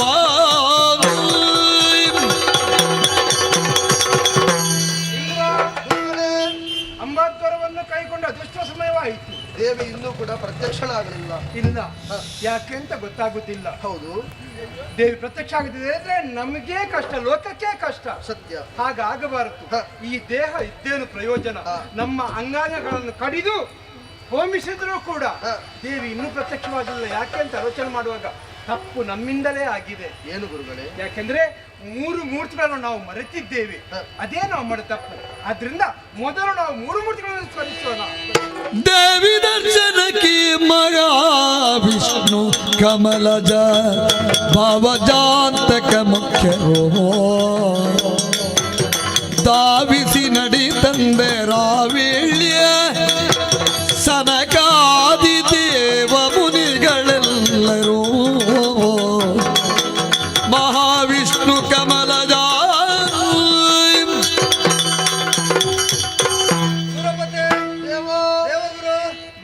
ಸ್ವಾಮಿ, ವಿಶಿಷ್ಟವಾದ ಸಂಕಲ್ಪವನ್ನು ಹೊತ್ತು ನೀವು ಮಾಡ್ತಾ ಇರುವ ಸತ್ಕರ್ಮ ಹೌದು, ಅಂಬಾಧ್ವರ ನಿಜ. ಅತಿ ವಿಶಿಷ್ಟವಾಗಿ ಇದು ಮುನ್ನಡೆಯುತ್ತಾ ಇರುವಾಗ ಸರ್ವದೇವಾನುದೇವತೆಗಳು ಅಂಬಾ ಪ್ರಸನ್ನತೆಯನ್ನು ಸಂಪಾದಿಸುವಲ್ಲಿ ಉಪಸ್ಥಿತರಿರಬೇಕೆಂಬ ಸದಾಶಯದಿಂದ ನಮ್ಮನ್ನು ಸಕಾಲದಲ್ಲೇ ಸ್ಮರಿಸಿಕೊಂಡ್ರಿ. ಅದೋ ಕಮಲಜನಾದಂತಹ ವಿಧಾತನನ್ನೊಡಗೂಡಿ ನಾನು ಬಂದಿದ್ದೇನೆ. ಬ್ರಹ್ಮ ಸಮದ್ಭವನ ಅನಿಸಿದಂತಹ ಸನಕಾದಿ ಮಹರ್ಷಿಗಳು ನಿತ್ಯ ಸೂರಿಗಳಾದವರು ಅಂಬಾ ಪ್ರಸನ್ನತೆಯನ್ನು ಸಂಪಾದಿಸುವಲ್ಲಿ ಅವರೂ ಬಂದು ಒಗ್ಗೂಡಿದಂತಹ ಈ ವೇಳೆಯಲ್ಲಿ ನೀವು ಮಾಡ್ತಾ ಇರುವ ಸತ್ಕರ್ಮ ವಿಶಿಷ್ಟ ಫಲದಾಯಕವೆಂಬ ಮುನ್ಸೂಚನೆ ಈಗಾಗಲೇ ಸಿಕ್ಕಿ ಆಗಿದೆ. ಮೋಹಿನಿ ವಿವಶನಾದಂತಹ ಬಂಡರಿಂದ ಮತ್ತೆ ಸಂತ್ರಾಸ ಒದಗದಂತಿರುವುದಕ್ಕೆ ನಾರದರೇ ಮೊದಲಾದವರ ಸೂಚನೆಯಂತೆ ನೀವು ಕೈಗೊಂಡ ಅಂಬಾಧ್ವರ ಇದಕ್ಕೆ ವಿಘ್ನ ತರುವುದಕ್ಕೆ ಶುಕ್ರ ಪ್ರಚೋದಿತನಾಗಿ ಬಂಡನೇ ಬಂದ ಕಾಲದಲ್ಲಿ ಅಗ್ನಿ ಪ್ರಾಕಾರವನ್ನು ನಮಗೆ ಮಾತೆಯಾದಂತಹ ಆ ಜಗನ್ಮಾತೆಯೇ ವಿರಚಿಸಿ ನಿಮ್ಮನ್ನು ಆ ದೂರ್ತನಿಂದ ರಕ್ಷಿಸಿದ್ದಾರೆ. ಎಷ್ಟು ಬಾರಿ ಬಂದು ಯಾವ ವಿಧದಲ್ಲಿ ಪ್ರಯತ್ನಿಸಿದರೂ ಆ ಅಗ್ನಿ ಪ್ರಾಕಾರ ಭೇದನ ಅಸಾಧ್ಯವಾಗಿದೆ ಎಂಬಲ್ಲಿಗೆ ನಿಮ್ಮ ಸಂಕಲ್ಪ ಸುರಕ್ಷಿತ ಎಂಬುದು ತಾತ್ಪರ್ಯ. ಸುರಕ್ಷಿತವಾದ ಸಂಕಲ್ಪದಲ್ಲಿ ಪ್ರಸನ್ನತೆ ಸಿದ್ಧಿಸ್ತದೆ ಅಂತ ಖಚಿತ ಆದ ಮೇಲೆ ತಡ ಮಾಡಬೇಡಿ. ಸರ್ವಸ್ವಾರ್ಪಣಕ್ಕೆ ನಿದರ್ಶಕವಾಗಿ ಅವಳ ಅನುಗ್ರಹದಿಂದ ಇದು ತನಕ ನಾವೆಲ್ಲವೂ ಪಡೆದದ್ದು. ಅದಿಲ್ಲ ಅಂತ ಆದ್ರೆ ನಮಗೆ ಯಾವುದೂ ಬೇಡ ಎಂಬುದರ ದ್ಯೋತಕವಾಗಿ ಅಂಗೋಪಾಂಗಗಳನ್ನು ಶಿರಸಹಿತವಾಗಿ ಕಡಿದೊಗೆಯುವುದಕ್ಕೆ ಅಗ್ನಿಗೆ ಸಮರ್ಪಿಸುವುದಕ್ಕೆ ತನ್ಮೂಲಕ ಮಾತೆಯ ತೃಪ್ತಿಗಲ್ಲೂ ನೀವು ತೊಡಗಿದ್ದು. ಮುಂದುವರಿಸಿ ಮುಂದುವರಿಸಿ ಮುಂದುವರಿಸಿ. ಆ ಸಮಯದಲ್ಲಿ ದಿವ್ಯ ತೇಜೋ ರಾಜಿ ಕಾಣಿಸಿ ಯಜ್ಞ ಕುಂಡದಿ ಭಾಸುರದ ಶ್ರೀಚಕ್ರ ಮಧ್ಯದಿ ತೋಷದಿಂದ ವ್ಯಕ್ತವಲ್ಲದ ಆದಿಶಕ್ತಿಯು ಭಕ್ತರನ್ನು ಸಲಗುವೆಯೇನು ನಾನು ಪ್ರತ್ಯಕ್ಷ ಸ್ತ್ರೀ ರೂಪದಲ್ಲಿ ಜಗತ್ತಿಗೆ ವ್ಯಕ್ತವಾಗುತ್ತಲಿ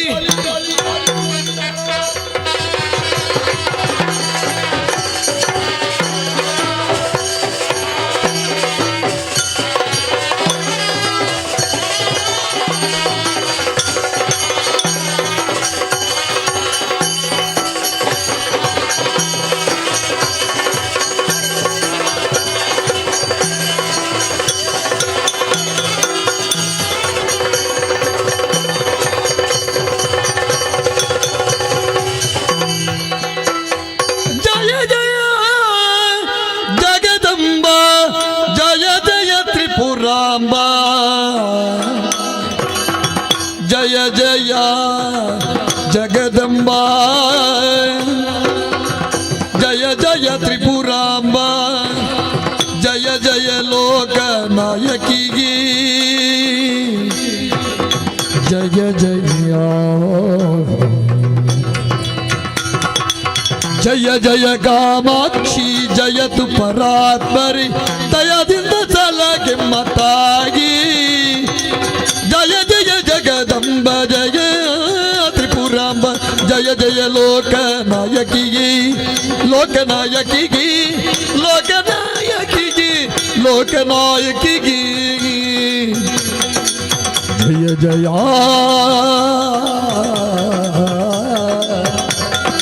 ಜಯ ಜಯ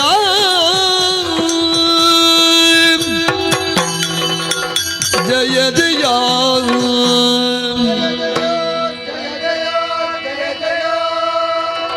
ಶರಣಾಗತ ದೀನಾರ್ಥ ಪರಿತ್ರಾಣ ಪರಾಯಣಿ ಸರ್ವಸ್ಯಾರ್ಥಿ ಹರೇ ದೇವಿ ದುರ್ಗೆ ದೇವಿ ಹರಿಗರ ಬ್ರಹ್ಮಾದ್ಯರೇಳಿರಿ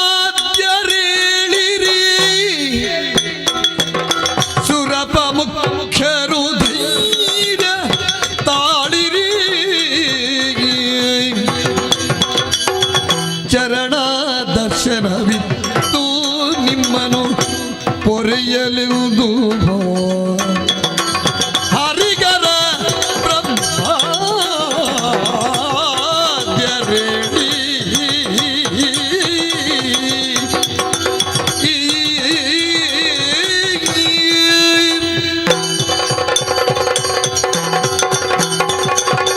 ಹರಿಹರ ಬ್ರಹ್ಮರೇ ಸುರಪ ಮುಖ್ಯಾಮರರೇ ಜಗನ್ಮಾತೆ ಏಳಿರಿ ಎದ್ದೇಳಿರಿ ಸತ್ತೈರ್ಯವನ್ನು ತಾಳಿರಿ ಆರ್ದ್ರವಾದ ಅಂತಃಕರಣದಿಂದ ಸಂಕೀರ್ತಿಸುತ್ತ ನನ್ನನ್ನೇ ಪ್ರಸನ್ನೀಕರಿಸಿಕೊಂಡಿದ್ದೀನಿ ಅಂಬಾಧ್ವರವನ್ನು ಮಾಡುವ ಮುಖೇನವಾಗಿ ಸಂತುಷ್ಟಿಗೊಂಡಿದ್ದೇನೆ ಮಾತ್ರವಲ್ಲ ನಿಮ್ಮದಾಗಿರುವಂತಹ ಅಂಗಾಂಗಗಳನ್ನು ಕಡಿದು ಯಜ್ಞಕುಂಡಕ್ಕೆ ಹೋಮಿಸಿದ್ದೀರಿ ಕಳೆದುಕೊಂಡಂತಹ ಅಂಗಾಂಗವನ್ನು ಇದೋ ಪುನರಪಿ ದೊರಕಿಸಿದ್ದೇನೆ ಮಾತ್ರವಲ್ಲ ಚರಣ ದರ್ಶನವನ್ನಿತ್ತಿದ್ದೇನೆ ಧೈರ್ಯ ತಾಳಿ ಮಕ್ಕಳೇ ದ್ಧೈರ್ಯ ತಾಳಿ ಅಮ್ಮ ಶ್ರೀಚಕ್ರ ಮಂಡಲದಲ್ಲಿ ಇಕ್ಷುಚಾಪಧರೆಯಾಗಿ ಕಾಣಿಸಿಕೊಂಡ ಈ ಸ್ವರೂಪದ ವೈಶಿಷ್ಟ್ಯ ಏನು ತಾಯಿ ಅರ್ತಿಯಲಿ ಮಣಿದ್ವೀಪದಲ್ಲಿ ನೆಲೆಸುತ್ತಿರುವ ತ್ರಿಪುರಾಂಬಿಕೆಯೊಲಿದು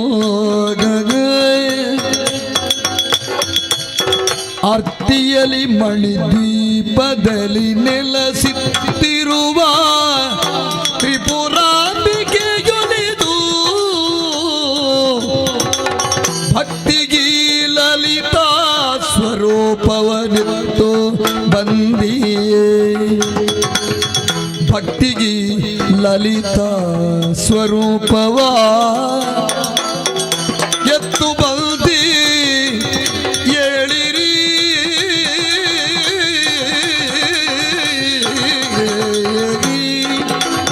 ಏಳಿರಿ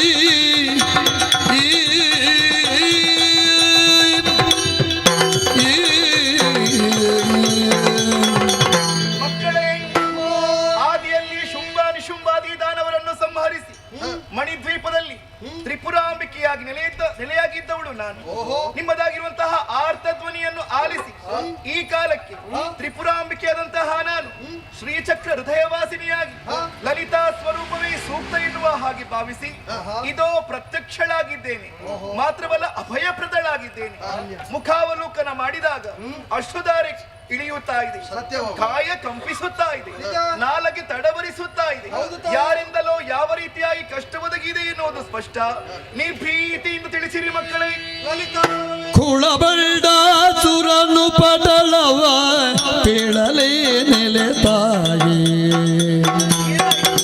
ನಮ್ಮನು ಗೋಳು ಗುಡಿಸಿಗ ಸತ್ಯ ಧರ್ಮವ ಬಾಳ ಕೆಡಗಿ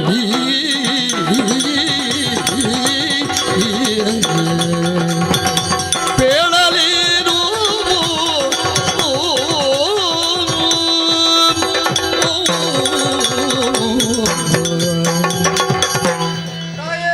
ನಾರಾಯಣ ನಿನ್ನ ಆಜ್ಞಾಚಕ್ರದ ವರ್ತುಲದೊಳಕ್ಕೆ ಇರುವಂತಹ 30 ಕೋಟಿ ದೇವತೆಗಳು ತ್ರಿಲೋಕಗಳು ಕೂಡ ನಿನ್ನ ಅನುಗ್ರಹದಿಂದಲೇ ಪಾಲಿತವಾಗಿರುವಂತಹ ವಿಶಿಷ್ಟವಾದ ಸನ್ನಿವೇಶದಲ್ಲಿ ಅಮೋಘವಾದಂತಹ ಒಂದು ಕರ್ಮ ಶಿವಸುತನಾದಂತಹ ಗಣಪತಿಯಿಂದ ನಡೆದದ್ದರಿಂದಲೇ ಅವನನ್ನು ಚಿತ್ರಕರ್ಮ ಗಣಪತಿ ಅಂತ ಕರೆದರು ಕಾಮದಹದಿಂದ ಶೇಷವಾದ ಭಸ್ಮಕ್ಕೆ ಆಕಾರವನ್ನು ಕೊಟ್ಟು ಶಿವನಿಂದಲೇ ಪ್ರಾಣ ಪ್ರತಿಷ್ಠೆಯಾದ ಕಾಲದಲ್ಲಿ ಒಂದು ವಿಶಿಷ್ಟವಾದಂತಹ ಸ್ವರೂಪ ಉದಿಸಿ ಬಂತು ಹರಕು ಕ್ರೋಧದ ಅಗ್ನಿಯಿಂದಲೇ ಉದಿಸಿದವನಾದ ಕಾರಣದಿಂದಲೇ ಅವನು ಕ್ರೂರಕರ್ಮಿಯಾದ. ಸರಿ.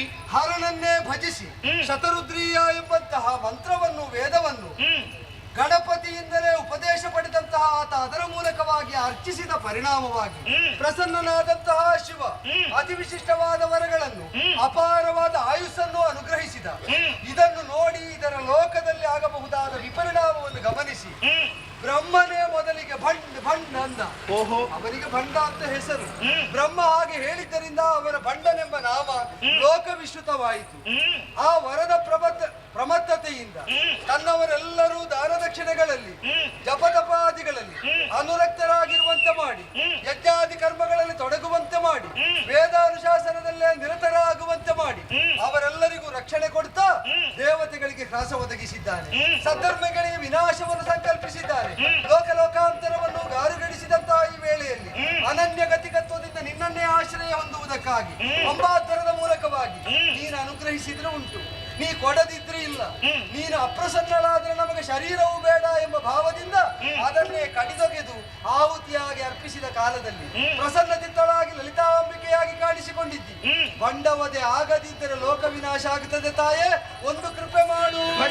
ಬಿಡಿರಿ ಭೀತಿಯ ದುರುಳ ಭಂಡನ ಕೆಡಿಸಿ ಧರ್ಮವ ಮದದಿ ಮೆರೆವನ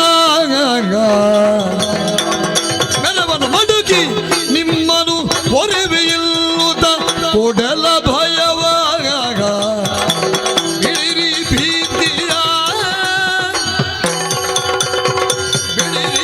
ಭೀತಿಯರು. ಮಕ್ಕಳೇ, ನಿಮ್ಮ ಪರಿಭವಕ್ಕೆ ಕಾರಣವೇನೆಂಬುದು ವೇದ್ಯವಾಯಿತು. ಈ ಕಾಲದಲ್ಲಿ ಶೂನ್ಯಕಾಪುರವನ್ನು ಆಳುವಂತಹ ಬಂಡ ಎನ್ನುವಂತಹ ದಾನವ ಲೋಕ ಕಂಟಕನಾಗಿ ಮೆರೆಯುತ್ತಾ ಇದ್ದಾನೆ. ಭೀತಿಯನ್ನು ಬಿಡಿ ಮಕ್ಕಳೇ. ಸೂರ್ಯೋದಯ ಆದ ಬಳಿಕ ಕತ್ತಲೆ ಭಯ ಉಂಟೆ ಹೇಳಿ? ಖಂಡಿತವಾಗಿಯೂ ಇಲ್ಲ ತಾನೆ. ಪ್ರಜ್ವಲಿಸುವಂತಹ ದಾವಾಗ್ನೆಯ ಮುಂದೆ ಯಾವ ಕಾಲಕ್ಕೆ ಪತಂಗಗಳ ಆಟ ಸಲ್ಲದು. ಹಸಿದ ಸಿಂಹಿಣಿಯೊಂದು ಯಾವ ರೀತಿಯಾಗಿ ಬೇಟೆಯನ್ನು ಆಡಿ ಆಮೇಲೆ ಆಹಾರವನ್ನು ಭುಂಜಿಸುತ್ತದೋ, ನಾನೂ ಹಾಗೆ ಆ ಬಂಡ ಹಾಗೂ ಆತನ ಬಂಡತನವನ್ನು ನಿಮ್ಮನ್ನು ಪೊರೆಯುತ್ತೇನೆ. ಧೈರ್ಯ ತಾಳಿ, ಧೈರ್ಯ ತಾಳಿ. ಶ್ರೀ ಮಹಾದೇವಿಯ ವಾಸಕ್ಕಿನುತ್ತಲೇ ತಾಮರ ಶಾಸನ ನೌದೋ ನೇಮವನಿಯಲು ವಿಶ್ವಕರ್ಮನು ದಿವ್ಯ ಸೀಮೆಯನೂದ ನಿರ್ಮಿಸಿದ. ವಿಶ್ವಕರ್ಮನು ದಿವ್ಯ ಸೀಮೆಯನುಂದ ನಿರ್ಮಿಸಿದ ಶ್ರೀ ಮಹಾದೇವಿಯ ವಾಸಕ್ಕೆ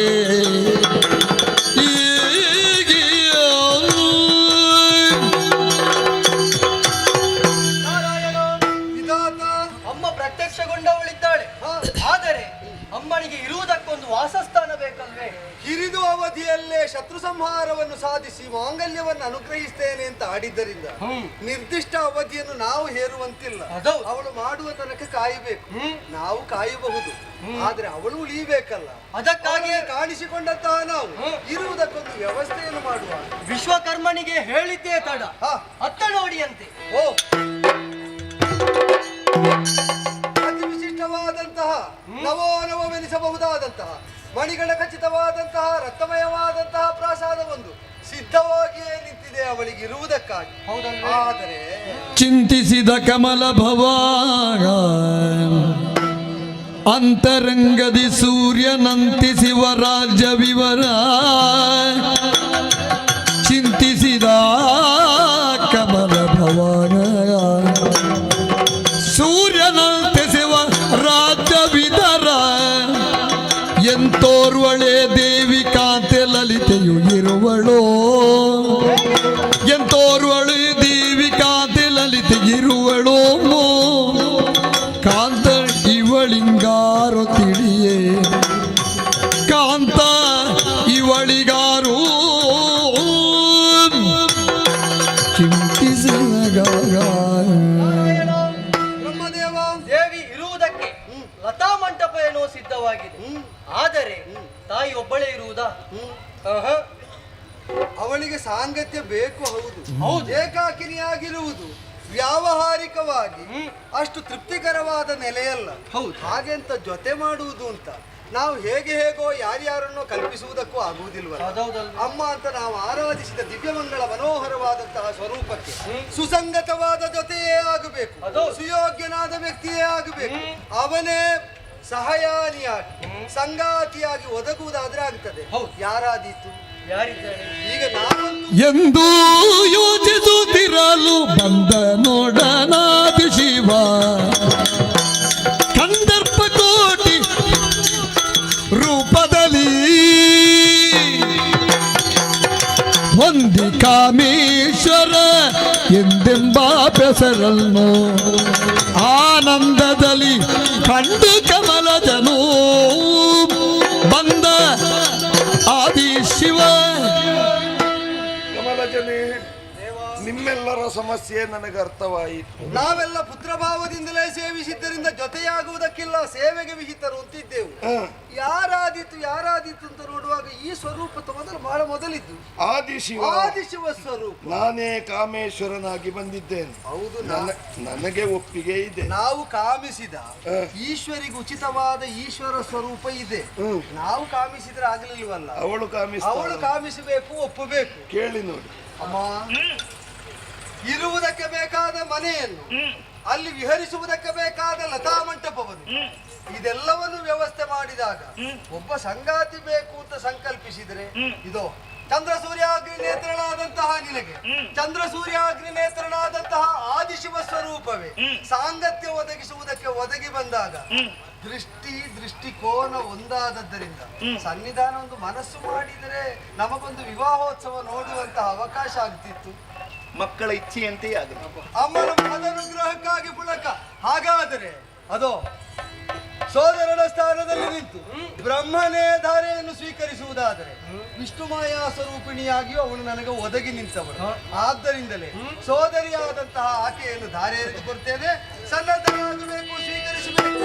ದೇವಿ ಕಾಮೇಶ್ವರರ ವೈವಾಹ ಸಂಭ್ರಮವ ನಾವು ಕಣ್ಣಾರೆ ಕಂಡದನು.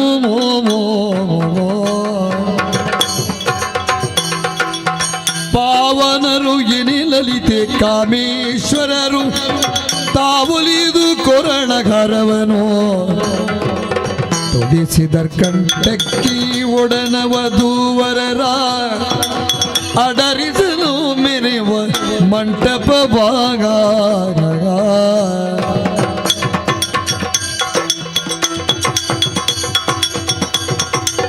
ಜಡ ಜನ ಬದುದಾರೆ ಕಿರಿ ಕಮಲದ ನಿತ್ತ ಉಡುಗುರಿಯ ಮೆರೆವ ಪುಷ್ಪಕ ಭಾಗ. ಜಡ ಜನ ಬನು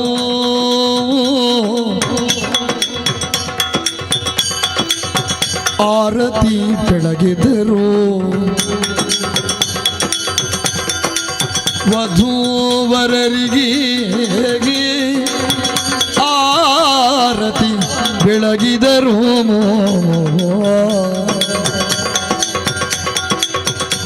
ಶೋಭಾನಿಗೆ ಕಮಲ ಜನಿತ ಹುಡುಗೊರೆಯ ಮೆರೆವ ಪುಷ್ಪಕವ. ಅತಿ ವಿಶಿಷ್ಟವಾದ ವಿಧಾನದಲ್ಲಿ 30 ಕೋಟಿ ದೇವತೆಗಳು ಕೂಡ ಸಂತೃಪ್ತರಾಗಿ ಕಣ್ಣು ತುಂಬಿಸಿಕೊಳ್ಳುವ ವಿಧಾನದಲ್ಲಿ ಕಾಮೇಶ್ವರನ ಜೊತೆಯಲ್ಲಿ ಮಹಾಕಾಮೇಶ್ವರನ ಜೊತೆಯಲ್ಲಿ ನಮ್ಮ ಕಾಮಿತಾರ್ಥ ಪ್ರದಾಯಿನಿಯಾದಂತಹ ಅಮ್ಮನ ವಿವಾಹೋತ್ಸವವನ್ನು ವೈಭವದಿಂದಲೇ ನಡೆಸಿ ಮಂಗಳಾರತಿಯನ್ನೆತ್ತಿ ಅದರಿಂದಲೇ ಆನಂದ ತುಂದಿಲ ಅಂತ ಕರ್ಣರಾದ ಈ ವೇಳೆಯಲ್ಲಿ ನವದಂಪತಿಗಳಿಗೆ ಏನಾದ್ರೂ ಕೊಡಬೇಡುವ ಉಡುಗೊರೆ ಆಗ್ಬೇಕಲ್ವೇ? ಸೃಷ್ಟಿಪತಿಯೇ ಏನಾದ್ರೂ ಮನಸ್ಸು ಮಾಡಿ ಸೃಷ್ಟಿ ಮಾಡಿ ಕೊಟ್ರೆ ಅದೀತು. ನನ್ನ ಪುಷ್ಪಕ ವಿಮಾನವನ್ನೇ ಕೊಟ್ಟಿದ್ದೇನೆ. ಕೊಡಬೇಕಾದದ್ದು ನಾವು ಹೌದು, ನಮ್ಮೆಲ್ಲರ ತ್ರಿಮೂರ್ತಿಗಳ ಪ್ರಾತಿನಿಧ್ಯದಿಂದ ನೀನು ಕೊಟ್ಟದ್ದು, ನಾವು ನಮ್ಮಲ್ಲಿದ್ದದ್ದು ಕೊಡಬಹುದು. ಆದರೆ ದೇವಹಿತ ಸಾಧಿಸುವುದಕ್ಕೆ ಬಂದದ್ದಲ್ವೋ? ದೇವೇಂದ್ರನಾದ ನೀನೇನನ್ನು ಕೊಡಬಹುದು, ಅದನ್ನು ಅರ್ಪಿಸಪ್ಪ. ಬಲವೈರಿ ಮುಖ್ಯರು ಬಲು ಭಕ್ತಿಯಲಿ ದೇವಿ ಲಲಿತಾಂಬ ಕಾಮೇಶ್ವರರಿಗೆ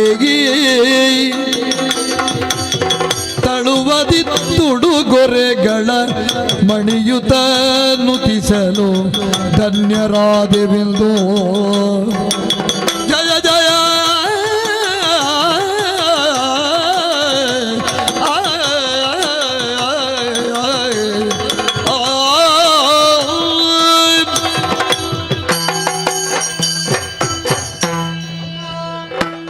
ಎಲ್ಲರೂ ಕೂಡ ಒಂದೊಂದು ರೀತಿಯಾದಂತಹ ಉಡುಗೊರೆಯನ್ನು ಅರ್ಪಿಸಿದ್ದಾರೆ.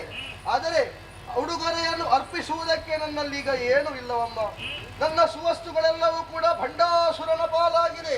ಹಾಗೆ ಅಂತ ಹೀಗೆ ಉಳಿಸುವುದಕ್ಕಾಗುವುದಿಲ್ಲ. ನಾವೆಲ್ಲರೂ ದೇವತೆಗಳು ಒಂದಾಗಿ ನಮ್ಮ ಕಣ್ಣಿನಿಂದ ಸುರಿಯುತ್ತಿರುವಂತಹ ಅಶ್ರುಧಾರೆಯನ್ನೇ ನಿಮ್ಮ ಪಾದಕ್ಕರ್ಪಿಸುತ್ತಾ ಇದ್ದೇವೆ. ಶ್ರೀದೇವಿ ಲಲಿತಾಂಬಿ ಆದಿತೇಜರನು ಕೃಪಾ ದೃಷ್ಟಿಯಿಂದ ದೀಕ್ಷಿಸಿದಳು. ಸಾಧಿಸಿ ಸಕಲಾರಿಷ್ಟಾರ್ಥವ ಕಾಮಾಕ್ಷಿ ಎಂದಾದುದ ದೇವಿಗೆ ಹೆಸರು. ಕಾಮಾಕ್ಷಿ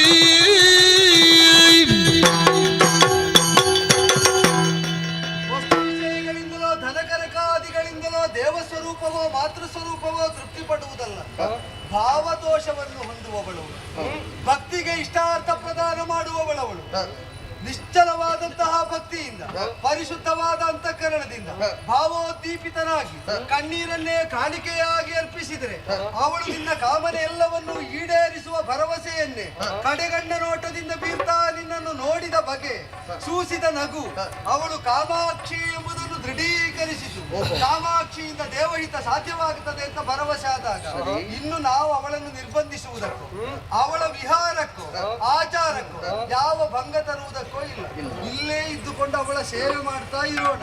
ದುಷ್ಟ ಸಂಹಾರದ ಸುಮುಹೂರ್ತವನ್ನು ಪ್ರತೀಕ್ಷಿಸ್ತಾ ಕಾಲ ಕಳೆಯೋಣ. ಈಗ ಬನ್ನಿ, ಈಗ ಬನ್ನಿ.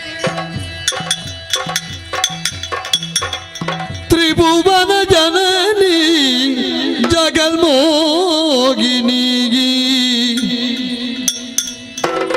ತ್ರಿಭುವನ ಜನನಿ ಜಗನ್ಮೋಗಿನಿ, ಅಭಯ ಪ್ರದಾಗಿನಿ ಪಾಲಿಸು ಪಾಗಿಮಾ, ಕರುಣಾಕರಿ ಶಂಕರಿತಯ ಪಾಲಿಸು ತ್ರಿಭುವನ ಜನನಿ ಜಗನ್ಮೋಗಿನಿ, ಜಗನ್ಮೋಗಿನಿ, ಜಗನ್ಮೋಗಿನಿ ಅಮ್ಮ.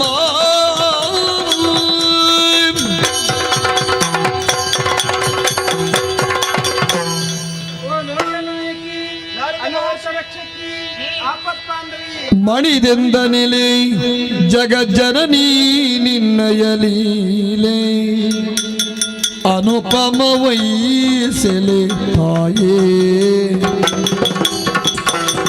ಅನಿಮಿಷರಾನಂದ ವನಧಿಯುಳ್ ಮುಳುಗಿಸಿ ಘನ ಕಾರ್ಯಗಳ ಮರೆತಿರುವೆ ಅಮ್ಮ.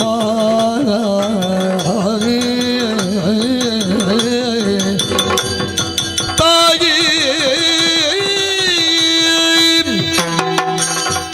ಜಯ ತಮ್ಮ ಅಡಿದಾವರೆಗೆ ನಾರದನ ಪ್ರಣಾಮಗಳು ತಾಯಿ. ಎದ್ದೇಳು ಅಮ್ಮ, ನಿಮ್ಮೀರ್ವರ ಕಲ್ಯಾಣವನ್ನು ದೇವತೆಗಳಾದ ನಾವೆಲ್ಲರೂ ಸೇರಿಕೊಂಡು ಮಾಡಿದ್ದೇವೆ. ಸಂತೋಷಗೊಂಡಿದ್ದವರೇ ಕಣ್ತುಂಬ ನೋಡಿದವರಿದ್ದೇವೆ. ನಾವು ಕಲ್ಯಾಣ ಮಾಡಿದ್ದು ಇದೇ ಪ್ರಥಮವಲ್ಲ. ಇನ್ನೊಮ್ಮೆ ಗಿರಿಜಾ ಕಲ್ಯಾಣವೂ ಆಗಿತ್ತು. ಅದು ಲೋಕ ಕಲ್ಯಾಣಕ್ಕಾಗಿ. ಪರಮೇಶ್ವರನು ಪಾರ್ವತಿಯು ಸುಖವಾಗಿರ್ಬೇಕು ಅಂತಲ್ಲ, ಅವರಿಂದಾಗಿ ತಾರಕಾಸುರನ ವಧೆ ಆಗಿರ್ಬೇಕಾಗಿತ್ತು. ಸರಿ, ಆದ್ರೆ ನಿನ್ನ ಕಲ್ಯಾಣ ಮಾಡಿದ್ದು ಯಾಕಂತ ಮರೆತಿಯೇ ನಮ್ಮ ದೇವತೆಗಳೆಲ್ಲರೂ ಕಣ್ಣೀರ್ಗರೆಯುತ್ತಾ ಇದ್ದಾರೆ. ಭೂಲೋಕದ ಜನರು ತಾವು ಹೇಗೆ ಬದುಕುವುದು ಎಂಬುದು ಸ್ಥಿತಿಯನ್ನು ಅರಿಯದೆ ಅಳುತ್ತಿದ್ದಾರೆ. ಯಾಗ ಯಜ್ಞಾದಿಗಳು ನಡೆಯುತ್ತಾ ಇಲ್ಲ, ಹೋಮ ಹವನಗಳಿಲ್ಲ, ಎಲ್ಲರೂ ಭಯಭೀತರಾಗಿದ್ದಾರಮ್ಮ. ಅಮ್ಮ, ಏನು ಇಂಥ ಕಷ್ಟ ಕಾಲದಲ್ಲಿಯೂ ನಮ್ಮ ಕಷ್ಟವನ್ನು ಮರೆತೆಯೇ ನಮ್ಮ ಆ ಬಂಡಾಸುರನಿಂದಾಗಿ ಅನ್ಯಾಯವಾಗುತ್ತಾ ಇದೆ ಅಮ್ಮ, ಅನ್ಯಾಯವಾಗುತ್ತಿದೆ ತಾಯಿ. ಅದಕ್ಕೆ ಬೇಕಾಗಿ ಅಗ್ನಿ ಪ್ರಾಕಾರವನ್ನು ಬರೆದವಳು ಏನಾಯ್ತು? ಅದನ್ನು ಮುರಿಯುವುದಕ್ಕೆ ಪ್ರಯತ್ನಿಸಿದ್ದೇನೆ. ಹೌದೇ? ಸುರಮುನಿಯ ನುಡಿ ಕೇಳಿ, ನುಡಿ ಕೇಳಿ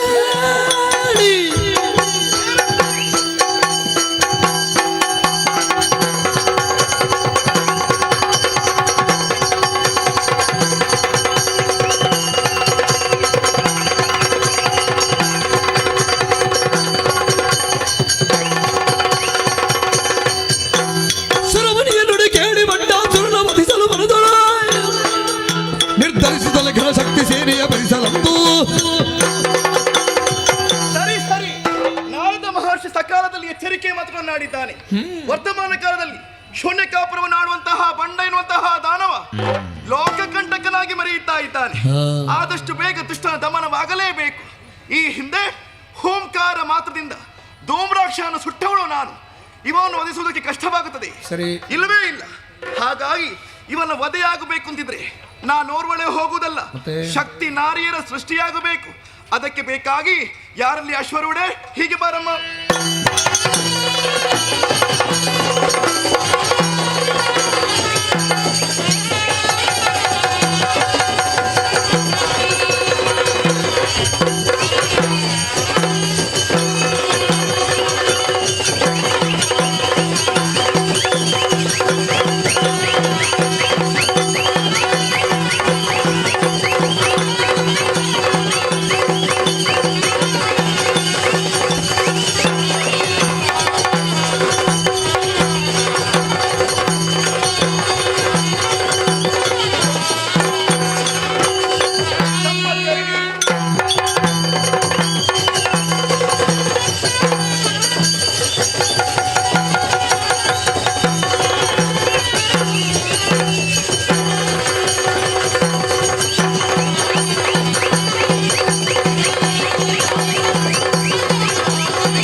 ಅಪರಾಜಿತ ಎಂಬ ಹಯವನ್ನು ಏರಿ ಒಮ್ಮೆಂದೊಮ್ಮೆಲೆ ಕರೆಗೆ ಹೋಗುಟ್ಟು ಬಂದವಳಿಗೆ ಏನಾಗಬೇಕು?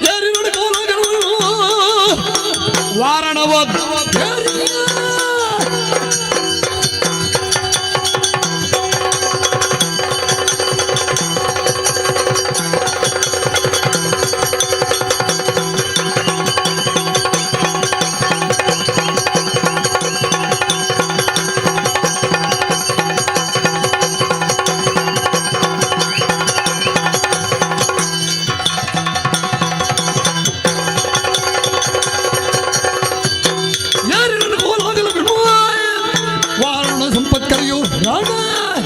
ರಣಬೇರಿ ಮಗಳಿಗೂ ಬಂದರಾಣ ಧಿರಮಣಿಯು ಮೊದಲಾಗಿ ವಂದಿಸಿಕೊಂಡಿದ್ದೇನೆ. ಸಂಪತ್ಕರಿಯಾದಂತಹ ನಾನು ರಣ ಕೋಲಾಹಲ ಎನ್ನುವಂತ ಆನೆಯನ್ನು ಏರಿ ಬಂದಿದ್ದೇನೆ. ನನ್ನಿಂದ ಏನಾಗಬೇಕು ತಾಯಿ? ಶಕ್ತಿ ನಾಯಕಿ ಬರೀ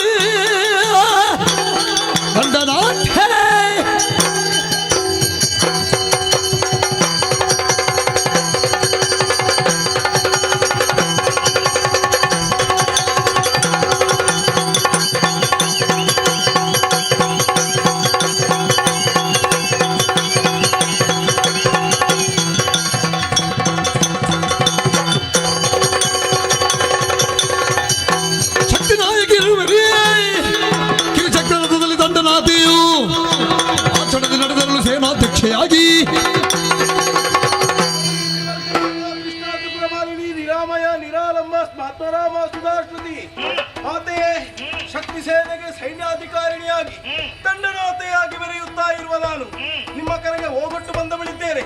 ಏನಾಗಬೇಕಮ್ಮ? ಅಮಗಾರದಕ್ಕೆ ಚಕ್ರದಿ ಶ್ಯಾಮಲಾಂಬೆ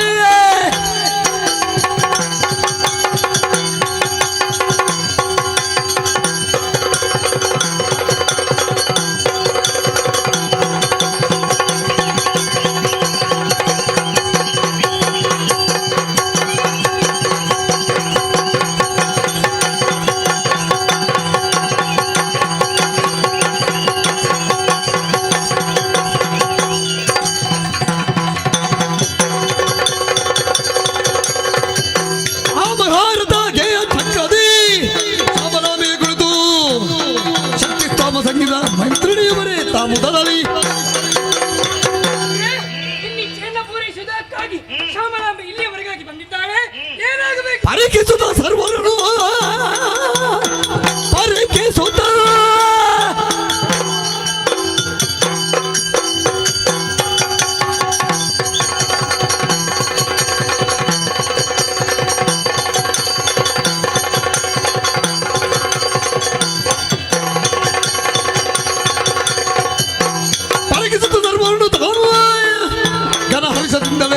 ಹರುಷದಿಂದಲೇ ರಾಜರಾಜೇಶ್ವರಿಯು ಶ್ರೀಚಕ್ರವೆನ್ನುವ ರಥದಿ ಬೆಳೆದಳಾಗ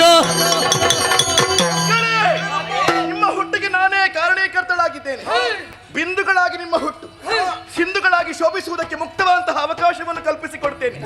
ನಿಮ್ಮ ಹುಟ್ಟಿಗೆ ಕಾರಣವೇನು ಬಲ್ಲಿರ? ವರ್ತಮಾನ ಕಾಲದಲ್ಲಿ ಭಂಡ ಎನ್ನುವಂತಹ ದಾನವ ವರ ಪ್ರಮತ್ತನಾಗಿ ನರ ನಾಕ ನಾಗಲೋಕವನ್ನು ಮುತ್ತಿದ್ದಾನೆ, ಎಲ್ಲವರನ್ನೂ ದೆಸಗೆಳಿಸಿದ್ದಾನೆ. ಆ ಭಂಡನ ವಧೆಯಾಗಲೇಬೇಕು. ಅದಕ್ಕೆ ಬೇಕಾಗಿ ಶಕ್ತಿ ನಾರಿರಂತಹ ನಿಮ್ಮ ಹುಟ್ಟಾಗಿದೆ. ಮಕ್ಕಳೇ, ಈ ಸೇನೆಯ ಅಧ್ಯಕ್ಷೆಯಾಗಿ ನಾನೇ ಇರ್ತೇನೆ. ದಂಡನಾತೆ ಕಾಲ ಕಾಲಕ್ಕೆ ಆಗುವಂತಹ ವರ್ತಮಾನವನ್ನು ಬಂದು ಬಿತ್ತರಿಸಬೇಕಾದಿನ ಆದ್ಯ ಕರ್ತವ್ಯ. ಸರಿ. ಮಾತ್ರವಲ್ಲ, ಈ ಕಾಲಕ್ಕೆ ನಾವು ಹೋಗುವಂತಹ ಬಗೆ ಹೇಗೆ ಗೊತ್ತೇ? ವಿಸ್ತರಿಸಲೆಂದು ಶ್ರೀ ಚಕ್ರಮಂ ಮೆರೆವ ಅಂತಸ್ತುಗಳು 19 ಶ್ರೀ ಲಲಿತಾಂಬೆ ಶಕ್ತಿ ದೇವಿಯರ ಪರಿವಾರ ಮೆರೆಯಲ್ಕೆ 120 ಮಂದಿ ರಥದಿವು ಛತ್ರ ಚಾಮರಗಳು ವಿರಾಜಿಸುತ್ತಿರಲ್ ತ್ರೈಮೂರ್ತಿಗಳು ಸುರರು ಜಯ ಜಯವೆಂದು ಪಾಡುತ್ತಿರಿ. ಹಸ್ತಗಳ 4 ಪಾಶಾಂಕುಶಾದಿಗಳನ್ನಿತ್ತು ರಥವನ್ನೇರಲು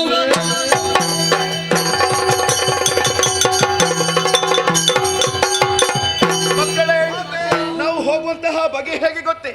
ಅದಕ್ಕೆ ಬೇಕಾಗಿ ಶ್ರೀಚಕ್ರವನ್ನು ಯೋಜನಾ ಪರ್ಯಂತರ ವಿಸ್ತರಿಸಿದ್ದೇನೆ. ಇದರೊಳಗೆ 9 ಅಂತಸ್ತು. ಪ್ರತಿ ಅಂತಸ್ತುವಿನಲ್ಲಿ 120 ಮಂದಿ ಶಕ್ತಿ ನಾಯಕಿಯರು ಇರಬೇಕು. ಮಾತ್ರವಲ್ಲ, ಅಸ್ತ್ರ ಶಸ್ತ್ರಗಳು ತುಂಬಿಕೊಳ್ಳಲಿ. ದೇವತೆಯನ್ನು ಬೆಳಕುವಂತಹ ಈ ಕಾಲಕ್ಕೆ ಪಾಶಾಂಕುಶಧಾರಿಯಂತಹ ನಾನು ಚತುರ್ಭುಜೆಯಾಗಿ ರಾಜರಾಜೇಶ್ವರಿಯಾಗಿ ಶ್ರೀಚಕ್ರವನ್ನು ಏರಿಕೊಳ್ಳುತ್ತೇನೆ. ಶ್ರೀಚಕ್ರವನ್ನು ಏರಿಕೊಳ್ಳುತ್ತೇನೆ. ಶ್ರೀಚಕ್ರವನ್ನು ಏರಿಕೊಳ್ಳುತ್ತೇನೆ.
ಇದು ಶೂನ್ಯಕಾಪುರದಲ್ಲಿ ಇಂತಹ ಕೋಲಾಹಲ ನಾರ್ಯಾವತ್ತೂ ನೋಡಿದವರಲ್ಲ.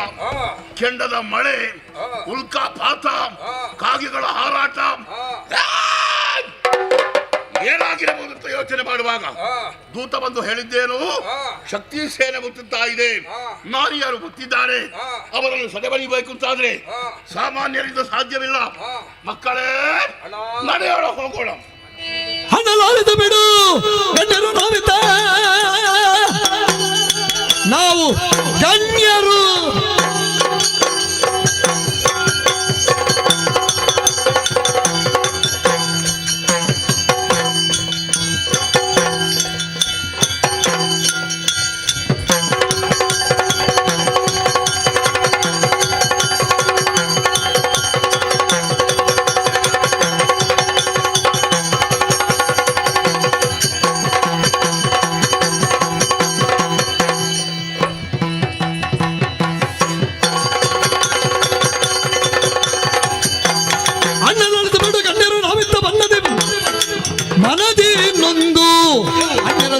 ಯಾರ ಕಾಣದೆ ವಾಹಿನಿಯೊಳು ಬೀಳುವುದು. ಬಂದಂತಹ ಶಕ್ತಿ ಸೇನೆ ಅಲ್ಲ, ದಿಂಡ ಹೆಣ್ಣು ಮಕ್ಕಳು ಅವರನ್ನು ಸುಕ್ಕನ್ನು ಇಳಿಸುವುದಕ್ಕೆ ನೀನು ಬರಬೇಕಾದಂತಹ ಅನಿವಾರ್ಯತೆ ಇಲ್ಲ. ಮತ್ತೆ ನನಗೊಂದು ಮಾನತೆಯನ್ನು ಕೊಡು, ಹೋಗಿ ಬರ್ತಾನೆ. ಲಾಲಿಸಿ ಕೇಳೆನ್ನ ನುಡಿಯ ಕಷ್ಟಕಾಲ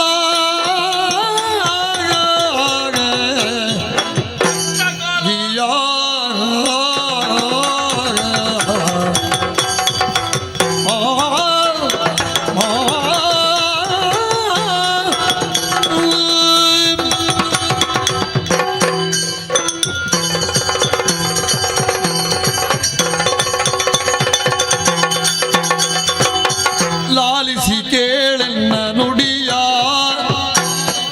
ಕಷ್ಟಕಾಲ ಸಂಭವಿಸಿ ದಂತಿದಿ ದೈತ್ಯರೊಡೆಯ ದಾಳಿ ಮಾಡಿರುವಂತ ಸತಿಯ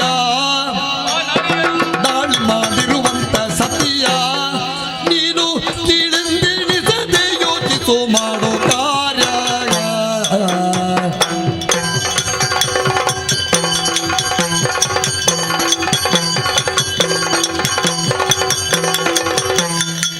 ಲಾಲಿಸಿ ಕೇಳೆಲ್ಲ ನುಡಿಯ ಕಷ್ಟ ಕಾಲ ಸಂಭವಿಸಿದ ತೀರಿ ದೈತ್ಯರೊಡೆಯ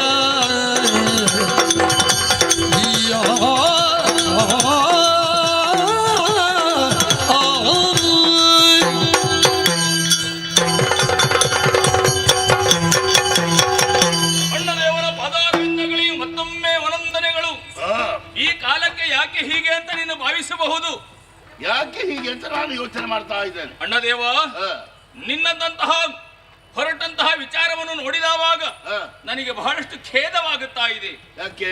ಚಾರಕರ ನುಡಿಯನ್ನು ಕೇಳಿ ಶಕ್ತಿ ಸೇನೆ ನಮ್ಮ ಈ ಪುರಕ್ಕೆ ಮುತ್ತಿದೆ ಎನ್ನುವಂತ ವಿಚಾರವನ್ನು ತಿಳಿದು ನಿನ್ನ ಸೇನೆಗಳಿಗೆಲ್ಲ ಆಜ್ಞೆಯನ್ನು ಕೊಟ್ಟು ಎಲ್ಲವರನ್ನು ಹೊರಡುವುದಕ್ಕೆ ನೀನು ಹೇಳುತ್ತಾ ಇದ್ದೀವಿ. ಗಂಡುಗರಿಗಳು ನಾವು. ಹೌದು. ಶೂನ್ಯಕಾಪುರದಲ್ಲಿರುವವರೆಲ್ಲ ವೀರರಿ. ನಿಜ. ಅಂತದ್ದರಲ್ಲಿ ಅಪನಯರಾದಂತ ಹೆಣ್ಣು ಮಕ್ಕಳು ಇಲ್ಲಿ ದಾಳಿ ಇಟ್ಟಿದ್ದಾರಂತಾದ್ರೆ ಅದು ನಮಗೆ ಅಪಮಾನ ಅಲ್ವಾ? ಅಣ್ಣ, ಏನು? ನೀನೊಂದು ಯೋಚನೆಯನ್ನು ಮಾಡಬೇಕು. ಯಾವುದನ್ನು? ನನ್ನೆರಡು ಮಾತುಗಳನ್ನು ಆಲಿಸಬೇಕು. ಹೇಳು ಹೇಳು. ನನಗೆ ತಿಳಿದಿರುವಂತ ವಿಚಾರವನ್ನು ಹೇಳುತ್ತೇನೆ. ಏನು ತಿಳಿದಿದೆ? ಶಕ್ತಿ ಸೇನಾ ನಾಯಕಿಯರು ನಮ್ಮ ಪುರಕ್ಕೆ ಮುತ್ತಿದ್ದಾರೆ. ನಮ್ಮ ವಧೆಗೆ ಅವರೆಲ್ಲರೂ ಕೂಡ ಸನ್ನದ್ಧರಾಗಿದ್ದಾರೆ. ಏನು ವಿಶೇಷತೆ ಅವರಲ್ಲಿ? ಅವರಲ್ಲಿ ವಿಶೇಷ ಯಾರಾಗಿರಬಹುದು ನೋಡು. ಚಳ್ಳಿಗೆ ಎಂದೆಂಬ ನಾರಿಯೇ ಜಿಯಾ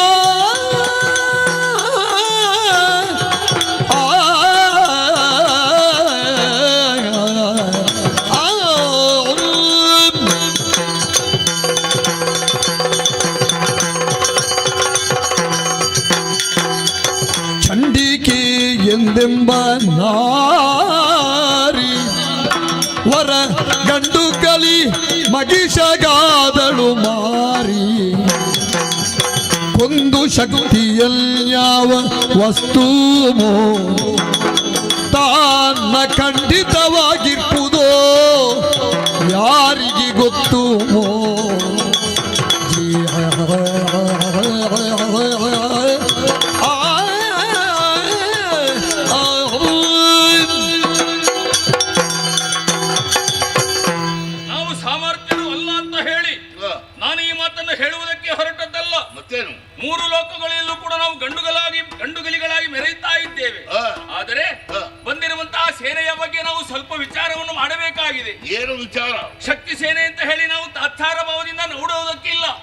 ಯಾಕೆ ಅಂತ ಕೇಳಿದೆ. ಏನು ವಿಶೇಷತೆ ಅವಳಲ್ಲಿ? ತ್ರಿಕೋಣ, ಚತುಷ್ಕೋಣ, ಷಡ್ಕೋಣ, ಆಮೇಲೆ ಅಷ್ಟದಳ, ಆಮೇಲೆ ಅಡಿಯಲ್ಲಿ ಕೂರ್ಮ, ಅದನ್ನು ಸುತ್ತುವುದಕ್ಕೆ ವಾಸುಕಿ, ಅದರ ಮೇಲೆ ಏನು ಅಷ್ಟಮಂಗಳ ಇಟ್ಟಿಕೊಂಡ ಇಲ್ಲಿ ತ್ರಿಕೋಣ, ಚತುರ್ಕೋಣ, ಮೊದಲ ನೀನು ಏನು ಬೇಕಾದ್ರೂ ಹೇಗೆ ಬೇಕಾದ್ರೂ ತಿಳ್ಕೊ. ಮತ್ತೆ ಕೋಣ ಬಂದಿರುವವರು ಹಾಗಲ್ಲ, ಆ ರೂಪದಿಂದ ಅವರೆಲ್ಲ ಹೊರಟಿದ್ದಾರೆ. ಯಾಕಾಗಿ? ನಮ್ಮ ನಾಶಕ್ಕಾಗಿ. ನಮ್ಮ ನಾಶ ಹೇಗೆ ಅಂತ ನೀನು ಕೇಳಬಹುದು. ಅಂತ ಶಕ್ತಿ ಅವರಲ್ಲಿ ಏನಿದೆ ಅಂತ ಕೇಳಬಹುದು. ಅದಲ್ಲ ವಿಷಯ. ಇದಕ್ಕಿಂತ ಹಿಂದೆ, ಬಹಳ ಯುಗಗಳ ಹಿಂದೆ, ಮಹಿಷನೆನ್ನುವಂತಹ ದಾನವ, ಅವ ಗಂಡುಗಲಿಯಾಗಿ 3 ಲೋಕದಲ್ಲಿ ಮೆರೆದಾಡುತ್ತಾ ಇದ್ದ. ಅವಳ ನಾಶಕ್ಕಾಗಿ ಚಂಡಿಕೆ ಎನ್ನುವಂತಹ ರೂಪದಿಂದ ಅವಳ ಸರ್ವನಾಶವನ್ನು ಮಾಡಿದಳು. ಯಾವ ಯುಗದಲ್ಲಿ ನಡೆದ ಕಥೆ ನನ್ನಲ್ಲಿ ಯಾಕೆ ಹೇಳ್ತಾ ಇದ್ದೀನಿ? ನಾವು ಹೊರಟಿರುವಂತಹ ಕಾರ್ಯ ಇದು ಸರಿಯಲ್ಲ. ಈಗ ಅವಳು ಹಾಗೆ ಇವಳು ಹೀಗೆ ಅಂತ ಹೊಗಳ್ತಾ ಇದೆಯಲ್ಲ, ನೀನು ಅವಳನ್ನು ನೋಡ್ಲಿಲ್ಲ, ನಾನು ನೋಡ್ಲಿಲ್ಲ, ಆದ್ರೆ ಕೇಳಿದ್ದೇನೆ. ಆದ್ರೆ ನಾನು ಕೇಳಿದ್ದೇನೆ. ಈಗ ನಾನೇನ್ ಮಾಡ್ಬೇಕು? ಒಂದೇ ಒಂದು ಕೆಲಸ. ಏನು? ನಾವು ಶರಣಾಗತಿಯನ್ನು ಬಂದ್ರೆ ಒಳ್ಳೆಯದು. ಕೇಳುವ ಸಂಗನ ವಚನವ ಬಂದರು ಸಾಕು.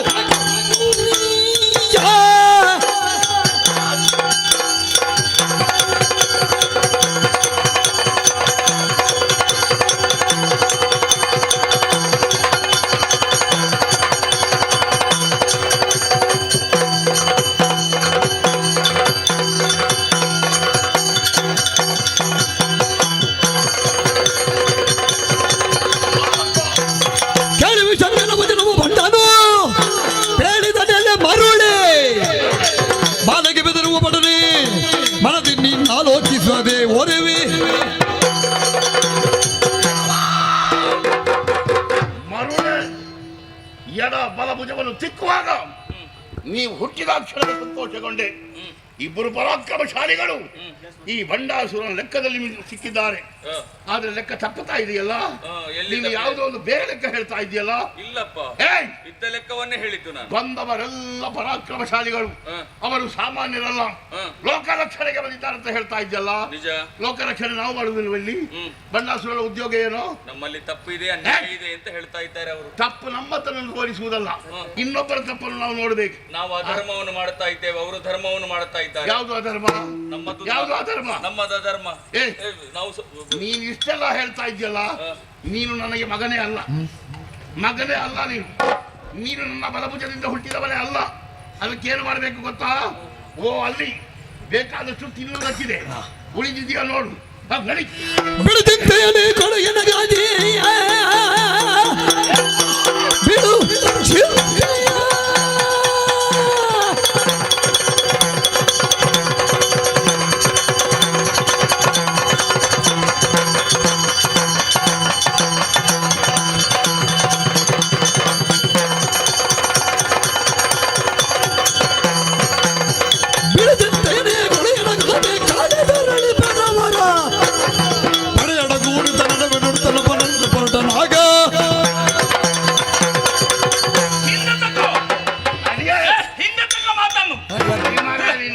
ಬದುಕುವುದಕ್ಕಾಗಿ ಹೇಳಿದ ಮಾತು ಇದಲ್ಲ. ನೀನು ಮಾಡಿದಂತಹ ವರಗಳು, ನೀನು ಮಾಡಿದಂತಹ ಸಾಧನೆಗಳು, ಇದಕ್ಕೆ ಬೇಕಾಗಿ ನಾನು ಹೇಳಿದ್ದು. ಬದುಕುವುದಿದ್ರೆ ಗಂಡುಗಲಿಗಳಾಗಿ ನಾವು ಬದುಕಬೇಕು. ಇಷ್ಟರವರೆಗೆ ಬದುಕಿದ್ದು ಹಾಗೆ, ಇನ್ನೊಬ್ಬರಿಗೆ ಶರಣಾಗಿ ಬದುಕಬಾರದು ನಾವು ಎನ್ನುವಂತಹ ದೃಷ್ಟಿಯಿಂದ ನಾನು ಹೇಳಿದ್ದೇನೆ. ನಿನ್ನ ಮನಸ್ಸು ಹೀಗಿದೆ ಅಂತ ಆದ್ರೆ ನಾನೇನು ಮಾಡ್ಲಿಕ್ಕೆ ಆಗುವುದಿಲ್ಲ. ಯಾವ ಕಾರ್ಯಕ್ಕೆ ನೀನು ಹೊರಟಿದ್ದೀಯ ಆ ಕಾರ್ಯಕ್ಕೆ ನಾನು ನಿನಗೆ ಸಂಪೂರ್ಣ ಸಹಾಯಕನಾಗಿದ್ದೇನೆ. ಇದು ನನಗೆ ಬೇಕಾದ್ದು ಈ ಮಾತು ಅಷ್ಟೇ. ಮತ್ತೆ ಹೀಗೆ ಇದೀಗೆ ಎಂತದ್ದು ಬೋಧನೆ ಮಾಡ್ಲಿಕ್ಕೆ ಹೊರಟದ? ನೋಡು, ರಣಭೂಮಿಯನ್ನು ಸೇರು, ಆ ಹೆಣ್ಣು ಮಕ್ಕಳನ್ನು ಯಾವ ರೀತಿಯಾಗಿ ಕೊಲ್ಲಬೇಕು ಅದರ ಬಗ್ಗೆ ಯೋಚನೆ ಮಾಡಿ.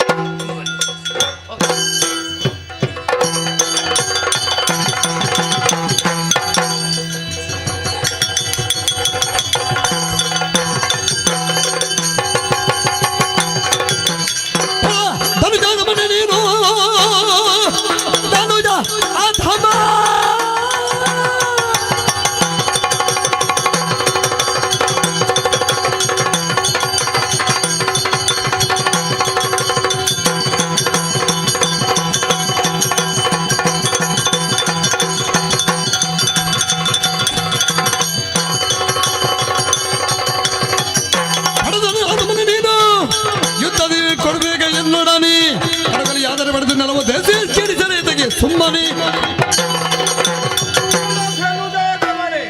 ನಿನ್ನ ಹುಟ್ಟನ್ನು ನೋಡಿದ್ರೆ ಲೋಕದಲ್ಲಿ ಶುಕ್ಲ ಶೋಣಿತ ಸಂಸರ್ಗದಿಂದ ಹುಟ್ಟುವುದು ಅಂತ ಇರುವುದು ವಿಧಾತ ಸೃಷ್ಟಿಗೆ ವಿಷಮತೆ ಎನ್ನುವ ಹಾಗೆ ಹುಟ್ಟಿಕೊಂಡ ಎಲ್ಲ ದೂರ್ತಾರೆ ಹುಟ್ಟಿ ಕೆಳಗೆ ನಾರಿಯೊಡನೆ ರಣ ಏ ನಾರಿ ರಣವು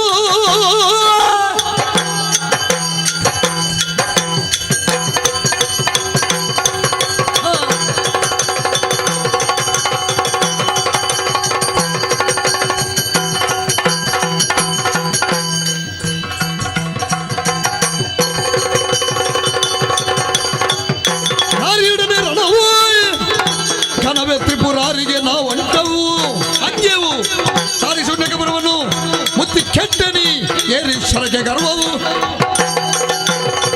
ಎಲ್ಲಿಗೆ ಬಹಳಷ್ಟು ಪೌರುಷದ ಮಾತನಾಡುತ್ತಾ ಇದ್ದೀಯ. ಹೇಳ್ತಾ ಇದ್ದೇನೆ. ನಾರಿಯೊಡನೆ ಯುದ್ಧವನ್ನು ಮಾಡುವುದಕ್ಕೆ ನಮಗೆ ಯಾವತ್ತೂ ಕೂಡ ಇಷ್ಟ ಇಲ್ಲ. ನಾರಿಯರ ಈಗ ಶಕ್ತಿ ಸೇನೆಯನ್ನು ಶಕ್ತಿ ಸೇನೆಯರಾಗಿ ನೀವು ಬರ್ತಾ ಇದ್ದೀರಿ.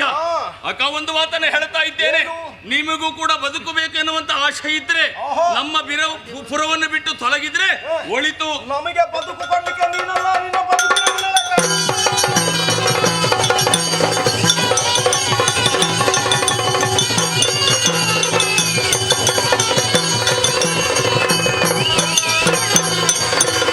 ಬಂದು ಕಳರು ತನಗಿ ಸೋದಾಗ ಕತ್ತಲೆಯ ನಾವರಿಸಲು ಬಂದಿರುವಂತಹ ಶಕ್ತಿ ಸೇನೆ ಅಸಾಮಾನ್ಯಂತಹ ಸಾಮರ್ಥ್ಯವುಳ್ಳವರು. ಇವರನ್ನು ಗೆಲ್ಲುವುದಕ್ಕೆ ಅಸಾಧ್ಯವಾಗುತ್ತಾ ಇದೆ. ಏನು ಮಾಡೋಣ? ನಮ್ಮಲ್ಲಿ ಬೇಕಾದಷ್ಟು ಉಪಾಯ ಇದೆ. ಬಂದಿರುವವರು ಕತ್ತಲೆಯಲ್ಲಿ ಯುದ್ಧ ಮಾಡಬೇಕು. ಅದಕ್ಕಾಗಿ ಎಲ್ಲವೂ ಕೂಡ ಕತ್ತಲೆಯಾಗಲಿ.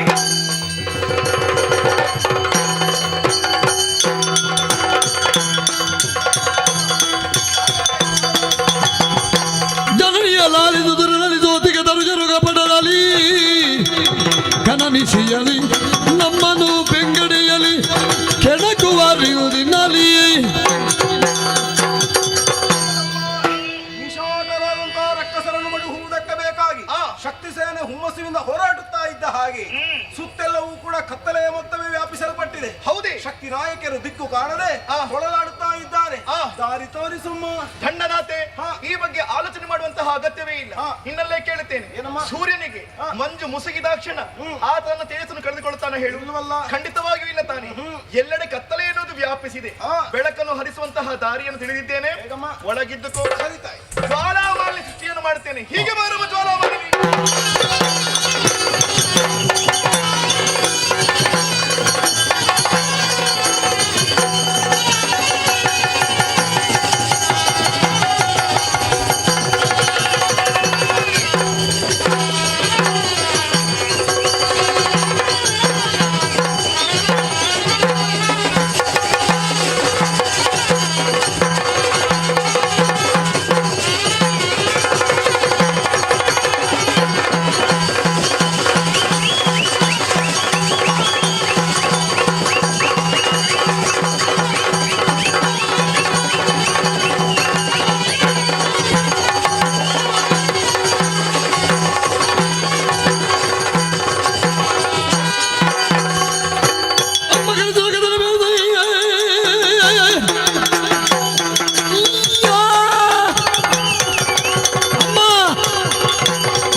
ವ್ಯಾಪಿಸಿದೆ.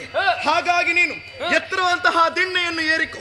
ನಿನ್ನದಾಗಿರುವಂತಹ ಉಭಯ ನೇತ್ರಗಳಿಂದ ಪ್ರಖರವಾದಂತಹ ಕಿರಣಗಳು ಹೊರಸೂಸಬೇಕು. ಕೋಟಿ ಸೂರ್ಯನ ಪ್ರಭೆಯನ್ನು ಆ ಕಿರಣ ಬೀಳಬೇಕು. ಮಾತ್ರವಲ್ಲ, ಆ ದುಷ್ಟರಿಗೆ ಅದು ಮಾರಕವಾಗಬೇಕು, ನಮಗೆ ಪೂರಕವಾಗಬೇಕು. ನಿನ್ನ ಹೆಸರು ಎನ್ನುವುದು ಲಲಿತ ಸಹಸ್ರ ನಾಮದಲ್ಲಿ ಒಂದಾಗ್ತದೆ. ಯಾರಿಗೂ ಹಾಗೆ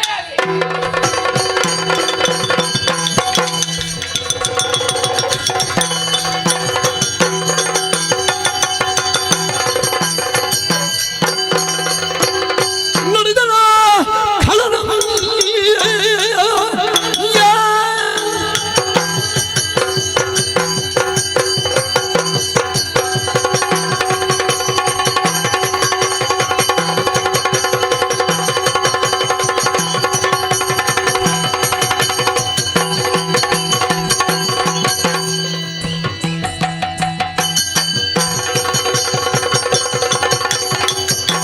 ನುಡಿದನ ಖಳದೇವಿ ಜಡನೆ ಬಿಡು ಬಿಡು ನಿನ್ನ ಬೆಳಗು ದೋರದಿರೆನ್ನೊಡನೆ ಒಡನೆ ಪಾದಕ್ಕೆ ಬಂದು ಹೊಡಮಡಲು ಕಾಯುವೆ. ಛಲ ನಡೆಯದೆನ್ನೊಡನೆ ಕೇಳಾವಿ. ಲಲಿತೆ ಎಂಬವಳು ನೀನೆಯ ಎಲೆಗೆ ಶಕ್ತಿ ಸೇನೆಯನ್ನು ಕೂಡಿಕೊಂಡು ರಣಕ್ಷೇತ್ರಕ್ಕೆ ನಮ್ಮನ್ನೆಲ್ಲ ಸೌರುವುದಕ್ಕಾಗಿ ಬಂದಿದ್ದೀಯ. ಈ ರಣಕ್ಷೇತ್ರವನ್ನು ಕತ್ತಲೆಯನ್ನಾಗಿ ಮಾಡಿದ್ದೇನೆ. ಸುತ್ತಲೂ ಅಗ್ನಿ ಪ್ರಾಕಾರವನ್ನು ನಿರ್ಮಿಸಿ ನಮ್ಮನ್ನು ಒದಿಸುವುದಕ್ಕೆ ಮುಂದಾಗಿದ್ದೀಯ. ಇದು ನಿನ್ನಿಂದ ನಡೆಯದು. ನನ್ನ ಕಾಲಿಗೆ ಬಿದ್ದರೆ ನಿನ್ನನ್ನು ಕಾಯುವೆ. ಸಲಗುವುದು ಕತ್ತಲೆಯಲ್ಲಿ ಗೆಲುವೆನೆಂದರಿದ್ದ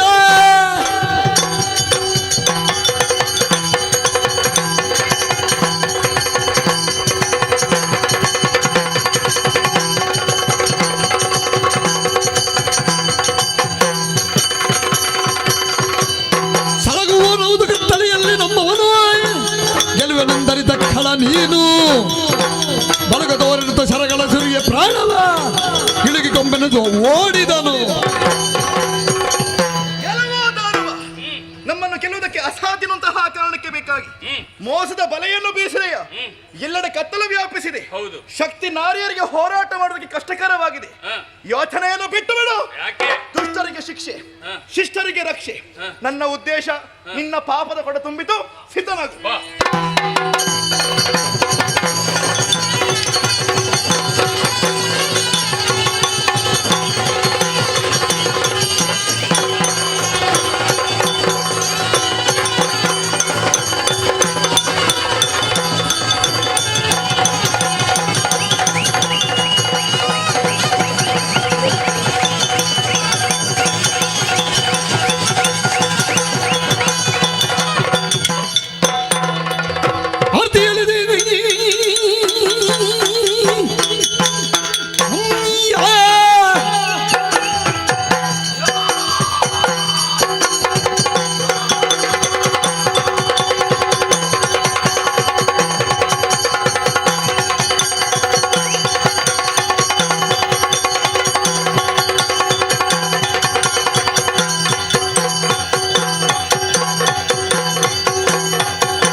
ವಾರ್ಧೆಯಾರತಿ ಬಂಡಾದರನ್ನು ಮುಕ್ತ ಕರೆಯಿದರು. ರಣಭೂಮಿಯಲ್ಲಿ ಹೆಣ್ಣು ಮಕ್ಕಳ ಜೊತೆಯಲ್ಲಿ ಹೋರಾಡುತ್ತಿದ್ದಂತಹ ವಿಷಂಗ ಅಳಿದು ಹೋದರೆ ಶಿವ ಶಿವ ಶಿವ ಶಿವ ನನ್ನ ಒಂದು ಬಲದ ಕೈ ಮುರಿದ ಹಾಗಾಯ್ತಲ್ಲ. ಏನು ಮಾಡೋಣ? ಯಾರಲ್ಲಿ ಹೇಳೋಣ? ದೇವರೇ ದೇವರೇ.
ಶುಭಂ ಬ್ರೂಯಾತ್. ಅಪ್ಪ, ಏನು ಮಗನೇ? ನಿಮ್ಮ ಚಿತ್ತ ಏನು ಎನ್ನುವುದನ್ನು ಅರಿತು ನಿಮ್ಮ ಬಳಿಗೆ ಧಾವಿಸಿ ಬಂದಿದ್ದೇನೆ.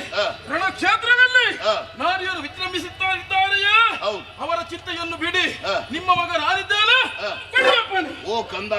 ಅಪ್ಪ, ಏನು ಮಗನೇ? ಏನು? ನಾನು ಈ ಸಿಂಹಾಸನವನ್ನೇರುವುದಕ್ಕೆ ಬರುವಾಗ ನೀನು ಇಲ್ಲಿ ಇರ್ಲಿಲ್ಲ, ಹುಡುಕಾಡಿದೆ. ಬೇರೆ ಆಟ ಇತ್ತ ಮಗನೇ? ಯಾಕಪ್ಪ? ನೀನು ಕಾಣದ ನನಗೆ ಕಣ್ಣೆಲ್ಲ ತವಕಿಸ್ತಾ ಇತ್ತು. ಓಹೋ ಮಗನೇ. ಅಪ್ಪ, ಇಲ್ಲಿ ಬಾ. ಹುಡುಗಿಯರು ಬಂದಿದ್ದಾರೆ, ಅವರು ಮೆರೆಯುತ್ತಾ ಇದ್ದಾರೆ, ಅವರಲ್ಲಿ ನಾನು ಹೋರಾಡ್ತೇನೆ. ನಾ ಹೋಗುತ್ತೇನೆ. ಏ ಮಗನೇ. ಏನಪ್ಪ? ನೀನಿನ್ನು ಇಷ್ಟೇ ಗಿಡ್ಡ ಇರುವುದು, ಸಣ್ಣವ ನೀನು, ಆಗಲಿಕ್ಕಿಲ್ಲ. ಬೇಡ. ಅಟ್ಟೆ ಸುಮನದರೆ ಜುಟ್ಟು ಬಿಡಿದು ಅಟ್ಟಿ ಅಟ್ಟಿ ಜುಟ್ಟು ಬಿಡಿದು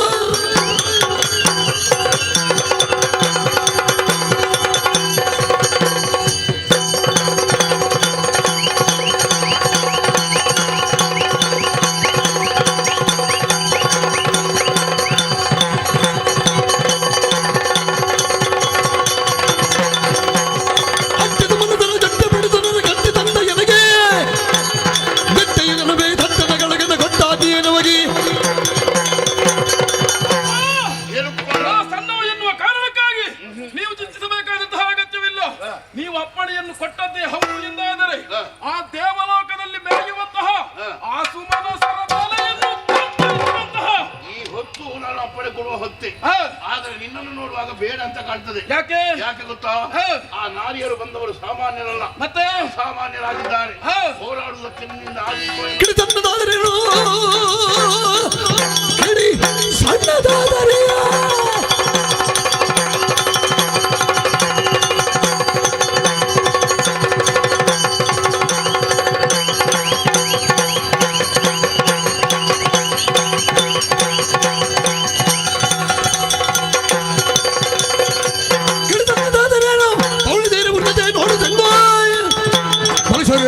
ಪಣೆಯ ಇಡಿ ಕಡದಲು ಕಳುಗೆ ಮನು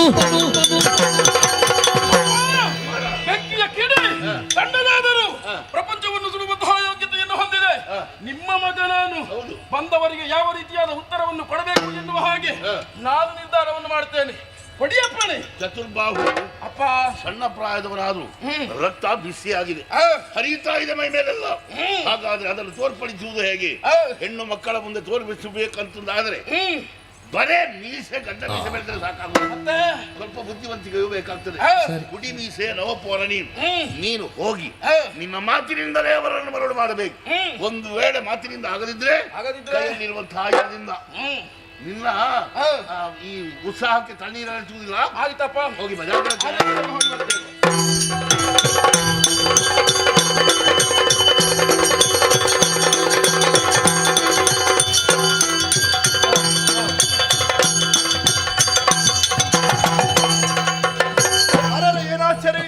ವಿರೋಧಿ ಪಕ್ಷದಿಂದ ಬಂಡನ ಮಗನಂತಹ ಚತುರ್ಬಾಹು ಎನ್ನುವ ರಣಕ್ಷೇತ್ರವನ್ನು ಸೇರಿಕೊಂಡಿದ್ದಾನಂತೆ. ಹಾಗಿದ್ರೆ ಅವನನ್ನು ಎದುರಿಸುವಂತಹ ವೀರ ವನಿತೆಯರು ನಮ್ಮ ಪಕ್ಷದಲ್ಲಿದ್ರೆ ಮೇಲೆದ್ದು ಬರಲಿ.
ಒಮ್ಮೆಗೆ ನಿಂದಿದಿರು. ಸರಸ್ವತಿ ವಂದಿಸಿಕೊಂಡವನಿದ್ದೇನೆ. ತಾರೆಗಳ ನಡುವೆ ಚಂದಿರಮ ಯಾವ ರೀತಿಯಾಗಿ ಕಂಗೊಳಿಸುತ್ತಾನೋ ಅದೇ ರೀತಿಯಾಗಿ ನಾರಿ ಸಮೂಹದ ಮಧ್ಯೆ ನೀನು ಕಂಗೊಳಿಸುತ್ತಾ ಇದ್ದಿ. ಅಮ್ಮ, ವಿಚಾರ ಎಲ್ಲವನ್ನು ಅರಿತುಕೊಂಡು ಬಂದವನಿದ್ದಾನೆ. ಬಂದಂತಹ ಆ ಚತುರ್ಬಾಹು ನಾನು ಬರ್ತೇನೆ.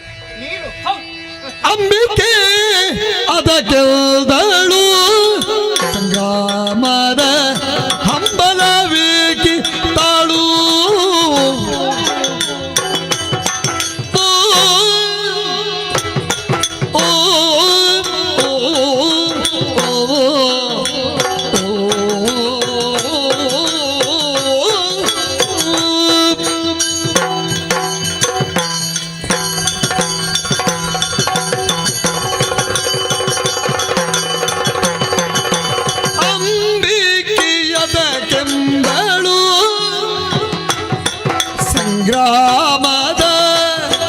ಸಂಗ್ರಾಮದ ಹಂಬಲ ಏಕೆ ತಾಳು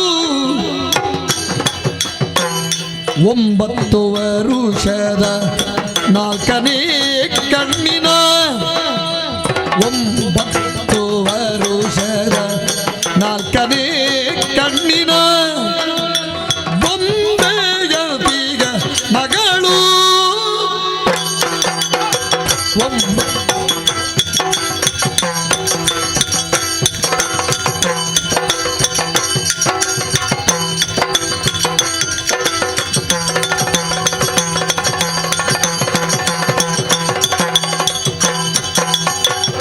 ಒಂಬತ್ತು ವರುಷದ 4ನೇ ಕಣ್ಣಿನ ಬೊಂಬೆಯಂತಿಗ ಮಗಳು ಅಂಬಿಕೆಯದ ಗೆಂದಳು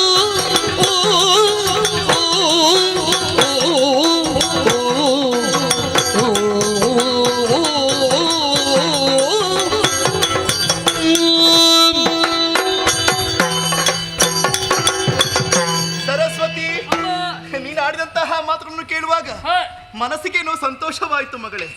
ಆದ್ರೆ ರಣಕ್ಷೇತ್ರವನ್ನು ಸೇರಿಕೊಳ್ಳುತ್ತೇನೆ, ಬಂದಂತಹ ಬಂಡನ ಮಗನನ್ನು ಹಿಮ್ಮೆಟ್ಟಿಸ್ತೇನೆ ಎನ್ನುವ ಹಾಗೆ ವೀರವಾಣಿಯನ್ನು ಆಡಿದೆಯಲ್ಲ. ಹೌದಮ್ಮ, ಅದು ರಣಕ್ಷೇತ್ರ, ಆಟದ ಬಯಲು ಅಂತ ಭಾವಿಸಿಕೊಂಡೆಯ. ಅಲ್ಲಿನ ಸ್ನೇಹಿತರು ಯಾರೂ ಇರುವುದಿಲ್ಲ, ಬರುವವರು ದಾನವರು, ಅದರಲ್ಲಿಯೂ ನೀನು ಸಣ್ಣವಳು. ಅಂದ್ರೆ 9 ವರ್ಷದ 4ನೇ ಕಣ್ಣಿನ ಬೊಂಬೆಯಂತಿರುವ ಮಗಳು ನೀನು. ನಿನ್ನಿಂದ ಆಗ್ಲಿಕ್ಕಿಲ್ಲ, ಇನ್ನು ಸಣ್ಣವಳು. ಒಳಗೆ ತಗೋ ಮಗ. ಕಿಡಿ ಸಣ್ಣದಾದರೇನು ಪವನ ಸೇರಲು ಸುಡದೆ ಜಗತಿಯ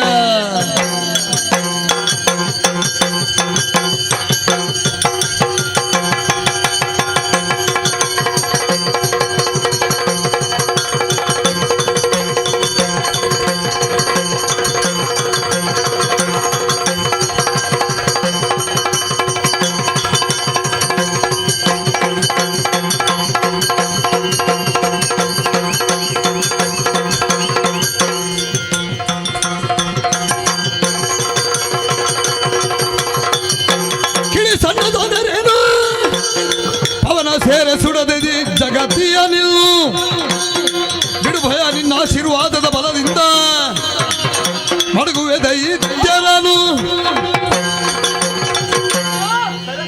ನನ್ನ ಪರಾಕ್ರಮದ ಮೇಲೆ ನಿಮಗೆ ಶಂಕೆ. ನಾನು ಚಿಕ್ಕವಳಾಗಿರಬಹುದು, ಆದರೆ ನಾನು ಬಿಡುವಂತಹ ಬಾಣಗಳಿಗೆ ಬಾಲತನವೆನ್ನುವುದಿಲ್ಲ. ಕಿಡಿ ಸಣ್ಣದಾದರೇನಂತೆ ಇಡೀ ಲೋಕವನ್ನು ಸುಡುವಂತಹ ಸಾಮರ್ಥ್ಯ ಉಂಟು. ನಿನ್ನ ಮಗಳು ನಾನು, ಆ ಬಂಡನ ಮಗನನ್ನು ನಾನು ಬರ್ತೇನೆ. ಛಲವ ಬಿಡದಿರೆ ಮಗಳ ಬುದ್ಧಿಸಿ ಕಳುಗಲಾಶೀರ್ವದಿಸುತ್ತಲೆಗಳು ಕಡು ಚೆಲುವ ಕವಚಾಯುಧಗಳಿಯುತ ನಲವಿನಿಂದ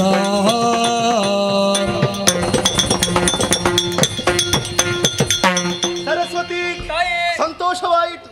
ಬಂಡನ ಮಗದಂತಹ ಚತುರ್ಬಹುವನ್ನು ವಧಿಸುವುದಕ್ಕೆ ನೀನೇ ಶಕ್ತಳು.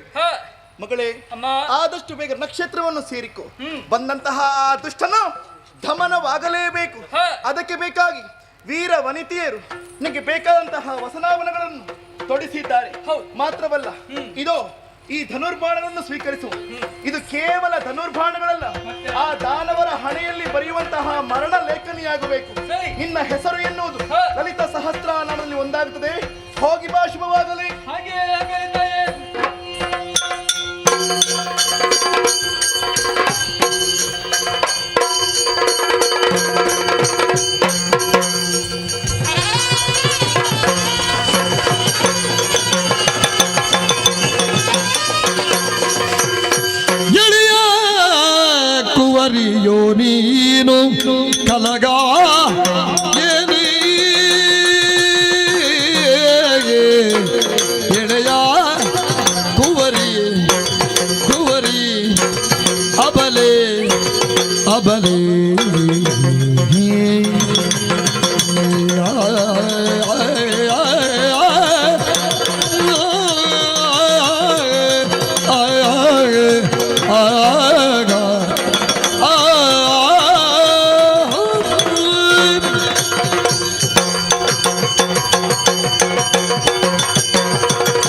ಸುಲಭ ಅಲ್ಲವೂ ತಿಳಿದು ಬೇಗ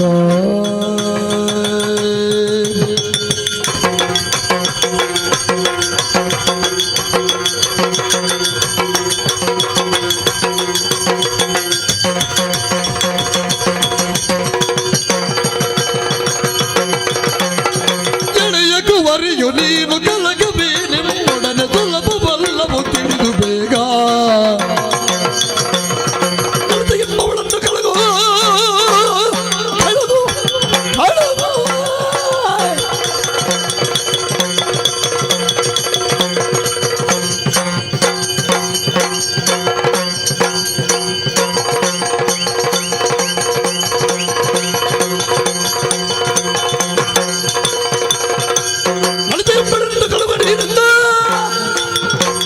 ಮೂದರಿಸಲ್ ಅವಳನ್ನು ಎಂದಳಾಗ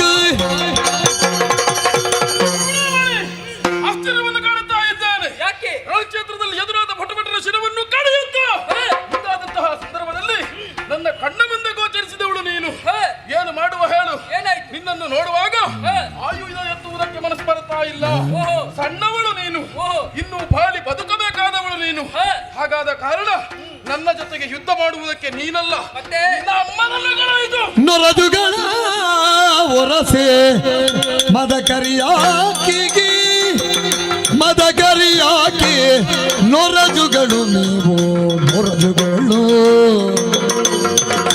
ಆಗ ಆಗ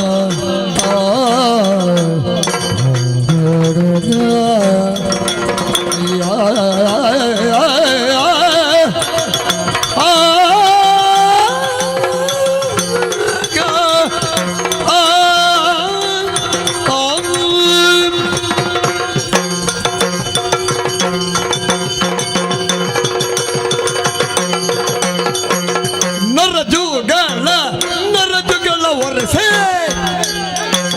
ನೊರಜುಗಳ ಒರಸೆ ಮದಕರಿಯಾಕಿ ಮದಕರಿಯಾಕಿ ಮರುಳಿಗೆ ಮರುಳೇ ಘನ ಪರಶು ವೇದಕ್ಕೆ ಚಿವುಟಿ ಚಿಗುರ ಘನ ಪರಶು ಯಾತಕ್ಕೆ ಚಿವುಟಿ ಚಿಗುರ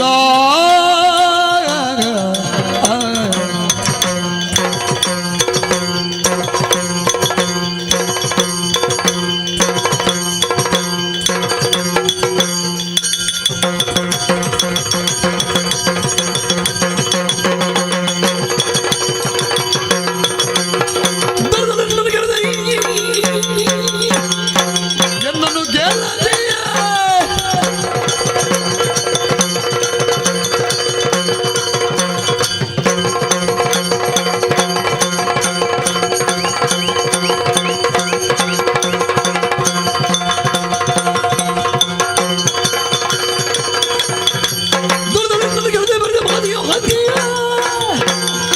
ಮೆರುವ ವಿಕ್ರಮವನ್ನು ತೋರು ತೋರು ತೋರು ತೋರು ತೋರು ವಿಕ್ರಮವ ತೋರು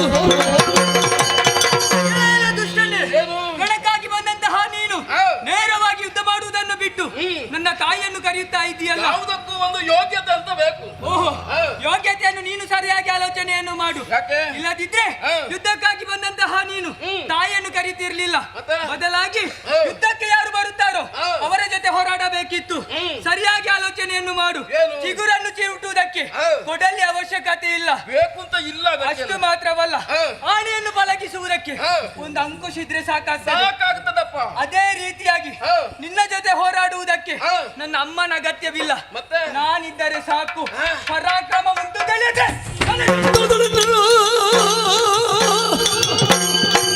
ಎಲೆ ನಾರಿಯೇ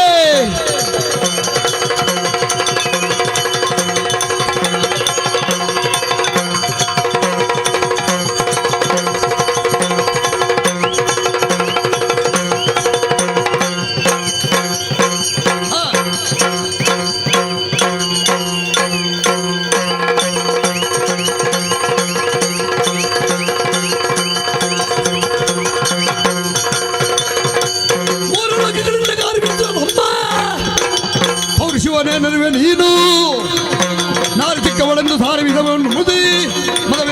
ಅವಸರಗಳನ್ನು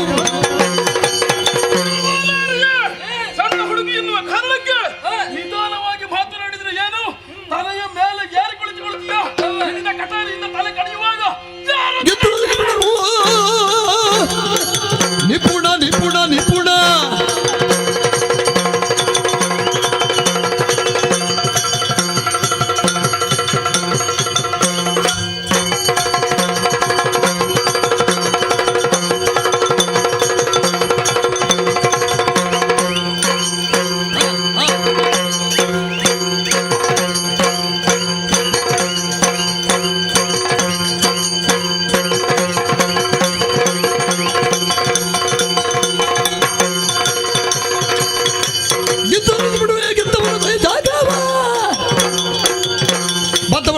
ಎಂದೇನುತ್ತ ಅರ್ಥ ಚಂದಾಕಾರದ ಸೇರಿಸುತ್ತ ಮರ್ತಿಸಲೆಲ್ಲ ದಾನವರ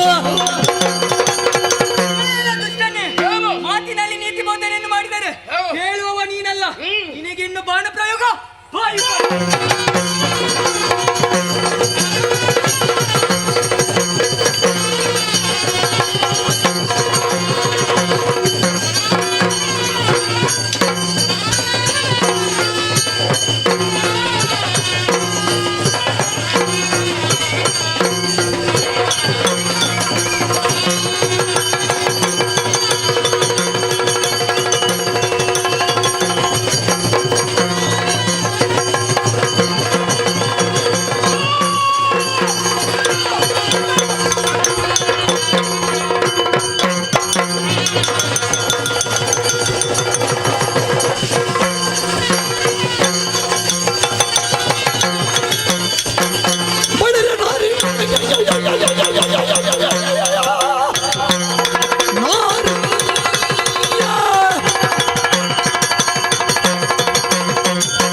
ಹೆಣ್ಣು ಮಕ್ಕಳ ಪಾಲಿಗೆ ನಾನು ಸಿಂಹ ಸ್ವಪ್ನನಾಗಬೇಕು ಎನ್ನುವ ಹಾಗೆ ಭಾವಿಸಿ ದುರಕ್ಕಾಗಿ ಬಂದೆ ಅಂತಾದರೆ ಕೈ ಸಾಗದೆ ಹೋಯಿತು.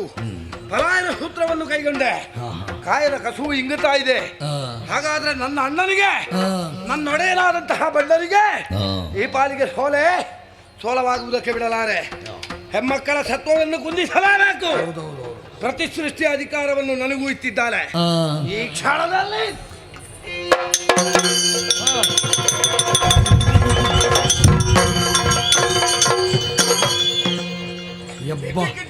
ನನ್ನ ಸೃಷ್ಟಿಯಾಯಿತು.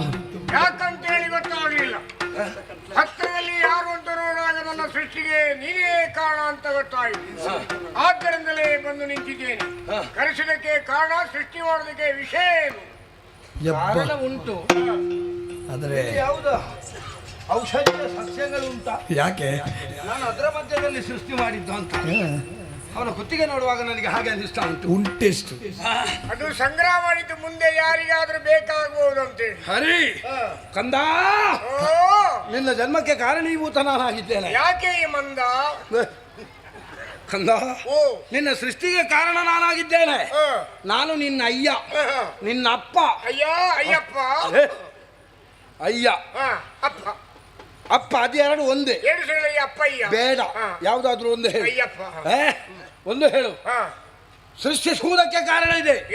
ಅತ್ತ ಇತ್ತ ಸುತ್ತಮುತ್ತ ಹಿಂದೆ ಮುಂದೆ ಎಲ್ಲಿ ಕುತ್ತಾಗಿದೆ? ಎತ್ತ ನೋಡಿದರತ್ತ ಸ್ತ್ರೀ ಮೊತ್ತವೇ ಕಾಣುತ್ತಾ ಉಂಟು. ಎಲ್ಲಿ ನೋಡು, ಎಲ್ಲ ಹೆಂಗಸರು ಕಾಣ್ತಾ ಇದ್ದಾರೆ. ಹೌದು, ಆದ್ರೆ ಒಂದು ಎದ್ದು ಹೋಗ್ತಂಟಲ್ಲ, ಅದು ಯಾವುದು? ಅದು ಹೆಂಗಸು ಅಲ್ಲ ಗಂಡಸು ಅಲ್ಲ, ಎಂತದ್ದು ಅರ್ಥ ಆಗುದಿಲ್ಲ. ಇರ್ಲಿ, ಹೆಂಗಸಲ್ಲ ಗಂಡಸಲ್ಲದೆ ಹಾಗೆಲ್ಲ ಹೇಳ್ಬೇಡ. ನಮ್ಮ ಪಾಳ್ಯದವರು. ಈ ಹಿಂದೆ ಸತ್ತವರ ಪ್ರೇತಾತ್ಮ ಎಲ್ಲ ಸಂಚಾರ ಆಗುವುದು. ಸರಿ, ಅದಲ್ಲ. ಹೆಮ್ಮಕ್ಕಳ ಸತ್ವವನ್ನು ಇಂಗಿಸುವುದಕ್ಕೆ ಮಂತ್ರವಾದಿಯಂತಹ ನಿನ್ನನ್ನು ಸೃಜಿಸಿದ್ದೇನೆ. ಒಟ್ಟಾರೆಯಾಗಿ ಸೃಜಿಸುವಾಗಲೇ ಮಂತ್ರವಾದಿ ಎನ್ನುವ ನೆಲೆಯಲ್ಲಿ ಸೃಜಿಸಿದ್ದು. ಹೌದು. ನನಗೆ ಆಗಬೇಕಾದಿಷ್ಟೇ, ಆ ಹೆಮ್ಮಕ್ಕಳು ಮಲಗಬೇಕು ಅಷ್ಟೇ ಅಲ್ವಾ? ಎಂತದು? ಅವರು ಮಲಗಬೇಕಲ್ಲ, ಈಗಾಗಲೇ ಮಲಗಿದ್ದಾರೆ, ಮತ್ತೆ ಎಬ್ಬಿಸುದು ಪುನಃ ಮಲಗಿಸುದು ಹಾಗಲ್ವೋ? ಸತ್ವ ಕುಂದಿ ಧರಾಶಾಯಿಗಳಾಗಬೇಕು, ಮತ್ತೆ ಮೇಲೆ ಹೇಳಬಾರದು. ಅಂತಹ ನಿನ್ನ ಮಾಟವೋ ಮಾರಣವೋ ಏನು ಮಾಡ್ತಿ ಗೊತ್ತಿಲ್ಲ. ಒಟ್ಟಾರೆಯಾಗಿ ಅವರು ಸತ್ವ ಇಂಗಿ ಹೋಗ್ಬೇಕು. ಈ ಹೆಣ್ಣು ಮಕ್ಕಳ ಸತ್ವ ಇಂಗಿಸಬೇಕಾದ್ರೆ ಅದಕ್ಕೆ ಯೋಚನೆ ಮಾಡಬೇಕಾದ ಅಗತ್ಯ ಇಲ್ಲ. ಮತ್ತೆ ಮೊದಲು ಬಲಿ ಆಗಬೇಕು. ಯಾರು ಬಲಿ ಆಗಬೇಕು? ನೀನಾಗು ಬಲಿ. ಬಲಿ ಬಲಿ ಬಲಿ. ಆಗ ನಿನ್ನ ಶಿಷ್ಯ ಬಂದಲ್ಲ, ಬಲಿ ಪಶು ಬಂದೇ ಬಿಟ್ಟ ಬಲಿ ಪಶು. ಅಷ್ಟೇ ಅಲ್ಲ, ಆಯ್ತಲ್ಲ, ಅದಕ್ಕೆ ಬೇಕಾದಂತ ಕೋಳಿಗಳು ಬೇಕಾಗ್ತದೆ. ಯಾಕೆ? ಮೊಟ್ಟೆ ಇಡ್ಲಿಕ್ಕೆ ತಯಾರಾದಂತ ಅರ್ಧ ಹೆಂಟೆ ಬೇಕು ನನಗೆ. ಮೊಟ್ಟೆ ಇಡುವುದಕ್ಕೆ ತಯಾರಾದ ಹೆಂಟೆ? ಹೌದು. ಬಲಿ ಕೊಡುವುದು ಹುಂಜವನ್ನಲ್ವೇನೋ? ಹೌದು. ಮತ್ತೆ ಹೆಂಟೆ ಯಾಕೆ? ಹೆಂಟೆ ನನಗೆ ಬೇಕಾಗ್ತದೆ ಮತ್ತೆಗೆ. ಅದನ್ನ ಈಗ ಕೇಳುದು ಯಾಕೆ? ಈಗಲೇ ಮತ್ತೆ ನೀವು ಕೊಡ್ತೀರಿ ಅನ್ನೋ ಭರವಸೆ ಇಲ್ಲ. ಲಾಕಿ ಆದಿತ್ತು, ಕೊಡುವ. ಆಮೇಲೆ 4 ದೊಡ್ಡ ಹೂಂಜ ಬೇಕು. ಹೂಂಜ? ಹೌದು. ಬಲಿ ಕೊಡುವುದಕ್ಕೆ? ಬಲಿ ಕೊಡುವುದಕ್ಕೆ ಕೊಡುವ. ಅಷ್ಟೆಲ್ಲ ರಕ್ತದಾಹುತಿ ಬೇಕಾಗ್ತದೆ. ಅಷ್ಟೇ ಅಲ್ಲ, ಇನ್ನು ವಿಶೇಷವಾದಂತಹ ಸಾಮಗ್ರಿಗಳೆಲ್ಲ ಬೇಕಾಗ್ತದೆ. ಯಾವುದು? ಈ ಎಲ್ಲಾ ಪ್ರಕ್ರಿಯೆಯನ್ನು ಮಾಡ್ತಾ ಅದರ ಹೋಗಿ ಎದ್ದಾಗ ಆ ಶಕ್ತಿ ದೇವತೆಗಳು ಏನಂತ ಹೇಳಿದಿರಾ, ಅವರೆಲ್ಲರೂ ನಿಷ್ಕ್ರಿಯರಾಗ್ತಾ ಬರ್ತಾರೆ.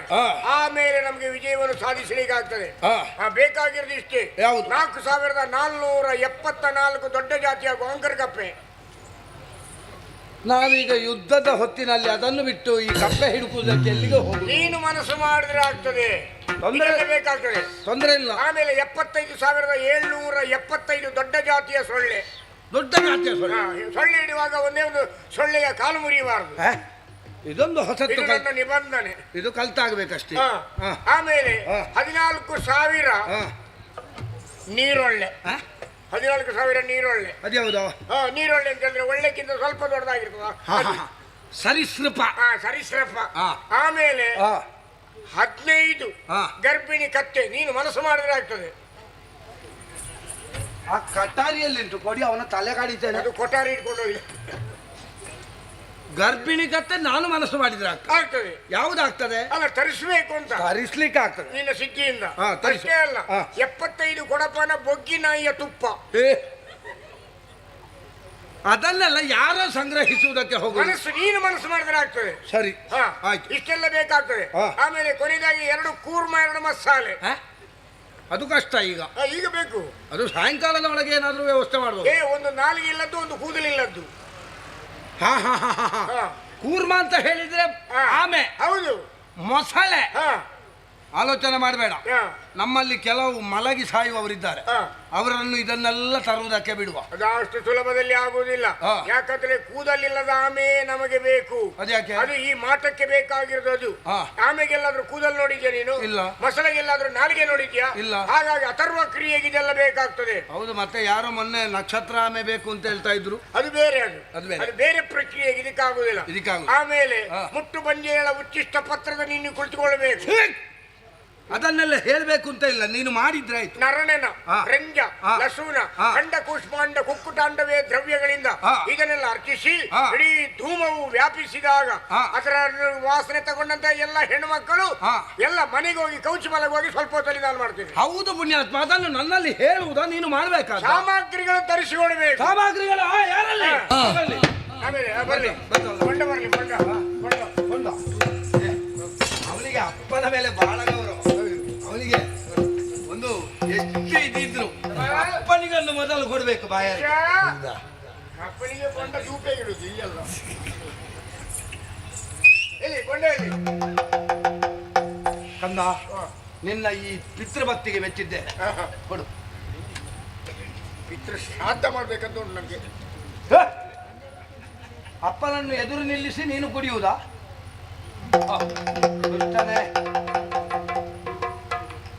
ಮತ್ತೆ ಎಲ್ಲಿಗೆ?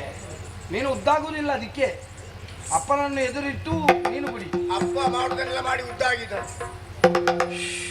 ಈ ಬೀಜಾಕ್ಷರಗಳೆಲ್ಲ ಒಳಗುಂಟು. ಅದು ಅಲ್ಲಿ ಬಿಸಿ ಏರಿದೆ. ಈ ಬೊಂಡ ಹುಡಿದಾಗ ತಣ್ಣಗಾಗಿ ಬೀಜಾಕ್ಷರಗಳೆಲ್ಲ ಮೇಲೆ ಬರ್ತದೆ. ಜಾಗ್ರತೆ. ವಾಕರಿಕೆ ಬಂದಾಗ ಬೀಜ ಎಲ್ಲ ಹೊರಗೆ ಬಿದ್ದಿತ್ತು. ಇಲ್ಲ ಅದೇನಾಗ ಅದಕ್ಕೆ ವ್ಯವಸ್ಥೆ ಉಂಟು.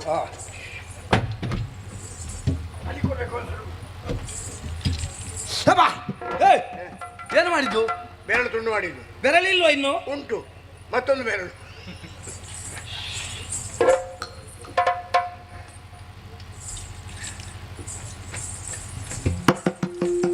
ನಾನು ಬೇಕು ಅಂತ ಇಲ್ಲಲ್ಲ, ನಾನು ಬೇಕು ಅಂತ ಇಲ್ಲಲ್ಲ. ಇಲ್ಲ ಇಲ್ಲ ಮಾಡು ಬೇಗ. ಒಳ್ಳೆಯ ಅವರು ಕೆಲಸ ಆದ್ರೆ ಆಯ್ತು. ಜೈ ಹರಿಮಾ ಸಿದ್ಧಿ, ಲಗಿಮಾ ಸಿದ್ಧಿ, ನಿಗಮಾ ಸಿದ್ಧಿ, ಮಹಿಮಾ ಸಿದ್ಧಿ, ಈಶ್ವತ್ವ ಸಿದ್ಧಿ, ವಶಿತ್ವ ಸಿದ್ಧಿ, ಮುಕ್ತಿ ಸಿದ್ಧಿ, ಇಚ್ಛಾ ಸಿದ್ಧಿ, ಪ್ರಾಪ್ತಿ ಸಿದ್ಧಿ, ಸರ್ವ ಕಾಮ ಸಿದ್ಧಿ, ಬ್ರಾಹ್ಮಿ ಮಹೇಶ್ವರಿ, ಕೌಮಾರಿ ವೈಷ್ಣವಿ, ವಾರಾಹಿ ಮಹೇಂದ್ರಿ, ಚಾಮುಂಡಿ ಮಹಾಲಕ್ಷ್ಮಿ, ಸರ್ವ ಸಂಕ್ಷೋಭಿಣಿ, ಸರ್ವೈದ್ರಾವಣಿ, ಸರ್ವಾಕರ್ಷಣಿ, ಸರ್ವಶಂಕರಿ, ಸರ್ವನ್ಮಾದಿನಿ, ಸರ್ವಮಹಾಂಕುರೆ, ಸರ್ವಗೇಚರಿ, ಸರ್ವವಿಜಯ, ಪ್ರಕಟಾಯವಿನಿ, ಕಾಮಾಕರ್ಷಿಣಿ, ಬುದ್ಧ್ಯಾಕರ್ಷಿಣಿ, ಅಹಂಕಾರಾಕ್ಷಿಣಿ, ಶಬ್ದಾಕರ್ಷಿಣಿ, ಸ್ಪರ್ಶಾಕರ್ಷಿಣಿ, ರಸಾಕರ್ಷಿಣಿ, ಗಂಧಾಕರ್ಷಿಣಿ, ಅಮೃತಾಕರ್ಷಿಣಿ, ಶರೀರಾಕರ್ಷಿಣಿ, ಸರ್ವ ಮಂತ್ರಮಯಿ. ಓಂ ಶಕ್ತಿ ಆಗಚ್ಚ. ಕೆಲರಿಗೆ ನಿದ್ರೆಯೋ, ಕೆಲರಿಗೆ ಮೂರ್ಛೆಯೋ, ಕೆಲರಿಗೆ ತೂಕಡಿಕೆ, ಕೆಲರ ಆಲಸ್ಯದಿ, ಕೆಲರು ಸಂಡತನದೊಳಗಿರೆ ಶಕ್ತಿಗಳು. ತಂದೆಯ ಶಕ್ತಿ ಸೇನೆಯ ಪರಿಸ್ಥಿತಿಯನ್ನೊಮ್ಮೆ ಏನಾಯಿತು? ಭೂಮಿಯಿಂದ ವ್ಯೋಮ ಪರ್ಯಂತರವಾಗಿ ಧೂಮವು ಆವರಿಸಲ್ಪಟ್ಟಿದೆ. ಆ ಧೂಮದ ಪರಿಣಾಮವೋ ಏನು? ಶಕ್ತಿ ನಾಯಕರೆಲ್ಲ ನಿಸ್ತೇಜಿತರಾಗುತ್ತಾ ಇದ್ದಾರೆ. ದಾರಿ ಕಾಣದೆ ನಾವು ಕಾಣುತ್ತಾ ಇದ್ದೇವೆ ತಾಯಿ. ಏನು ಪರಿಹಾರ? ಆ ಮಗ ದೇವಿ ಧರ್ಮಂಜನಾದ್ದರಿಂದ ಕಾಮೇಶ್ವರನ ಮಗಳಲ್ಲಿ ಪ್ರೇಮದಿ ನೋಡಿ ನಕ್ಕರ ಬಣ್ಣಿಸುವುದೇನು ಮಹಾಚೋದಿಗವ?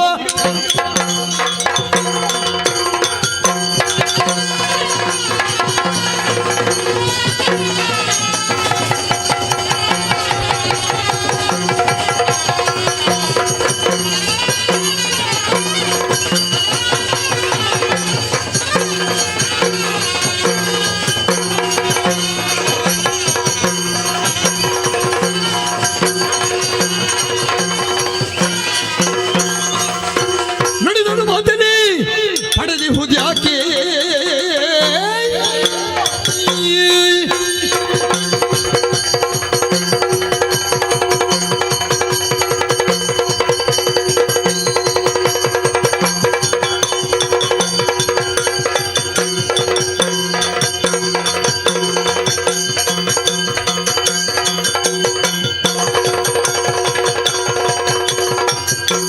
ನುಡಿದನು ಮಾತನೇ ಪಡೆದಿಹುದಾಕೆಲ್ಲ ಮೃಡನವದನವನ್ನು ನೋಡಿ ಒಡನಗೆ ಬೀರಿ ನುಡಿದು ಕಾರ್ಯವ ತಡೆಯದೆ ಕೃಪೆಯ ಬೀರಿ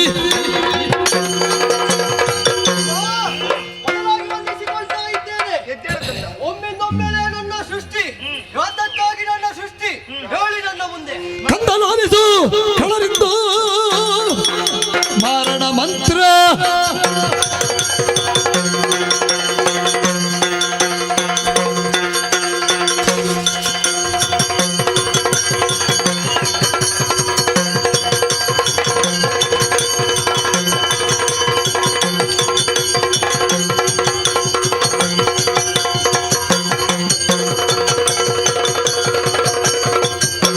ಕಂದಲಾಲಿಸು ಕಳರಿಂದು ಮಾರಣ ಮಂತ್ರ.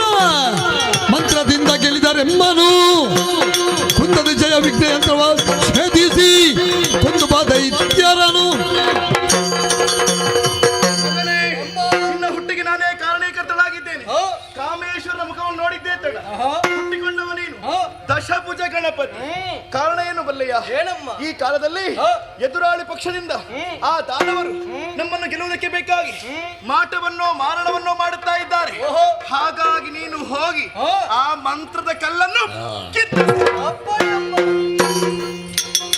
ಒಳಮಟ್ಟು ಜನರಿಗೆ ನಡೆದಂದು ಗಣಪನು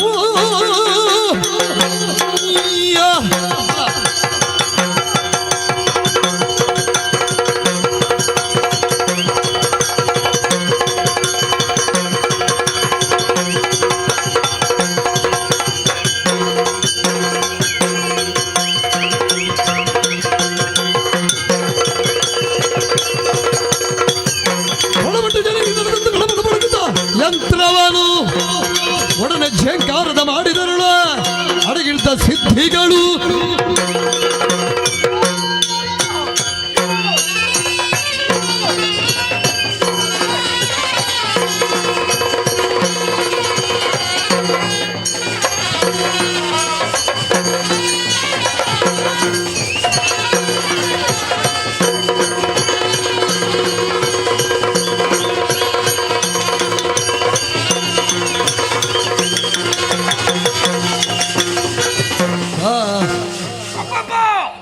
ಏನಿದು ವಿಚಿತ್ರ? ದಶಭುಜ ಗಣಪತಿಯ ಸೃಷ್ಟಿ ಮಂತ್ರವಾದಿಯನ್ನು ಬೆನ್ನಟ್ಟುತ್ತಾ ಇದ್ದಾನೆ. ಗಜಾಸುರ!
ಗಜಾಸುರ, ನಿನ್ನ ಜನ್ಮಕ್ಕೆ ನಾನು ಕಾರಣೀಭೂತನಾಗಿದ್ದೇನೆ.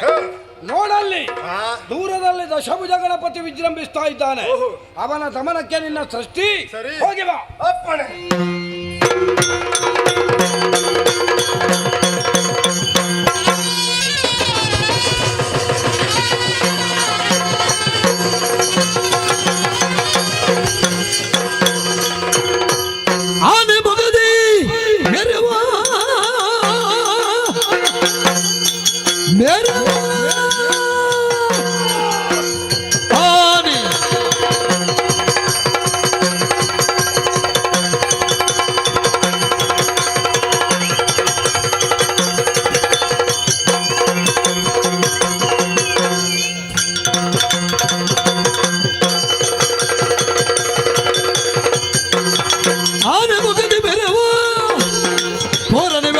ಚುಣಿಗೆ ಬಂದಿರುವ ಏನು ಮರಳು ಬಿಡುತ್ತಾನವರಿಗೆ ನಿನ್ನ ಪ್ರಾಣವ ಕೊಡುವ ಮನವ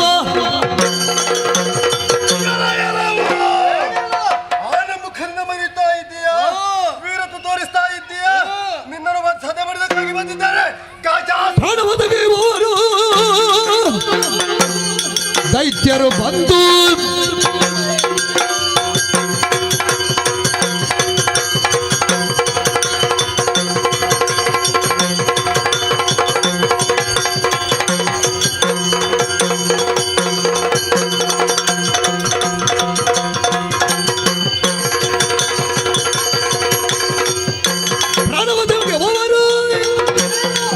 ಬಂದು ಚೂಣಿಗೆ ನಿಂತವರು ಹಾನಿಗೊಂಡಿದ್ದರು ಅನೇಕರು.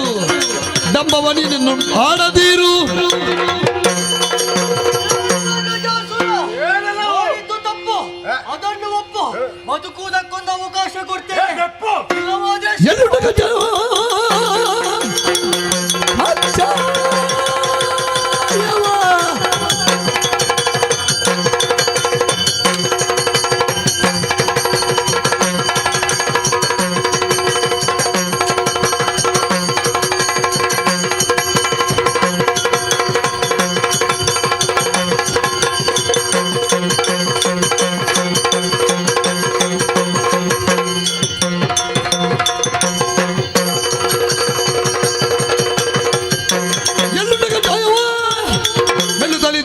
ಬೆಳೆಸಿರುವ ಹುಲ್ಲನ್ನು ಭಗವನ್ನ ಈಗಲೇ ದೂರದಲ್ಲಿ ತೋರಿ ಶೌರ್ಯವ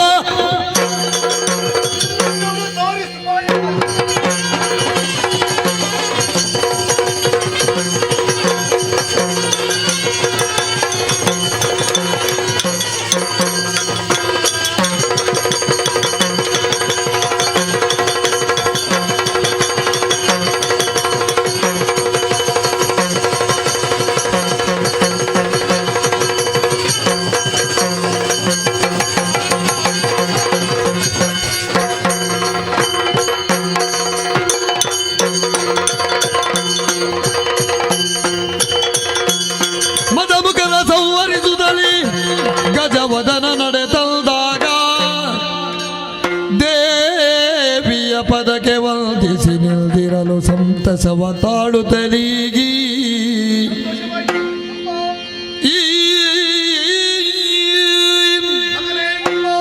ಸಂತೋಷವಾಯಿತು. ತೊಡೆಯಲ್ಲಿ ಲಕ್ಷ್ಮಿ ಇರಿಸಿಕೊಂಡು ಬಂದ ಕಾರಣ ಮುಂದಕ್ಕೆ ಲಕ್ಷ್ಮೀ ಗಣಪತಿ ಎನ್ನುವ ಹಾಗೆ ಪ್ರಸಿದ್ಧಿಯನ್ನು ಪಡೆ. ಮಾತ್ರವಲ್ಲ 10 ಕರಗಳನ್ನು ಹೊಂದಿತು. ಇನ್ನು ಮುಂದಕ್ಕೆ ದಶಭುಜ ಗಣಪತಿ ಎನ್ನುವ ಹಾಗೆ ನೆಗಳ್ತೆಯನ್ನು ಪಡೆ. ಮಾತ್ರವಲ್ಲ ಲೋಕದಲ್ಲಿ ಪ್ರಥಮ ಪೂಜೆಯನ್ನು ಗೊಂಬವನಾಗು. ನಿನ್ನ ಹೆಸರು ಎನ್ನುವುದು ಲಲಿತ ಸಹಸ್ರನಾಮದಲ್ಲಿ ಒಂದಾಗುತ್ತದೆ. ಶುಭವಾಗಲಿ.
ಸಾರಿ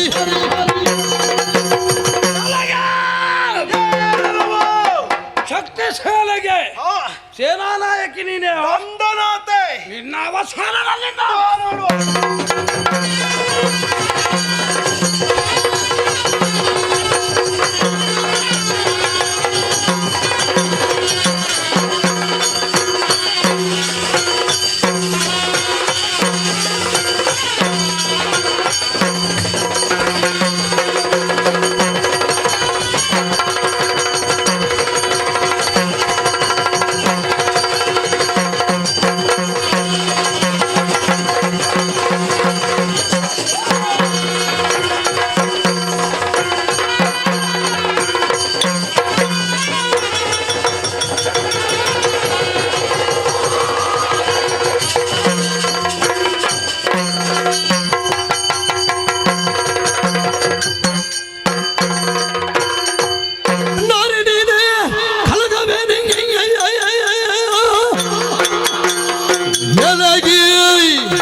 ಯಾರು ನಿನ್ನ ಕಾಯುವ ಭಟರು ತೋರು ಬೇಗನೆ.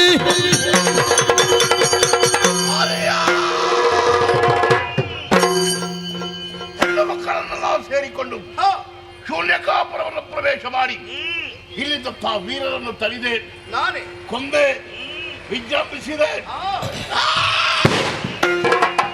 14 ಲೋಕದ ವೀರನ ಭಂಡಾಸುರ ನಮ್ಮ ಯೋಗ್ಯತೆಯ ಮುಂದೆ ಅಬಲೆಯಾದಂತಹ ನೀನೇನು ಏನು ವಿಶೇಷ ನಿನ್ನಲ್ಲಿ? ನೋಡು, ಗಂಡದೆಯ ನನ್ನ ಮುಂದೆ ನಿನ್ನ ಪ್ರತಾಪವನ್ನು ತೋರಿಸುವುದಕ್ಕೆ ಬಂದ್ರೆ ಹೆಣ್ಣೆಂಬ ಮಮಕಾರ ನಾನು ತೋರಿಸುವುದಿಲ್ಲ. ತಲೆ ಕಡಿದು ಮೂರು ಲೋಕ ಒಡೆತನಗಳ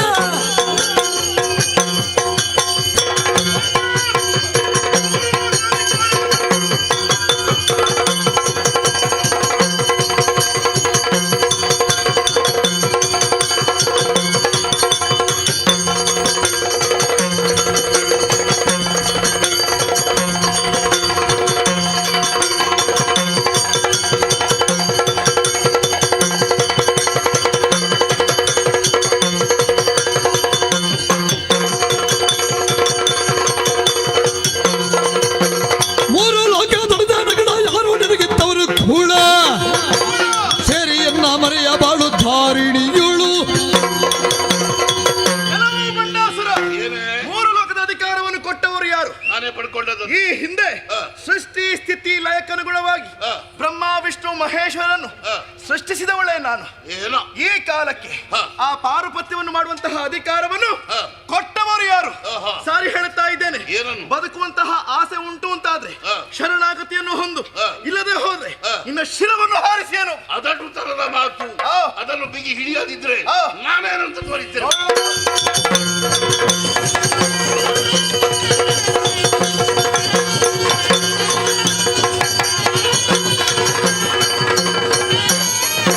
ಒಳಲು ಬಿಡಲು ಮಗಾಸುರಾಸ್ತ್ರವ ಮಾಡಿದ ಮಗಿಷನು ಶುಂಭ ಮುಖ್ಯರ ಕಡನ ನಡೆದರ ನನಗೆ ದೇವಿಯು ಗುಡುಗುಡಿಸುತ್ತ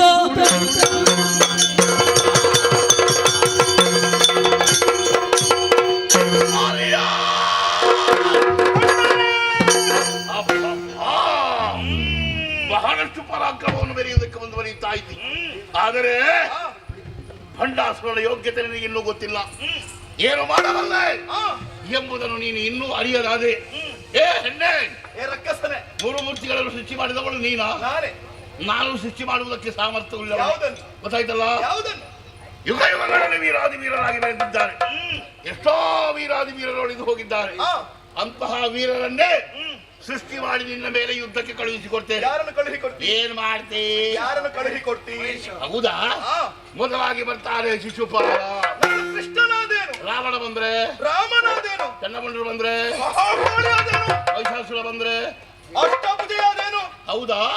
ಅಷ್ಟು ಸಾಮರ್ಥ್ಯ ನಿನ್ನಲ್ಲಿ ಇರ್ತಾ? ನೋಡಲ್ಲಿ ಮಹಿಷ ಬಂದ.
ಎದುತ್ತ ಬರಡ ಭರದಿ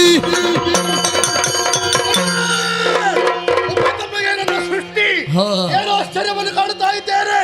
ಪರಿಪರಿಯ ಉತ್ಪಾತಗಳು, ಕೆಂಡದ ಮಳೆ, ಕಾಗಿ ಗುಗೆಗಳ ಹಾರಾಟ, ಏನಿದು ವಿಪರೀತ ಎಂಬುದಾಗಿ ನೋಡಬೇಕಾಗಿದೆ.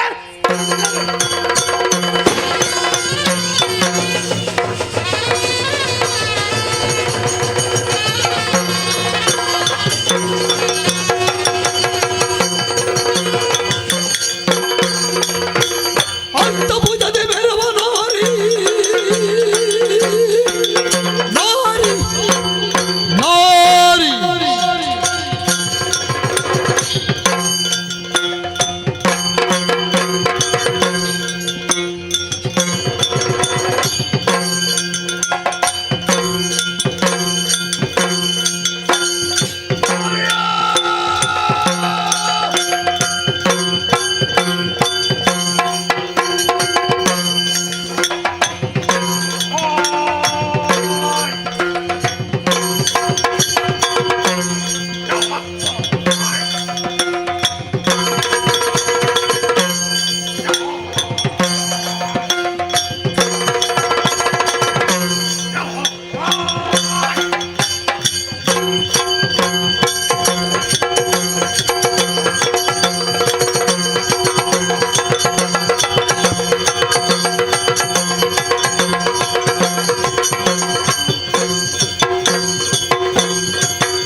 ಕೇಸರಿಯ ಏರಿ ದಿಟ್ಟತನದಿ ಧುರಕ್ಕೆ ಬಂದ ಗುಟ್ಟದೇನಲಿ ದಿಟ್ಟತನದಿ ಧುರಕ್ಕೆ ಬಂದ ಗುಟ್ಟದೇನಲಿ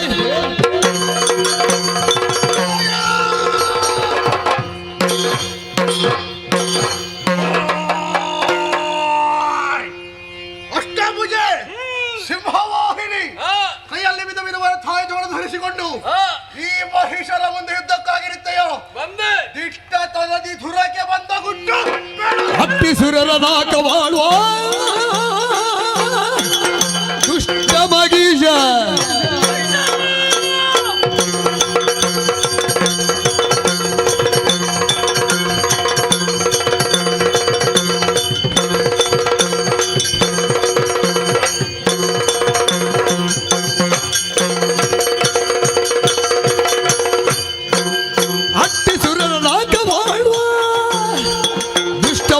ನಿನ್ನ ಶಿರವ ಹುಟ್ಟಿ ಕೆಡಗ ಬಂದೆ ಸುರರ ಭೀಷ್ಟ ಸಲ್ಲಿಸಲು ಶಿರವ ಹುಟ್ಟಿ ಕೆಡಗ ಬಂದೆ ಸುರರ ಅಭೀಷ್ಟ ಸಲ್ಲಿಸಲು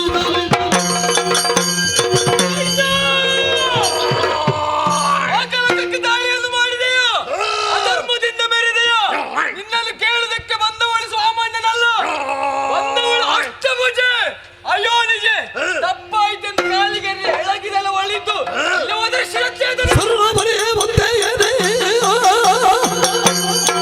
ಬಂದೆಯ ಬಂದೆಯ ಬಂದೆಯ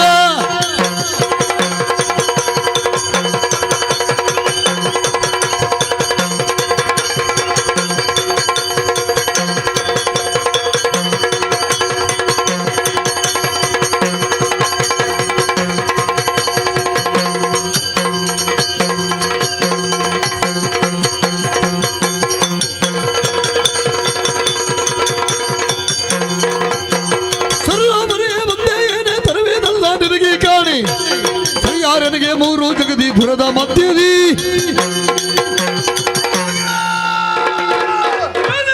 ಸುರರ ಪೊರೆಯ ಬಂದೆಯೇನೆ ಎನಗೆ ಧುರವಿದಲ್ಲ ನಿನಗೆ ಕಾಣೆ ಸರಿಯಾರನಿಗೆ ಮೂರು ಜಗದಿ ಈ ಧುರದ ವಿಷಯದಿ ಆದ್ದರಿಂದ ಹೇಳ್ತಾ ಇದ್ದೇನೆ ಆಯುಧವನ್ನು ಹಾಕು ಕೆಳಗೆ ಆ ಬಳಿಕ ನನಗೆ ಶರಣಾದರೆ ಒಳಿತು ಶರಜ ಪೀಠವರು ಮುಂಡೆದ್ದು ಶರಜ ಪೀಠವರ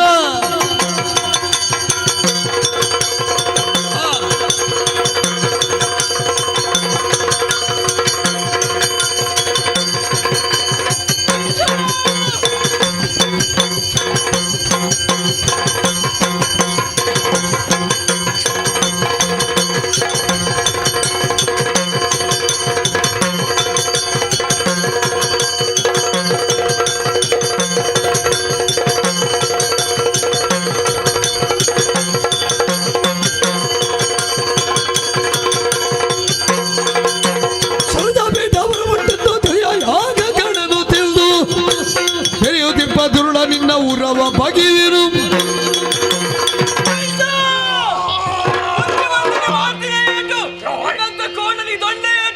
ಶರಣಾಗುವುದಿಲ್ಲ, ಶಿರವನ್ನು ಛೇದಿಸುವುದು ತಡೆಯುವವರು ಯಾರು?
ಸಿಬಿಗೆ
ಮೆಚ್ಚಿಸಿ ಉತ್ತಮದ ವರಗಳನ್ನು ಪಡೆದಿಗೆ ಸತ್ವಶಾಲಿ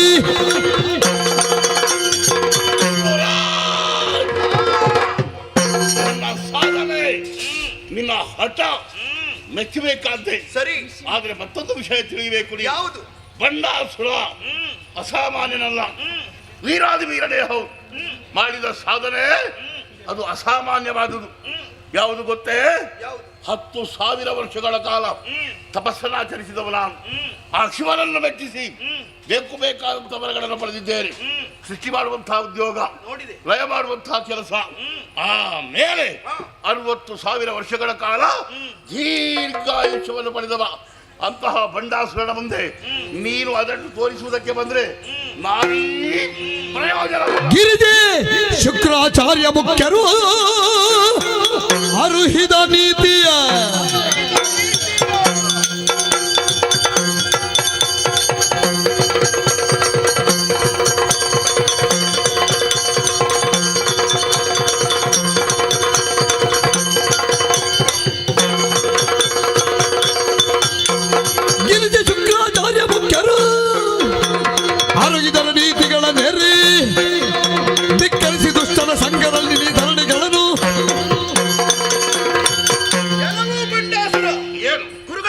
ಶುಕ್ರಾಚಾರ್ಯರು ಗಿರಿಜಾದೇವಿ ಅರುಹಿತ ನೀತಿ ಮಾತುಗಳನ್ನು ಕೇಳದೆ ದುಷ್ಟರ ಕೂಟವನ್ನು ಸೇರಿಕೊಂಡು ದುಷ್ಟ ಪ್ರವೃತ್ತಿಯಿಂದಲೇ ಎಲ್ಲವರನ್ನು ದೆಸೆಗಳಿಸುತ್ತಾ ಬಂದೆ.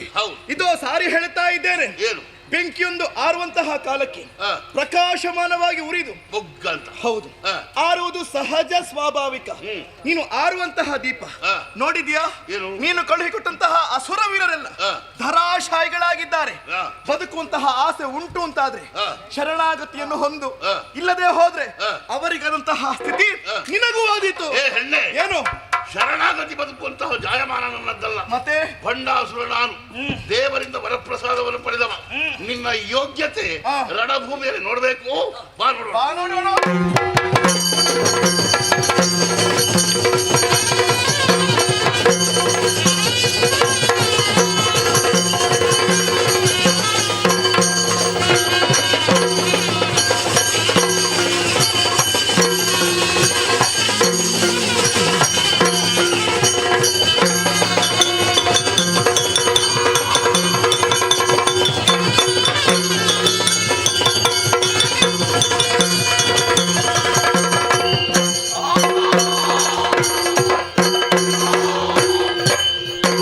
ಏನಾಲು ಮಾಡಿದ ದೊಡನಿಲ್ದ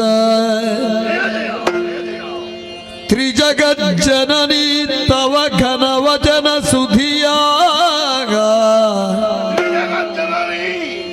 ತವ ಘನ ವಚನ ಸುಧಿಯದು ಉಣಗಿರುವ ಸುಜ್ಞಾನವ ಚೇತನಗೊಳಿಸಿತು. ಒಣಗಿರುವ ಸುಜ್ಞಾನವನು ಚೇತನಗೊಳಿಸಿತು. ಹರಿದುದಿಲ್ನಯ ದುರಿತ ಪೂರ್ವ ಸ್ಮರಣೆ ತಳೆದೆನು ತಾಯಿಯೇ, ತಳೆದೆನು ತಾಯಿ ನೀನವಧರಿಸು ಬಿಲ್ನ ಪವಿದನು ಬೀರುತ ಕರುಣೆಗೆಲ್ಲೋ. ಜಯ ಜಯ ಜಗಜ್ಜನನಿ ಜಗಜ್ಜನನಿ ಜಯ ಜಯ ಜಯ ಜಯ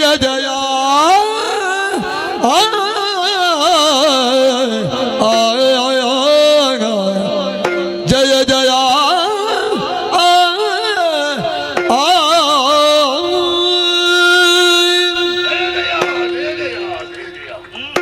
ಓ ಜಗನ್ನಾಥನೇ, ತ್ರಿಪುರಾಂಬೆ, ಭ್ರಮರಾಂಬೆ, ಲೋಕಮಾತೆ, ಸಕಲ ಜೀವಿಗಳಲ್ಲೂ ನೆಲೆಸಿದವಳು ನೀನು. ಎಲ್ಲ ಜೀವಿಗಳು ಒಲಗಾಡಬೇಕು ಅಂತಾದ್ರೂ ನಿನ್ನ ಅಪ್ಪಣೆ ಇಲ್ಲದೆ ಯಾವುದು ನಡೆಯುವುದಿಲ್ಲ ಅಂತ ಈಗ ನನಗೆ ಗೊತ್ತಾಯ್ತು ತಾಯಿ. ಯುದ್ಧ ಮಾಡುತ್ತಿದ್ದಂತೆ ನಿನ್ನ ಕೈಯಲ್ಲಿದ್ದಂಥ ಆ ಬಾಣ ನನ್ನನ್ನು ಸ್ಪರ್ಶಿಸಿದಾಗ ಒಳಗಿರುವಂತಹ ಸುಜ್ಞಾನ ಹೊರಗೆ ಬರುವುದಕ್ಕೆ ಪ್ರಾರಂಭವಾಯಿತು. ನಾನೇನು ಎಂಬುದು ಈಗ ನನಗೆ ಅರ್ಥವಾಗುತ್ತಾ ಇದೆ. ತಾಯಿ, ಏನು ನಾನು ರಕ್ಕಸನಲ್ಲ. ಮತ್ತೆ ಯಾಕೆ ಹೀಗೆ? ನಾನೊಬ್ಬ ಗಂಧರ್ವ ತಾಯಿ. ಗಂಧರ್ವ? ಹೌದಮ್ಮ. ಮಾಣಿಕ್ಯ ಶೇಖರ ಎಂಬುದಾಗಿ ನನ್ನ ಹೆಸರು. ಈ ಹಿಂದೆ ವೈಕುಂಠದಲ್ಲಿ ಲಕ್ಷ್ಮೀದೇವಿ ಅಂಗರಕ್ಷಕನಾಗಿ ನಾನಿದ್ದವ. ಅಮ್ಮ, ಏನಪ್ಪ? ಒಂದು ದಿನ ಗಂಗಾ ನದಿಗೆ ಸ್ನಾನಕ್ಕಾಗಿ ಹೋಗುವಂತಹ ಸಂದರ್ಭದಲ್ಲಿ ಅವಳ ಅಂಗರಕ್ಷಣೆಗೆ ನಾನು ಅವಳ ಜೊತೆಯಲ್ಲಿ ಹೋದೆ. ಸರಿ. ಆ ಹೊತ್ತಿನಲ್ಲಿ ಕೇಚರ ಕನ್ಯೆಯವರವಳು ನೀರಿನ ಪ್ರವಾಹದಲ್ಲಿ ಕೊಚ್ಚಿ ಹೋಗುತ್ತಾ ಇದ್ರು, ಒಬ್ಬರಿತಾ ಇದ್ರು.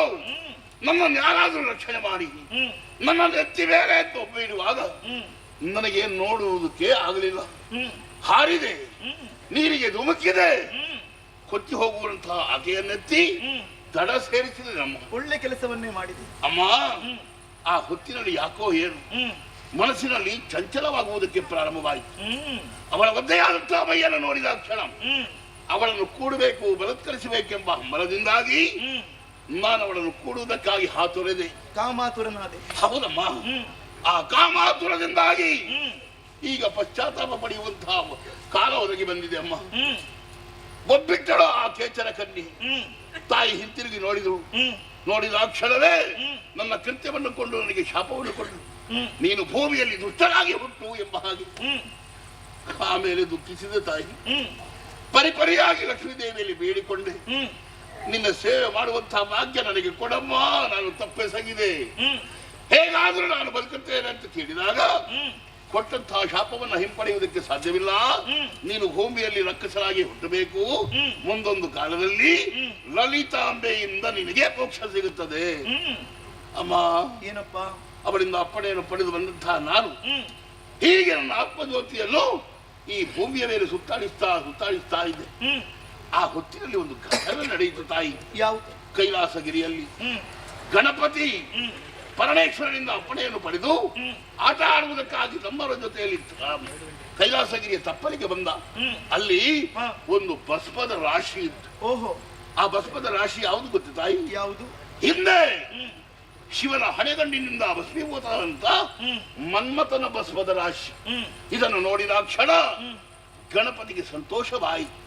ನೀರು ತಂದ, ಆಮೇಲೆ ಅದನ್ನು ಒದ್ದೆ ಮಾಡಿದ ಬೊಂಬೆಯ ಆಕೃತಿಯಾಗಿ ಅದನ್ನು ರಚಿಸಿದ. ಓಹೋ. ಆ ಬೊಂಬೆಯ ಆಕೃತಿಯನ್ನು ಕೊಂಡು ಹೋಗಿ ತಾಯಿ ಪಾರ್ವತಿ ದೇವಿಯ ಕೈಯಲ್ಲಿ ಕೊಟ್ಟ. ಮುಂದೆ ಜೀವದಾನ ಮಾಡಬೇಕು ಅಂತ ಪಾರ್ವತಿ ದೇವಿಯಲ್ಲಿ ಕೇಳಿದಾಗ ಪರಮೇಶ್ವರನ ಬಳಿಗೆ ಎತ್ತಿಕೊಂಡು ಹೋದರು. ಜೀವದಾನ ಮಾಡು ತಂದೆ ಅಂತ ಹೇಳಿದ್ರು. ಜೀವದಾನ ಮಾಡಿಬಿಟ್ಟು ಪರಮೇಶ್ವರ ದೇವರು. ಆಮೇಲೆ ನಾನು ಅಲ್ಲಿಯೇ ಕಾಲ ಕಳೆಯುತ್ತಾ ಇದ್ದೆ. ಆ ಹೊತ್ತಿನಲ್ಲಿ ನನಗೊಂದು ಆಶಯ ಆಯಿತು. ಯಾವುದು? ನಾನು ದೊಡ್ಡವನಾಗಬೇಕು, ನಾನು ಬೆಳೆಯಬೇಕು. ಗಣಪತಿ ದೇವರಲ್ಲಿ ಕೇಳಿದೆ ಏನು ಮಾಡಬೇಕಿದ್ದಕ್ಕೆ ಅಂತ. ಆವಾಗ ಅವರೇ ಒಂದು ಸೂಚನೆಯನ್ನು ಕೊಟ್ಟರು. ನನ್ನ ಅಪ್ಪನ ಕುರಿತು ನೀನು 10,000 ವರ್ಷಗಳ ತಪಸ್ಸನ್ನು ಆಚರಿಸಬೇಕು. ಹೋದೆ ನಾನು ಕಾಡಿಗೆ, ತಪಸ್ಸನ್ನು ಆಚರಿಸಿದೆ. ಆಮೇಲೆ ಉಳಿದ ದೇವ ನನಗೆ ಬೇಕಾದಂತ ವರಗಳನ್ನು ಕೊಟ್ಟ. 60,000 ವರ್ಷಗಳ ಆಯುಷ್ಯವನ್ನು ಕೊಟ್ಟ. 60,000 ಆಯುಷ್ಯ ಇವತ್ತು ಮುಗೀತಾ ಬಂತು ಅಂತ ಕಾಣ್ತದೆ ಮುಗೀತಾ ಬಂತು ಅಮ್ಮ. ಆಮೇಲೆ ನಾನು ವರ ಪಡೆದಂತಹ ಪ್ರಭಾವದಿಂದಾಗಿ ಅಹಂಕಾರ ತಲೆಗಡರಿತು. ಆ ಹೊತ್ತಿನಲ್ಲಿ ಅಲ್ಲಿದ್ದಂತಹ ಕೈಲಾಸದಲ್ಲಿ ಕೆಲವರಿಗೆ ಹೊಡೆದೆ ಬಡದೆ. ಆ ಹೊತ್ತಿನಲ್ಲಿ ಪಾರ್ವತಿ ದೇವಿ ನನ್ನ ಕಿವಿಯನ್ನು ಹಿಡಿದು ಪಾತಾಳಕ್ಕೆ ಎಸೆದು ಬಿಟ್ಟರು. ಪಾತಾಳವನ್ನು ಸೇರಿದೆ. ಅಲ್ಲಿ ಶುಕ್ರಾಚಾರ್ಯರ ಪರಿಚಯವಾಯಿತು. ಆಮೇಲೆ ಕೆಲವು ರಕ್ಕಸರ ಪರಿಚಯವೂ ಆಯಿತು. ಮೇಲೆ ಒಂದೇ ಭೂಮಿಯನ್ನು ಸೇರಿದೆ.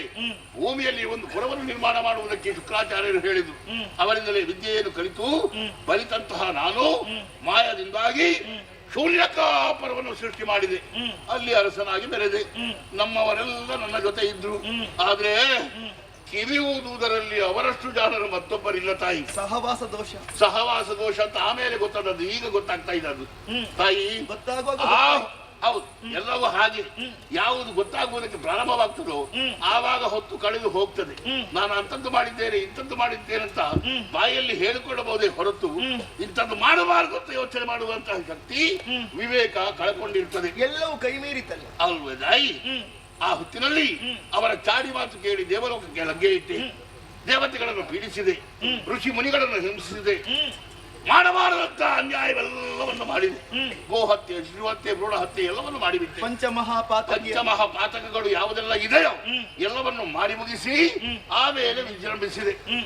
ನೀನು ಬಂದಂತಹ ವಿಷಯ ನನಗೆ ಗೊತ್ತಾಯಿತು. ಶೂನ್ಯಕಾಪುರವನ್ನು ನಾರಿಸೇನೆ ಮುತ್ತಿದೆ. ಆವಾಗಲೇ ನನಗೆ ಅರ್ಥವಾಯಿತು, ನನಗೆ ಕಾಲ ಬಂತು, ಹೋಗುವ ಸಮಯ ಸಮೀಪಿಸ್ತಾ ಇದೆ. ಆ ಸಮೀಪದ ಸಮಯವನ್ನು ನಾನು ಆದಷ್ಟು ಬೇಗ ಸ್ವೀಕಾರ ಮಾಡಿಕಬೇಕು ಎಂಬ ಉದ್ದೇಶದಿಂದ ನಮ್ಮವರನ್ನು ಕಳುಹಿಸಿದೆ. ಸೇರಬೇಕಾದಂತ ಲೋಕಕ್ಕೆ ಕಳುಹಿಸಿಕೊಟ್ಟಿದ್ದೀನಿ. ನಾನು ಬಂದಿದ್ದೇನೆ. ನನಗೂ ಹಾಗೆ ಸುಜ್ಞಾನ ಮೂಡಿದೆ. ನಿನ್ನಲ್ಲಿ ಬೇಡಿಕೊಳ್ಳುವುದು ಇಷ್ಟೇ, ಆ ಲಕ್ಷ್ಮೀದೇವಿಯ ಸೇವೆ ಮಾಡಬೇಕು ಅಂತ ಆಸೆ ನನಗಿದೆ. ಆದ್ರೆ ಪ್ರಪಂಚದ ಬದುಕು ಬೇಡ, ಯಾವ ಆಸೆಯೂ ಇಲ್ವೇ? ಬೇಡ ಬೇಡ. ಯಾವ ಆಶಯವೂ ಇಲ್ಲ ನನಗೆ. ಯಾಕೆ ಬದುಕಬೇಕು? ಲೌಕಿಕವಾದ ಬದುಕು ಬೇಡ. ಏನು ಅಮ್ಮ ಲೌಕಿಕ? ಏನಾದ್ರೂ ಪ್ರಯೋಜನ ಉಂಟಾ? ಇವತ್ತು ಪರಿಚಯ ಆಗ್ತದೆ, ನಾಳೆ ಅವರು ಮರ್ತು ಹೋಗ್ತಾರೆ. ಹತ್ತಿರ ಕರೆದು ಏನನ್ನ ಹೇಗಿದ್ದು ಅಂತ ಕೇಳ್ತಾರೆ ಇವತ್ತು. ಆದ್ರೆ ಹೆಸರು ನಾಳೆ ಅವನ ಮುಂದೆ ಹೋದ್ರೆ ಯಾರೋ ಗೊತ್ತಿಲ್ಲ ಅವರಿಗೆ. ಅಂತಹ ಪರಿಸ್ಥಿತಿ ಭೂಮಿಯಲ್ಲಿದೆ ತಾಯಿ. ಹಾಗಾಗಿ ಹೇಳ್ತಾ ಇದ್ದೇನೆ, ಈ ನಶ್ವರವಾದಂತಹ ಭೂಮಿಯಲ್ಲಿ ಈ ಜೀವ ಉಳಿಯಬಾರದು. ನೀರ ಮೇಲೆ ಗುಳ್ಳೆ ಹುಟ್ಟುತ್ತದೆ, ಆ ಕ್ಷಣವೇ ಒಡೆದು ಹೋಗುತ್ತದೆ.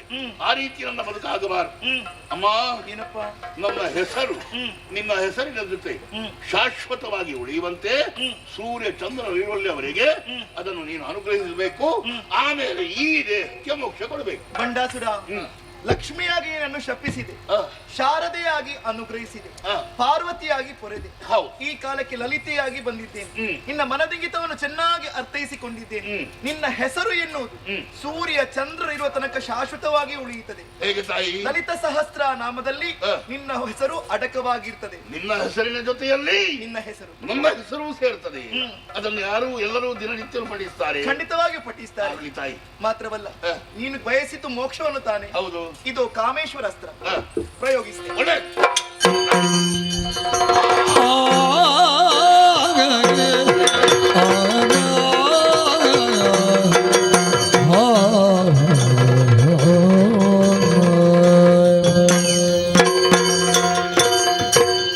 ದೂರನಾದಂತಹ ಬಂಡಾಸುರನ ವಧೆಯಾಯಿತು. ಅದು ದೇವತೆಗಳು ಸುಮವೃಷ್ಟಿಯನ್ನು ಗರಿಯುತ್ತಾ ಇದ್ದಾರೆ. ಎಲ್ಲವರು ಸಂತೋಷಗೊಂಡಿದ್ದಾರೆ. ನಾನು ಬಂದಂತಹ ಕಾರ್ಯ ಪೂರ್ಣವಾಯಿತು. ಮಾತ್ರವಲ್ಲ, ಈ ಲಲಿತ ಸಹಸ್ರ ನಾಮ ಎನ್ನುವುದು ಶ್ರೀಹರಿಯಿಂದ ಲೋಕಕ್ಕೆ ಬಿತ್ತರಿಸಲ್ಪಡಲಿ. ಅದು ಶ್ರೀಚಕ್ರನನ್ನೇ ಬಯಸುತ್ತಾ ಇದೆ. ಈ ಹಿಂದೆ ಮಣಿದ್ವೀಪದಲ್ಲಿ ತ್ರಿಪುರಾಂಬಿಕೆಯಾಗಿ ನೆಲೆಯಾಗಿದ್ದವಳು ನಾನು. ತಡ ಮಾಡುವುದಿಲ್ಲ, ಮಗದೊಮ್ಮೆ ಶ್ರೀಚಕ್ರವನ್ನೇ ಸೇರಿಕೊಳ್ಳುತ್ತೇನೆ. ಆ ಮಣಿದ್ವೀಪದಲ್ಲಿ ತ್ರಿಪುರಾಂಬಿಕೆಯಾಗಿ ನೆಲೆಯಾಗ